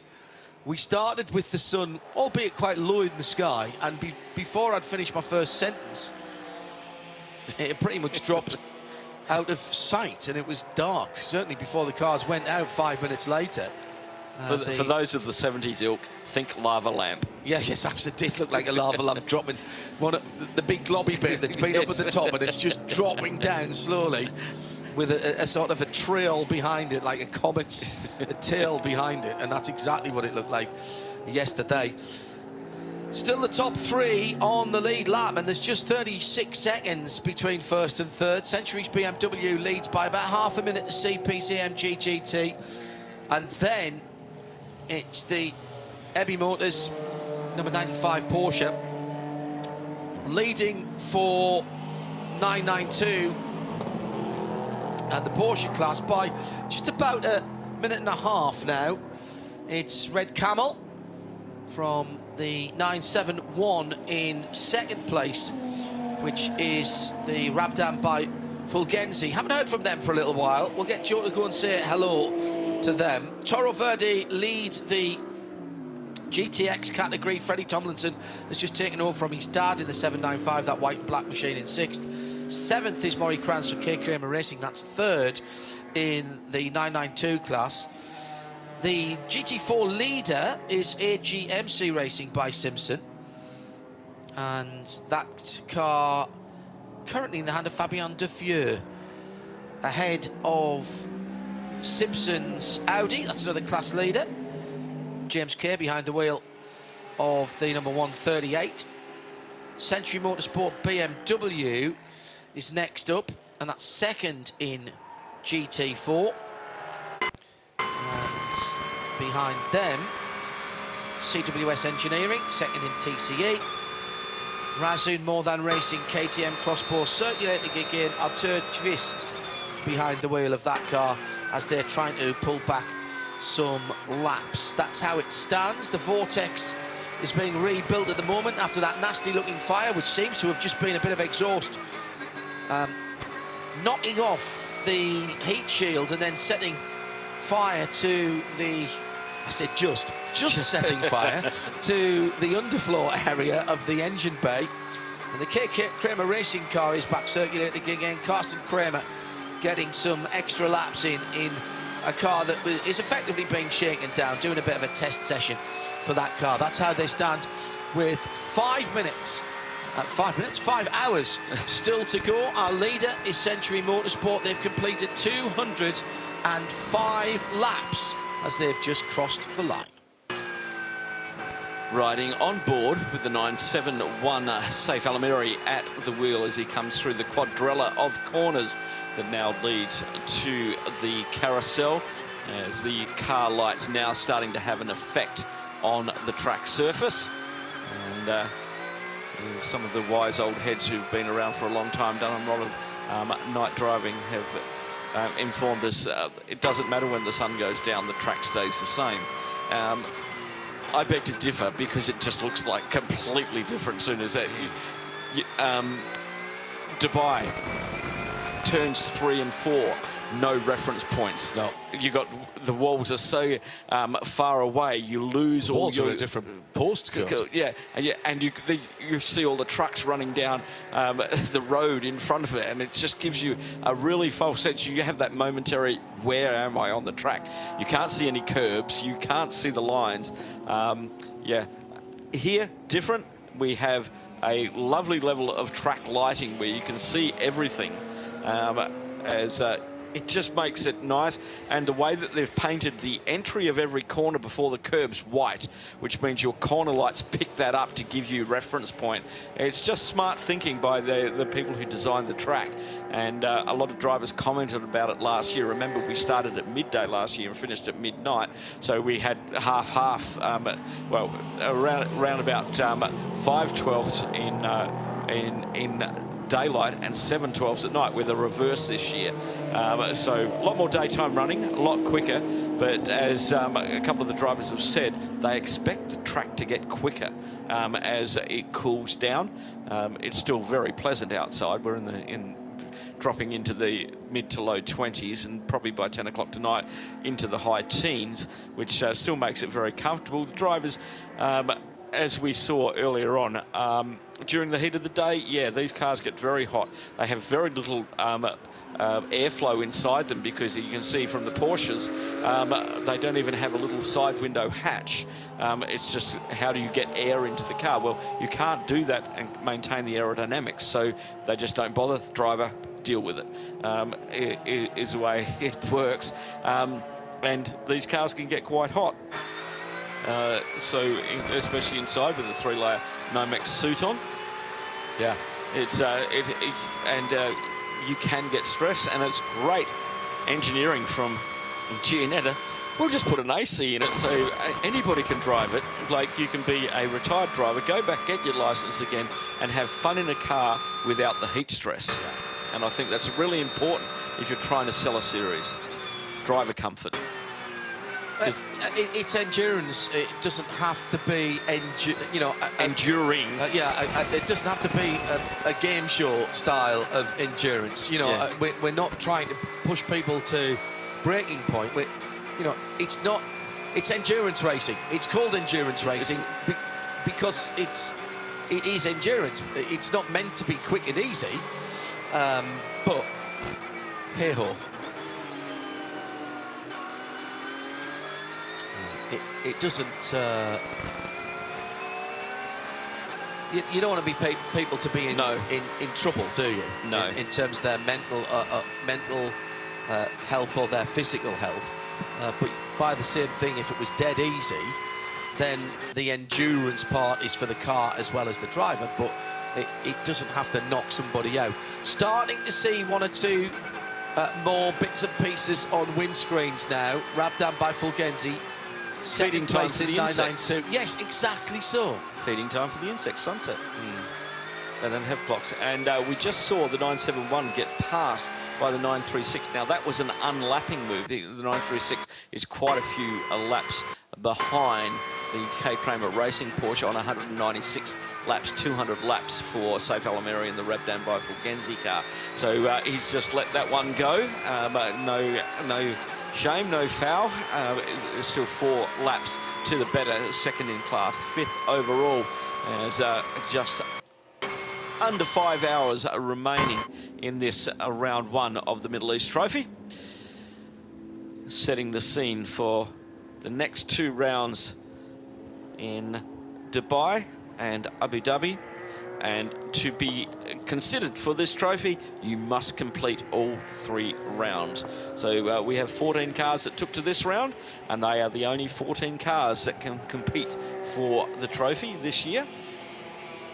A few other changes in the regulations for this season, and the 2024 regulations start at this event. There is the Hankook Trophy.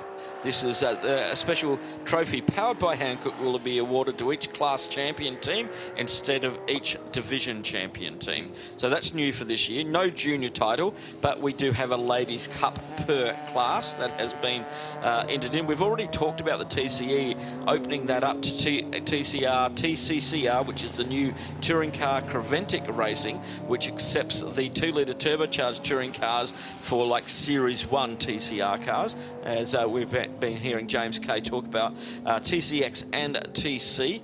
No divisions anymore. We used to have the divisions between GT and TCE. No longer. It's all about the classes now. Okay, so that's been changed. The driver lineup requirements have been removed. The classes will be solely split by the driving time requirements, and the teams must select 10 days prior to the event which class they will enter based on their own driver lineup. The only lineup requirement remains that is minimum 1 AM driver, except when there is no pro driver, and this is for the GT3 categories and 992 categories. And so they can get their time sorted out, and you do need to be a professor to work that stuff out. Thank you, Paul Trustwell, because it can get quite exciting. Now, the new one, testing ban. Okay, testing ban will be enforced 7 days prior to an event with a similar car at the same track. This only applies to taking part in races at the same track, and is not included in the ban. If you do that penalty, you'll start from the back of the class that you are in, side-by-side racing through the carousel.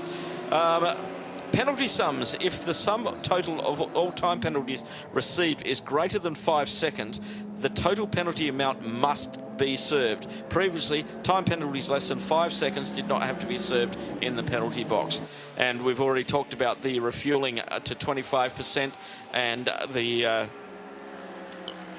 code 60 no penalties to be served under that. And you might have seen when we're talking to the guys, if you're watching on the live stream in the pit stops, they're not wearing tabards anymore, but they have armbands this year due to safety concerns of the tabards being snagged on something. So that's been done. And the big one, which we haven't seen, but we may see in the first half, the race director may also issue a drive-through penalty for track limit infringements. I'm told that is an option. It will be used very sparingly. Yes. And only in extreme cases.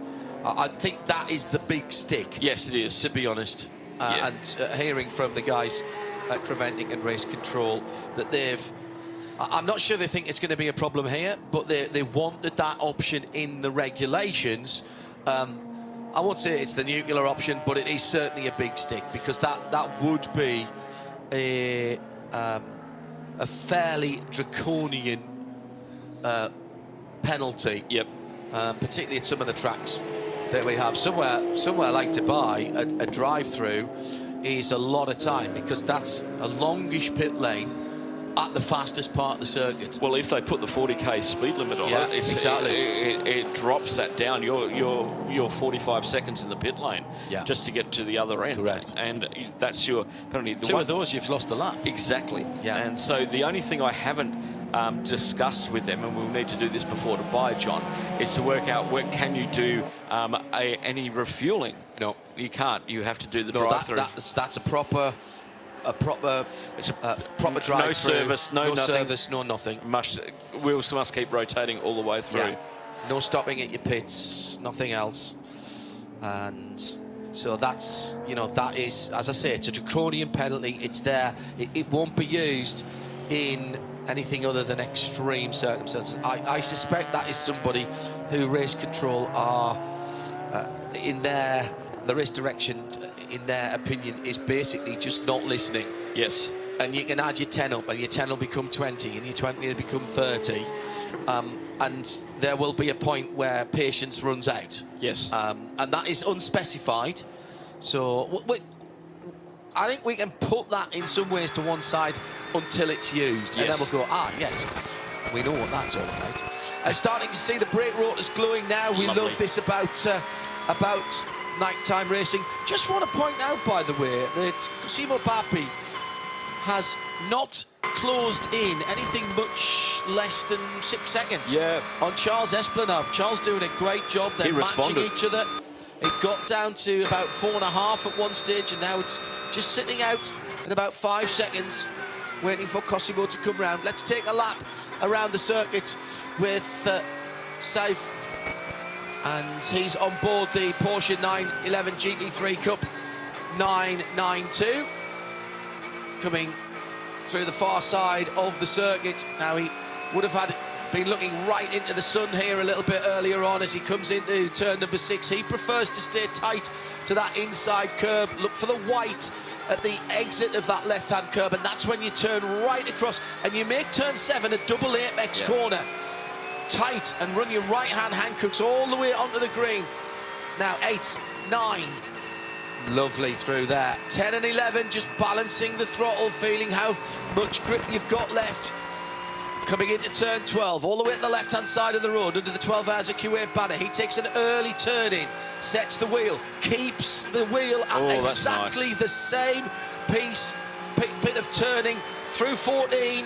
Coming up now, wind the lot off.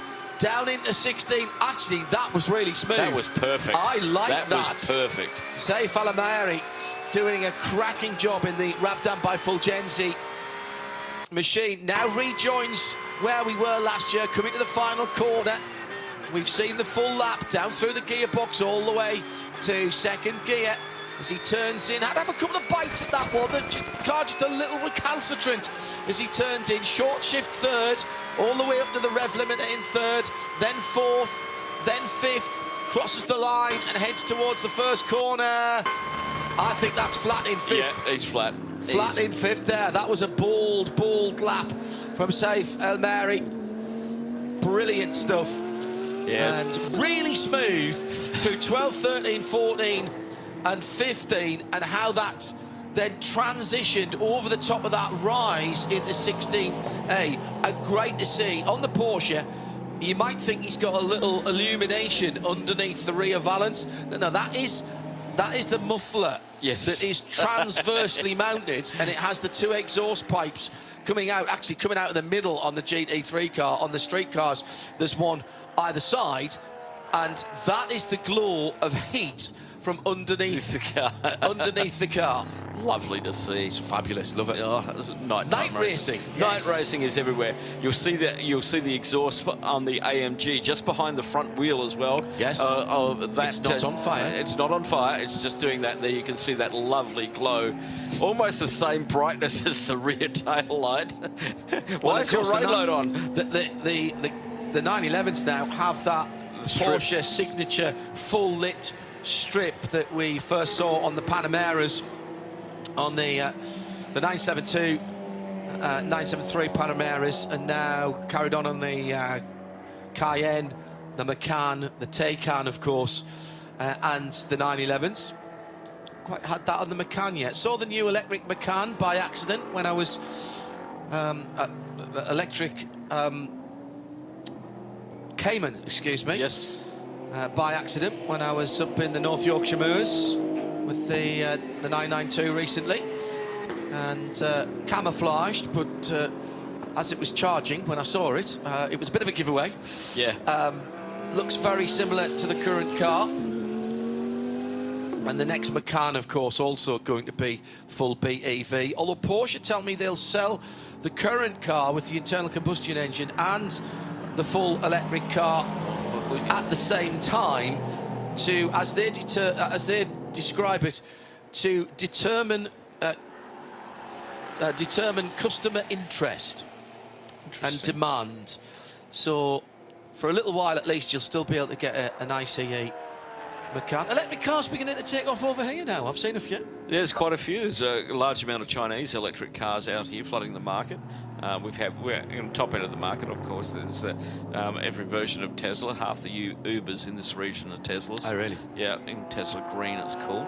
And what's the infrastructure like for charging then, Phil? Obviously, there's a lot of sunshine here, so you know, Tesla superchargers powered by solar, which I've seen in California. Yep. Well, they have to do it in California. Otherwise, if they did it on the grid, it'd brown the whole place out. Well, that's true. They don't have enough power as it is. But yeah, most of the service stations now that you pull up have been, you know, whether it's an EPCO or whatever the brand of fuel it is, they've already started doing that. You can also get hydrogen as well. As we know, Toyota are hedging their bets on the hydrogen market. That's starting to get some thing. 937, that's casted. Basically, they're just, yeah, I think we'll just put it away. Hot brakes, that's all that is at the front. But he's been out there for a little while now. The trolley dollies are going underneath the Porsche, and some more testing done. All about trying a few different pieces of setup, and well, their main thing was that they have to get this car set up for the Hankook tyres. Obviously, where they've been running previously in the Nordschleife, they've been running different tyres on the car, and so understanding what the tyre does and then getting that to work. BMW with the glowing exhaust exit just forward, just behind the front right-hand wheel as well. So again, don't worry too much about that. Don't worry about this car going, the 937 going back in. They've got a lot of work to do with that car in terms of a lot of competition for that car. They'll be doing the Dubai 24 hours, so setting up lights and just making sure that on the long run, that car is doing exactly what they're... It's been very smart of them. Instead of just getting data from one car, they've basically done 1.5 times the data recovery at this race, which is going to help them dramatically when they get to the 24-hour. You've got to remember it's going to be a much larger field, but there's going to be much more traffic. Understanding what the tyres are doing is great at the moment, and they're getting the baseline set up, sorted out. They're going to have a lot of test days at Dubai, as we always do, so they're going to have they're going to have the track time to get that car into the window where they want it to be. Let's head down to the leader in the TCE category and TCR, just been passed by the overall leader, actually, underneath us in the bright lights, floodlights of the main stand. That is the Simpson Racing Audi RS3. That car leading at the moment, and part of that team is a very famous name in motorsport, and a team that has run and in fact run very well at one of my favourite races ever, the Barcelona 24 Hours. Mark Lemmer's team running the Lamborghini. Well, there's another generation of Lemmer coming through to race, which will make Joe Bradley feel very old indeed, as he used to interview Mark as well. That's because I am very old, but I've got great news for everybody. I've got Jack Lemmer here, and he's wearing his own clothes. His luggage has turned up. You must be delighted, my friend. Fresh underwear? Yeah, unbelievable. Yeah, it was so nice to put a nice, fresh pair of underwear, especially after I got out of the car. It was pretty hot out there. I think it was 28 degrees when I was driving, so it was pretty hot. But yeah, all my stuff's arrived, so next time I get out. Apart from that highlight of the weekend, how have you found? I mean, I've been looking at your lap times, and you are right up there amongst your other teammates. Yeah, no, it's my first ever, it was my first ever stint on slicks. First ever proper stint in the Audi. Yeah, your dad told me the last time you were on slicks was in your karting days. Yeah, literally. So this is all brand new to me. Massive learning curve, and pretty happy with how my first stint went. And yeah, learnt loads, and it's gone really well. What's your thoughts on front wheel drive? You've never driven front wheel drive before, as well, I believe. I've driven a Peugeot 206 Rally, a bit different to this, but yeah, driving front wheel drive is obviously very different. Got to be patient on the throttle and make sure you look after the front tyres. We're pushing the tyres quite long at the moment, so yeah, we're learning lots about the tyre life and yeah, for the Audi, and it's been really good, learning loads. We saw the first set of tyres that came off the car, and they had been well gotten your money out of them. Are you guys still doing that? You're stretching the tyre life to the max? I think we've got new tyres now for the rest of the race. I think, yeah. But I had no clue the state of the tyres when Henry got out of the car. I had no radio in the car as well. So, I may have pushed the tyres a bit too hard in my stint, but no, I really enjoyed it. And, yeah, looking forward to get back out in the car later. I mean, the man behind the team, James Kerr, I mean, he's been racing much, much longer than you've been alive, Jack. What sort of information was he able to give to you about how to drive the front-wheel drive car? Yeah, I think obviously there's quite a few long corners around here, so just being patient on the throttle, that'll really help to keep life in the front tyres. And yeah, apparently hitting the brakes hard really takes some life out the tyres. So yeah, just be careful on the brakes and get a feeling for where the limit is on the brakes. What's Jack Lemmer's future then? Here you are, you're at 12 hours of Q8. Is it the endurance racing route you're going? I mean, your family heritage is now very much embedded with your dad's team, Barwell. Yeah, no, I think I'd love to do some more endurance races. It's great to just do laps, and you get a lot of seat time in endurance racing. TCR is great value for money, so I'd love to do more in this series. Great stuff. We hope to see you back, mate. Hope to see you back. Are you back out in the car, by the way? I'll be back out later, yeah. Right, okay. One more stint, so yeah. Great stuff. Congratulations on the new underpants. Cheers. Most important thing. What a lovely young man. Yeah, Jack Lemmer. Obviously takes after his mother. I'm only kidding, Mark. I'm only kidding, Lemsky. I'm only kidding. Lemsky's one of my favourite people ever, and he's always made me laugh. All the way going back, he's a good guy. He goes motor racing in the best possible way. No wonder he enjoyed being in this paddock, and he enjoys it. If he doesn't enjoy it, then he doesn't mind telling people he's not enjoying it, and he's not likely to be back in that series. He's not backward in coming forward. So down towards the first heavy braking area at turn 2. Another lap being put on that Audi by the second place car. Notice that Audi's got a few lighting anomalies at the front. The day notice lights on the right-hand side weren't quite illuminated, and the left-hand side extra light is spotting helicopters at the moment. That's not one that they had lined up properly, and they must have decided that it was light enough round here. So coming up to 20 minutes past 5 here. And it's dark. It's properly dark. It's full dark now. Yeah. You know, in the space of under 20 minutes. BMW then leading. Lewis Plato just crossed the line. And it was 27 seconds the last lap around for Charles Esplanade. He's due at the line in around about 12 seconds or so. He's got 8.5 seconds on Cosimo Papi. So that's now starting to stretch out again as we're coming round to another set of pit stops. I think the traffic is playing a part in that. That's actually a bit of an elastic band, that one. Looking at the times, 44.5 for Charles Esplanade, Cosimo with the 44.4. They've been lapping within tenths of each other. Now, interestingly, of course, Cosimo took over from Fabrizio Broggi, who did just a short stint. He's struggling with his back. He only did 18 laps. So they are a little bit out of kilter with the other two cars in the top three. So he's coming round to the end of his stint. He's done 33 laps, probably 4 or 5 more laps there. But that's, you know, 8 or 9 laps more. Actually, it's 5 or 6 more laps than the two other cars. So he's in third, he's not gaining, and he has to pit first. And so that's going to drop him back again. It is, and also that'll be his 11th stop. CP Racing have only done 7. Okay, so there's 3 stops up. So their fuel strategy and their tyre strategy and their driver change strategy, with Fabrizio not being able to do full stints, it's forcing them to pit earlier.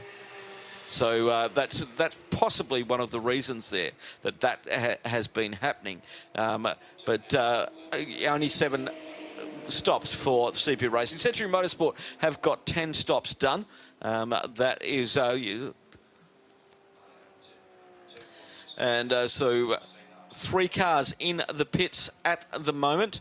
We have the K Kramer 937 that's done its testing session. The 701 currently being rebuilt after an exhaust set fire to the underbody work, and that's in work at the moment.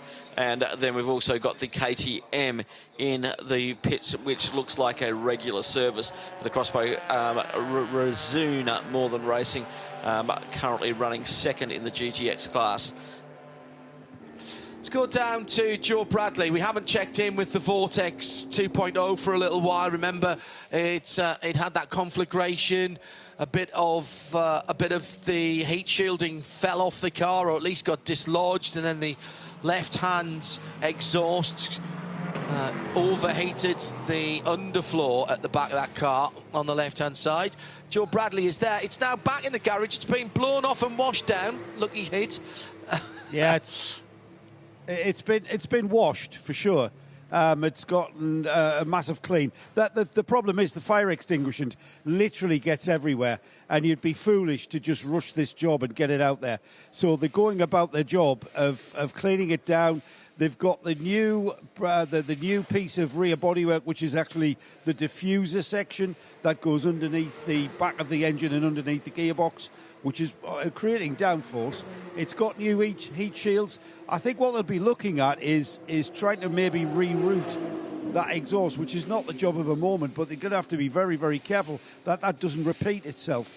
But this is the first major run of this new Vortex 2.0. So, you know, this is the sort of thing that you're going to find out, isn't it, over the course of what took them 6 hours to manifest.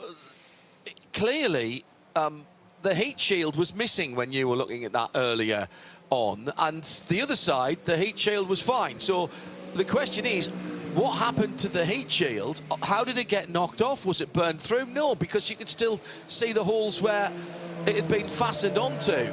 And now the heat shield is there on the left-hand side of that under tray at the back. I think if that had stayed there, I don't think we would have had that conflagration. Yeah, it's cause or effect, isn't it? And I'm not sure. I'm pretty sure that when that rear section became devoid of that heat shield, that's what caused the fire, the heat build up of the carbon. How that's come adrift, I do not know.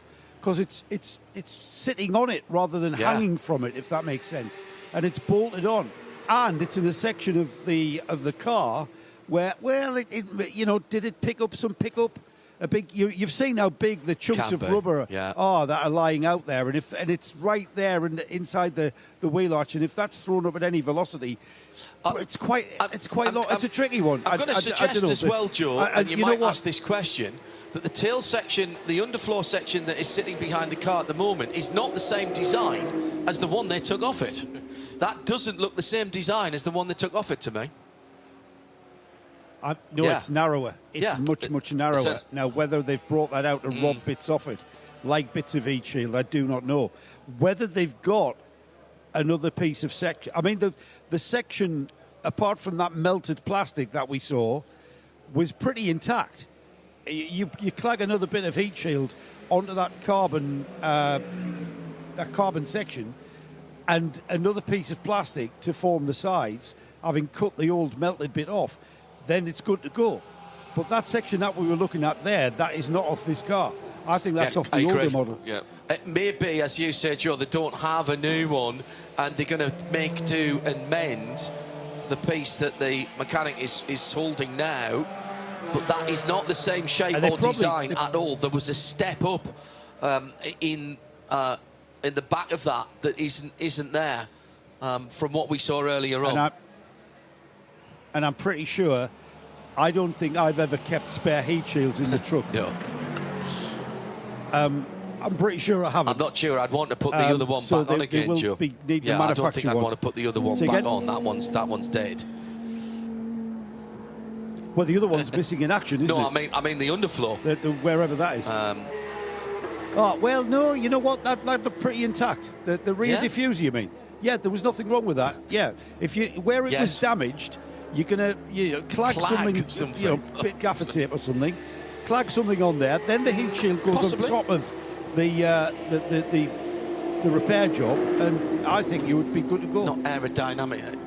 Adrian Newey is crying into his Ovaltine at the moment. Oh no, actually, it's not that late. No, he's crying into his. We might see different aero figures, might we? Crying into his notebook. Yeah, that's right.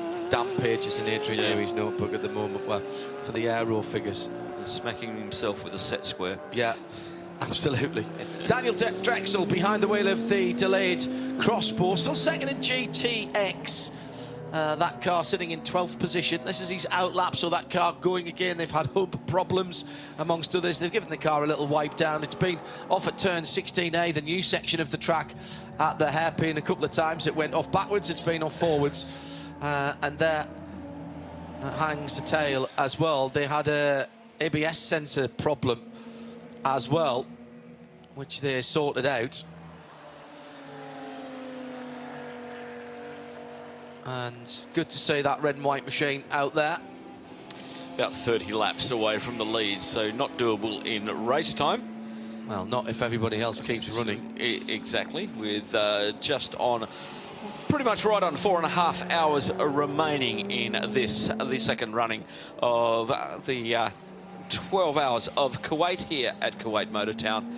And just keeping an eye on a few things that are happening out there and building a strategy towards the end of the session and the end of the race. Just looking at the aggregated laps by leaders. At the moment, Century's Motorsport have led 95 of the 223 laps. Manamari Energy by Ebby Motors have led 91 of those laps, and CP Racing have led 33. So there is going to be, I think, John, a definite battle between the 22 and the 95 come towards the end of the race, even though they're running, and the 95 currently down in fuel for its 11th stop.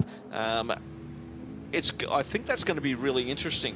The gap had grown out to 16 seconds between that and the 85 with Charles Espinal, who was just starting to clock in some very nice laps. As soon as the sun goes down, he comes alive. Interesting. And he was doing 143.881s. The fastest that car's gone today is 143.595. I think the real gap, because that would have been on his in lap, so we'd have already been in the pit lane for that. I think the real gap was about 8-9 seconds between them. and the rest is because he was slowed down. Cosimo slowed down on the way in. Yeah. What I don't know is whether he stopped at his pit as well, but you know, this is a standard pit stop, so he's going to lose probably 2 laps. He's been in for 2:15, so, and he's in fuel now, so there is the possibility he did get tyres. Well, keep an eye on that one, see if the driver does change when they leave the fuel station. You can see the exhaust there on the KTM as well. Another penalty being soaked up by the GT4 leader. 4:38. Got that at 18 minutes past 4 for their 6th offence of track limits. Heading down for a full service. Fabien Defieux on board at the moment. Driver change in action. Cleaning the bugs off the windscreen in the AGM-C Simpson Motorsport car. So 4.5 hours to go live from trackside. This is the first of 3 rounds of the 2023-2024 season for the Middle East Championship, part of the 24-hour series by Hankook. We've got Dubai and Abu Dhabi to come, and still plenty of racing to go here at Kuwait Motor Town. So that's AGMC BMW in the pit lane. No hurry here, there's no need for them to hurry. They've got plenty of time between themselves and the other G82 in this race. This is about race management at this point. No tyres for that car, as Joe Bradley notes as he heads out. Was that a driver change? Yes. We swapped drivers, but we didn't bother with tyres. Double stint. So the BMW must be really good on its tyres. Yeah, 12 laps of the distance between the 2 BMW GT4s. 206 versus 194 at the moment as BMW in fuel. Only car in fuel at the moment, and an out lap for the 429. Ramid has been in the other in the second of the GT4, so both of them in the pits at the same time as more cars coming into the pits now. And that's our leader, Lewis Plato, in the Century Motorsport BMW GT3, heading down to looks like a full service. Yeah, there's Hankook tyres there. We'll head to Joe in just a moment. That was a 35 lap stint. Joe Bradley? Yeah, just tyres. Lewis staying on board. Everything well drilled here at Century Motorsport, as you would expect.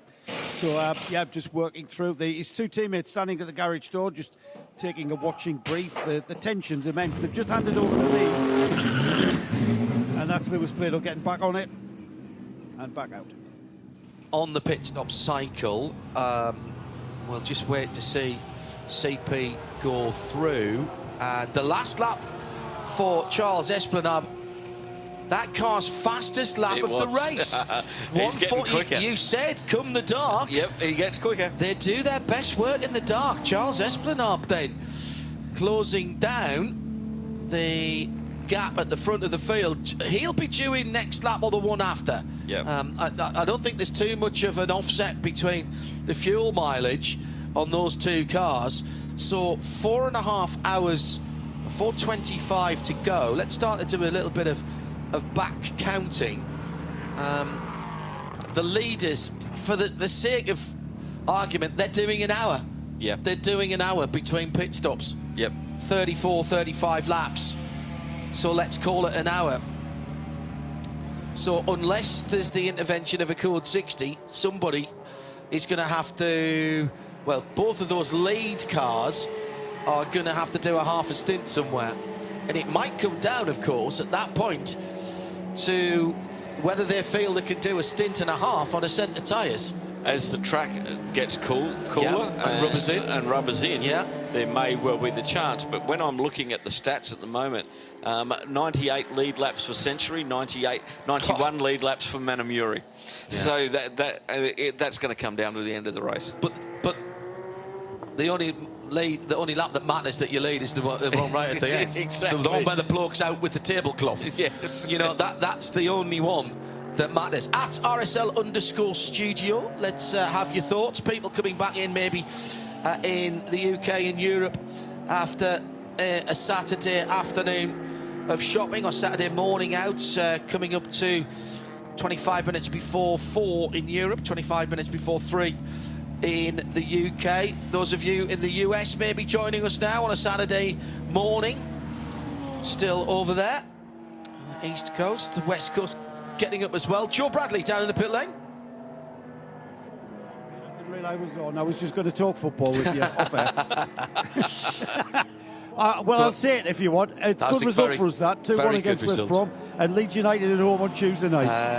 Yes. And then we've got Leeds on the telly on next Sunday, I think. I've got Leeds. No, Leeds Tuesday night, that's on the at telly home. then. I think as well. Oh, yeah, well, fantastic bit of flame out the side of the 85 there on the downshift, leading the race, but due to come in shortly. Just over an hour now into his stint is Charles Aspinall. They do get very good mileage, and he's not coming in this time around.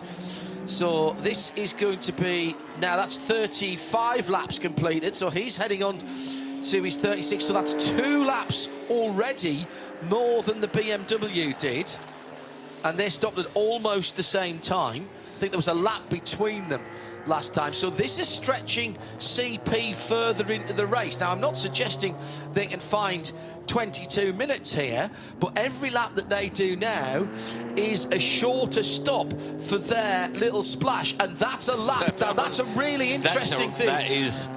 That's the second place car behind the leader, having just come out of the pits. New tyres, and we've seen this story before, Phil. This is the third stanza of this story, John, as they get down to battle. Charles Aspinall, 227 laps, 225 laps on his outlap. Lewis Plato at the wheel of the 22 Century Motorsport BMW, and a little bit of traffic now starting to come into play in front of them. Now, and let's not forget that Charles has been doing that car's fastest laps of the race in the last few laps. The Ginetta is right there. Does Charles take the chance? He does. He carves his way through. Oh, that was really nice. Got him at 12, 13 and 14, and the chasing machine of Lewis Plato can't get through. And so, now does he peel off into the pits this time, or has he got enough fuel for one more lap? But this is really interesting, because clearly now this comes down to the pit stops as to how close these two cars are. They were about 8 or 9 seconds. No, there's going to be another lap. Wow! This is 3 more laps that the AMG has been able to do.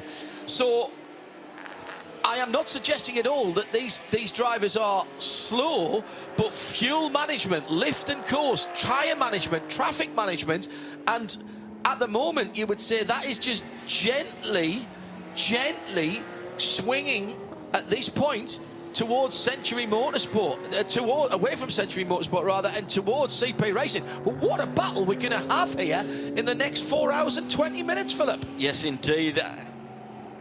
The thing that I see is that both Century Motorsport and Manamauri are both on 11 pit stops. CP Racing are only on 7. Yes, but don't forget they bounced into the pit lane a few times. We had probably, I reckon there's about a pit stop and a half gap at the moment between the teams, which is only getting larger. When we talk about how long they're spending in the pits, 2.5 minutes, that is significant, especially now that he is 2 laps up. By the time you've done your stop and changed your tyres and driver and filled up, you're talking the better part of 2 laps. Yes.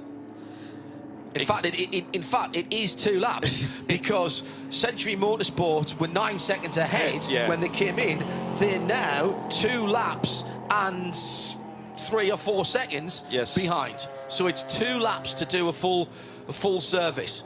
And now we wait again with bated breath. Joe Bradley's down in the pit lane waiting in the vicinity of the 85 pit. And no!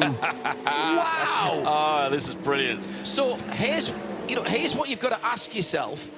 what did they do earlier in the race to bank up fuel? So were they doing those short stops and just not using the fuel? So if I look back, Charles is now on his 38th lap in this stint. Joe Foster did 40 the stint before, 38 for Charles Putman. Shane Lewis did a stint of 33 and then 5, but let's not forget there was some yellow in that. So that was 38. So they were playing the percentage game there. Now going past the LMP2, 992 Cup class leader. And that's another car between himself and Lewis Plato. So I reckon potentially another couple of laps here for CP Racing. Now, let's not forget that CP are in a slightly different class.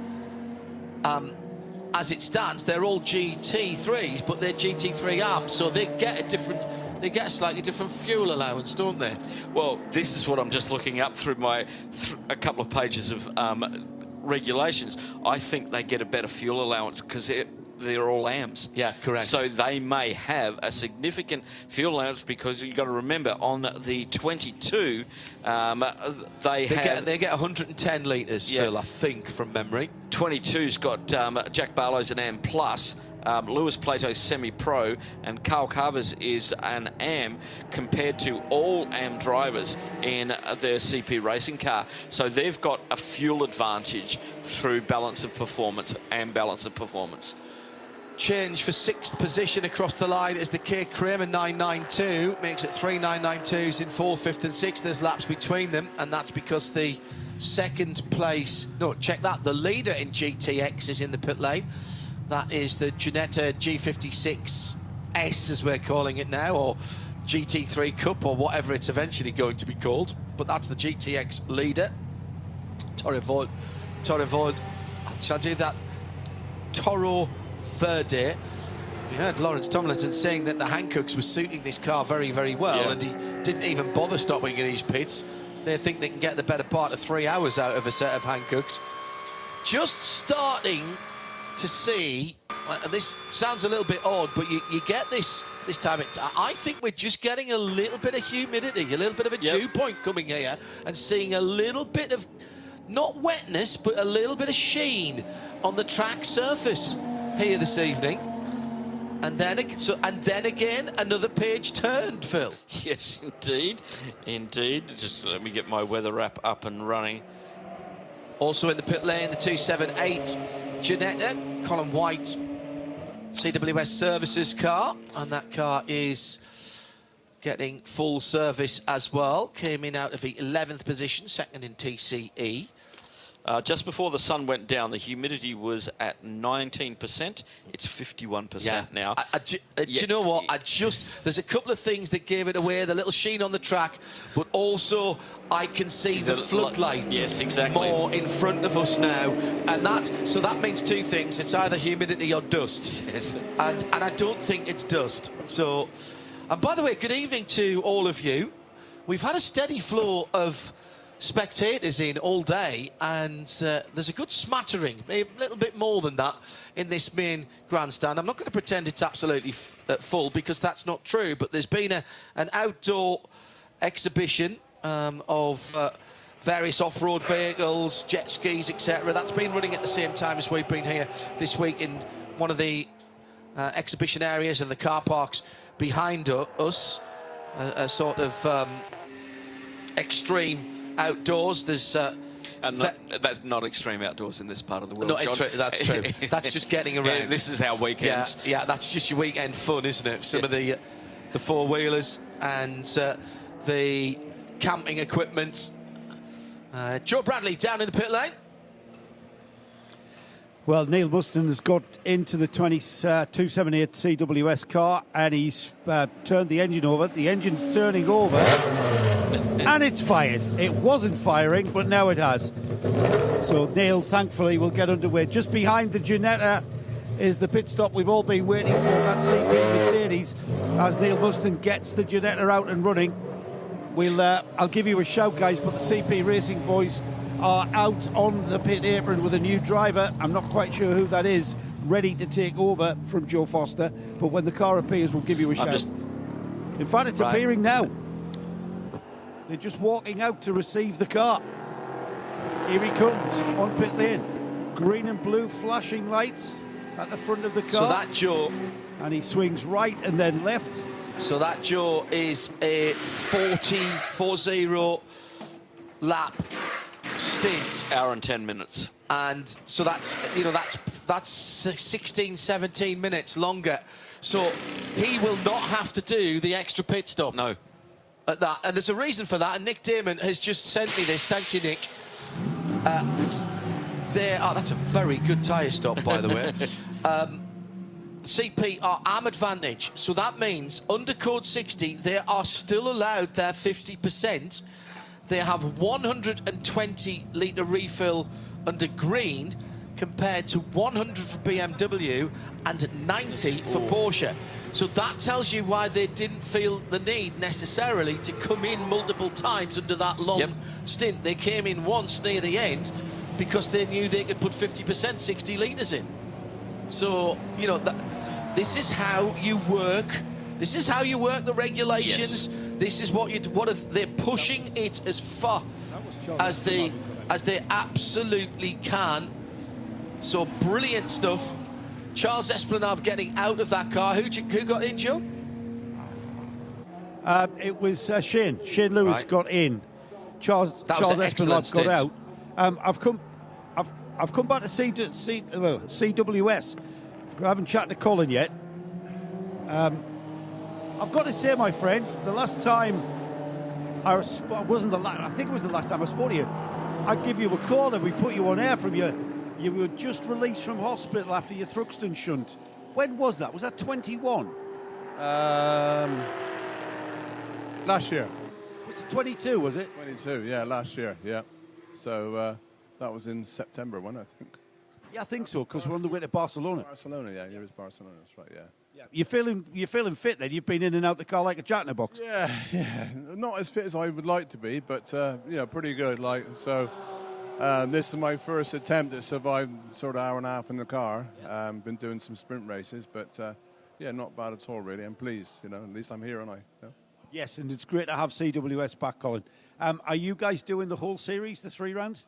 Yeah, that's right. Yeah, we brought over 2 cars, so we can run 2 cars or 1 car, whatever. Same driver lineup going forward? We've got some drivers for Dubai, but we've got 1 other car we can fill yet, so we need some more drivers yet.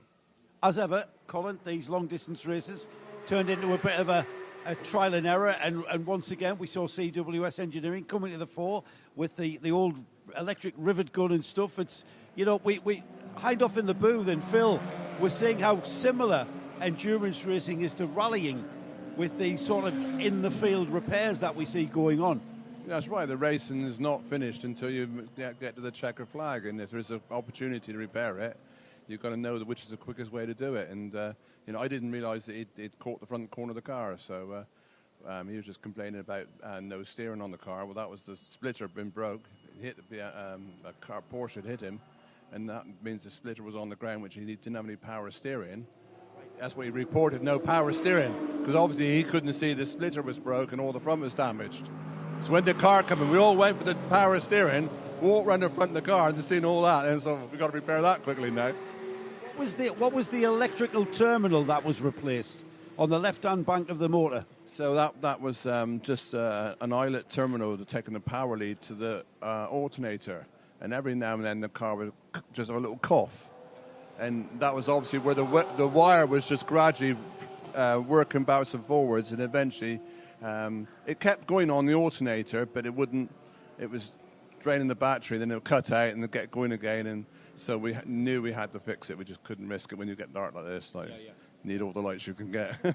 Yeah. I mean, we love having CWS back for that reason, Colin, that you never give up. I mean, coming into these races, is it all about getting to the finish? Wherever you finish doesn't really matter.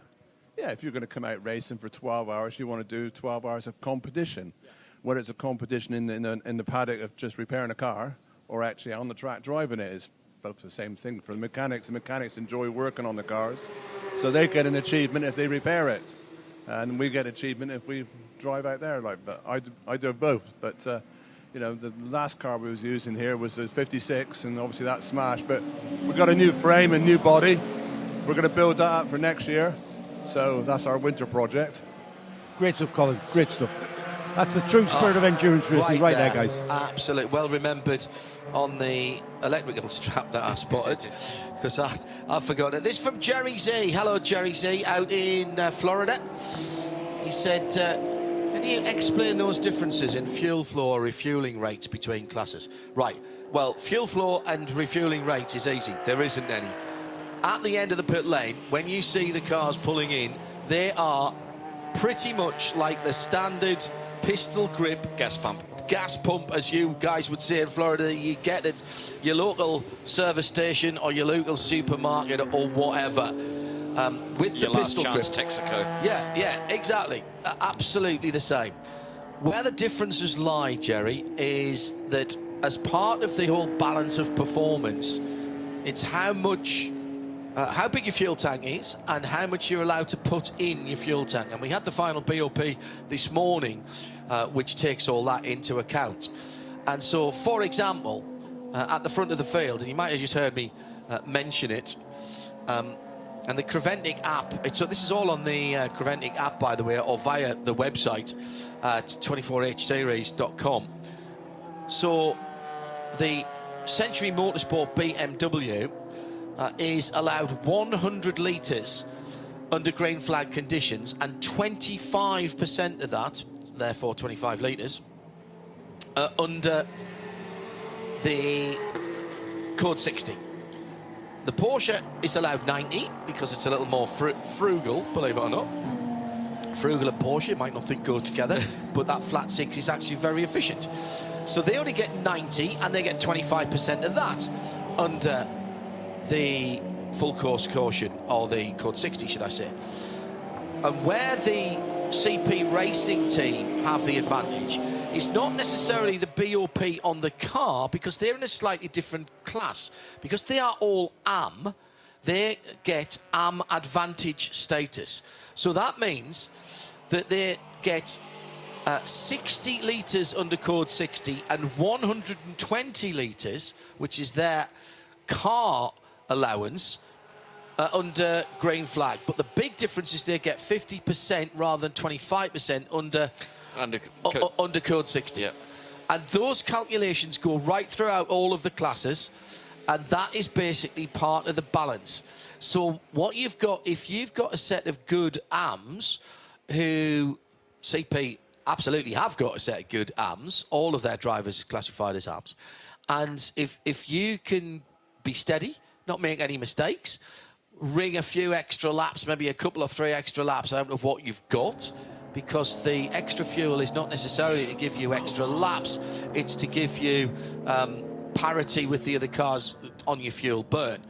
And I'll come back to that in a moment, because we've got the 714 off just after turn 11, and this is once again the Milwaukee crossbow out in the darkness. Easy car to spot, Daniel Drexel, second in GTX, but he's moving again, so that's all right.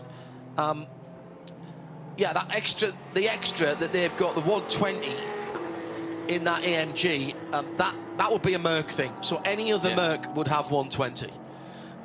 All the GT3 Porsches would have 90. All the GT3 BMWs would have 100. The big difference is in that code 60 refill. Because they're AM advantage, they're allowed 50% to 25% of the other classes of cars, and they have used that to their advantage in terms of how they've burned their fuel. They're clearly very good at fuel saving, because they're getting an extra 15, 16 minutes out of a tank. Yeah, 4 pit stops, that's a lot. And right now, that means when we were looking half an hour ago at what we had to the end of the race, the Porsche and the BMW have to pit every 55 minutes to an hour, depending on how much yellow or code 60 is. But on a full green, you're talking about 55, 56 minutes. Whereas the AMG, the number 95 car the number 85 car in third place, they're only pitting about once every hour and 15 minutes. So half an hour short for the leading two cars at the moment, but actually they haven't even got a full stint to the end. No. On one of their stints, on CP, they've got a huge advantage right now, even though, and this is what I keep saying about the stagger unwinding, even though right now, and I've managed to open absolutely the wrong piece of software here, and I've managed to open up my recording software rather than what I wanted to look at, which is over here. I'm trying to do too much on one screen here. So right now, the gap between first and third is round about 49, call it 50 seconds. 50 seconds.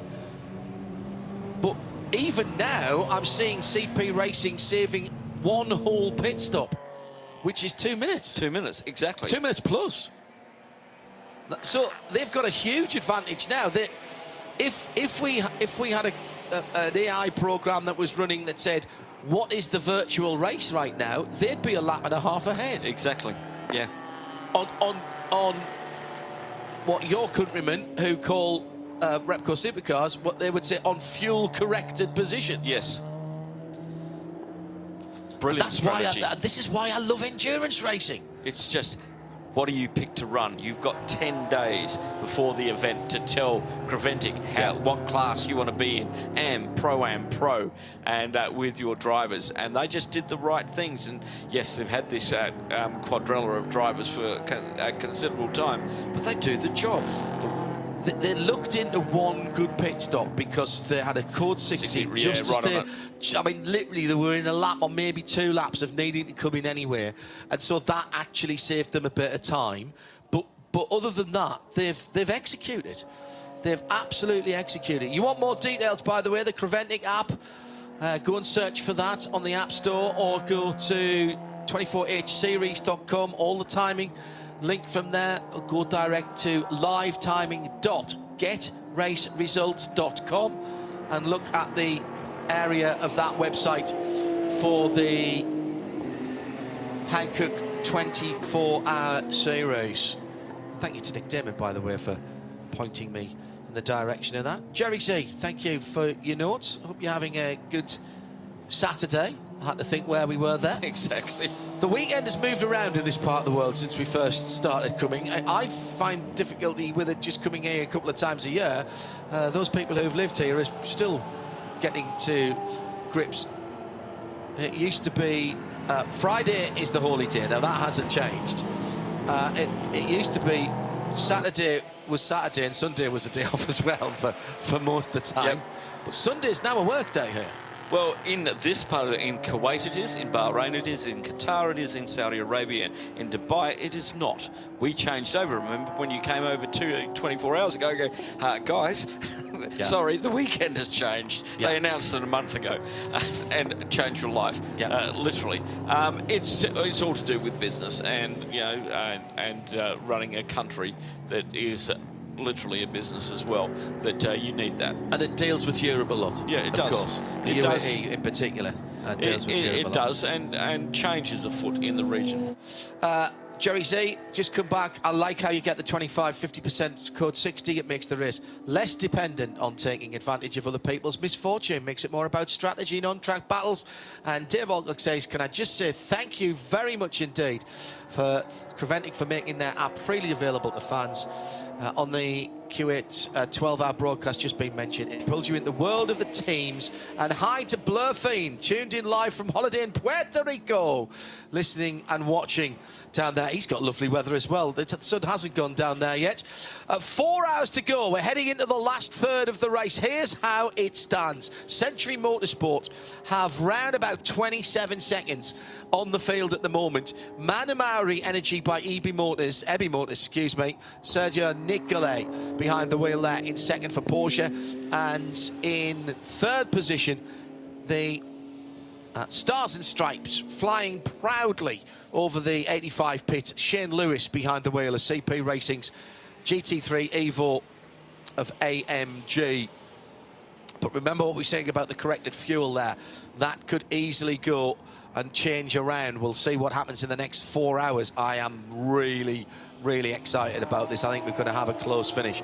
The 909 in 4th place, running under the flag of the Netherlands, and with 3 Dutchmen and Swiss. Fabian Dans joining the Breukers family outing. They are leading GT3 Cup for the 992 versions of that car by, well, actually, it's a little bit out because Rabdan are in the pits at the moment, but they were leading by a couple of laps at least. And Rabdan in 2nd in the 971, and in 3rd in the 992 Cup class is the 936. Between them is the leader in GTX, Toro Verde, Freddie Tomlinson, driving that car at the moment in 6th position. Then the K Kramer Racing, as we mentioned, Michele Di Martino in 7th. 8th is the best of the GT4s, as we've got somebody off at turn 17. I'll come back to the moment. Best of the GT4s in 8th with AGMC. Then the leader in TCE, TCR, Vasily Vladikin brought the 138 Simpson Motorsport Audi in a moment or two ago. That car is now in fuel. Then it's Century, 2nd place in GT4 in the 429 BMW. Colin White Engineering, with a bit of Colin White Engineering as well on the front of that car, with a properly tacked on piece of metal and a few pop rivets. Neil Muston behind the wheel of the G56 Ginetta. Then the Crossbow, which is running again. Yes, it is. As is the Vortex back out. That one sneaked back out again after its fire. What we don't know is what the underfloor looks like and which version they put on. The K Kramer car's been going in and out of the pits, doing a bit of testing. So with just under 4 hours to go, Century Racing in Lewis Plato leads by 28.5 seconds. They've completed 239 laps.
So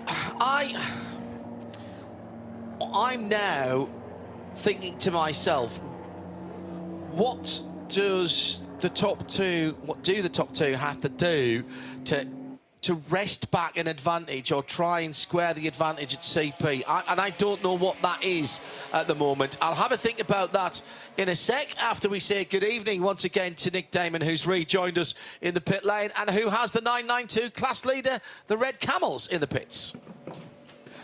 Indeed, good evening, John. Good evening, young Phil. Good evening, listeners, and good evening, the pit lane in marvellous Kuwait Motor Town. Yep, it's a pretty good fast service again from Red Camels, John. Rick Breukers getting out, Fabian Dans getting in, and in that concept of how good is your pit stop, well, they finished the final tyre, they dropped the car, and about 1 second later, Fabian pressed the start button and it fired off, and now he's got in for fuel. But certainly they have got their pit stop absolutely down. Pat and Red Camels having a look around. There's no consternation on the tyres. brief conversation, and we'll go and have a quick word with Rick. Actually, Rick might be having a quick word with Rick straight away, actually. He's looking relatively calm. I know he was impressing his erstwhile missing team manager. Rick, is Kuwait Motor Town even more enjoyable once it gets dark? Yeah, it's a different circuit. It looks it's quite dark. It's quite hard to find some of the apexes. So yeah, it's a really nice circuit in the dark as well. We're getting some info from Paul Trustwell. Obviously, we get all our info from Paul Trustwell. So you were going seconds faster every single time. Are you really finding a groove towards the end?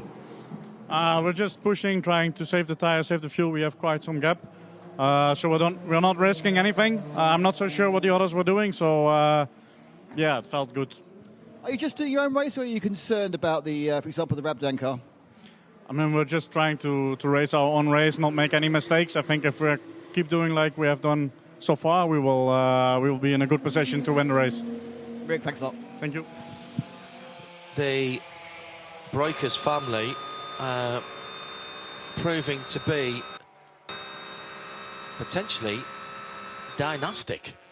You know, you've got Ivo, who has been racing for a very long time, and his two sons, Luke and Rick, there.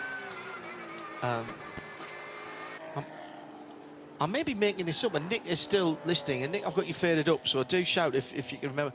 There is a third brother, isn't there? The Breakers family, or am I making that up? I don't know of one. Is there a daughter? Well, maybe I'm just thinking of the... There's a mum. Obviously. Well, maybe I'm just thinking of all three of them in the car together, actually. Maybe that's yes, what possibly. it is. Next time I'm down there, I'll ask Ivo about his... I want a complete list of your progeny, Ivo, plus the class of license they have and where they intend racing in the next year. Exactly right. Thanks, Nick. Nick Damon back with us in the pit lane. Phil Anson, John Hindhaugh in the booth. Joe Bradley availing himself of the phenomenal catering. I'm actually, you know, it's been a quick in and out for this. Quick in and out for this one, and I'm going to miss the catering. Huge moment for the Audi front-wheel drive car, and the back. It's leaking fuel again. Now I think some of that is bouncing back onto the right rear tyre, and that's coming out all the time now, Phil. That's even through the right-handers as well. Meantime, the leader in GT4 is in the pit lane. Whoever's driving that Audi, that was a phenomenal save. That's only 12 laps from Toro Verde. Just 12 laps, Nick, and you've got the white Ginetta back in with you. Yeah, the GTX leader, Toro Verde 795 G56 Cup has come in, and there's a huge amount of smoke coming off the left-hand bank. Now, I'm not sure. Smelled quite... I'm trying to see whether it's actually... Maybe the smoke could just be brake, but they are having a very, very intensive look with an iPhone torch. Yes! At the left-hand bank of this engine. Nick. V8. Well, it's got 8 coils on it. Oh, Mike's here. Mike, any idea what the problem is? No, we've had a little oil weep all weekend, which isn't a problem, but I think we just lost the power steering belt. So it's super dirty offline. Freddie said power steering went, so hopefully we get another power steering belt on and we're back out. So it's not a nice job, though. It's quite with the heat around it. It's interesting, we've had quite a few auxiliary belts go here. Is that just a coincidence, or is there anything perhaps in the way the track runs that could load up these units? It's just debris. It's so dirty offline. I mean, the front of the car, you know, if you get a small pebble, anything there in the wrong place, and it'll just jump a belt. So, yeah, everything's well protected there. So, I don't know. I don't think the belt would have failed, but we'll see. If it comes out in, if it's just slipped off, then it was down to a stone and it's jumped off. If it's shredded, then yeah, it's chewing the belt, which is never good. Luckily, you've got a few laps lead over the rest of the GTX field, so... it's a shame. I mean, you know, we were always running to a sort of target time and pace. It's a new car, and they shot off at the beginning and had problems, which was super sad to see. But no, yeah, it was all looking pretty sweet. So hopefully we'll be back out soon. I don't fancy doing a few hours without power steering. It's a heavy old girl like that, but yeah. Okay, mate, hopefully it's a very short one. Thanks, mate. I think I may have misspoken earlier on, because the 56, of course, is the V8 engined car, which is why it sounds so different. That's why it sounds awesome. 500 horsepower V8. And it was something that Colin said, actually. He said, yeah, you know, they wrote off their 56. Now, the 56 that here is a development, an Evo of that, but it is a Ford-based V8 engine, and came out a couple of years ago, 2021 maybe. Certainly in the GT4 version of the car, and it's a phenomenal piece of kit. Always has looked good, but now in this revised format, shall we say, it's really come of age. 6.2 litre V8, 500 horsepower, 1,250 kilograms. Top speed, well, how fast do you want to go? That comes down to gearing, doesn't it? To be quite honest. Some substantial changes in that car since it's been launched, with a bit of Tarantara a couple of 3 years ago. Described as a Ginetta 6.2 litre V8, dry sump racing clutch, and a 60-hour Ginetta warranty. And with a FIA-approved tubular chassis and integral safety cage, 130 litre fuel cell, power steering, X-Track transaxle with paddle shift, pneumatic paddle shift, and pneumatic air tracks as well. And you can have it with 5-stud wheels fixing and ABS. And the optional extras include an LED endurance light package, centre lock conversion, an unrestricted engine, and a larger rear wing in what they call the Cup package.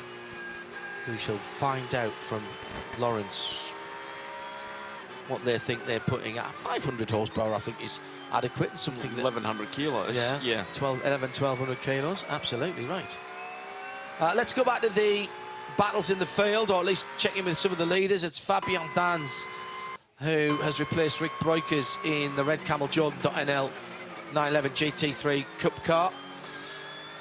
Looking at the front of the field, Century and Manamauri both into the 20s, 21 laps by the leaders, 24 laps by the Porsche, 13 laps by CP Racing. So let's just, this is a bit of a piece of paper, back of a envelope type of calculation. But the last stint, or this stint rather, for car 85 started, give or take, 25 minutes ago. So they've got about 55 minutes to go, which will take them to where? It will take them to 7:10. Okay? Yep. Then the next one will take them to about an hour and 15 from that, so that's 25, 7:10, 7:25, 8:25. Then the next one will take them to 25, 30, 40, 9:40. They're going to have a 20-minute dash at the end. They're just going to have a splash. Whereas the other guys, they will be coming in around about almost exactly 20 minutes, 21, 22 minutes. So that will be round about, let's call it 25 to the next hour. That's 25 to 7, 25 to 8, 25 to 9, 25 to 10. So the last stops will be about the same time, but the CP racing car will have done one stop fewer. Yes. Between now and then. Which is 2 minutes. Which is 2 and a bit. It's nearly 2 laps. Yes. So they don't want any code 60s right now. No. They want this. They want this to run as clean as possible. Yes, they want it to be a very green race from here to the finish in 3 hours and 43.5 minutes. There will be, in that case, I can't work this out without more pieces of paper. But there will be a stint that CP do where one or both of Century Motorsport and Manamari Energy by Ebby Motors will stop twice within their one stint. And that's when it will all swap round. That's when it, yes. But I can't quite work out where that overlap will be. I think it might be the next stint. Not the one that they're on now, but the next one. But we'll see it. We'll see it change if it stays green. So the guys at CP are going, stay green, stay green, stay green, stay green, stay green, stay green, stay green. As you would, and once again, just brilliant strategic planning, the right driver lineup, going into the AM Plus and get the AM advantage, and it just helps them everywhere. Ian McCarthy says, I like this, it's endurance racing without a solid pit strategy, a fuel's errand, if you will.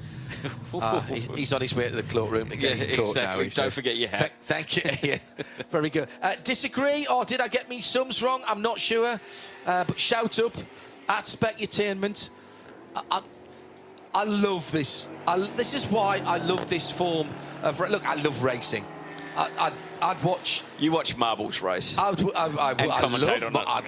love marble racing. Have you seen marble racing? Some of those things that the tracks that build stuff. It's phenomenal stuff. I love marble racing. It's brilliant. And gravity, Hot Wheels cars. Yes. All that's. But marble racing is phenomenal. Yeah, absolutely. But there's something to me about the uncertainty of where we are now. There's always uncertainty in racing. Somebody can break down. But generally speaking now, reliability is so good, whether it's, Formula One, right through, endurance racing at World Championship level. There's been, I think it was Bahrain about 3 or 4 years ago, maybe a bit longer ago than that now, where we were doing the last race of the season, which... it would have been an 8-hour race there, I think, at Bahrain. Paul Truswell was very disappointed because they all finished. Yes. And that's not what endurance race meant to be. This meant to be attrition, which I kind of understand it, but it tells you how far that's come. We talk about GT3 cars blithely. Now, they've developed and they've developed and developed. It's not that long ago that there were not much more than a street car with a cage, and certainly GT4 cars were. Most definitely. The Aston that I raced back in 2017. Now that's 5 years ago now. That still had a sport shift gearbox. So that was a torque converter gearbox programmed to work like it had gears, because that's what the road car had. Yeah. And GT4s have come on massively, and so have GT3s, but to have these cars that have their roots in street cars tells you all you need to know about the reliability of street cars now and the tolerances of street cars, particularly in machine components like engines, suspension, etc., etc. You're running to tolerances that's not even a generation ago. Tolerances in a street car that a generation ago you would have been impressed to have seen in a hand-built bespoke race engine. Yes. Do you remember we used to call, have you had your engine blueprinted? Yes, blueprinted. I remember doing that to my 186 Holden engine. And that means all the tolerances taken to exactly the manufacturer's specification.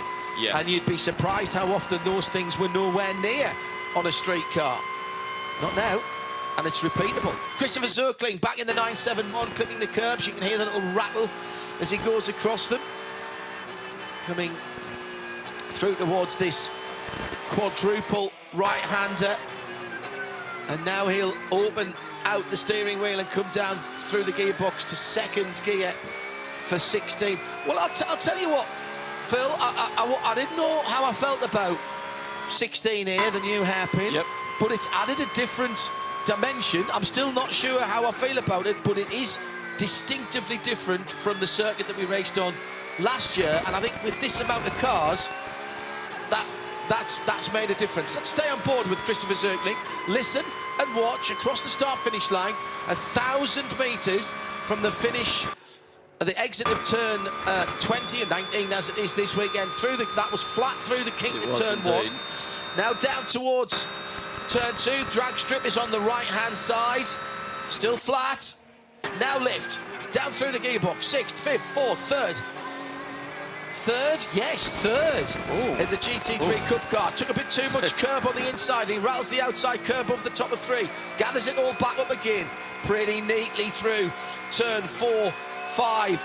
And he lets the car drift now. Pulls it back into the first part of 6. Car just complaining a little bit, the Porsche at the back end there. He was a little bit out off his exit point from turn 6, which has given him a wee problem in 7, and he's had to correct that, and he's far too far over the curbs in the exit of 7. 8 and 9, that should just be threading the needle.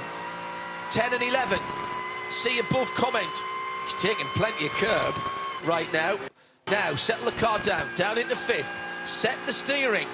He's making a correction. The back end of that car is not following the front the way that Christopher Zirkling wants to. Now to this new section of track. Opened out the steering wheel. He's starting, I think, from too far in the middle of the road. I think he's got traffic behind Charles him. Esplanad's behind him.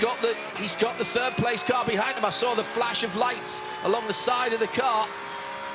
So that may have just taken his it's the 95, attention. sorry. It's Sergei Nicolau. Is it the Porsche, is it, behind him? Yeah. So does he stay out wide and let him go down the inside at the final corner? That's exactly what he does. It's the leader, actually. It's a BMW. Yeah, it's the leader that's gone down the inside there.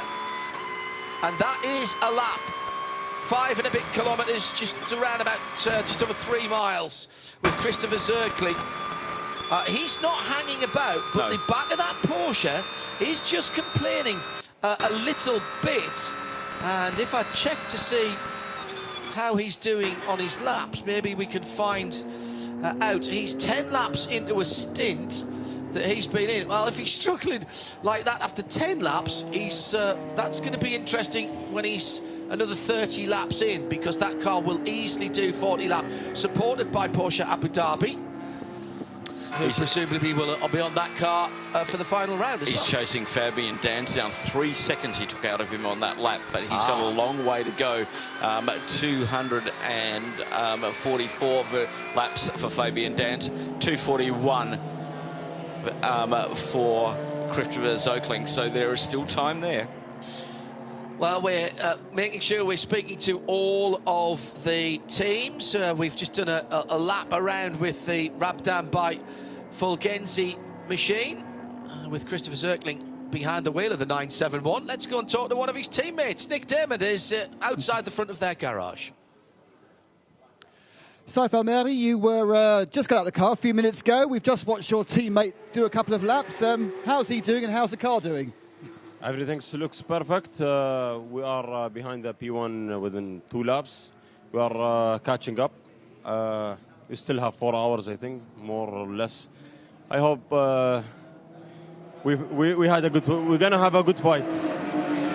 Is there enough time to catch up, or do you need Red Camels to make an error? We have time, and you guys know more than anyone else. Anything could happen in the last 15 minutes, and 2 laps or 1 lap and a half is it's nothing. How important is it for the region to have major races like this happening in Kuwait and in the other countries? It is very important to encourage more people. It's not only on motorsport and racing things and small sport. No, it's a big one, and encourage media people, engineers, marshals, a lot of things into this sport. So I hope I can put in something to encourage more people from Middle East to do that. Thanks for Kuwait to host this race. I hope to see more Kuwait, Qatar, Bahrain, Saudi Arabia. We want to see more Arab teams into this. Racing in our blood, but we need the the good direction and the host like what you are doing, guys. Yeah, I mean, it's amazing because this region has got so many fabulous Grade 1 tracks, and I suppose it's now building that infrastructure and getting it's key now, isn't it, to get the local engineers, isn't it, and the local teams. We've got local drivers, we need to get the infrastructure underneath it. To be honest, we were talking about this today. We want to encourage more universities, students to have some programs with us. We are working with you guys to encourage more people to have more races, more marketing. I'm so happy here in Kuwait to see more fans and a lot of people going around. We are educating them. What is this? It's an international event, and thanks for Creventic to have more races in the Middle East. I hope to have more and more. I wish to have 5, 6 endurance races here with the Luckner Sprint Challenge, endurance challenge as well. Thanks for everything, guys. So thank you and best of luck for the rest. What was it? Just under 4 hours. Thank you. Very, very sage words from Saif there, Alamari. You have to build. Sometimes there has to be a halo project, but ultimately, once you've got eyes on, you have to build the foundations from the bottom. And I love what he said about university degrees, engineering, aero, all of that sort of stuff. It's got to happen from that way. Well, it's already happening in the aircraft industry. We've got Boeing and Airbus here now. Airbus have a factory in LA in the UAE. And you've also got to remember, John, I'm older than the UAE. It's only 52 years old. Yes, good point. Okay. These things don't happen overnight, but with good management, like here in Kuwait, in Bahrain, Qatar, KSA, they see the advantage of having a business model that supports racing and having those things of engineers and technicians learning the craft. We've got some great young drivers. In other parts of the business world, in other parts of in the walks of life, we have. It's interesting what you said there about Boyd, because I've noticed in the UAE that you have offshoots of very well-known institutions, whether that be educational institutions. We have the University of Wollongong. Yeah. Whether that be artistic institutions. Yep. With some of the museums and galleries. The Louvre is exactly what I'm thinking of. Medical, yeah, the same. Why shouldn't motorsport and motorsport courses, etc., have satellite organisations in this area, and that they'll come if the demand is here? They'll come if the demand is here. They'll come if the right economic conditions that they come into the country. Oh, great, you're a new business. You don't pay any tax for 5 years. You know, those sort of incentives, which are starting to come now. I can only speak from the UAE because that's where I'm from. But we've changed a lot of things over the last, since COVID or pre-COVID, but since COVID, a lot's been changed. The visa status has been changed. Everything's been changed. That's a massive change. It's huge. Normally, in countries like this, in this region, it's a generational change. You have to wait for the old guard to move on and the young guard move in. But now you've got a lot of young people in governmental positions or in ruling positions who are making very clever decisions to attract and make it attractive for expatriate workers to come and live here and also thrive. And you know, every country has suffered with labour shortages since COVID. Yeah. Okay, and that's put a little bit of it's just sort of squeezed the brakes on it a little bit. But what I saw a couple of weeks ago at the Dubai Air Show, I have a look at how much motorsport is on today. I've got the Historics running at Dubai Autodrome. I've got a race happening at Yas Marina Circuit. We have a race here as well, where there's track days in Qatar and Bahrain. But there's activity at the circuits. It will just take a little bit time. The motor park in Dubai. Yeah. You know, it's you go to that. It's about building up a base, as you said. It's starting. It will just take time. Well, I'll pick up this conversation in a moment. Ebby Motors in from second position in the multicoloured Porsche. Nick Damon. Yeah, the key point about that is no driver change. Sergei Nicolo stayed on board, but he did get a new pair of boots, or new set of boots. It's 4 of them, aren't there? 4 new boots, and he's gone for fuel. So that was a short stop. Now we are about to receive Lewis Plater in the next couple of laps. He will definitely have to get out because he's obviously bashing up against his 2-hour maximum drive time. So he'll be in this lap or next. But yes, Sergei Nicolo stays in for another hour. 57 minutes out to in for Sergei and 33 laps. And I'll say again, remember CP Racing are getting 40 laps. So that's a huge difference. Lewis Plato coming at you right now. Nick, he's just entered pit lane. And that will be at the end of his 31st lap. There goes the buzzer. 54 minutes for that car. So that is a big disadvantage in terms of when they have to come to the pit lane that they have over that CP Racing car. So the CP Racing car at the start of that lap was about, let's call it a minute. We might as well call it a minute. Yes. It was just under a minute as we've got someone off at turn 17 again. That's the exit. Turn 7.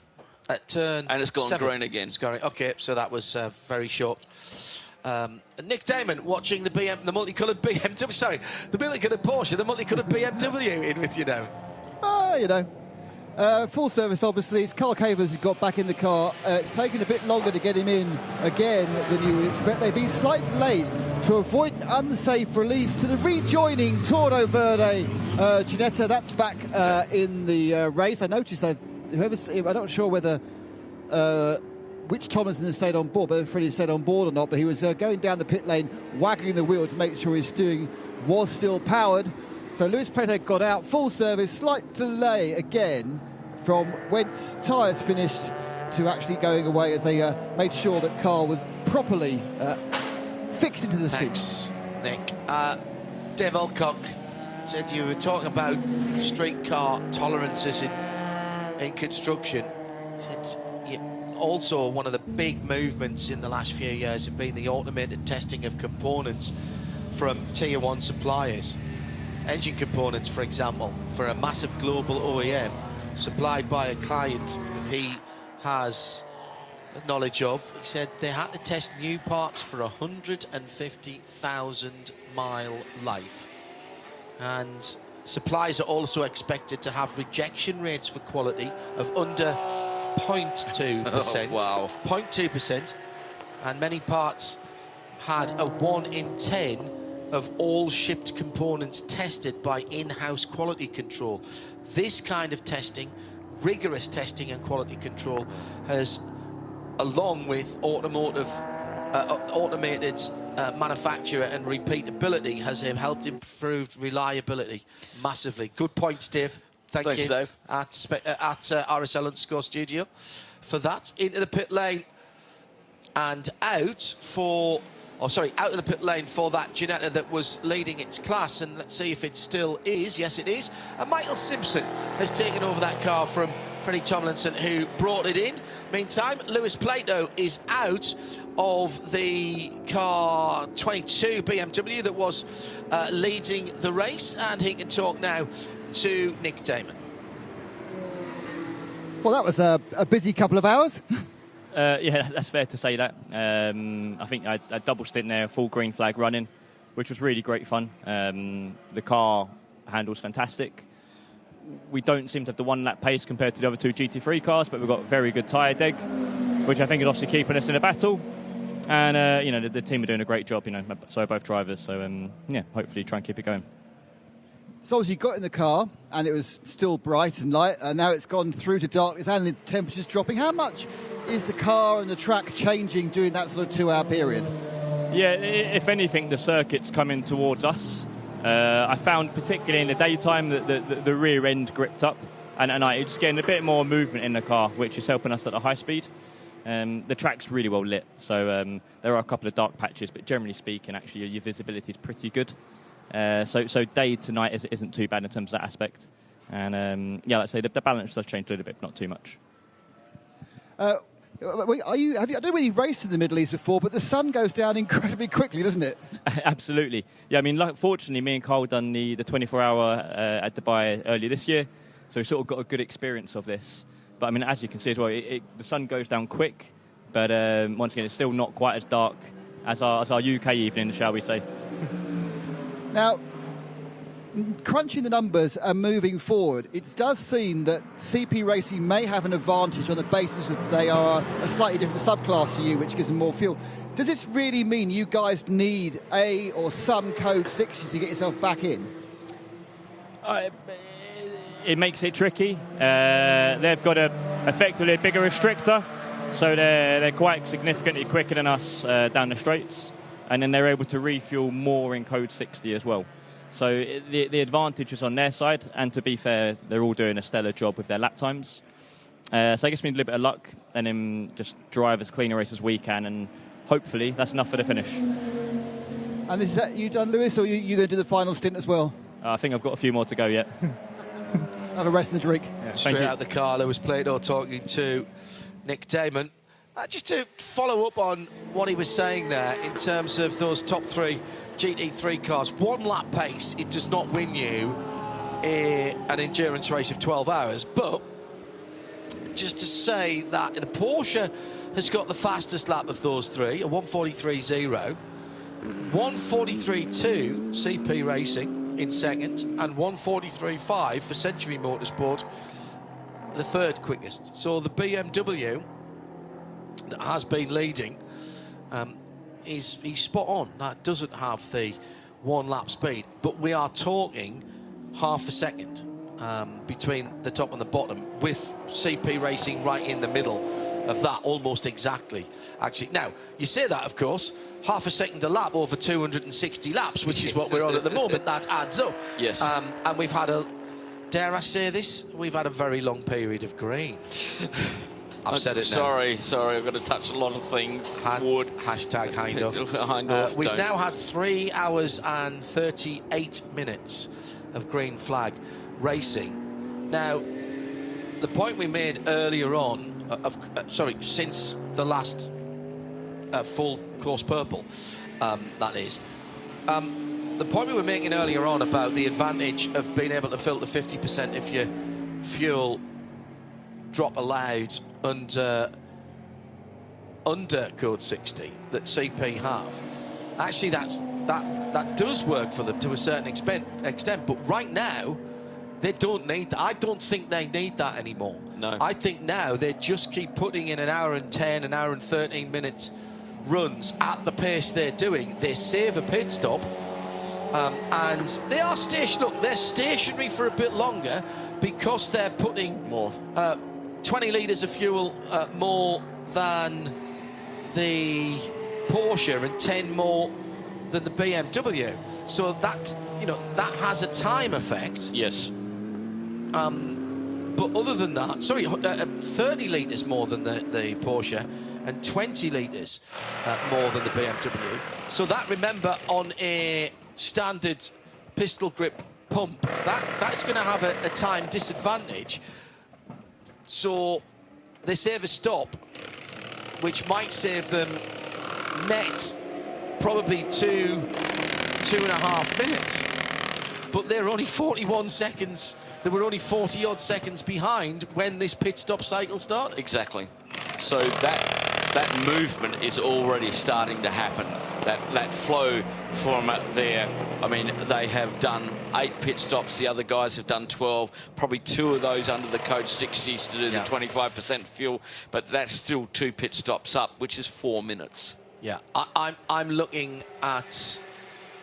I think you're spot on. I think that there is a point, and we haven't necessarily seen it because of the code 60s early on, but there will be a point if you ran full green, where in each of the 4-hour stints, in one single CP stint, their 2 competitors will have to come to the pit lane twice. Yes. Not do 2 full stints, but they will be in the pit lane twice to 1 stop by them. Yep. And that's why they don't have to rag that AMG.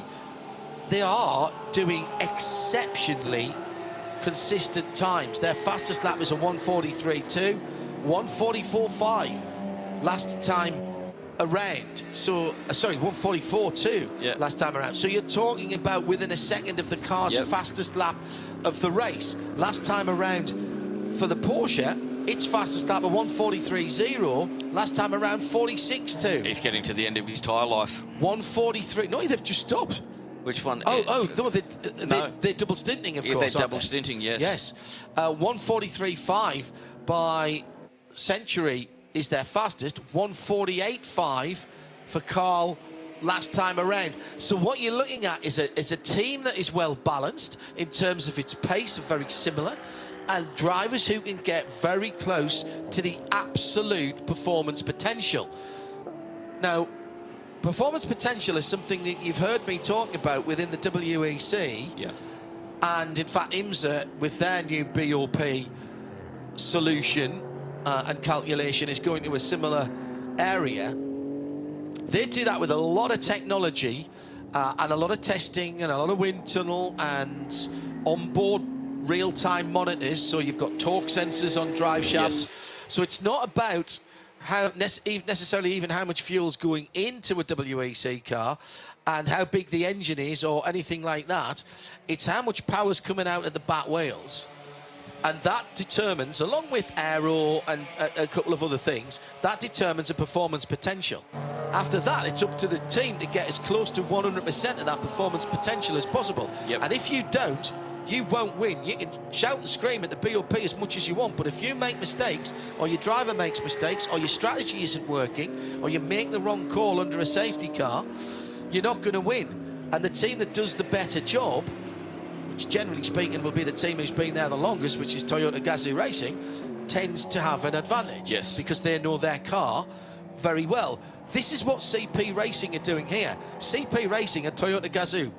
Because they've had this car for a long time. They've had this car for a long time. Yeah. The drivers are well matched. The drivers are getting as close as they can to their and the car's 100% performance potential.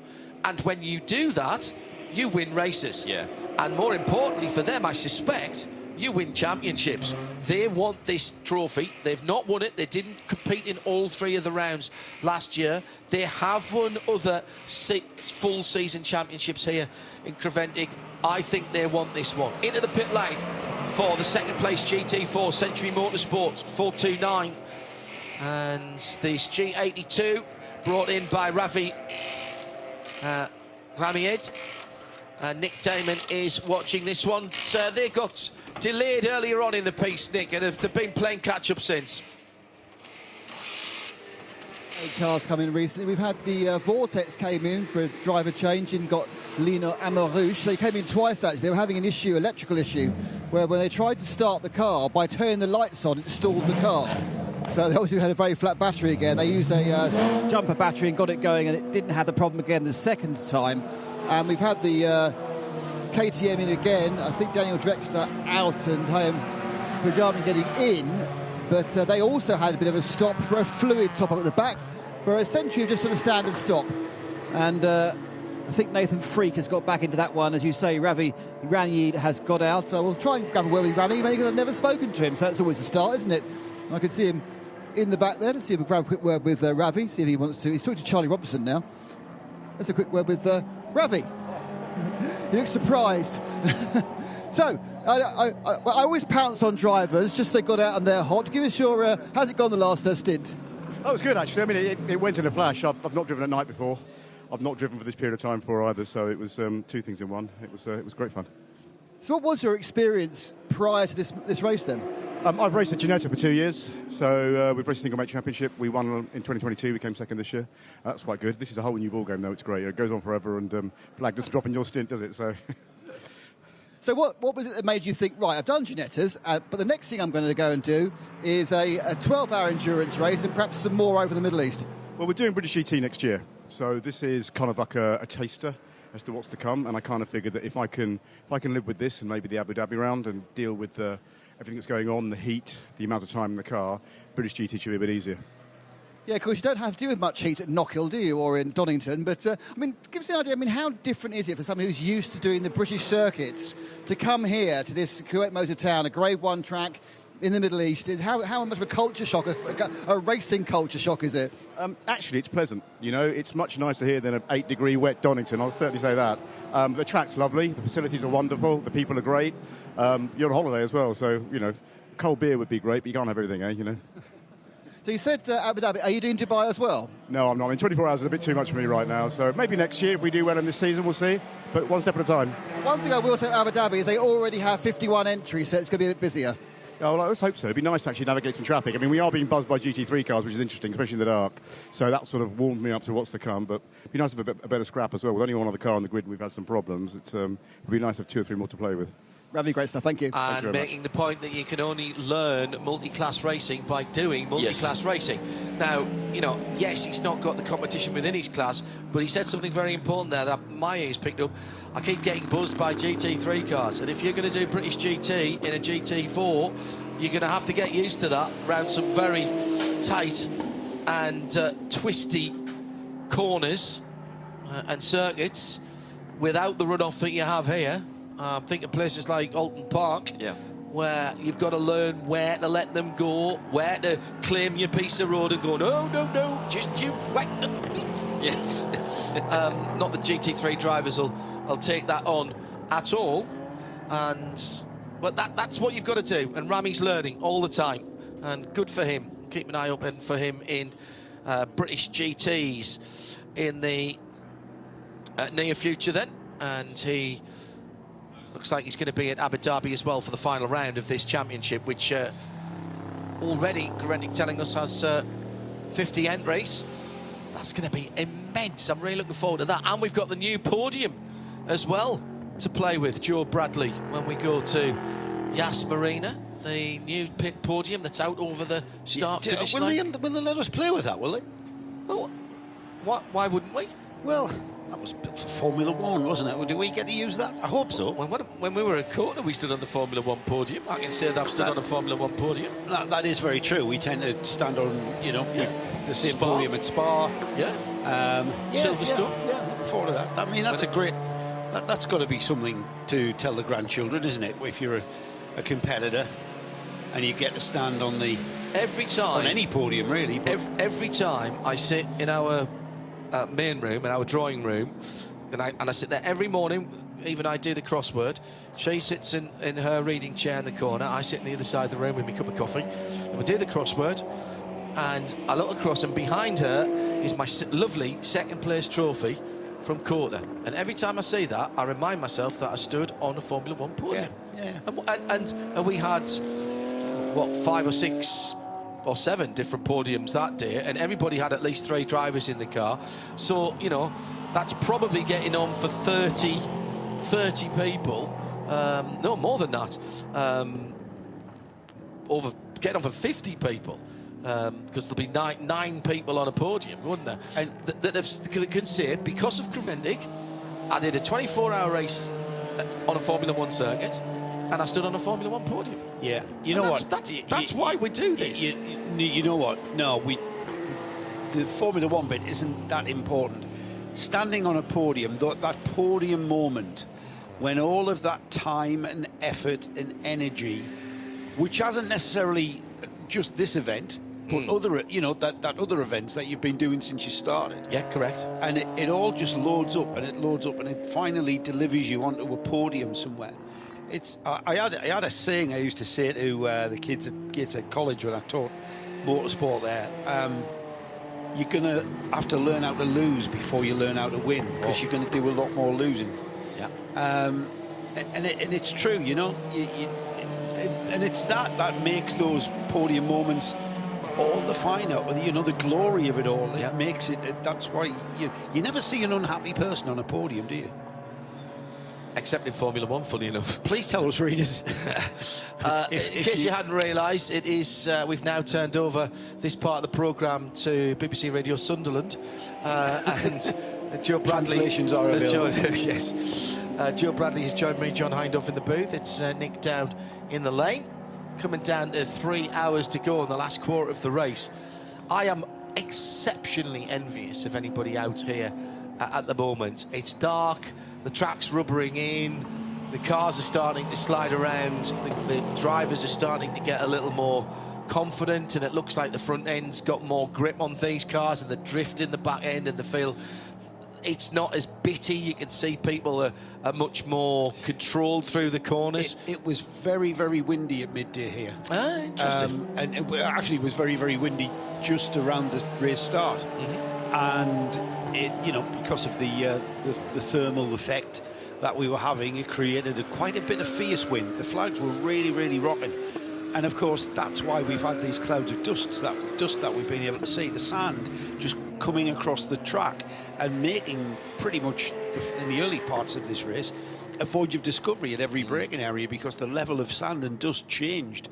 Well, that wind has dropped now completely. When the sun went down, or towards the sun going down, the wind has dropped, so we're creating we're rubbering in that racing line. And also, the drivers are you get into a rhythm, don't you? You get into a rhythm driving the track. Yes. And they're getting into that rhythm. I know they're breaking the rhythm by having to get out and hand it over to their teammate, but you know what I mean. And I think that's what we're seeing. CP Racing in the best position they could possibly be at the moment. They're leading the motor race. Shane Lewis has got probably another 5 laps before he brings the car in. That will put Sergei Nicolay on 15 laps, Carl Cavers on 14 laps. The next stint, I think... Sergio, by the way. Sergio, thank you. Sergio Nicolay. I think the next stint for CP is the one where their 2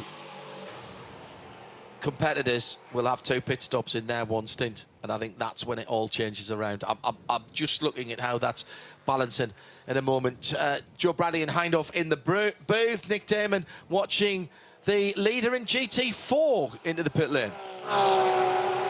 And representing the UK south of Watford as well. Mate, the UK south of Seaham Harbour, quite honestly. That's the south as far as I'm concerned. South of Hull. Just next to Hull, that's right. And congratulations on your victory. Our game was called off due to a waterlogged pitch, which probably meant for a better game if it had taken place. Yeah, so the leader in GT4, the very pleasant, sort of light blue, sort of almost turquoise BMW GT4, the car that hasn't been delayed, and we hadn't had that delay for the Simpson car. This is the Simpson car that's leading. Hadn't had a delay for the other car. It would have been the Century car. It would have been a very, very close battle. They haven't really had much between them, apart from that unfortunate 5-lap delay for Century when they lost the tie rod. The 438 now has been dropped down. It's been a full service. Tyres, which take a while, of course, in GT4, because they're 5-nut studs, so you've got to do 20 nuts and do up 20 nuts.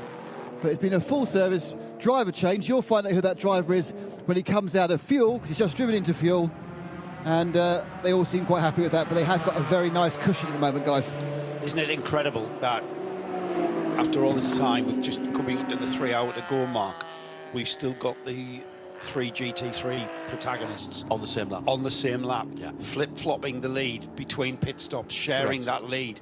And like you've just alluded to, we're now going to see that projection towards the checkered flag coming into being, and the engineers will have, and the strategists will have predicted where they were going to be, and with towards that checkered flag, and when that pit stop will be due.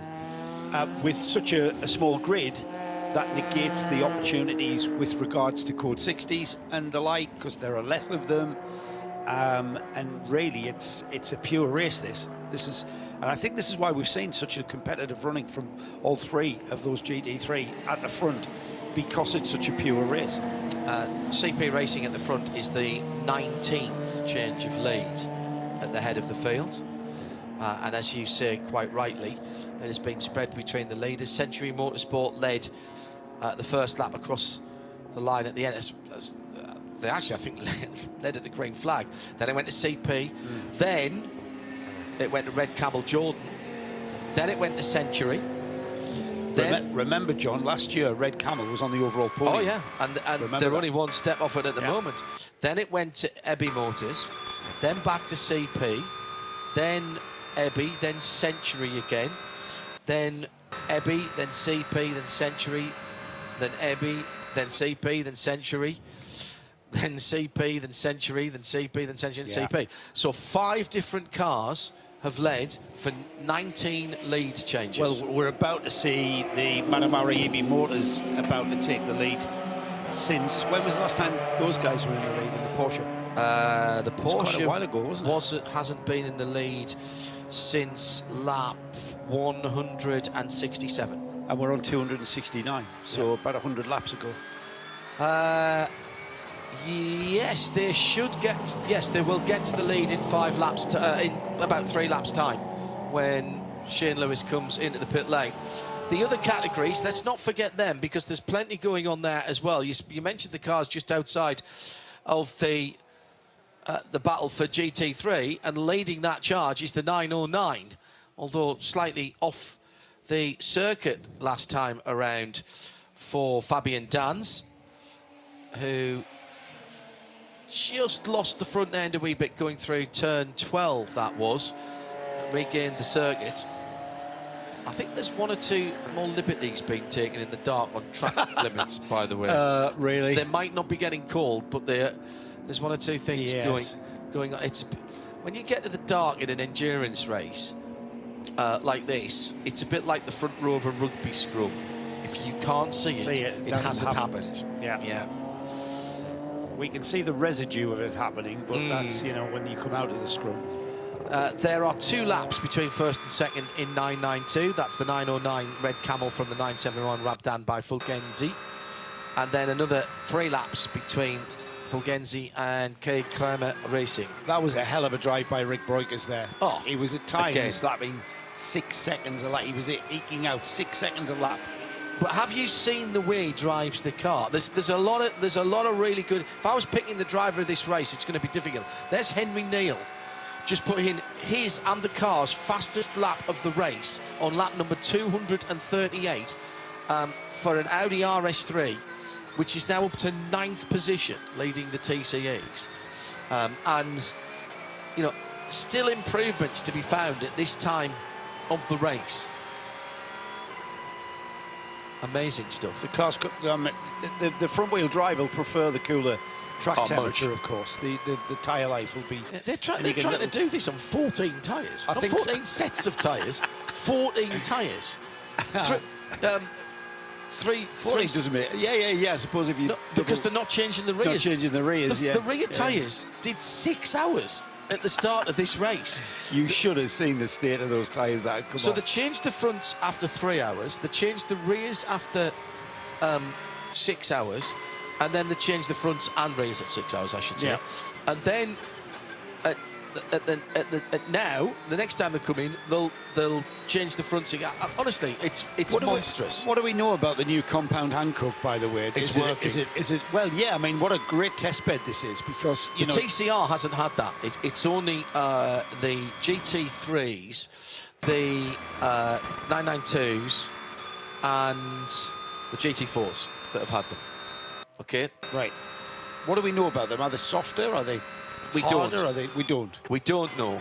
What we do know, however, is you don't have to use them. You can still use the old. So this is the first time we've ever had tyre choice. Also, there's a tyre compound choice. You mean? Tyre choice, yes. Yeah. Because nobody's ever had a tyre choice before. It's been one tyre for the whole field, right? effectively. Yes. Got you. And also, the new tyre has, whilst you have to stay to the homologated wheel size, diameter, and width, you can play with the tyre widths. So you can over-tyre it or under-tyre it. Yeah. Depending on what your car suits. So maybe on a Porsche you might want to put them slightly, you know, a shade narrower because you haven't got that much weight on the front and therefore you don't want as much drag. Dial in a bit more camber. This is why we're hearing people, I think, talking so much about resetting their cars, because this is the first time they've used these new tyres. What we don't want to see, though, is it becoming a bit of a checkbook tyre war with regards to if you run a particular tyre, it will give you additional performance. This is the extra K. Kramer car. Selva's been out in that car. I think the first time. It's back in the pit lane at the moment. It's being used as an extra test car, and they're running again, and Nick Damon is down there. Carsten, we're watching your spare car, your extra car, go out again. Give us an idea of what you've been doing with that car, because it came in, parked for a while, went out, parked for a while, it's gone out again, and now it's got new tyres. Yes. So we will continue our test program, and we also decided that we want to finish the race. We need to do 50% of the leader in class, and so the guys want to go now for this. And what have you learned from running this second car? I think we have a perfect setup now for both cars. We are up to speed, what we saw, and yeah, I think we are prepared for Dubai now. Now, let's talk about the 936. How's the 936 race been going? Yes, at the beginning we had some issues trying to find the right setup, but now we are there, and so it's P3 in class. Looks like a podium, so we're happy. Now, of course, you've raced a few times before in Creventic, and this race we have a new tyre, or the option of this new Hankook tyre. Are you using the new one? No, we never raced at Creventic. So I'm sure you have, haven't you? No. Really? No, really not. No. I'm sure I've commentated. Nürburgring, sorry. Nürburgring, yes. We won that 24-hour Nürburgring in the championship. So, yeah, it's first time with this tire, so I cannot compare to the other compound. But, yeah, I think they're quite good, and we're getting there. Carsten, thanks for talking to us. Best of luck for both cars. I do notice our leader went past me and into the fuel stop. I take it that's a full service, and if so, it would be Joe Foster, who was suited and booted 10 minutes ago to get in. So, guessing that Joe's got in. But, you know, things change in race teams. Yeah, Shane Lewis brought it in, and it would be Joe on the rotation, and that's another 40-lap stint for Shane. So an hour and 10 minutes as opposed to 53, 54 minutes for the BMW and 56 minutes for the Porsche. But they do have more, they are putting more fuel in the car because they're an AM Advantage category entrant, and they do get 50% of their fuel drop in code 60, whereas the other two only get 25. But as we've been nearly 4 hours of full grain racing, that hasn't had as big a effect in this second third of the race, if you see what I mean. We've just ticked by the 9-hour mark, actually, John. You mentioned Henry Neal. He's continued to put in faster laps, just proving that genetics are a thing, because he's certainly got his dad's and his grandfather's genetics on board there. I do know from a very interesting source that Henry and Matt, on behalf of Henry, is looking at placing him in the British Touring Car Championship. So really? I do wish them very. So he doesn't want to do proper racing. No, I mean, yeah, that's just what I was thinking there. I'm only joking. You know where the BTCC fans. But you know, you go That's back where the heritage is. Go back to grandfather Steve Nail with peddling those minis. You know, what I mean, what a bloke. You know, God rest his soul. What a character. What a loss that was to the paddocks. And then Matt and his dad winning that independence. Yeah. What was it, $250,000 or something? Alan Gow still cries at night about that. Every night. Absolutely. Not the first to do that, of course, because David Leslie did that with an RML car, but there was no money for in a really? Cavalier. Right. It helped RML get the Vauxhall Works deal, but there was no money for it in those days. Right. Much to the chagrin, as you might imagine, of David Leslie. I'm sure David Leslie and Steve Nail are having a bit of a chat about that, actually. As you can imagine, David wasn't teaching. Neither was Ray, to be honest, about that. Graham's son's here. Graham Leslie.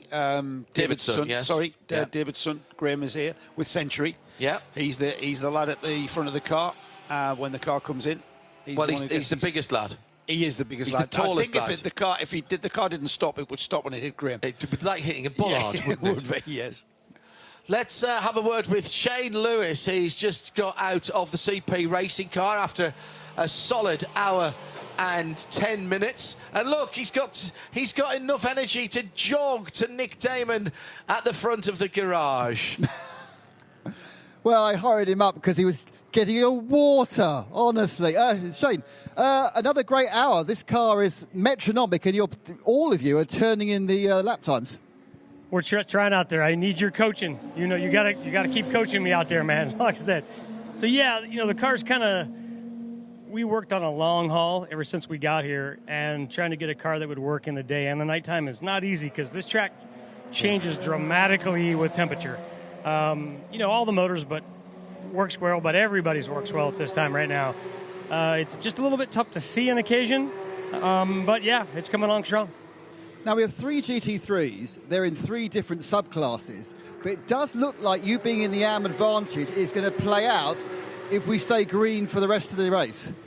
Yeah, to be honest with you, if we had more cars and maybe more Code 60s, it would actually play a little better to us. But right now, I think it's going to be just an all-out fight. I mean, we're quick, but the pace of the BMW, and the pace of the Porsche with the right shoe behind it is really, really quick. Now we're obviously the sun's gone down and it's dark and it's cool. How's the tyre degradation now? Has that got significantly better? Yeah, so it is better. We're having to slowly play really careful with the tires on the curbing, though. The final curb last year, we learned that final curb coming on the front straightaway could be a real problem, and it was for us. My first stint in the car, they got out and said, man, you know, I had chunks of tire missing. And so I'll take full responsibility for that because I was up on the curbs a little bit. This session, I stayed off of them in a little bit of lap traffic, and there was somebody dumping fuel out there. We know who that is. But I got a little wide and got up on the curb, so I'm really careful of the curbing. Outside of that, the Hankook is really phenomenal right now. Now, you say the Hankook. Which one are you using? Because the first time ever we've got a choice. Have you gone for the new one? New one? What? No, seriously. There's a new compound.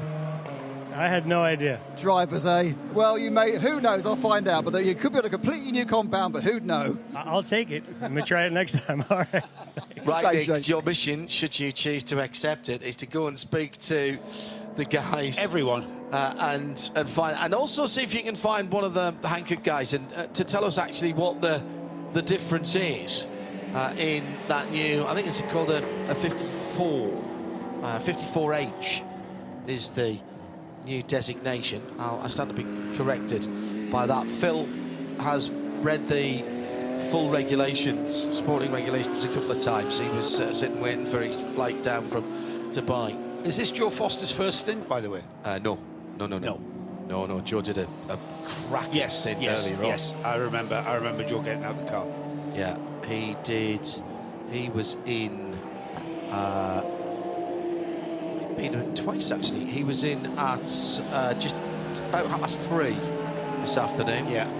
For an hour again, an hour and 11, an hour and 12 minutes. That's what we're getting out of that. We are getting towards the point in the race, John, where even you and I, with our tiny brains in comparison to the ones on the pit wall, can kind of project where we will be in the pit stop phases with our 3 leaders. I was doing that with. I was trying to do that with 4.5 to go. Yeah, 4.5 hours to go. It gets tricky. 2 hours is usually the mark. I think, despite what Shane is saying, I think Shane, I don't think they want any Code 60s right now. They would have to fall perfectly for them so they could get in and out and get that 50%, which is 60 litres. And the other guys either not get in at all or it be at the wrong time so they couldn't get enough in the tank. Because I reckon both Ebby Motors and Century, I reckon they've got around about 20 to 30 minutes. They're about 20, 25, maybe 30 minutes tops short of getting to the end. And the CP car, that's pretty much virtually half distance on the 2 cars ahead of him. Well, the thing about that halfway through their stint, I mean, is when they will. This is the stint that I think. So Joe Foster now has come out. By the time that Joe Foster comes back in again, certainly the Ebby Motors car. What are they on 20 now? Or maybe not actually. Maybe it's not this one. It might be the next one. But there will be a stint where they come down the pit lane twice to CPs once. Because they get so much, and they've got such a big offset. Joe's on his 3rd lap out. Ebby Motors, 21 laps. they're only doing 34 laps, so they've got 14 laps to go, and then they'll do another 34 laps. 19 laps to go for Century, 19 laps gone, call it 20 laps for Century. They're only getting 33, 34 laps, so they've got 13 laps to go. That'll make it 16 for Joe. So they're going to have a pit stop in hand. They're going to have a pit stop in hand. I reckon they'll all end up at somewhere near the last half hour coming into the pit lane for the last stop. But it will only take CP Racing one fewer stops to get to that point. Yes. Which for them is about a 2-minute advantage, because they stand still longer. They're pumping 30 litres more than the Porsche and 20 litres more than the BMW. So from that, we're getting to the point where lap time is going to be quite significant. You've still got to have a decent lap time. You cannot be throwing away 2, 3, 4 seconds a lap, and that's the key. I was saying this to Phil just before you came up. CP Racing, their fastest lap of the race is a 1:43.2. Now, disregard Joe's last lap, because that was an out lap. That's right. Okay, but they are lapping within a second or a second and a half. He's just coming towards turn 20 now. Let's see where he is in comparison to so a 1:44 for Sergio Nicolai, a 1:40.43. Oh, there's a 1:47. So hang on. Forget the times they're doing. Look at their times compared to the fastest lap of the car. The fastest single lap by those top three goes to Ebby Motors and the Porsche, 1:43 flat. 1:43.2 is next. That's the CP Racing car. 1:43.5. The BMW is actually on one lap pace the slowest of those cars. But here's the thing. Sergio, 2 seconds away from the car's best time. Carl Cavers at the moment getting on for 5 seconds away from the car's best time. Joe Foster will come round and he will be lapping within a second and a half or so once he gets up to speed, waiting for that time to come through. That's the difference. They've got 4 drivers who are lapping within a gnats of each other and are consistently lapping within a second to 1.5 seconds away from the car's fastest time. And monitoring gaps and over lap times every time by, it ebbs and flows depending on traffic. Shane might be pulling our leg when he says that he didn't know about that new time. When Charles Espinlab was in there and he was being caught, and it came down to 4 seconds in the first part of his stint, by the end of the stint, his gap back to the Porsche had gone out to nearly 10 seconds. They are managing the tyre wear and the tyre deg and the stint pace really very well indeed. They're outstanding through traffic. And then they're still getting 10 to 15 minutes longer because of that extra fuel drop. And this is great. So, all the supercomputers in the world, BOP, IMSA's doing the latest GT3 BOP tests at Daytona. Yesterday and today, they're doing long stints, short stints, new tyre, old tyre stint. They're putting that into the big supercomputer and working out what 100% performance is for each of the manufacturer cars. And here we've got Creventic. Working things out and balancing things out without having to put ballast in the cars, just on fuel fill, and how much you're allowed and when you're allowed to put it in. And I really like it. It's a different way of doing it. I'm not saying one's better than the other, but I really like it because you're not rock-aping the cars by putting ballast on them. You're not changing the restrictor every other race and therefore needing a remap on the engine and that sort of thing. I think it works. It saves money. I was about to say it saves money. It saves money, but it certainly works with the variation of driver capabilities which we see in a series like this.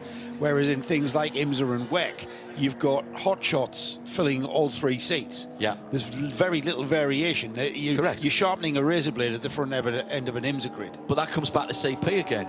You don't have to have every driver as a hot shot if you've got a good balance within the team and everybody can get in with. We were talking about the move away a few years ago, 20 years ago now probably, in endurance racing at Le Mans from, what was my fastest lap in that stint? As the drivers jumped out of the Works Audi or the Works Peugeot or whatever, to going, what was my stint average? Yes. And then from that you go from stint average to variance within the stint. what percentage am I varying lap to lap? That makes the utmost sense, because we're talking about... And they don't care about how many cars you've passed, by the way. You might only have done a 143.5 once out of 20 laps. The others might have been 148. Yeah. What good is that? Correct. Oh, you were great over one lap, mate, but I need you to do that every lap. I'd rather you did... Not 5 seconds slower. Yeah, I'd rather you did 44s all the way through. Absolutely. Do 45s even if you're going to be, if you're comfortable with 48. If you keep losing 3 or 4 seconds a lap by making a mistake or going for or worse still, making a bad decision. What was it that Dan Binks of Corvette Racing used to say? The Pratt & Miller team consistently won the pit stop challenge in IMSA back in the days of the American Le Mans Series. And Dan Binks ran a tight ship, and Rocket Ron Fellows, lovely bloke, once said to me, we were at Oschersleben, funny enough, we were talking about Oschersleben today, about tracks we've been to and seen. Oschersleben? We were doing a GM experience there. And Oschersleben? Yeah. And I was there. No, but I've seen racing there. I've seen a race at Oschersleben. So, and Ron and I were talking about this, and he said it's risk versus reward, all of that sort of stuff. And he referred back to what Dan said. They're the best in the world, those guys. But if I have to wait 2 seconds and lose 2 seconds, one lap, no matter how good my pit lane team is, there is not one thing they can fix in the car in 2 seconds. Yes. If I make a mistake. Yeah. Even if all I do is have a puncture. Yeah. By the time I've come in, they've changed one tyre and I've gone back out again. That's not 2 seconds. Yeah. It's much better to lose the 2 seconds on one lap. It's an intelligent form of motorsport. It is an intelligent form of motorsport. And with that, we're going to nip down to Nick Damon for a bit of atmosphere from the pit lane. Nick? No, with some tyre excellent. updates. He's found this out. So, having a post-interview convo with our friends at CP, including Charlie and Shane. We talked about the tyre, and Charlie said, well, yeah, but I have to say, I think that the tyre seems to be much more durable this race. I mean, it is a couple of degrees cooler. He said, OK, fine. So Shane then jogged back to talk to his technical team, and he came back and said, oh, we've been on the 54s all weekend. And neither of the drivers had any idea. But they had tested them almost a year ago at Portimao. You wouldn't. If you came here with the older set and did a back-to-back, then you might think you might be able to discern the difference. But having come here to a relatively new track, I've only been here once before, and the tracks, look how different the track is since this morning, let alone last year. So yeah, I can understand unless the drivers don't need to know that though, do they? They don't really need to know that. They'll only be confused. Well, hang on though. Perhaps you do. If you have found out you have a much more durable tyre, and they are basing their how hard should I push on last year's experience, but they could have pushed harder because the tyre's more durable. Oh well, yeah, you know I do, but that's where we're at the moment. We're finding out these things, this voyage of discovery. Plus, that's why the engineers can work that out. They measure the tyre wear after a certain amount, after the lapse amount of stints, and you can literally by millimeters or grids thereof of millimeters, and they're able to work out how, and that's where you get the engineers telling the drivers, I need 45s from you, I need 45s. Because if you push to 43s, the tyres aren't going to last. Can I ask you a question, Joe? I ask you a tyre question, Joe, and the tyres. On these sort of more general endurance tyres, do you see much drop-off from 1% to 90% worn? Is it only the last 10%? Obviously, we know you get constant degradation with F1 tyres, but it doesn't seem that's the same with this sort of tyre. So it's completely different. When you talk about tyres, forget Formula One, because they are manufactured to do that. They're made to do that deliberately. A more conventional tyre, which is what I would call this, and a tyre that you will say use on a Clio Cup race or a Porsche Carrera Cup race or something like that. I mean, this is another question for the tyre engineer or even the driver, Nick, is that when you put fresh rubber on, is there an optimum lap that you can get, that they are going to be optimized? So, for instance, you put a brand new set on, sticker tyres as they call them in the States, and you go out and you know that you can put in a lap time. That's why, if you think about it, in qualifying, that's why we have the AM driver going out first, because they're going to benefit the most from the new tyre. So from that, I'm answering my own question here, mate. There is going to be an optimum lap, which will come on lap 3, potentially. All the tyres I've ever used, Michelin's or whatever, a lap 3, and then they'll plateau, and then they'll stay the same. There's no massive drop off the cliff; they'll just stay the same. And unless you abuse them and they overheat, that's when you see the drop off. But they've got to be massively overeaten and turn into jelly. I'll give you a little personal story. So we were running a mini challenge, and they run a cut slick type of tyre, and we came from a world of karting, where tyres meant time, and more new tyres were more time. So we banged the new set of tyre on it, and it went slower. And we quickly learned that with a cut slick, you have to get the minimal amount of rubber there before you get the optimum lap time and performance from it. So, you know, it's all about the tyre. It doesn't matter what you run. You know what? I would always say it doesn't matter what you run, whether it's a Formula 1 car, a Ginetta in the Creventic series, or a Clio Cup car. It's all about getting the maximum out of the tyres and getting the tyres to work, because it can be, you know, make or break on anybody's race, whether it's 10 laps or 1,000 laps. It's make or break on how you use those tyres.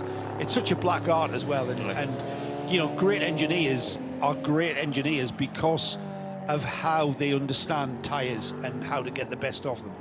And your karting experience, Nick, the past couple of years working together with me, you've learned that, haven't you, about how the tyres, you know, it's all about getting the tyres to work. When we talk to drivers, even at that level, it's exactly the same out there. Oh yeah, I mean, it's in any racing sport, be it two-wheel drive, two wheels or four wheels, the only thing that keeps you going, the only contact you have with the ground are the X number of patches of rubber, and nothing will overcome what they can give you or what they can take away from you.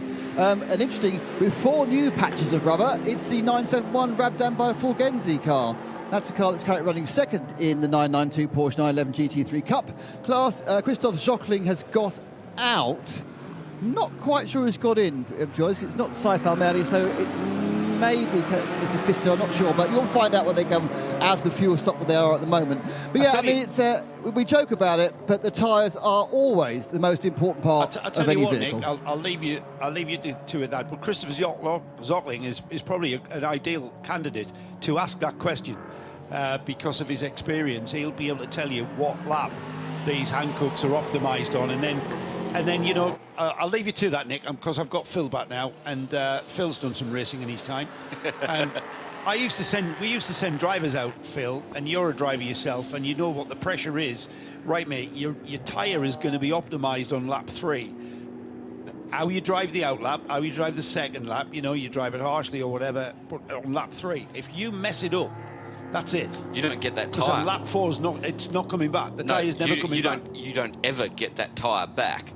And that is always going to be an issue, especially if you get traffic. You can't get your pressures up. You know, you get traffic, you can't. And we've got the Giannetta. It's stopped at turn 2. It's a CWS car. Yeah, 278. It's getting it mobile again. Has he got a flat right rear? No, it looks like it's okay. It's so that's turn 2, Phil. Just on driver's right. Yes, it's just got to get across that curbing to get the car back on the track. The car is moving, but it's kind of wobbling on the back end up and down. It's a right rear. Yeah, that's a right rear puncture. Yeah, it's a puncture or something. Or something more severe. Yeah, as it's moving around in the rim. That's the 278. So quite aptly, talking about tyres, the tyres do have to have air in them. Yes, they do. He's way offline at the moment, just getting that car mobile back. And Christian Bromberg at the wheel, and he's got a long way to go. He has. Let's head back to Nick. Nick. Yeah, with the 138 Century Audi TCR, Henry Neal has just got out of the car, so I'm going to accost him. Henry, given your lap times, you're obviously really enjoying that. Yeah, it was a good crack, that was. Nice to do your last stint out with a bang. But yeah, car felt really good. the track feels pretty quick. You know, the temperatures have dropped a wee bit, which has probably helped us have a wee bit more grip. But yeah, it felt good. So effectively the car sort of comes alive as it gets darker and more cool. Yeah, definitely. It's like, it's one of those things, it's darker so you can't really see where you're going as much. But yeah, the track's actually faster, so it's sort of judging that. But yeah, great stint. Just got to bring it home now. And you're climbing the overall classification as well. You're sorry? You're climbing the overall classification. I know, what are we now? P9, so exactly. Top 10. I'll take that. Great, thank you, Henry. That's the challenge, isn't it? Getting inside the top 10. Especially in a TCR. Especially in a TCR car, yeah. Unbelievable stuff. But just getting back to the tyre thing, Joe, the black art is the variables. The track evolution, temperature, weather conditions, everything changes how those tyres react with the surface. From my time driving radicals and touring cars, the radical had a very small window of good operation because it was so light. You had to get those tyres right in their window to get the maximum out of them. But the Clio Cup was completely different. You never put new tyres on the rear, always the old tyres on the rear, new tyres on the front. You try and get them out at a practice session just to scrub the mould release off them, because then you don't get the understeer on that first initial corner.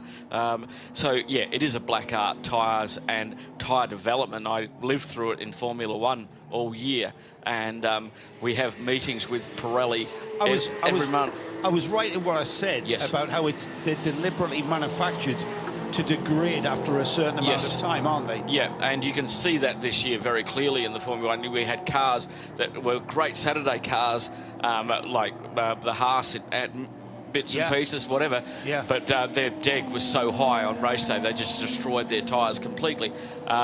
Mercedes were the total opposite. They couldn't qualify well because they couldn't get the tyres in the window. Yes. But they could make them run long all the time because they weren't degrading with that body style and the drag that they had. So that tyre design, the Mercedes was very gentle on them. Yes, they were. Ferrari were a knife edge. They were either really good or they were in the wall.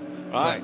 And the drivers were so frustrated because they didn't know where that front end would be when they went to turn into the next corner. Yeah. And that's scary land, and we saw that a lot. Certainly is in those cars. In those cars, it's very scary. And the one that did everything was Red Bull. They had a tyre that lasted.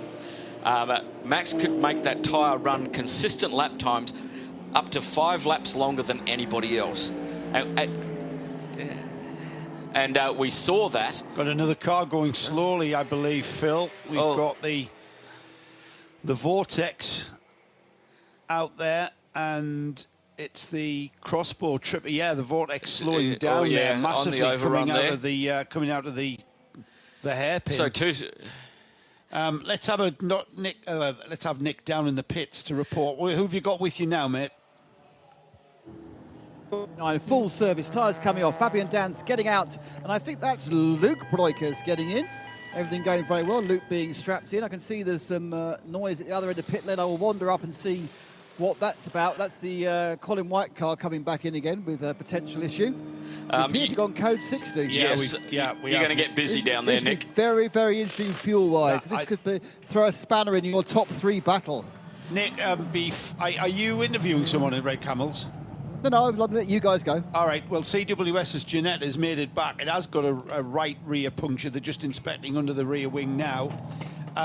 The code 60, I suspect, Phil, is because of that slow-moving vortex. Well, it's either slow-moving vortex or debris on the circuit that's maybe come off something as well. But it does look like that tyre is in one piece. It probably hasn't shedded too much. But this is not going to help the Manamari Energy by Ebby Motors. They're at 1 hour 56 on this double stint, and he's got a 2-hour time limit, and he's going to have to come in and box. Yes, he is. And he can only take 25% of his fuel. He is, and that is going to hand a little bit back to Century Motorsport. Well, the other thing is how long this slow lap at 60 kilometres is going to be. Before we head down to Nick, we've that's got a big lose. We've got information coming through that is that the vortex? Yeah, and that's where he went off. It's gravel at turn 4 that we need to clean up. Right, so that is why we've got the code 60. The vortex is in the gravel and being recovered. Let's head down to the pits for Nick Damon, though. Nick, what you got? car fixed, just a new tyre. Now, what is going to happen is that the BMW from Century, currently I think, I can't know their first, second or third at the moment, but they're obviously one of the 3 players. They're going to come in for a full service, including driver change. So that means Carl Cavers will get out and Jack Barrow will get in, and they will take 25% fuel. The question is that when the CP roll down the pits, have they done enough laps to be able to put 50% fuel in since they last stopped? Well, they've got... They can obviously put 60 litres in. Yeah, they've been out for 26 minutes so far, Nick. So not quite. That's not half a stint, is it? They'll be able to... Yeah, they'll not quite half a stint, but they'll be able to go to maximum, though. Here comes Sergei Nikolai in the EB Motors Porsche, the number 95. This is going to be a full service, as you rightly said, Phil. This is a terrible time for them because they would obviously have wanted an absolute full slug of 90 litres of fuel. Instead, they're going to get to about 22, 23, and they'll definitely have to roll down the pit lane again if this code 60 lasts long enough. Tyres already done. Nikolai just trying to change the belts. To my left, I look the other way, there is the BMW M4 GT3 of Century Motorsport with the 002 saying he was second when he came in. They are doing the driver change, just getting out now is Carl Cavers. Louis Barrow trying to get himself in. Going in for fuel is the light blue 438 GT4 BMW as well. So there's an outside chance we might fill up all 8 of our pumps. That'd be exciting, wouldn't it? Here comes our... Well, we don't know, net leader or not, but passing on the pit lane, there goes Joe Foster. So he's now gone past the BMW. He is behind as he goes into the pits of the EV Motors car. But of course, the EV Motors car is going to get 23 litres. He's going to get 60. So absolutely at the moment, have to say that this has worked out as a net advantage in a major way to CP Racing. So far, this is the second time that's happened. Remember the other code 60 where they got really lucky just coming down to the final corner when it was called, and they were able to come in and do their stuff there as well. Sergio Nikolai that's how you say it, by the way. It's Sergio. Sergio. Yeah, Sergio. It's easy for me to remember because that's half of my name. Okay. He's moved off the fueling and back out. He's still showing in the lead. They've changed drivers though. Oh, have they? Sergio's out of the car. Yeah, he got out the car. Hang on, as he leaves the pit lane. He had to because he's in 2 hours. That's a good point. Yes, he was right at his maximum. That was the driver that had 4 minutes left. That driver identification has not kicked in yet. We might get that when it comes around across the start-finish line. All right. It's usually as it leaves the pit lane, yeah, because the sensor's at the end of the pit lane to start the stint. They're supposed to turn a little button. Sorry, Nick. Go on, Nick. Go on. They're supposed to turn a button or press a key, and that gives an indication of who's driving. And then they, as they pass over the sensor, it says that's who it is. You get about 3 laps to get it right. Yes. And after that, you get told off. So I have a quick word with Sergio. Sergio, obviously a bit stiff after 2 hours in the car. Enjoyable 2 hours or hard work? Oh, it was enjoyable. I love the car. Also the track, it's a little bit hard. It's the first race with the GT3 and the first double stint. But I feel very great. I think I can get to one more stint till the end. We get the impression that this code 60 came at a very bad time for you. Not really, because I just had 4.2 liter in the tank. It's coming very good, but because of the Pro BOP, we can get also only 23 liters. It's not helping so much, but it's good. Okay, so you save some time in the changeover, but you're going to have to come down again to get more fuel. Exactly. If the code 60 is long, we can get more fuel. You must be very pleased with the speed and the competitiveness of the car, given it's the first time any of you guys have driven it in competition. The speed is it's amazing. I can't describe the speed on the corners because we don't have inserts. My back is hurting a little bit on the corners, but it's okay. I love this car.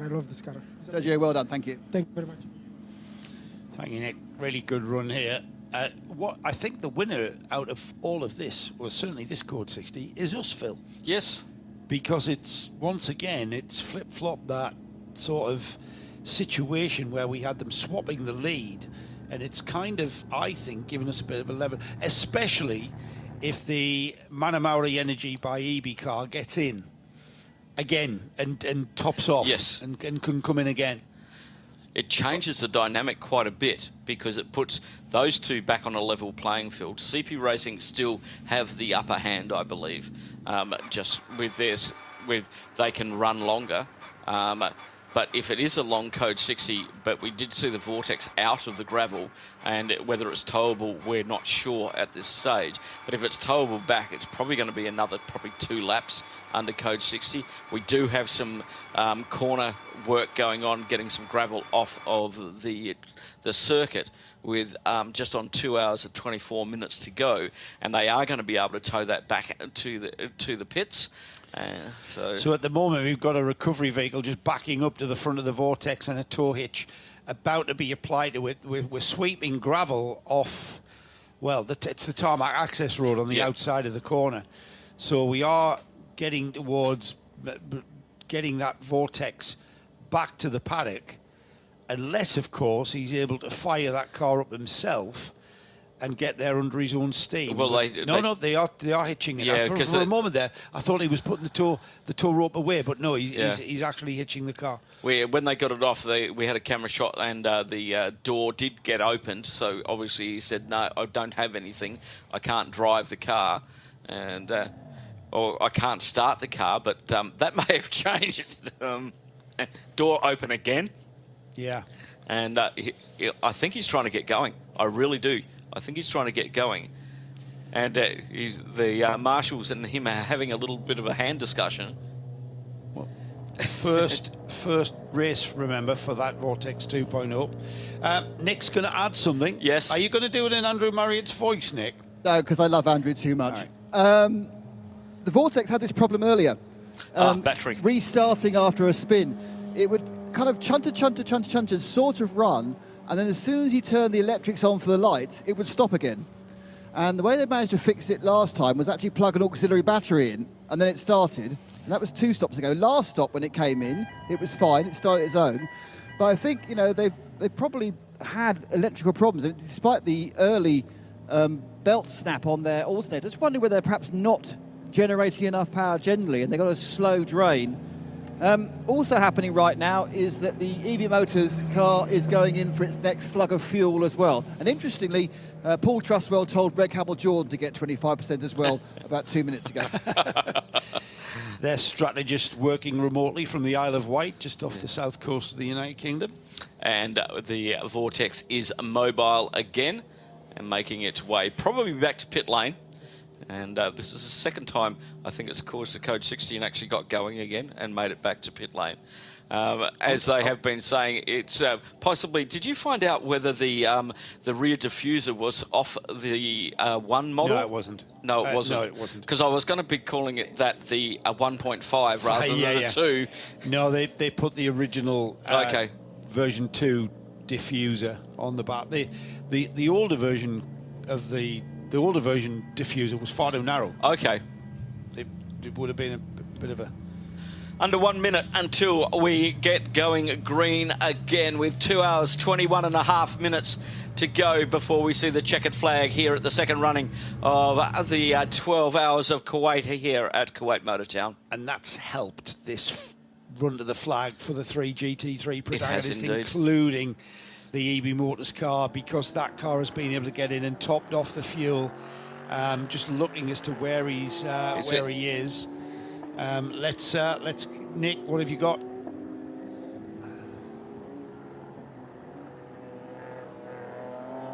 Fuel, just 25%. Track went green. Oh. They're losing a lot of time. Oh, so they're losing track time now. Jack Barlow at the wheel of that. Was that correct? Yep, Jack Barlow there. I'm not sure. I'm not sure there. It's Sabina De Castro's got it onto the 95. It sits there. It sits there getting fuel, and everybody whizzing by on the main pit straight. And that must be very, very frustrating there for Jack Barlow, who needs to remain calm. He's acquitted himself pretty well there, and considering the teammates he's with, Carl Carver and Lewis Plato, they've been running together all season in the British GT Championship, and Jack has just fitted into that, and his lap times have been right there. hopefully we can do some more deals and continue in the series. Might even see him at Dubai. And did he say he was coming to Dubai with Century? I'm not too sure. Yeah, I can't remember now. My memory's only 30 minutes long. Yeah, me too. He said he was doing all three. He did he, Nick? Thanks, yeah, Nick. I think so to me, yeah. Yeah, I'm pretty sure he said that to me as well. Vortex is coming under its own steam. Yeah, yeah. It's actually rolling into the pits. It said, I don't need no tow truck. I'm a Vortex. You know, I'm not on fire. I'm coming on my own. We mentioned it had fired up and they took the tow hitch off and it got away under its own steam. But it's in the pits, Nick. Is it with you? Yeah, it's right next to me. They're having a look at where the how much gravel. They're having a really good look at that rear left where it caught fire. In some way, it's been lightly backed into something because it's bent the exhaust slightly on that left-hand side. I think this is absolute. The problem here is an electrical problem. Now, I'm not sure whether the electrical problem or that caused the spin, but it certainly caused the fact the car wouldn't restart easily. So this 12-hour test is turning out to be a quite... They've learned a lot. What's the word for it? Character building. Yes. Character building 12 hours. Because what you do, you turn up, you have a perfect practice, you have a perfect qualifying, you have a perfect night practice, and then after 5 laps of the race, it all slowly begins to go wrong. Well, but it's a learning experience. To be honest, Nick, I think they should be happy with what they've brought there with that new Vortex. It's quick. It's blooming quick. Yeah, it was on the pace with the GT3s. Thanks, Nick. With GT3 pace very early on. The vagaries of running the car over a great distance is what has turned into play, and things manifest when we do this sort of race distance that you won't find over a 10-lap sprint or even a 60-minute practice session. The exhaust wouldn't have burnt through in 10 laps. That's right. Yeah. So, yeah. And also, the damage caused, we still can't fathom and probably won't ever be able to answer this, but what caused the heat plate to be removed, that you're never going to get those conditions recreated in a 60-minute session. You're going to have to race for 6 hours. The build-up of rubber or whatever it might have been, or a piece of debris that took the plate off. Well, we're hearing a lot of debris with these fan belts, with the belts coming off. Yeah. There's debris that's causing the issues, even though they're well shielded and protected. A piece of rock or a piece of fairly solid rubber getting into there. Well, there's the size of a we got bits of rubber there building up the size of tennis balls. Yeah, and you can see them there, on the track as they're getting some temperature into the Hankook tyres. Is the 22 now out of the pits and out in pursuit of Joe Foster in the CP racing car. It's going to be interesting that Jack Barlow now has a mission statement, doesn't he? He does. He's lost that time with the track going green just as he was taking on fuel. The first mission statement he's got is catching the CP car. And we'll monitor lap times, we'll monitor gaps. At the moment, there's a lap between them, as far as I can gather there, Phil, there's a lap between the CP Mercedes and the Manamauri Porsche, who leads. So there's a 290, 289 and 288. That's where we stand at the moment for the top three. 1 lap difference between all three. Yep. And as they get up to pace, especially as Jack Barlow gets up to pace in the Century Motorsport car, it's going to change the dynamic. Looking at their fastest laps, the Century are 143.599 for CP Racing 143.229, about 0.3 difference there, and a 143 flat for the Porsche. So the Porsche with that 90-litre fill-up is sort of suffering with the more frequent pit stops, even though John did say that the flat 6 is quite economical. I'm yet to see the data on that. But yeah, it really is. How do you go now? Because we're at 2 hours, 15 minutes to go, okay? Maximum stint time is 2 hours, so they're going to have to do, when I'm looking at that, how many more stops they have to do with 2 hours to go, given that they're getting 50, 55 minutes before they have to come in and pit for fuel. So that's going to be interesting to see if anybody goes into lift and coast mode to try and stretch it out to stop that, what was John was saying before, is that half stint that you may need to get to the end of the race. And he'll have his abacus back in the commentary box a little bit later on to try and work that out. Well, we're about just under 15 minutes away from that golden 2 hour to go mark, and that's when we can start. The reset happens. The fog begins to clear. Yeah. And you're able to, well, certainly for my size brain, Paul Truswell can see the sort of thing I'm about to say with about 8 or 9 hours to go. But for me, it's like always been in the last couple of hours where you're kind of aiming for that. You're always aiming for that final fuel window, aren't you? Yes. And you know you're aiming to stretch the fuel window towards that final one, and it doesn't matter whether it's a 6 hour, 12 hour, 24 hour. It's that's what your target is. I remember when we started doing endurance racing here in the Middle East around 2006 when we first had the 24-hour race. And it was, back then, it was a full endurance race. You just had to nurse the car. These GT3 cars now, Joe, it's 24 sprint sections. It is. Literally. Yeah. Because, I mean, you have a look at that AMG Mercedes. That AMG Mercedes has got a massive understress lump at the front of it. And another one going off down at 14 and coming back on to the circuit. And that's the 971. That is Enrico. No, 977. 977. Is it 977 or 971? I think it's 971. You're right. 971 is Enrico in the second place, 992. A few laps behind, 3 laps behind Luke Breakers in the Red Camel Jordans.nl. Significant though, Phil, because he's second in the 992 class. Yes.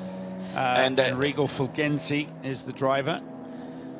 And around about 4 laps ahead of the K. Kramer Racing 936 car with Moritz Kranz at the wheel at the moment. So quite a gap happening between the 992s. As you said, Joe, when we get to that 2 hour mark, then we'll start to see where they are on pit strategy. Or the 992s at the moment, the leader has 8 stops. Battle at the back there, because we've just seen the Razzoon Racing Crossbow overtake the Ginetta. Christian Broberg at the wheel of the CWS car, and he's put that Crossbow onto the same lap as the Ginetta. They are both on.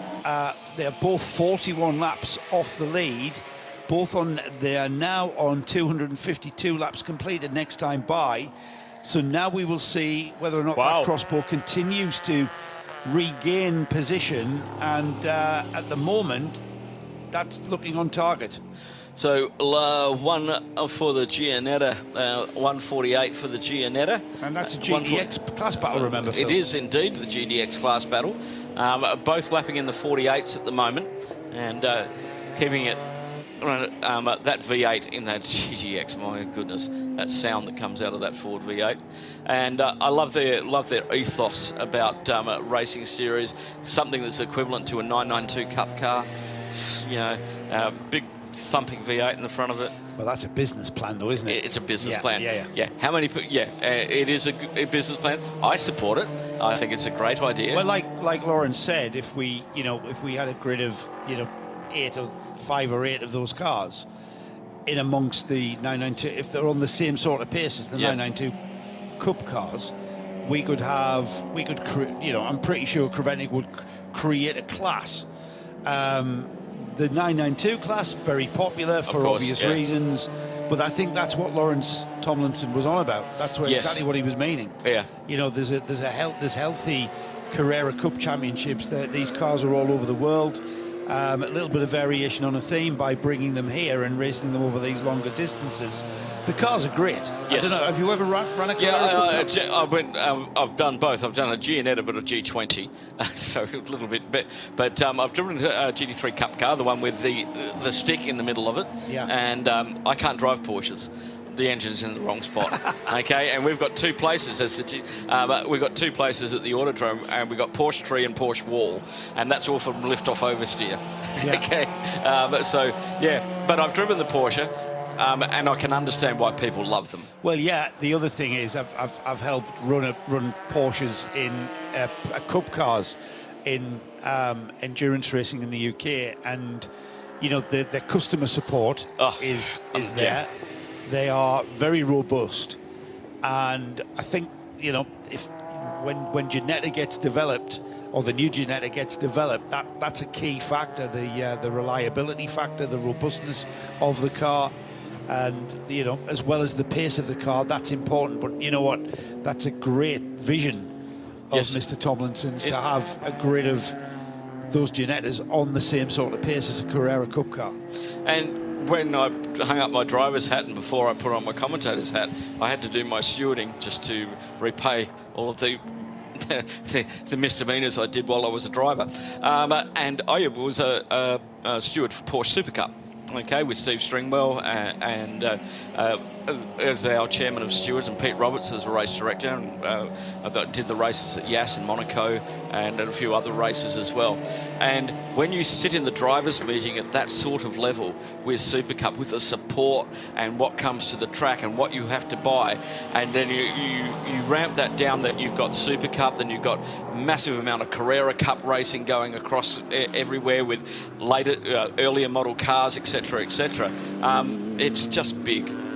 There's the Century BMW just unlapping himself from Joe Foster in the CP Racing Mercedes, putting that Century BMW onto the same lap now, so he has to come all the way around and get back on the tail of the CP Racing Mercedes to regain that second place. So that recovery drive after being caught out by this Code 60 and the refueling is on target. These mission statement tick the first box, catch and unlap yourself from the Mercedes. Now box number 2, build up a space of 1 lap. That's not going to be an easy task. No. It's going to take a lot of time, and we are only 8 minutes away from clicking that box of 2 hours to go.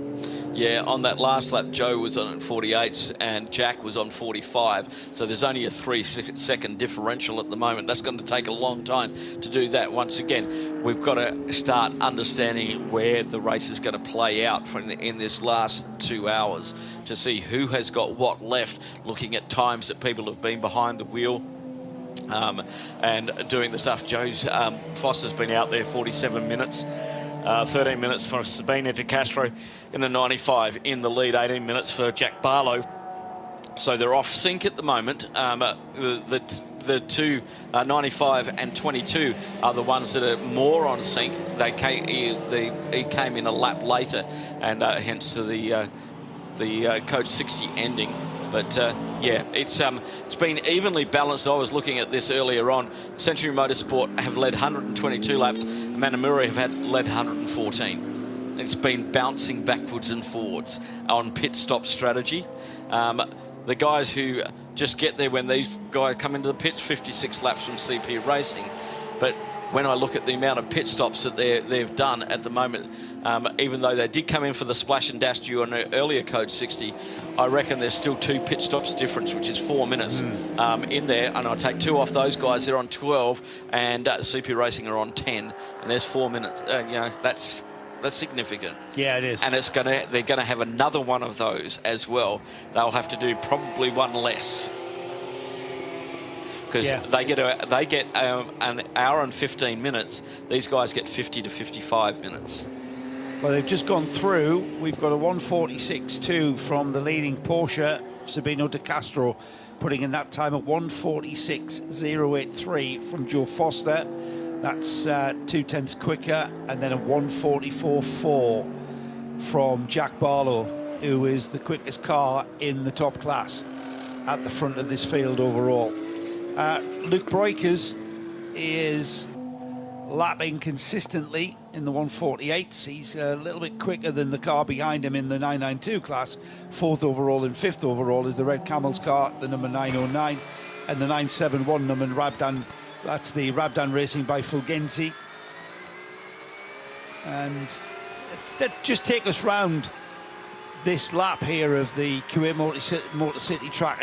What a fabulous what a fabulous facility this is. And that first corner there, Phil, don't lift. Phenomenal, Don't phenomenal. lift. It's that's shall I, shan't I? Yeah. And then you've got, very, very rare is a long straight with a kink like that, followed by an even longer straight. Exactly. Phenomenal. And then heavy braking. Those bumps there are getting worse on the braking bumps, which you get at those high speed down. And it's quite steep there. Yeah. You go up and over the brow. You can't see that curve there, the apex. You can't see that one. And then it sort of flattens itself out. And this one just never ends. And it's where to start tucking that car into the left-hand side to optimise the exit speed, because you've got almost a hairpin left through this one. Out of the hairpin left to turn 7. Again, very, very late to exit that, through a short kink, and then into this lovely sequence of S's here. Oh, I love this. And again, it's flat chat, just picking your line. A little bit of a confidence lift there, through the left-hand section, and then down towards this sort of hexagon shape. It's hexagon. It's a quadrella now, because we've lost the last one. So we've gone into the quadrella version of this. As you're trying to maintain that same steering angle, then you go straight on in to the carousel. I mean, this is brilliant. I think this could well become the signature corner here. I think so. It's where most of the action has happened today. Yeah. And everybody trying to get it right. He's got a steering warning up on his dashboard. He's not having too much. He's just ignoring that, as most racing drivers do, until an engineer gets on and says, we need to pit. Oh, loses the back end into the final corner. Big hunk of oversteer there. But, wow. That was 148.220. I wonder what that steering warning It's gone away now. It's gone away now. Let's have a nip down. What was that, Nick? Do you know? No, that was a positioning question for the team.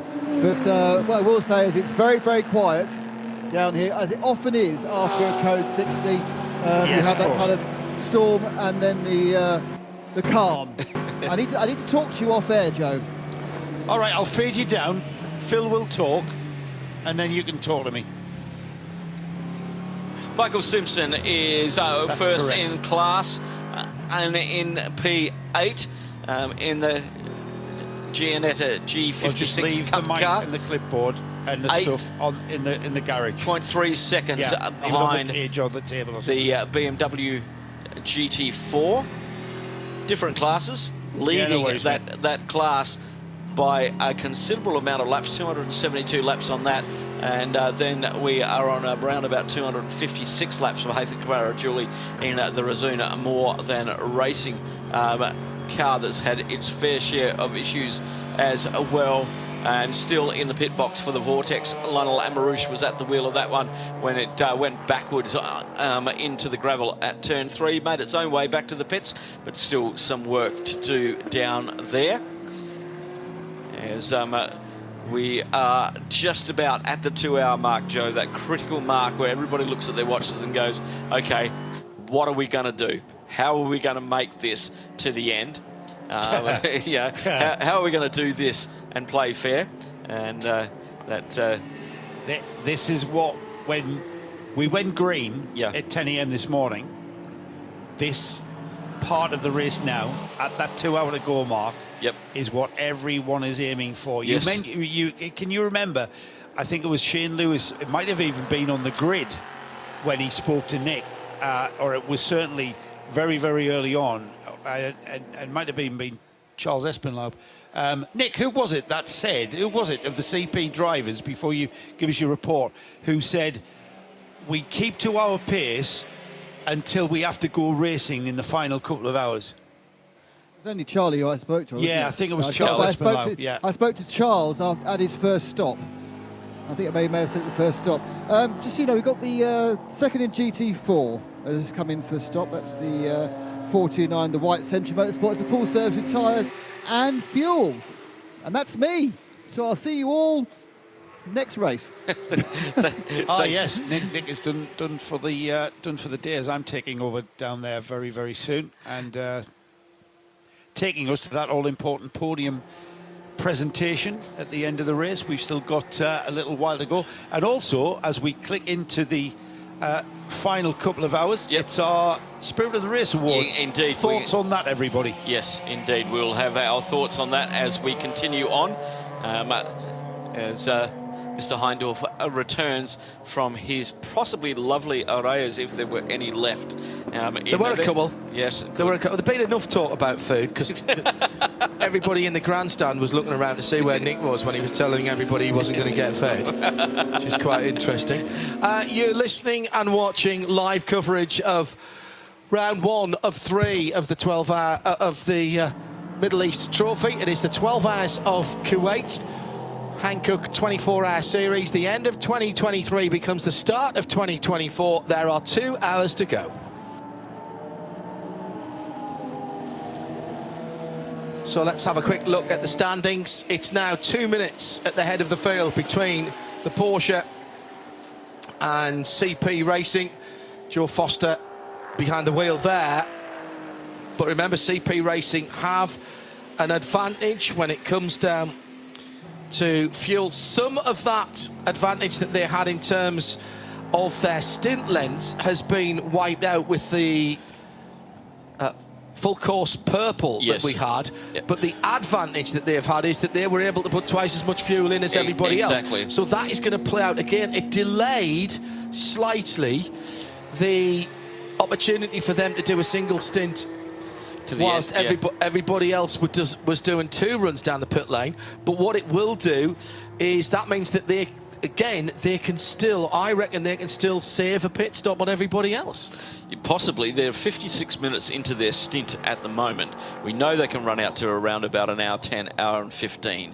The 2 other cars are only 5 minutes apart from their stints, but Jack Barlow was in the fueling zone when it went green. So put more fuel in the tank than Joe Foster is in 56 minutes. He's only been out 13 laps since he was in the pit lane. Yeah. So it's going to come down to, I think, that played into CP's hands, the code 60, and possibly disadvantaged Century Motorsport as they were in the pits when we went back to green again.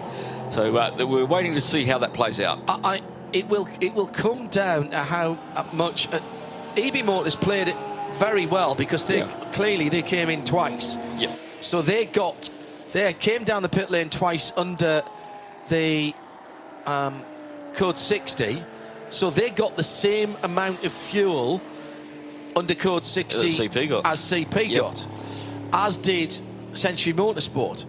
But they had to come down the pit lane twice. But because we were under code 60, it didn't really cost them a huge amount of time. So I'm not sure that that was a huge advantage. Shane Lewis did his 40 laps, and Joe Foster has now done 28 laps, split into 2 14-lap stints because of that code 60 in the middle of that situation. But it's balanced, of course, it's balanced everybody up. Yeah. So what you've got now, instead of having all the cars sitting on the lead lap, you've got a lap between each of them. Yes. As they stand at the moment. And that means that CP Racing have to save a pit stop. Yes. To have a chance, because they don't have the extra speed at the end of the race over the other 2. They've got quick drivers, but they're so closely matched.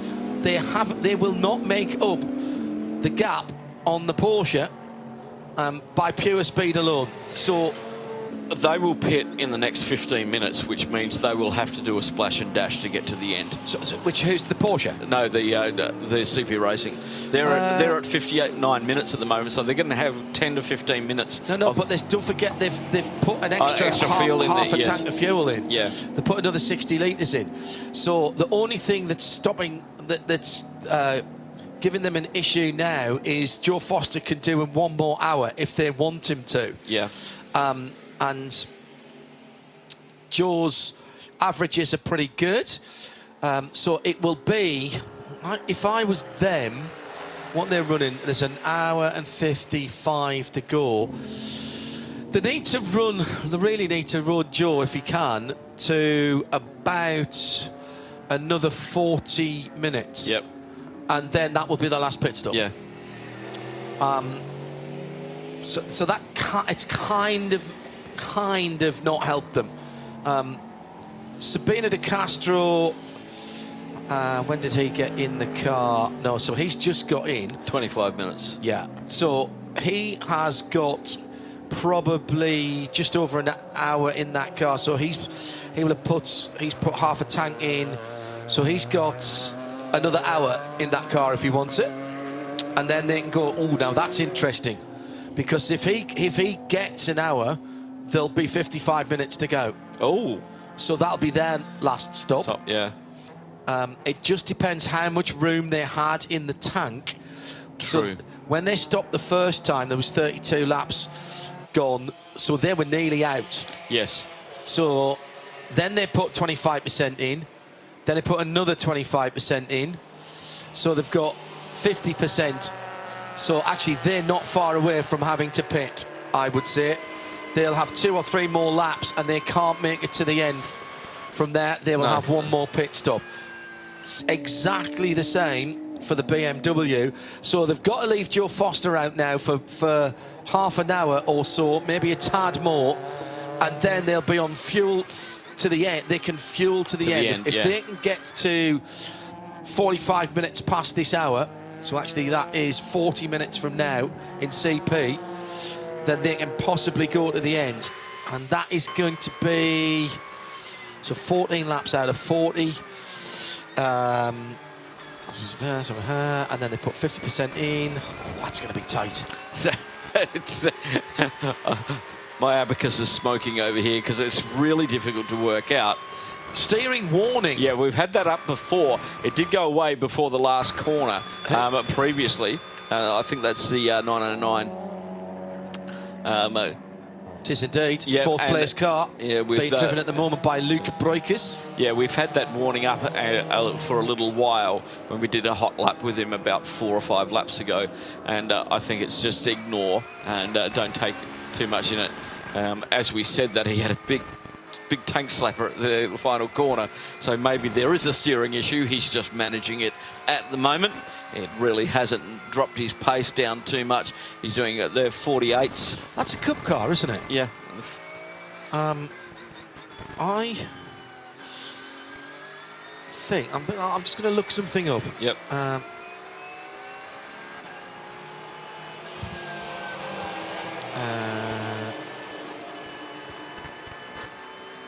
He's doing a nice job at the moment if he has got a problem.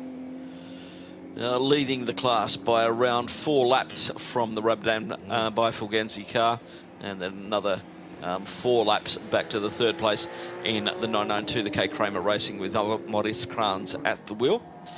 So those 3 have stayed together on the leaderboard in 5th, 6th and 4th, 5th and 6th overall.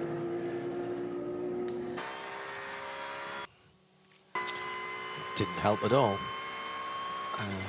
Oh, he lost the back end again. Well, that's the way he likes. That's the way his brother likes the car.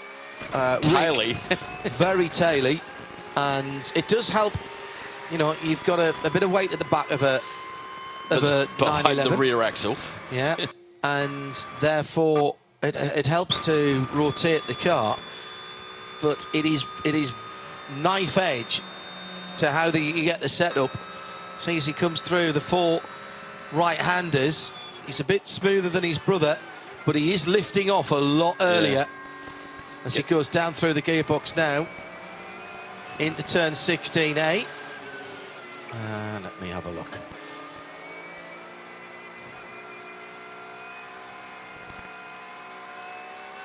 Down the back straight. And into the final corner. And again, a bit of a slide there. Yeah. Not sure that the sound is quite synced with what we're seeing on the video, but it's clear from his movement on the steering wheel. Leader into the box. Sabino de Castro pitting now from the lead. He had about a lap over Joe Foster in the CP racing car, and that is at 1 hour 50 to go. So one more stop for them. From yes, yeah, 1 hour 50 to go. One more green flag, full stop, full fuel stop. They can get to the end from here. And we've also got Fabian Defio in the AGMC racing team by Simpson Motorsport, leading the GT4 category at the moment in the pits, running 8th overall on 278 laps, 10 laps ahead of Nathan Freak in the Century Motorsport BMW M4 GT4, running 2nd in the GT4 category. I am trying and failing desperately. I'm trying desperately and failing totally to find out what steering system they use on a Cup car. I think it's an electric system. Which would make it, and this is what I'm trying to find, to make it, to try and find what is going wrong with it. And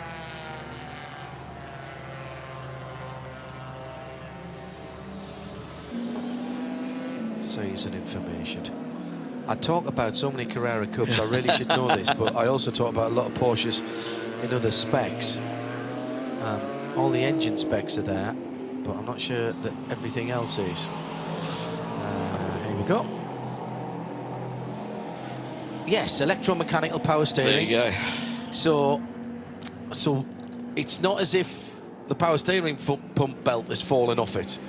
So a steering warning on the Cup car probably means an electrical fault. Yes, and some form of change. Change for the lead. CP Racing go past Sabina de Castro's Manamuri Energy by Ebby Motors in the fuel station. And so that is the lead. What are we now? 21, 22 lead changes? Oh, we have a massive amount of lead changes. It was 19 the last time I looked. Yep, and let's have a look at how many we have now.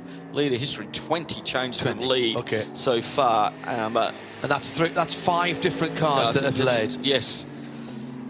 Because we did have actually the 909 Cup car leading at one stage. Yes, that's right, up to that first stanza of pit stops. Yeah. And the just under the first hour as the 992 Cup cars a little bit less thirsty than the others. Hello to Jerry Z, who's back from his chores, listening back in. He says he might have to turn off the audio a bit for work, dependers, but I'm making full use of picture-in-picture. He said, oh, he's got a bargain. He's just bought a $500 Weber grill for $100. Ooh. Now that's the kind of Black Friday deals I can get on board with. Most definitely. Fantastic. Well done, Jerry Z. And hope all is going well for you at home. Here is the erstwhile leader heading into the fuel stop. And just making its way back out onto the circuit. And we'll see them when they cross the line. They've dropped down into third now as Joe Foster has just gone through into second. And here they come out of the pits. Sorry, Joe Foster's gone through to the lead, hasn't he? Yep. So they've just gone through. So where's Jack Barker in the number 22? He must have been somewhere close. Oh, he's just ahead of them, actually. He's coming through turn 8 now as they're coming into turn 6. So it's almost a full lap on the field now. Johannes Guaglietta says, I've just looked in the user manual for the GT3 Cup car. The user manual says ignore this light. See, it's brilliant. I have done on my 968 Sport. I had a warning light that I knew I couldn't cure for a while because I needed a new sensor. So I cured the warning light by putting a bit of electrician's tape over it. See, I go a step further. I put gaffer over it. Full gaffer? Yeah, because electrical tape will start to peel up at the ends and you get the glow around it. It wasn't going to be on that long. And I didn't want to leave sticky on from the gaffer tape on the plastic instrument bidding on. Yes, true. However, I knew it was still there, but... Yeah, I'm more agricultural than you, John. We fix tractors with fencing wire. Yeah, of course you do. Okay. So 1 hour and 3/4 to go. Let's just look at this again at the front of the field, because this is getting down to crunch time. When we say the stagger has to unwind, it is beginning to unwind now.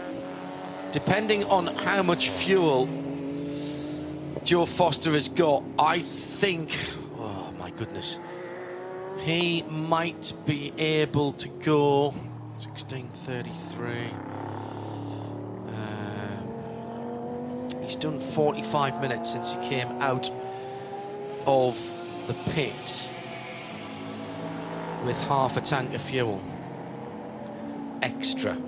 That's the key. Half a tank of fuel extra. So 60 litres added to what he will have consumed in 14 laps. Wow, it's tight. But he won't have consumed half a tank of fuel. I think he can do it. And I think you've got to leave him out there. If you want to win overall, I think you've got to leave him out there and only do one more stop. Yeah. So he's got to go about another 25 minutes. Yes. And if they can get that and make that 2 minutes up, that final stanza, they can go into full fuel saving. He's not in danger of his 2 hours, No. is he? No, 27 minutes in that first part. And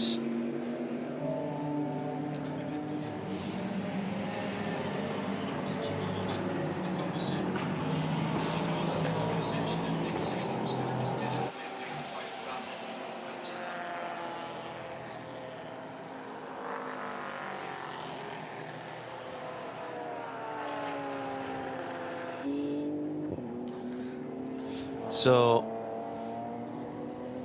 yeah, I think it's doable. Yeah. It would mean he had done an hour since coming out the pits, maybe 1 hour and 5 minutes, but I think he'll have the fuel for that. And at the moment, his lap times, I'd say leave him out. And then who does the last stint? Well, pick any one of the other drivers. At the moment, Joe's lapping within a second, 1.5 to 1.7 seconds of the car's best. He's lapping at roughly the same speed as Jack Barlow in the BMW in second. In fact, he was 0.2 quicker last time around. He was 6-7 tenths slower than Cosimo Papi last time around, but Cosimo's a lap and a bit and has to stop again. Now, when does Century come in? That's the other question. They've done 20 laps since they did their minutes. slap. So, tight. Yeah. How much have they got? They've put half a tank of fuel in, and so they've been out there now for just on, getting on for, 40 minutes. Yep. Since they came out after their second fuel splash. So where can they get to? How close? But the problem with them, they can only do an hour unless there's another. Exactly. So it doesn't really matter for them. They're in the area now where they do one stop now and then do one more stop to the end. Yeah. So they've got any time now, they can stop now and then just do one more stop. So they're within the 2-stop window to the end. Yeah. Sabina De Castro, Cosimo Papi actually, who's behind the wheel, is within one more stop to the end as long as he does about 40 minutes, which he will do because he's just got in. Joe Bradley's joined us in the pit lane and is watching the leader in the 992 class with that warning light having been extinguished for the steering, and well, this is new tyres but no driver. I came down here to ask the question about the warning light, but as I got here, there was a little bit of consternation within the team. Lots of concerned looks. Team started running about. The car's just been in and taken on a fresh set of Hankooks. Suspect puncture on one of the tyres. I'm not sure which tyre, but Ivo, I didn't have a chance to interview anybody until this week the job was done. So, Ivo, there was a lot of panic going on there. What was all that about? Yeah, panic. Of course, when we made the last stop, it was during Code 60. We can only refuel 28 liters. Then again, 20 liters, so we're short. but also our tire pressure was too low, much too low. We don't want to take the risk running around too low pressure, so we decided to put new tires, and these tires can last until the end. So in the end, I will go in and do the last few laps. So was the tire pressures being too low costing you lap time? No, not really lap times. The lap times were quite okay, but we have run quite long on very low pressures on the curbs, and that's a potential risk in damaging the tire. And we cannot use a flat tire now. So that set of tyres now will take you all the way to the flag. What about the steering warning light that we've seen on the onboard? Well, that's a problem in alignment of the sensor on in the axle of the steering wheel. More Porsches have it. I think we also saw another onboard. Somebody else had the same problem. We always push it away, but if you don't push it away, then all other alarms will not show. So we get used to it. Right. It's like having an engine light on. I had one on my car for about 5 years. It's a similar thing? I don't know. I don't know your engine. But it's better to have a steering wheel problem. You can feel things than an engine. If oil alarm comes up, then a bigger problem. That's a lot different, yes. Thanks, Ivo. I take it from this point, you guys are already, you're thinking about the checkered flag, getting it to the flag. When are you due in next for you to take over? We look at the race, of course. We put fuel in. We wait until Lucas stint time is finished, or earlier for Code 60. So that's. But the race isn't done yet because I think the team of Fulgenzi, they are one stop ahead, and I suppose they will put in Christopher Zuckeling in the end. And Christopher against me, he will be a lot faster. So I really have to go for it. No pressure as ever. Thanks, Ivo. The only thing I would say about that, they've got better part of 5 laps between those two cars, so there isn't a lot of pressure on either Luke or Ivo when he gets in the car. The only thing I would say about that is if they can't clear that warning off, it means they're not seeing any other warnings. Oh.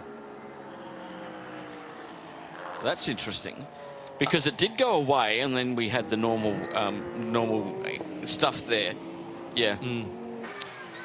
Right, sorry, we can't hear your interviews, Joe, sorry. Yeah. Oh, right, really? Oh, right. So what Ivo said was if you don't clear it, you can't see the rest of your dash. So there's obviously a clear button on the steering wheel. Actually, that's disappeared now, so that's cleared. And here it comes again. And then it's just popped up again, as I said that, sorry. As he's steering. If I remember rightly, on the Porsche, the clear button is, I'm trying to remember which side it's on. I think it's on the bottom, on the right-hand side. Because I always thought that was odd. I thought it would be one of the top ones. Yeah, true. To clear. But they're for things that you use more often. I think underneath that is his delta times. Yeah, correct. And that's what he would be looking for. But with a 5-lap lead, do you really need to look at that?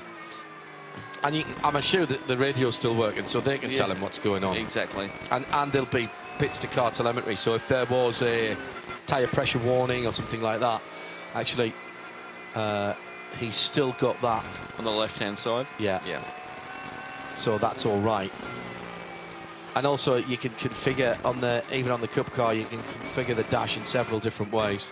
I do like the steering wheel on the Cup car. It's very reminiscent with the Porsche badge in the middle of it, of the 50th anniversary steering with 911 steering wheel. But that obviously that was full over the top, but it had the flat bottom and not any buttons on it like that. It was fairly clear.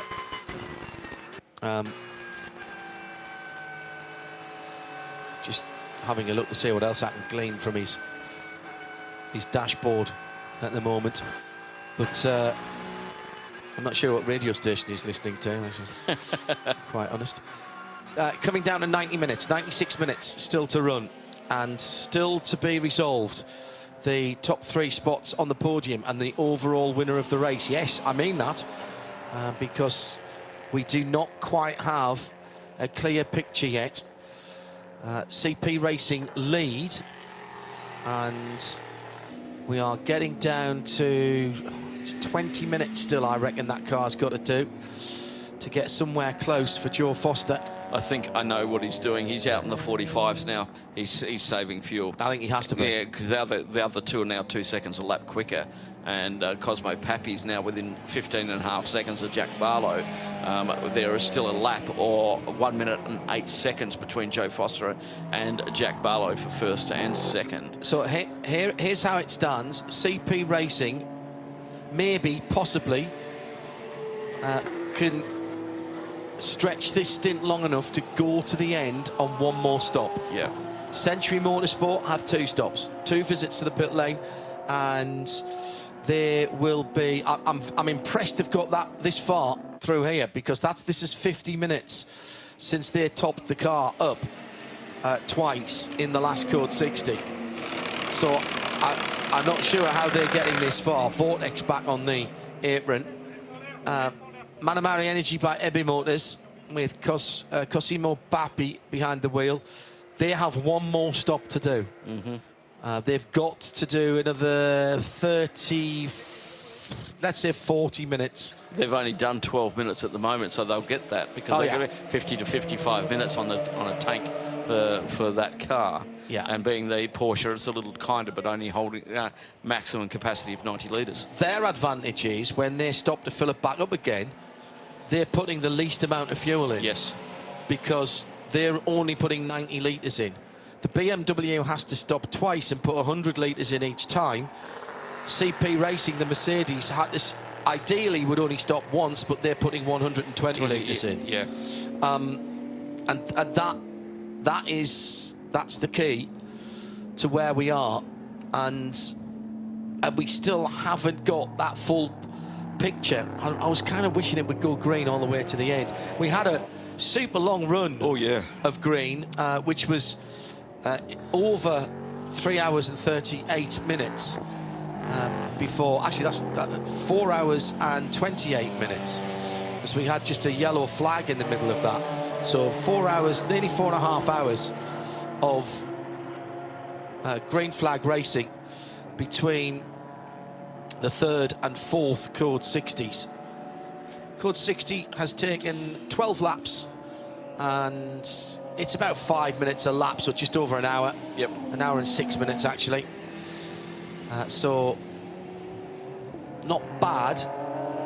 The longest of those Code 60s was 28.5 minutes when we were trying to get the KTM Crossbow onto a flatbed, when it had that right rear suspension and hub issue. It couldn't be towed, and they wanted to be very careful of how they lifted it off the side of the track and onto the flatbed. Well, we saw the engine cover up, and that's where the attachment points were for the crane. At that end of the car was right above the engine, probably at the suspension pickup points. Yeah. In there, so they had to have that up, and then the crane didn't almost make it. The truck didn't almost make it around. That's one of my moments of the race there. Yeah, exactly.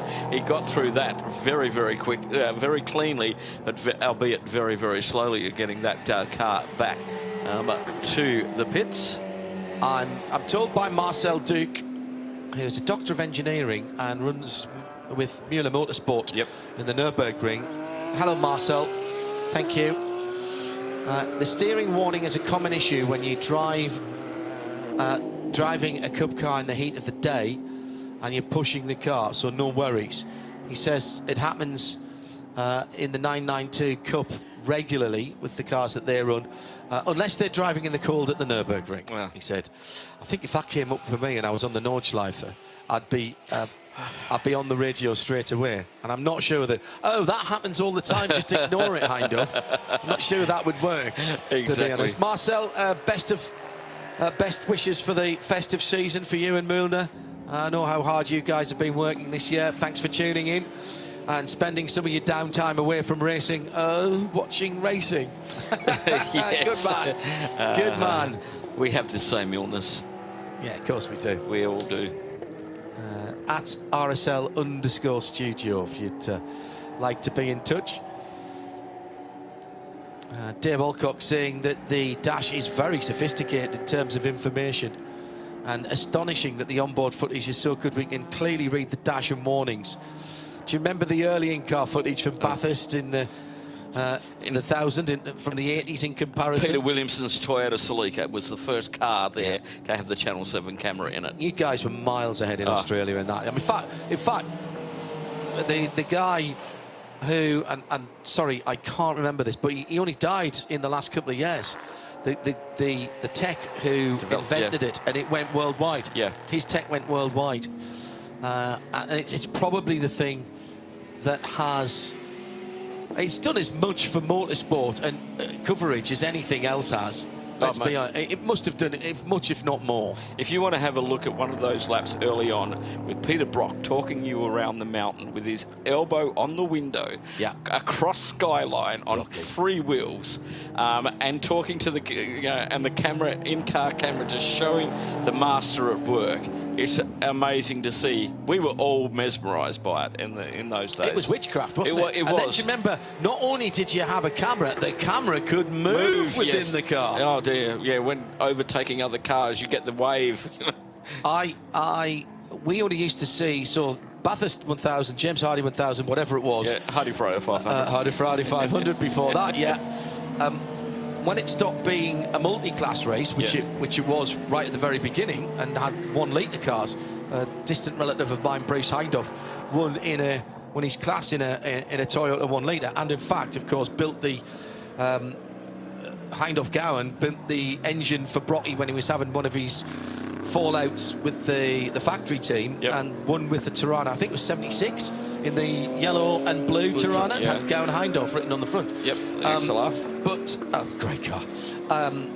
But I remember we used to see the highlights of that round about January and February when there was no motor racing on. Because it happened in October. Of course. And it was on an ITV programme, an afternoon programme called World of Sport, when you used to have the full afternoon of sport. So you'd have some live horse racing, you'd have a bit of wrestling on at the end of the day, they'd have some pre-recorded stuff, and somewhere around about the middle to the end of January, usually, sometimes just before Christmas, but normally in the next year, you would have a 45 or 50-minute highlight programme from Bathurst. And the one I remember, I mean, all of the onboards blew my mind, but I remember a link-up between, and I'm guessing it was probably, would it have been Bob Hawke, who was the Prime Minister then? Probably Brocky on the mountain, and the captain of the Australian America's Cup yacht. Yes, John, yeah, I know who you're talking about. Big personalities, all of them. And they had them all talking together live. The yacht was on the water, Brocky was on the mountain, and Bob Hawke was in it. I think it was Bob Hawke that was, and he's up, and they 3-boxed it on the screen live at the same time. Yes. And I thought to myself, well, obviously we were watching it in highlights, but imagine watching that as it happened. Yes. And you just, no, they've got it. This has to be pre-recorded, but Brock's going down Conrod Straight that didn't have a Caltex chase in it. No, flat out. That was flat out down there. And if you missed the end corner, you ended up at the university. You were past Charles Sturt University. That's right. You were halfway down to the Oxford before you pulled it up on the outskirts of downtown Bathurst. Oh, brilliant stuff. Yeah. At RSL_studio, GC says, interesting the teams allow their onboard cameras to display that kind of info on a public broadcast that's freely available to any and all competitors. It's out there, you're doing it. What are they going to learn from it? I know other series, for some reason, Formula E are the ones that blank it all out, which is really odd. I know iRacing do it as well, so if you looking at somebody else's onboard on iRacing, you just see a lot of zeros, which is very interesting as well. Nick Damon told me that. So, coming down now, under 90 minutes. We are predicting 361 laps. John Bertrand. John Bertrand, yes, well done. Yeah, the skipper. Good keyboard skills there, Mr. Anson. 57 seconds, the gap between first and second at the moment, and still we have this fantastic 3-way battle with another 16 seconds back to third position. Raz, how about this, by the way? 277 laps in for this car. they've just come back out again. No, I'm right. I was just contradicting myself. So Haytham Caragiuli, who had problems in the KTM Crossbow GTX early on, has just done that car's fastest lap of the race. 1:45.997. Well, he's a Kuwaiti, and it's about the time they're getting up now. Just getting away, but very experienced around this circuit. And being Loved his comments earlier on, by the way. It was brilliant, wasn't it? All good. Great to see local drivers supporting these events. Might not be the normal type of racing they're doing, but they come out, they know it's important to have the local identifying flags on the side of the cars being shown on the TV, being talked about on the PA. Well, him and Khaled Al-Madaf, who has done a staggering job here. I just can't say. And Khaled and I used to race together back when he was a radical racer. And the effort that and time that he put into Haytham as well is just amazing of where they've got to. And there's Luke Breukers just put the fastest lap in for the Red Camel Jordan.nl 992 Cup car. So he's still pushing along. They've got... Did I say they had 5 laps? I apologise. They have about a lap. Oh. Just getting on for 2 3/4 minutes on the Rabdan by Fulgenzi machine. So that is not over and done with yet, and that push needs to continue. Steering warning's back on again.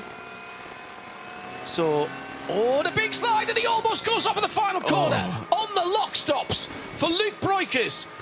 The full right-hand lock on that car, on and off. He had to take his left hand off the wheel to correct that slide, and this has been the story of this 909 all the way through the race, that it's been really taily and loose, as the Americans would say it, and that was extremely loose. That was extraordinary. I know it's not the quickest corner on the circuit, but my goodness, that was, never mind cool hand, Luke, that was quick hands, Luke, for that one. Boy. That was extraordinary. Dave Alcock, you've brought a rush of memories there. 50 minutes of Bathurst and World of Sport presented by the late, great Dickie Davis. Australia seemed light years ahead of us, and even of F1 at the time with the onboards. Was, mate? Invented onboards, absolutely. At RSL_studio. 55 seconds at the head of the field. 15, call it 16 seconds between second and third. Pit stops still to play out. How are we sitting for those pit stops? This is so tight. Century Motorsport are playing themselves into this, but I don't think they've got another 22 minutes in that car. CP Racing need probably 12 to 15 minutes. Let's get some interviews from the pit lane. Joe Bradley is on duty for us at the moment.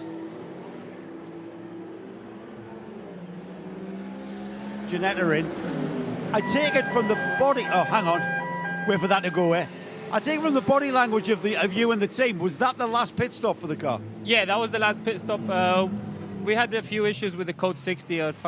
Sorry, language. It messed with our schedule we wanted to do. So now we had to do 2 shorter pit stops because we weren't going to match it with 1 long. So it's a bit of a problem, but we're here to enjoy also and have fun. So it's great. I enjoyed myself. Did the daytime when it was pretty hot, and now nice and cool. You actually can see the GT3s come from far along, so it's easier to get out of the way. And yeah, it's nice racing, and everybody respects themselves out there. Just you can see they're very professional, very competitive, and very respectful at the same time. The race has had some moments for you, especially that puncture that you encountered. How tricky was that? Yeah, that came out of the blue. Hankook just told us it might be a valve failure, so it was a complete loss of pressure from the tire in turn 2. Yeah, that wakes you up.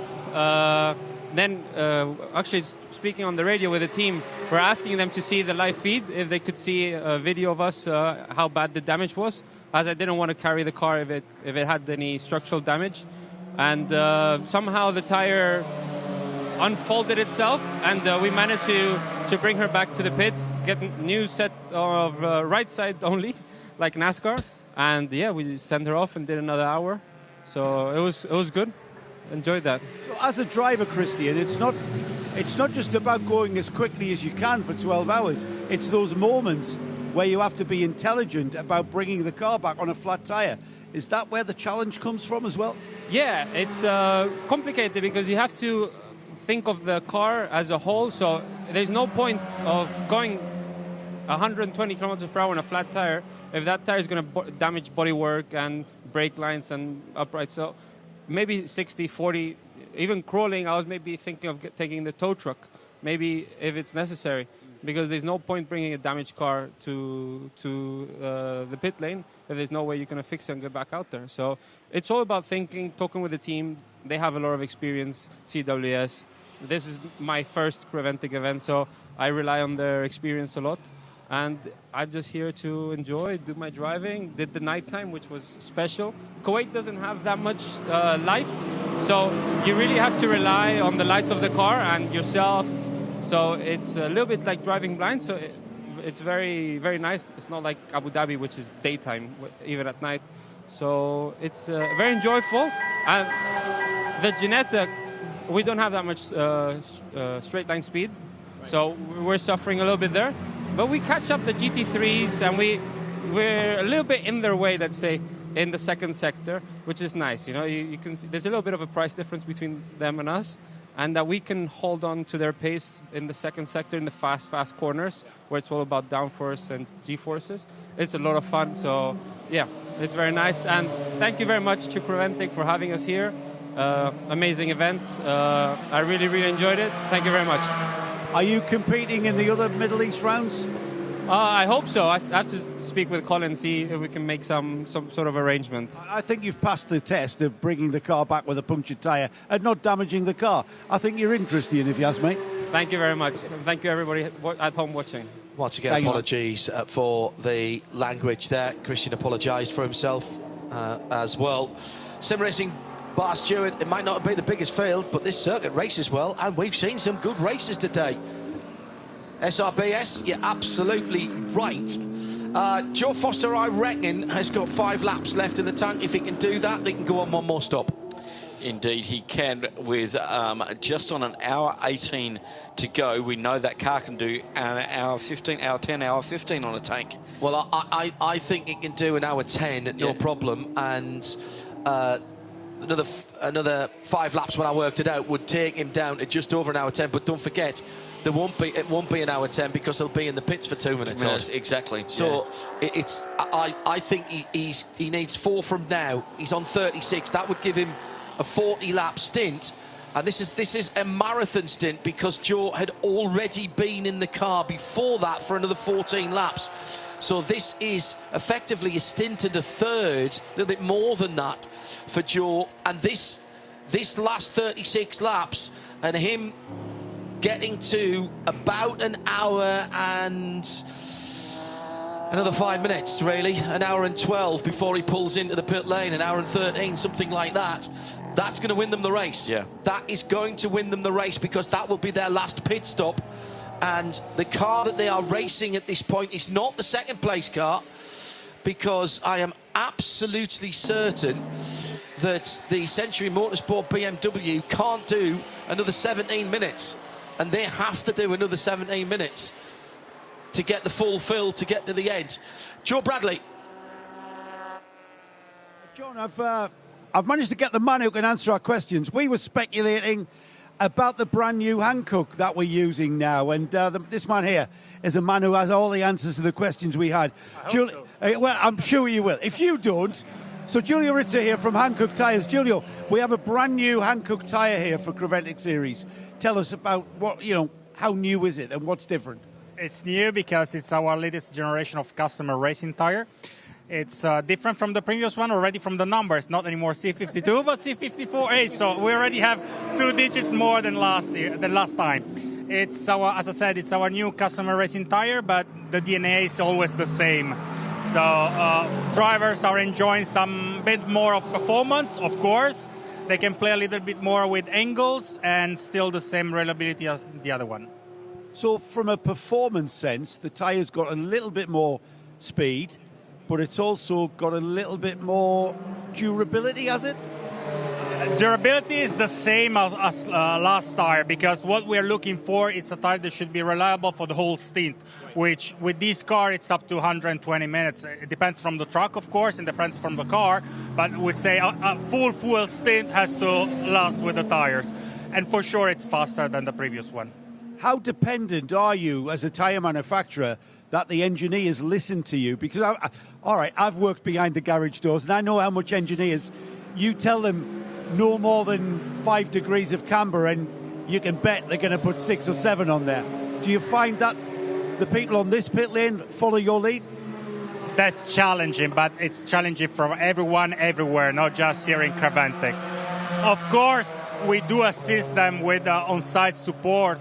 Engineers from Hankook attend every single event, not just Creventic ones. And we strongly recommend some setups and some parameters to look after. Of course, some engineer thinks they know more than us, which is also fine because at the end it's their car, but sometimes they learn the hard way. So, Giulio, if I wanted Hankook tyres on my road car, I drive a Mercedes CLS, for instance. How much of the technology that you are discovering on the racetrack will I be able to put on my Mercedes? The two families are strictly connected, the road legal tires and the racing tires. The R&D has a section for motorsport tire, but it's all in one building. So at the end, the minds behind tires are all the same. Right. So there is a lot of know-how coming from the races in our everyday tires. They are different, of course, but even the road tires are a very unique, high-technology product. Just think about that in every tire that you use every day, there are more than 100 different materials involved. So it's a very special product. Yes, it's moved on from just plain old rubber, hasn't it? Thanks, Giulio. You've answered the questions. Basically, we wanted to know what you passed with the differences between last year's tyre and this year's tyre, and it's an evolution, isn't it? It's constant. We continue to push in all areas. Never ending, of course. Yes, it's constant, and especially in Creventic, where we have so many different cars, so many different driving styles. It's also important for us, and we're learning a lot from them. Thank you. It's a sign of the technology that Giulio was talking about there. Hankook now are original equipment for performance manufacturers all over the world, including Porsche. They do an N-rated tyre for the new Cayenne and Boxster 718. And I know from experience, and I didn't get given these tyres. We bought these tyres for Yves' Boxster, and I won't say what they replaced, but it's a superior tyre in every single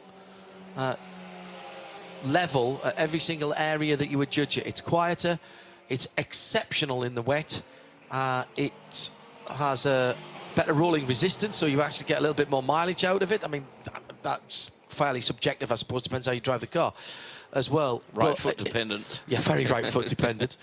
They're back to lift and coast again, aren't we? Yeah, we are. And it's, as I say, Porsche are very particular. They have a special rating, like BMW, like Mercedes-Benz. They have what's called an N for Nordschleife or Nürburgring, apparently, is how they describe it. And every brand new Porsche car has to have tyres from a manufacturer that has an N-rated tyre, and they have to pass homologation from Porsche, and they like you to stay on those tyres. And having spoken to people who do a lot of tyre testing, I was fairly sceptical about it. They told me there are differences between one size of tyre from a particular manufacturer that has an N and doesn't have an N. And Hankook, the Ventus Evo that we have on Yves' Boxster, and it has performed very well indeed. Been on just over a year now, and it's very resilient, has a good feel. It's transformed the car from what we had on it before, and they are learning in the toughest laboratory in the world, on the racetrack, and some of their knowledge being applied to this new tyre. I also like his spinal tap, first of sort of logic there. Well, we've gone up 2 numbers and added a letter, so it must be better. It's got to be better. It goes up to 11. Yes, but it's at the same place as the one that says 10. No, but it's 11, so it has to be better. Very good, Julio. Very good indeed. Thank you to our tyre partner for Creventic for, well, a long time now, supplying tyres for the whole field. It hasn't been easy for them. They have that big fire in their factory as well. Yeah, good and they've point. been able to keep all of these, everyone that the racing series that uses the tyre, they've been able to support them. It's been quite amazing how they've resourced that out. At the front of the field, let's get back to what's going on. We have got 70 minutes left, and I reckon Joe Foster has driven that CP Racing Mercedes AMG GT3 Evo into the best possible chance it can have to win the race. He's now done 40 laps since it last fueled. That's as long as the car had gone. But remember, they topped up with half a tank of fuel once in the Code 60, and they'd only done 14 laps before that. So they've got slightly more than what their 120 litres. But my goodness, that has been an extraordinary run by Joe Foster. He still leads the motor race by 45.5 seconds. The man on the move is catching second place Jack Barlow. That's Cosimo Papi. He's down to 9 seconds. Barlow is getting close here to getting to the end of the race. He needs another 9 minutes. If they've done that, where have they found the fuel from? Flat 6 interrupts, and that's fine by me. The Century Motorsports car has now done 40 laps since it last splashed. So they are there or thereabouts, but they need to get to an hour. And Jack Barlow into the pits. They're going to have to fuel 108. save. Oh. So they're going to be out at about 106, 105 and a half. What's the maximum they've done so far? Would it be 55, 56? Well, they've just done an hour and 10, but that's not a real one because they did 2 top-ups and they hadn't do the full stint. I reckon on green flag, the most that they have done, he says, quickly scrolling back, was they've done a couple of 34s. They did a 35. There's a 41 there as well, but that again was topped up. That was so 35. 1 second, Joe. Just 1 second, Joe. So they did 35, which is an hour and 1 moment, an hour and 1 minute. So there'll have to be some fuel saving. In the battle in 992, second place car into the pit lane. That will be the final stop for the Fulgenzi Rabdan car. And the man with his name above the door and on his race suit has just done a fantastic 43-lap stint. So they'll go to the end from here. Red Camel need one more pit stop. So this is all good. Now this is clever by Paul Trustwell and by Red Camel, because they will not need anywhere near a full fuel fill. Yeah, and that's so it. that means they'll not be standing still as long as the Fulgenzi And they won't car need is now. tyres as all. It'll just be a splash and dash. I don't think they'll put tyres on. They'll go straight into fuel. If there is a code 60, then they'll come in. When was Luke in? Luke's going to have to get out of that car before the end, I think. He started 16, 36, 18, 36. Yeah, he can't go to the end. No. So he's going to have to get out with about 25 minutes to go, and they don't want to get too close to that in case you get a code 60 and all of a sudden you're 5 minutes away from the pits when you thought you were 1 minute and 43. So yeah, let's not push that one to the very end. Now, the 936 has just been giving a penalty by using headlights at high beam in the refueling area. Oh, a 10 no, second, that's a no-no. 10-second penalty for Carsten Kramer in the K. Kramer Racing number 936, currently running third in the 992. They're not going to lose that position, but yeah, it's a big no-no. Phil Anson, John Hindhaugh taking you to the end of the race, 66 minutes to go, and still Joe Foster. Where's he getting this from? This is outstanding stuff from the car. Here he comes. And it must be time now, surely. This is 46 laps. There's a new set of Hankook tyres. Joe Bradley is down on the pit lane. 43 laps for Joe Foster. That might be a race-winning stint from Joe. Cracking stint from Joe. Just eked that fuel out, didn't he? We've got a change of driver. Charles Espenlaub, look how sharp that was. These guys know just how crucial the time they spend in the pits is, and already he's making his way along pit road towards the fueling. I think we have to talk to Joe Foster, don't we? We'll give him a few minutes to get his helmet off, and then we'll get a full report. 43 laps, did you say, 43 John? laps since he came out of the pits. He did 14 laps before they put the half tank of fuel back in. So right. in total, he did 57 laps. Heinz special. That very much is for Joe Foster. Quality stuff. And that means that they are now fueled to the end of the race. When they come back out on the track, they won't even need a full tank of fuel. They can do a timed stop and send him. They don't need the full 120 litres of fuel. Now, the car that I'm also just as impressed by is Cosimo Papi in second, Century Motorsport.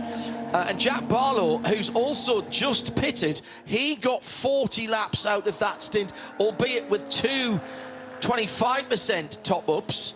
1, 2, 3 25%. No, two 25% top-ups. However, that has meant that he's going to have to do an hour and about 5 minutes to get to the end. So the battle, I think, is for second place now, because CP Racing have pitted and made their last pit stop, and both of the cars behind are either so tight on fuel that they will have to fuel save for several seconds a lap in pace, or make an extra splash. So this is extraordinary. And completely agree with what's been said on the socials at RSL_studio. Hashtag this is endurance here at the Hankook 12 as of Kuwait Motor Town, playing for the second time host to the first of 3 races in our Middle Eastern swing, the championship. And just over an hour still to go, just waiting for CP Racing to come out of fuel. Cosimo Papi back in the lead. That is now the 22nd change of lead. Thank you, Joe. Go ahead. Joe Foster, we counted 14 laps into the pits, out again on a fresh set, was it? No, it wasn't. That was part of the strategy involved, as we did not change tires. That was the same set the whole time. So 14 laps, same tires, took on fuel, and another 43 laps. Some sort of rubber magic, was that? No, I mean, obviously, we don't have the pace of the other 2 GT3 cars, and so we're trying to stay up there using strategy and pit stops and other stuff. So we opted to stretch the fuel and stretch the tires and stretch the driver as well. But it went just fine. I mean, so that plan worked out. Obviously, the pace is what it is, but the goal is to maximize what we're doing, what we can do well. Well, you've certainly done that. I mean, it's all right. I'm praising you, Joe, for that effort. That was a mega stint. And John Eindhoff and Phil Hansen have been doing likewise as well. But it's been a team effort right from the green flag. You guys have been thinking in this way, haven't you? Well, yeah. I mean, we know where we're good and where we're bad compared to the other cars. And it's a super fun race. Obviously, it's very back and forth and seesaw, and everybody is doing different things better than the other. And so we're working at the strategy side and managing the tires, managing the fuel, and see where we end up. And we estimate, or we calculate, that you guys can now do a time stop with a stopwatch on how much fuel you need? Actually, I don't know, to be honest. You've just got out of the car. I'm not sure, but hopefully not. Hopefully, I mean, I actually stretched the fuel quite a bit, and I know we'll see what happens. But it's definitely... the math would say we need a splash, but we'll see what the gods say. Yeah, I mean, there was 64 minutes left when Charles took it out. Yeah, that was about right, I believe. But I admit I don't actually know how long it will go. Yeah, man, great stuff. You're far too old to be doing stuff like that, by the way. Oh, it's fun. It keeps me young. Joe Bradley and Joe Foster down in the pit lane. that might be a race-winning strategy and stint from Joe. Well inside what they can do. They've been doing an hour and 10 to an hour and 13 minutes, adding 120 litres of fuel, which I think they've probably done. They've dropped down to second place only because Century Motorsport made their stop with about 56 minutes to go. Absolutely stunning run for Century. Now, Cosimo Papi has 3 minutes and 20 seconds in hand, but I don't think he can get to the end on his fuel. He has been out there already 27 laps. Now, in fairness, so we're talking about 45 minutes. Now, in fairness, they didn't do a full run with Sabina de Castro before Cosimo got in. So he may have a little bit more fuel, but they've not done anything like the numbers of laps. With 27 laps under their wheels at the moment, we are still looking at another 40 laps, and there's not that in the tank. There's not that in the tank. Gary Phillips has joined us. Made his way up with the Sherpas and the oxygen all the way up to the top of the grandstand.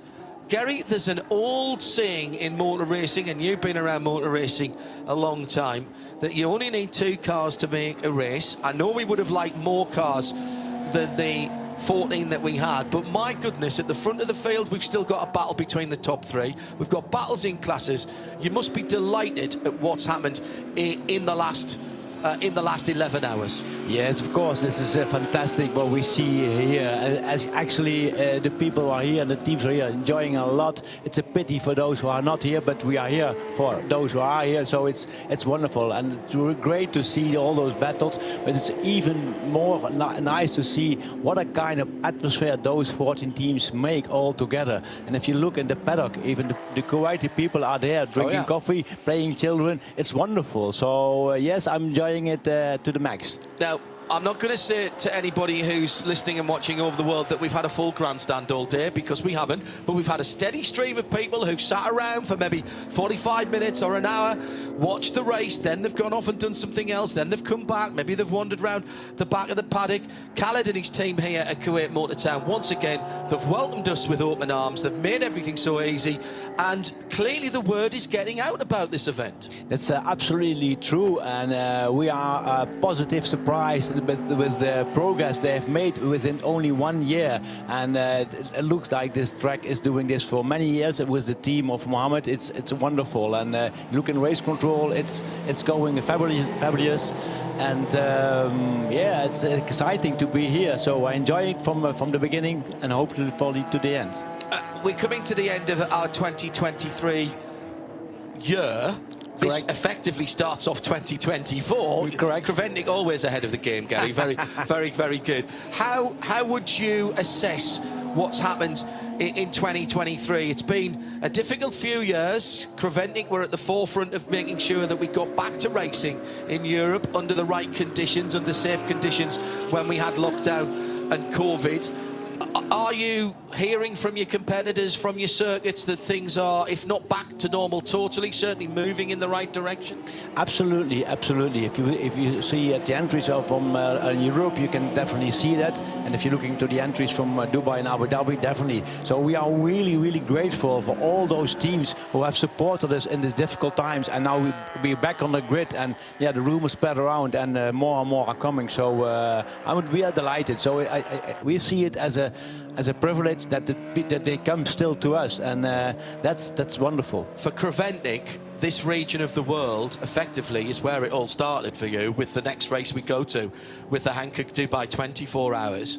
The Middle East Trophy, a championship on its own, is still very young. The entries that we'll have for Dubai, and the huge entry that we've already got for the Abu Dhabi 6 hours, proves that you were right to show faith in the area, and that the area was show faith in you. We do the best to get this done, and for us it's not right or wrong, but it's happy and encouraging, and we are proud to see this numbers. For instance, to give an example, if we go to Dubai in January, it's the 19th time, but remember, if we go in March to Mugello, it will be the 10th anniversary. Yeah.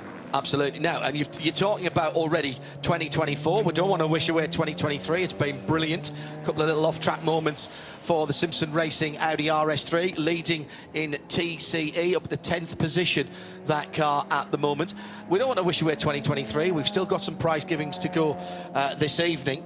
Dave Alcock, speaking for the fans, he says, will you please pass on my thanks to Gary and the team for great racing and great coverage that we've all been able to watch for free this year. Best wishes for Christmas and 2024.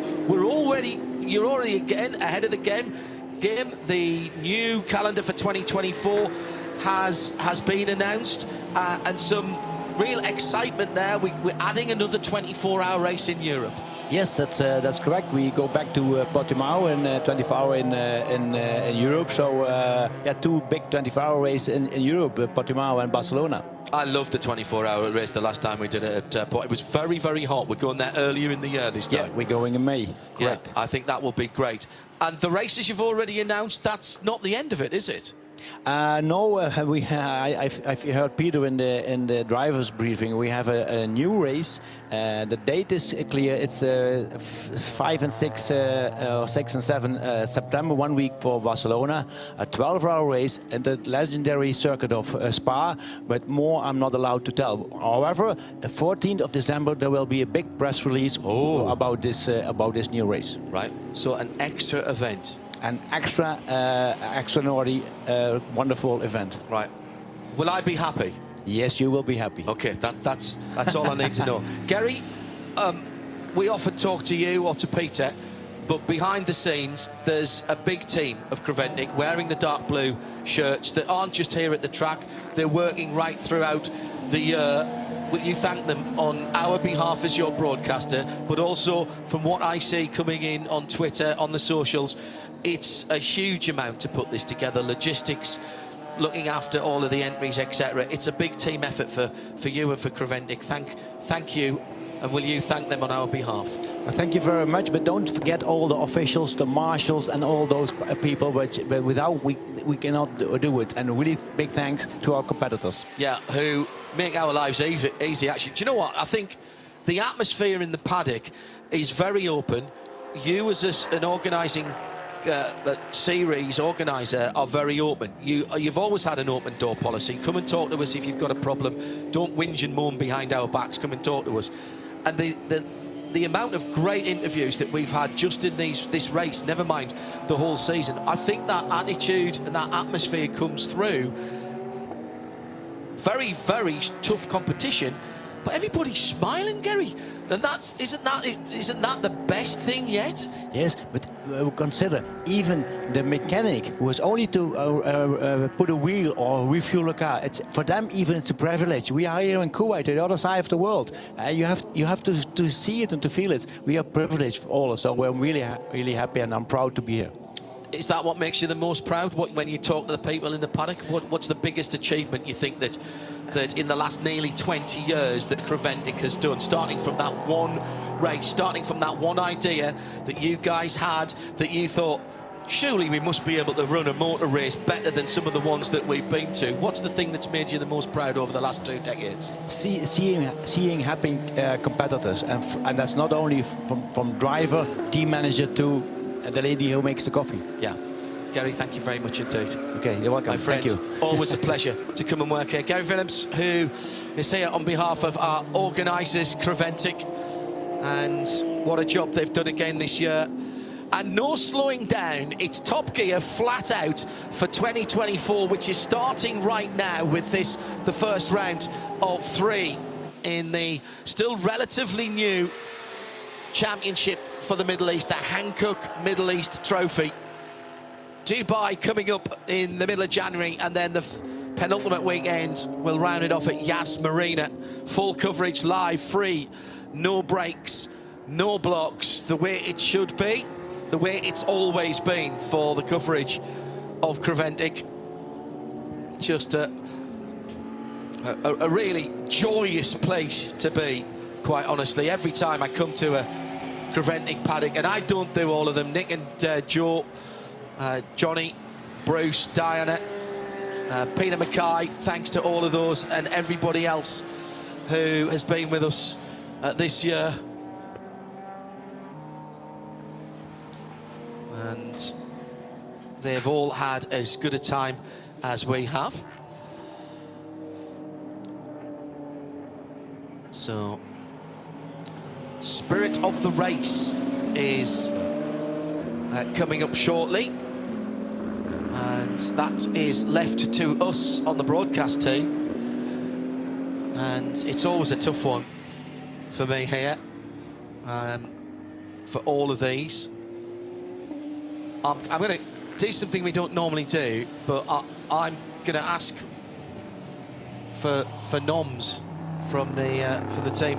I think mine's probably Vortex again, to be honest. They brought a stunning looking brand new car which managed to set on fire through really no fault of their own as they're developing that car.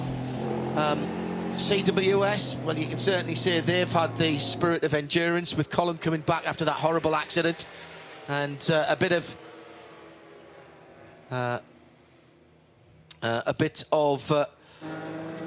sort of battlefield maintenance on that car. Even the guys at Crossbow again as well. Phil, what would you be? I mean, frankly, just getting the Vortex here is part of the spirit of endurance for me. Indeed it is, and the other one I've been thinking of is the Toro Verde team. Once again, a new car, the G56, a test bed for something bigger coming on. Brave to bring it on at a 12-hour race and trying to get it working, and have they done that, leading the GTX cars?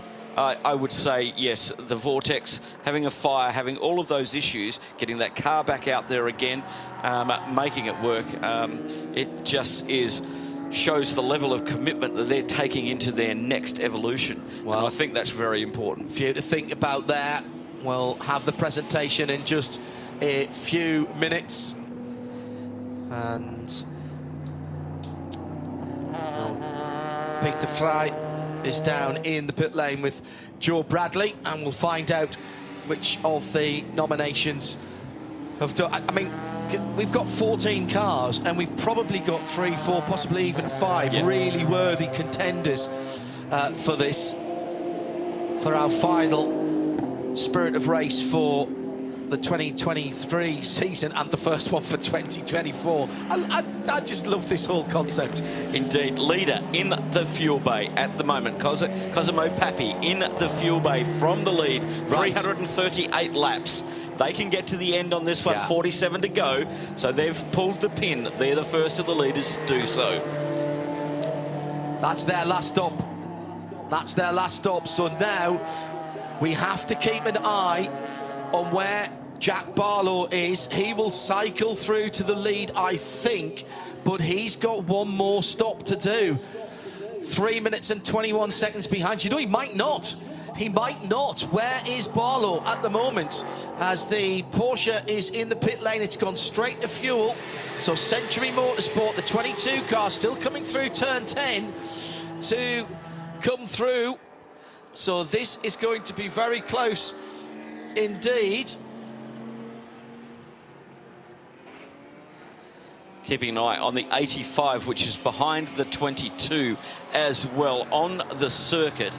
But 9. So here comes the number 22 BMW through the hairpin. Still waiting for that number 95 Porsche to roll out of the fuel. And CP Racing, Charles Esplanade. Now here is fuel to the end. Yep.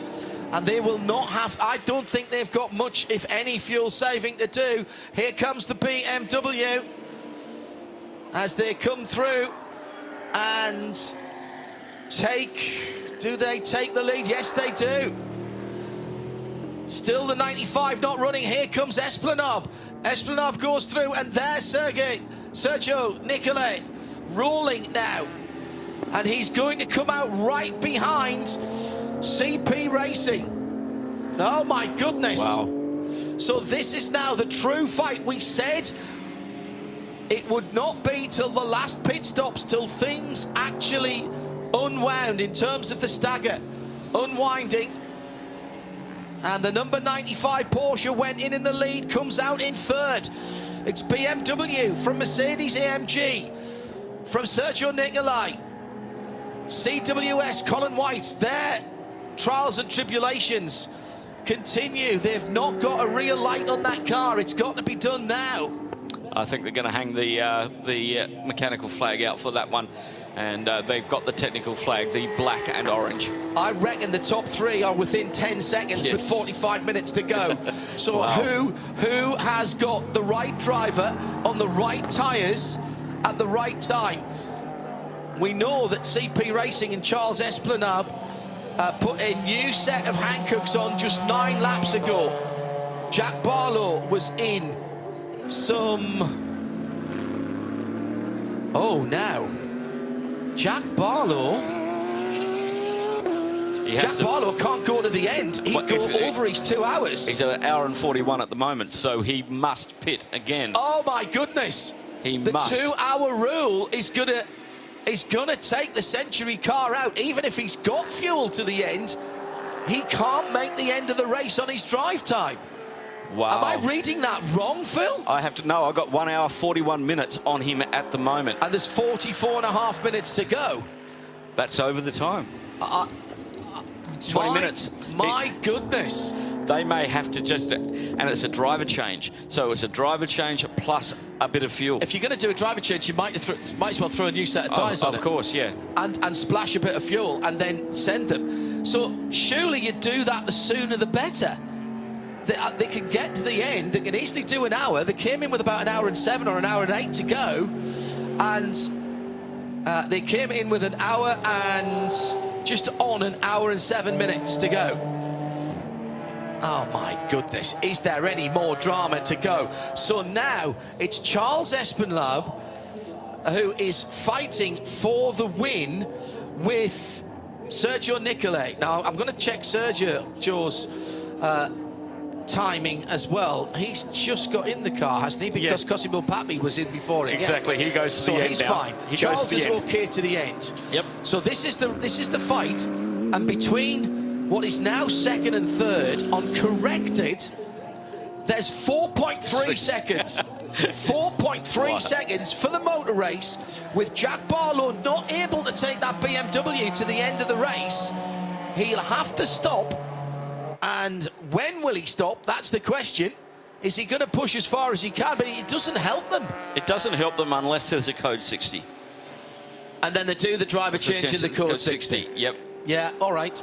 They can only take 25% fuel, though. I think that's probably all they need. Yeah, exactly. I think they were probably 10, 15 minutes tops away from what they needed. So I think they'll stay out as long as they can keep him in the car. And pray for a code 60. And pray for a code 60. Yeah. So they're doing the maybe, the wishful one. And the change has happened. Has it? No, that's just... Oh, the timing tower gave me a bit of a shock there. It did. But it's down to 2.9 seconds. Charles Esplanade in second at the moment, but that is effective lead. Kicks up the dust as he cuts the corner at turn 4. Here comes the 95 Sergio Nicolai driven Manamari Energy by Ebi Motors. He's getting a second a lap out of Charles at the moment. 43.1 versus a 44.5. Yeah, I do remember though that Mercedes, they take their time getting the Hankook tyres up to temp and pressure. And that we've seen this happen before with the Porsche closing in on Charles Esplanade, and then Charles at the end just edged away. But this is getting very tight indeed. Are they just suckering the car in? Is this the old, hey, float like a butterfly, steam like a bee? Yes. Are they making that car push too hard on its tyres? Possibly. Man, this is high risk, high stakes poker for the first win of a 3-race championship season. The 85 AMG defending the win that they captured here. Yes, last year under exciting circumstances. They were leading, they were controlling the race. Then there was an accident at the ultra quick turn 1, ended up in the gravel. It looks like it'd gone. And then the GPX Racing Porsche that had gone through into the lead mysteriously with a transmission. When did you last hear of a Porsche with your transmission? Having a transmission exactly problem? And it ground to a halt just opposite us here, and it couldn't get going again. And the lead just disappeared. Battle for second place, which will become the lead when the Century BMW comes into the pit lane.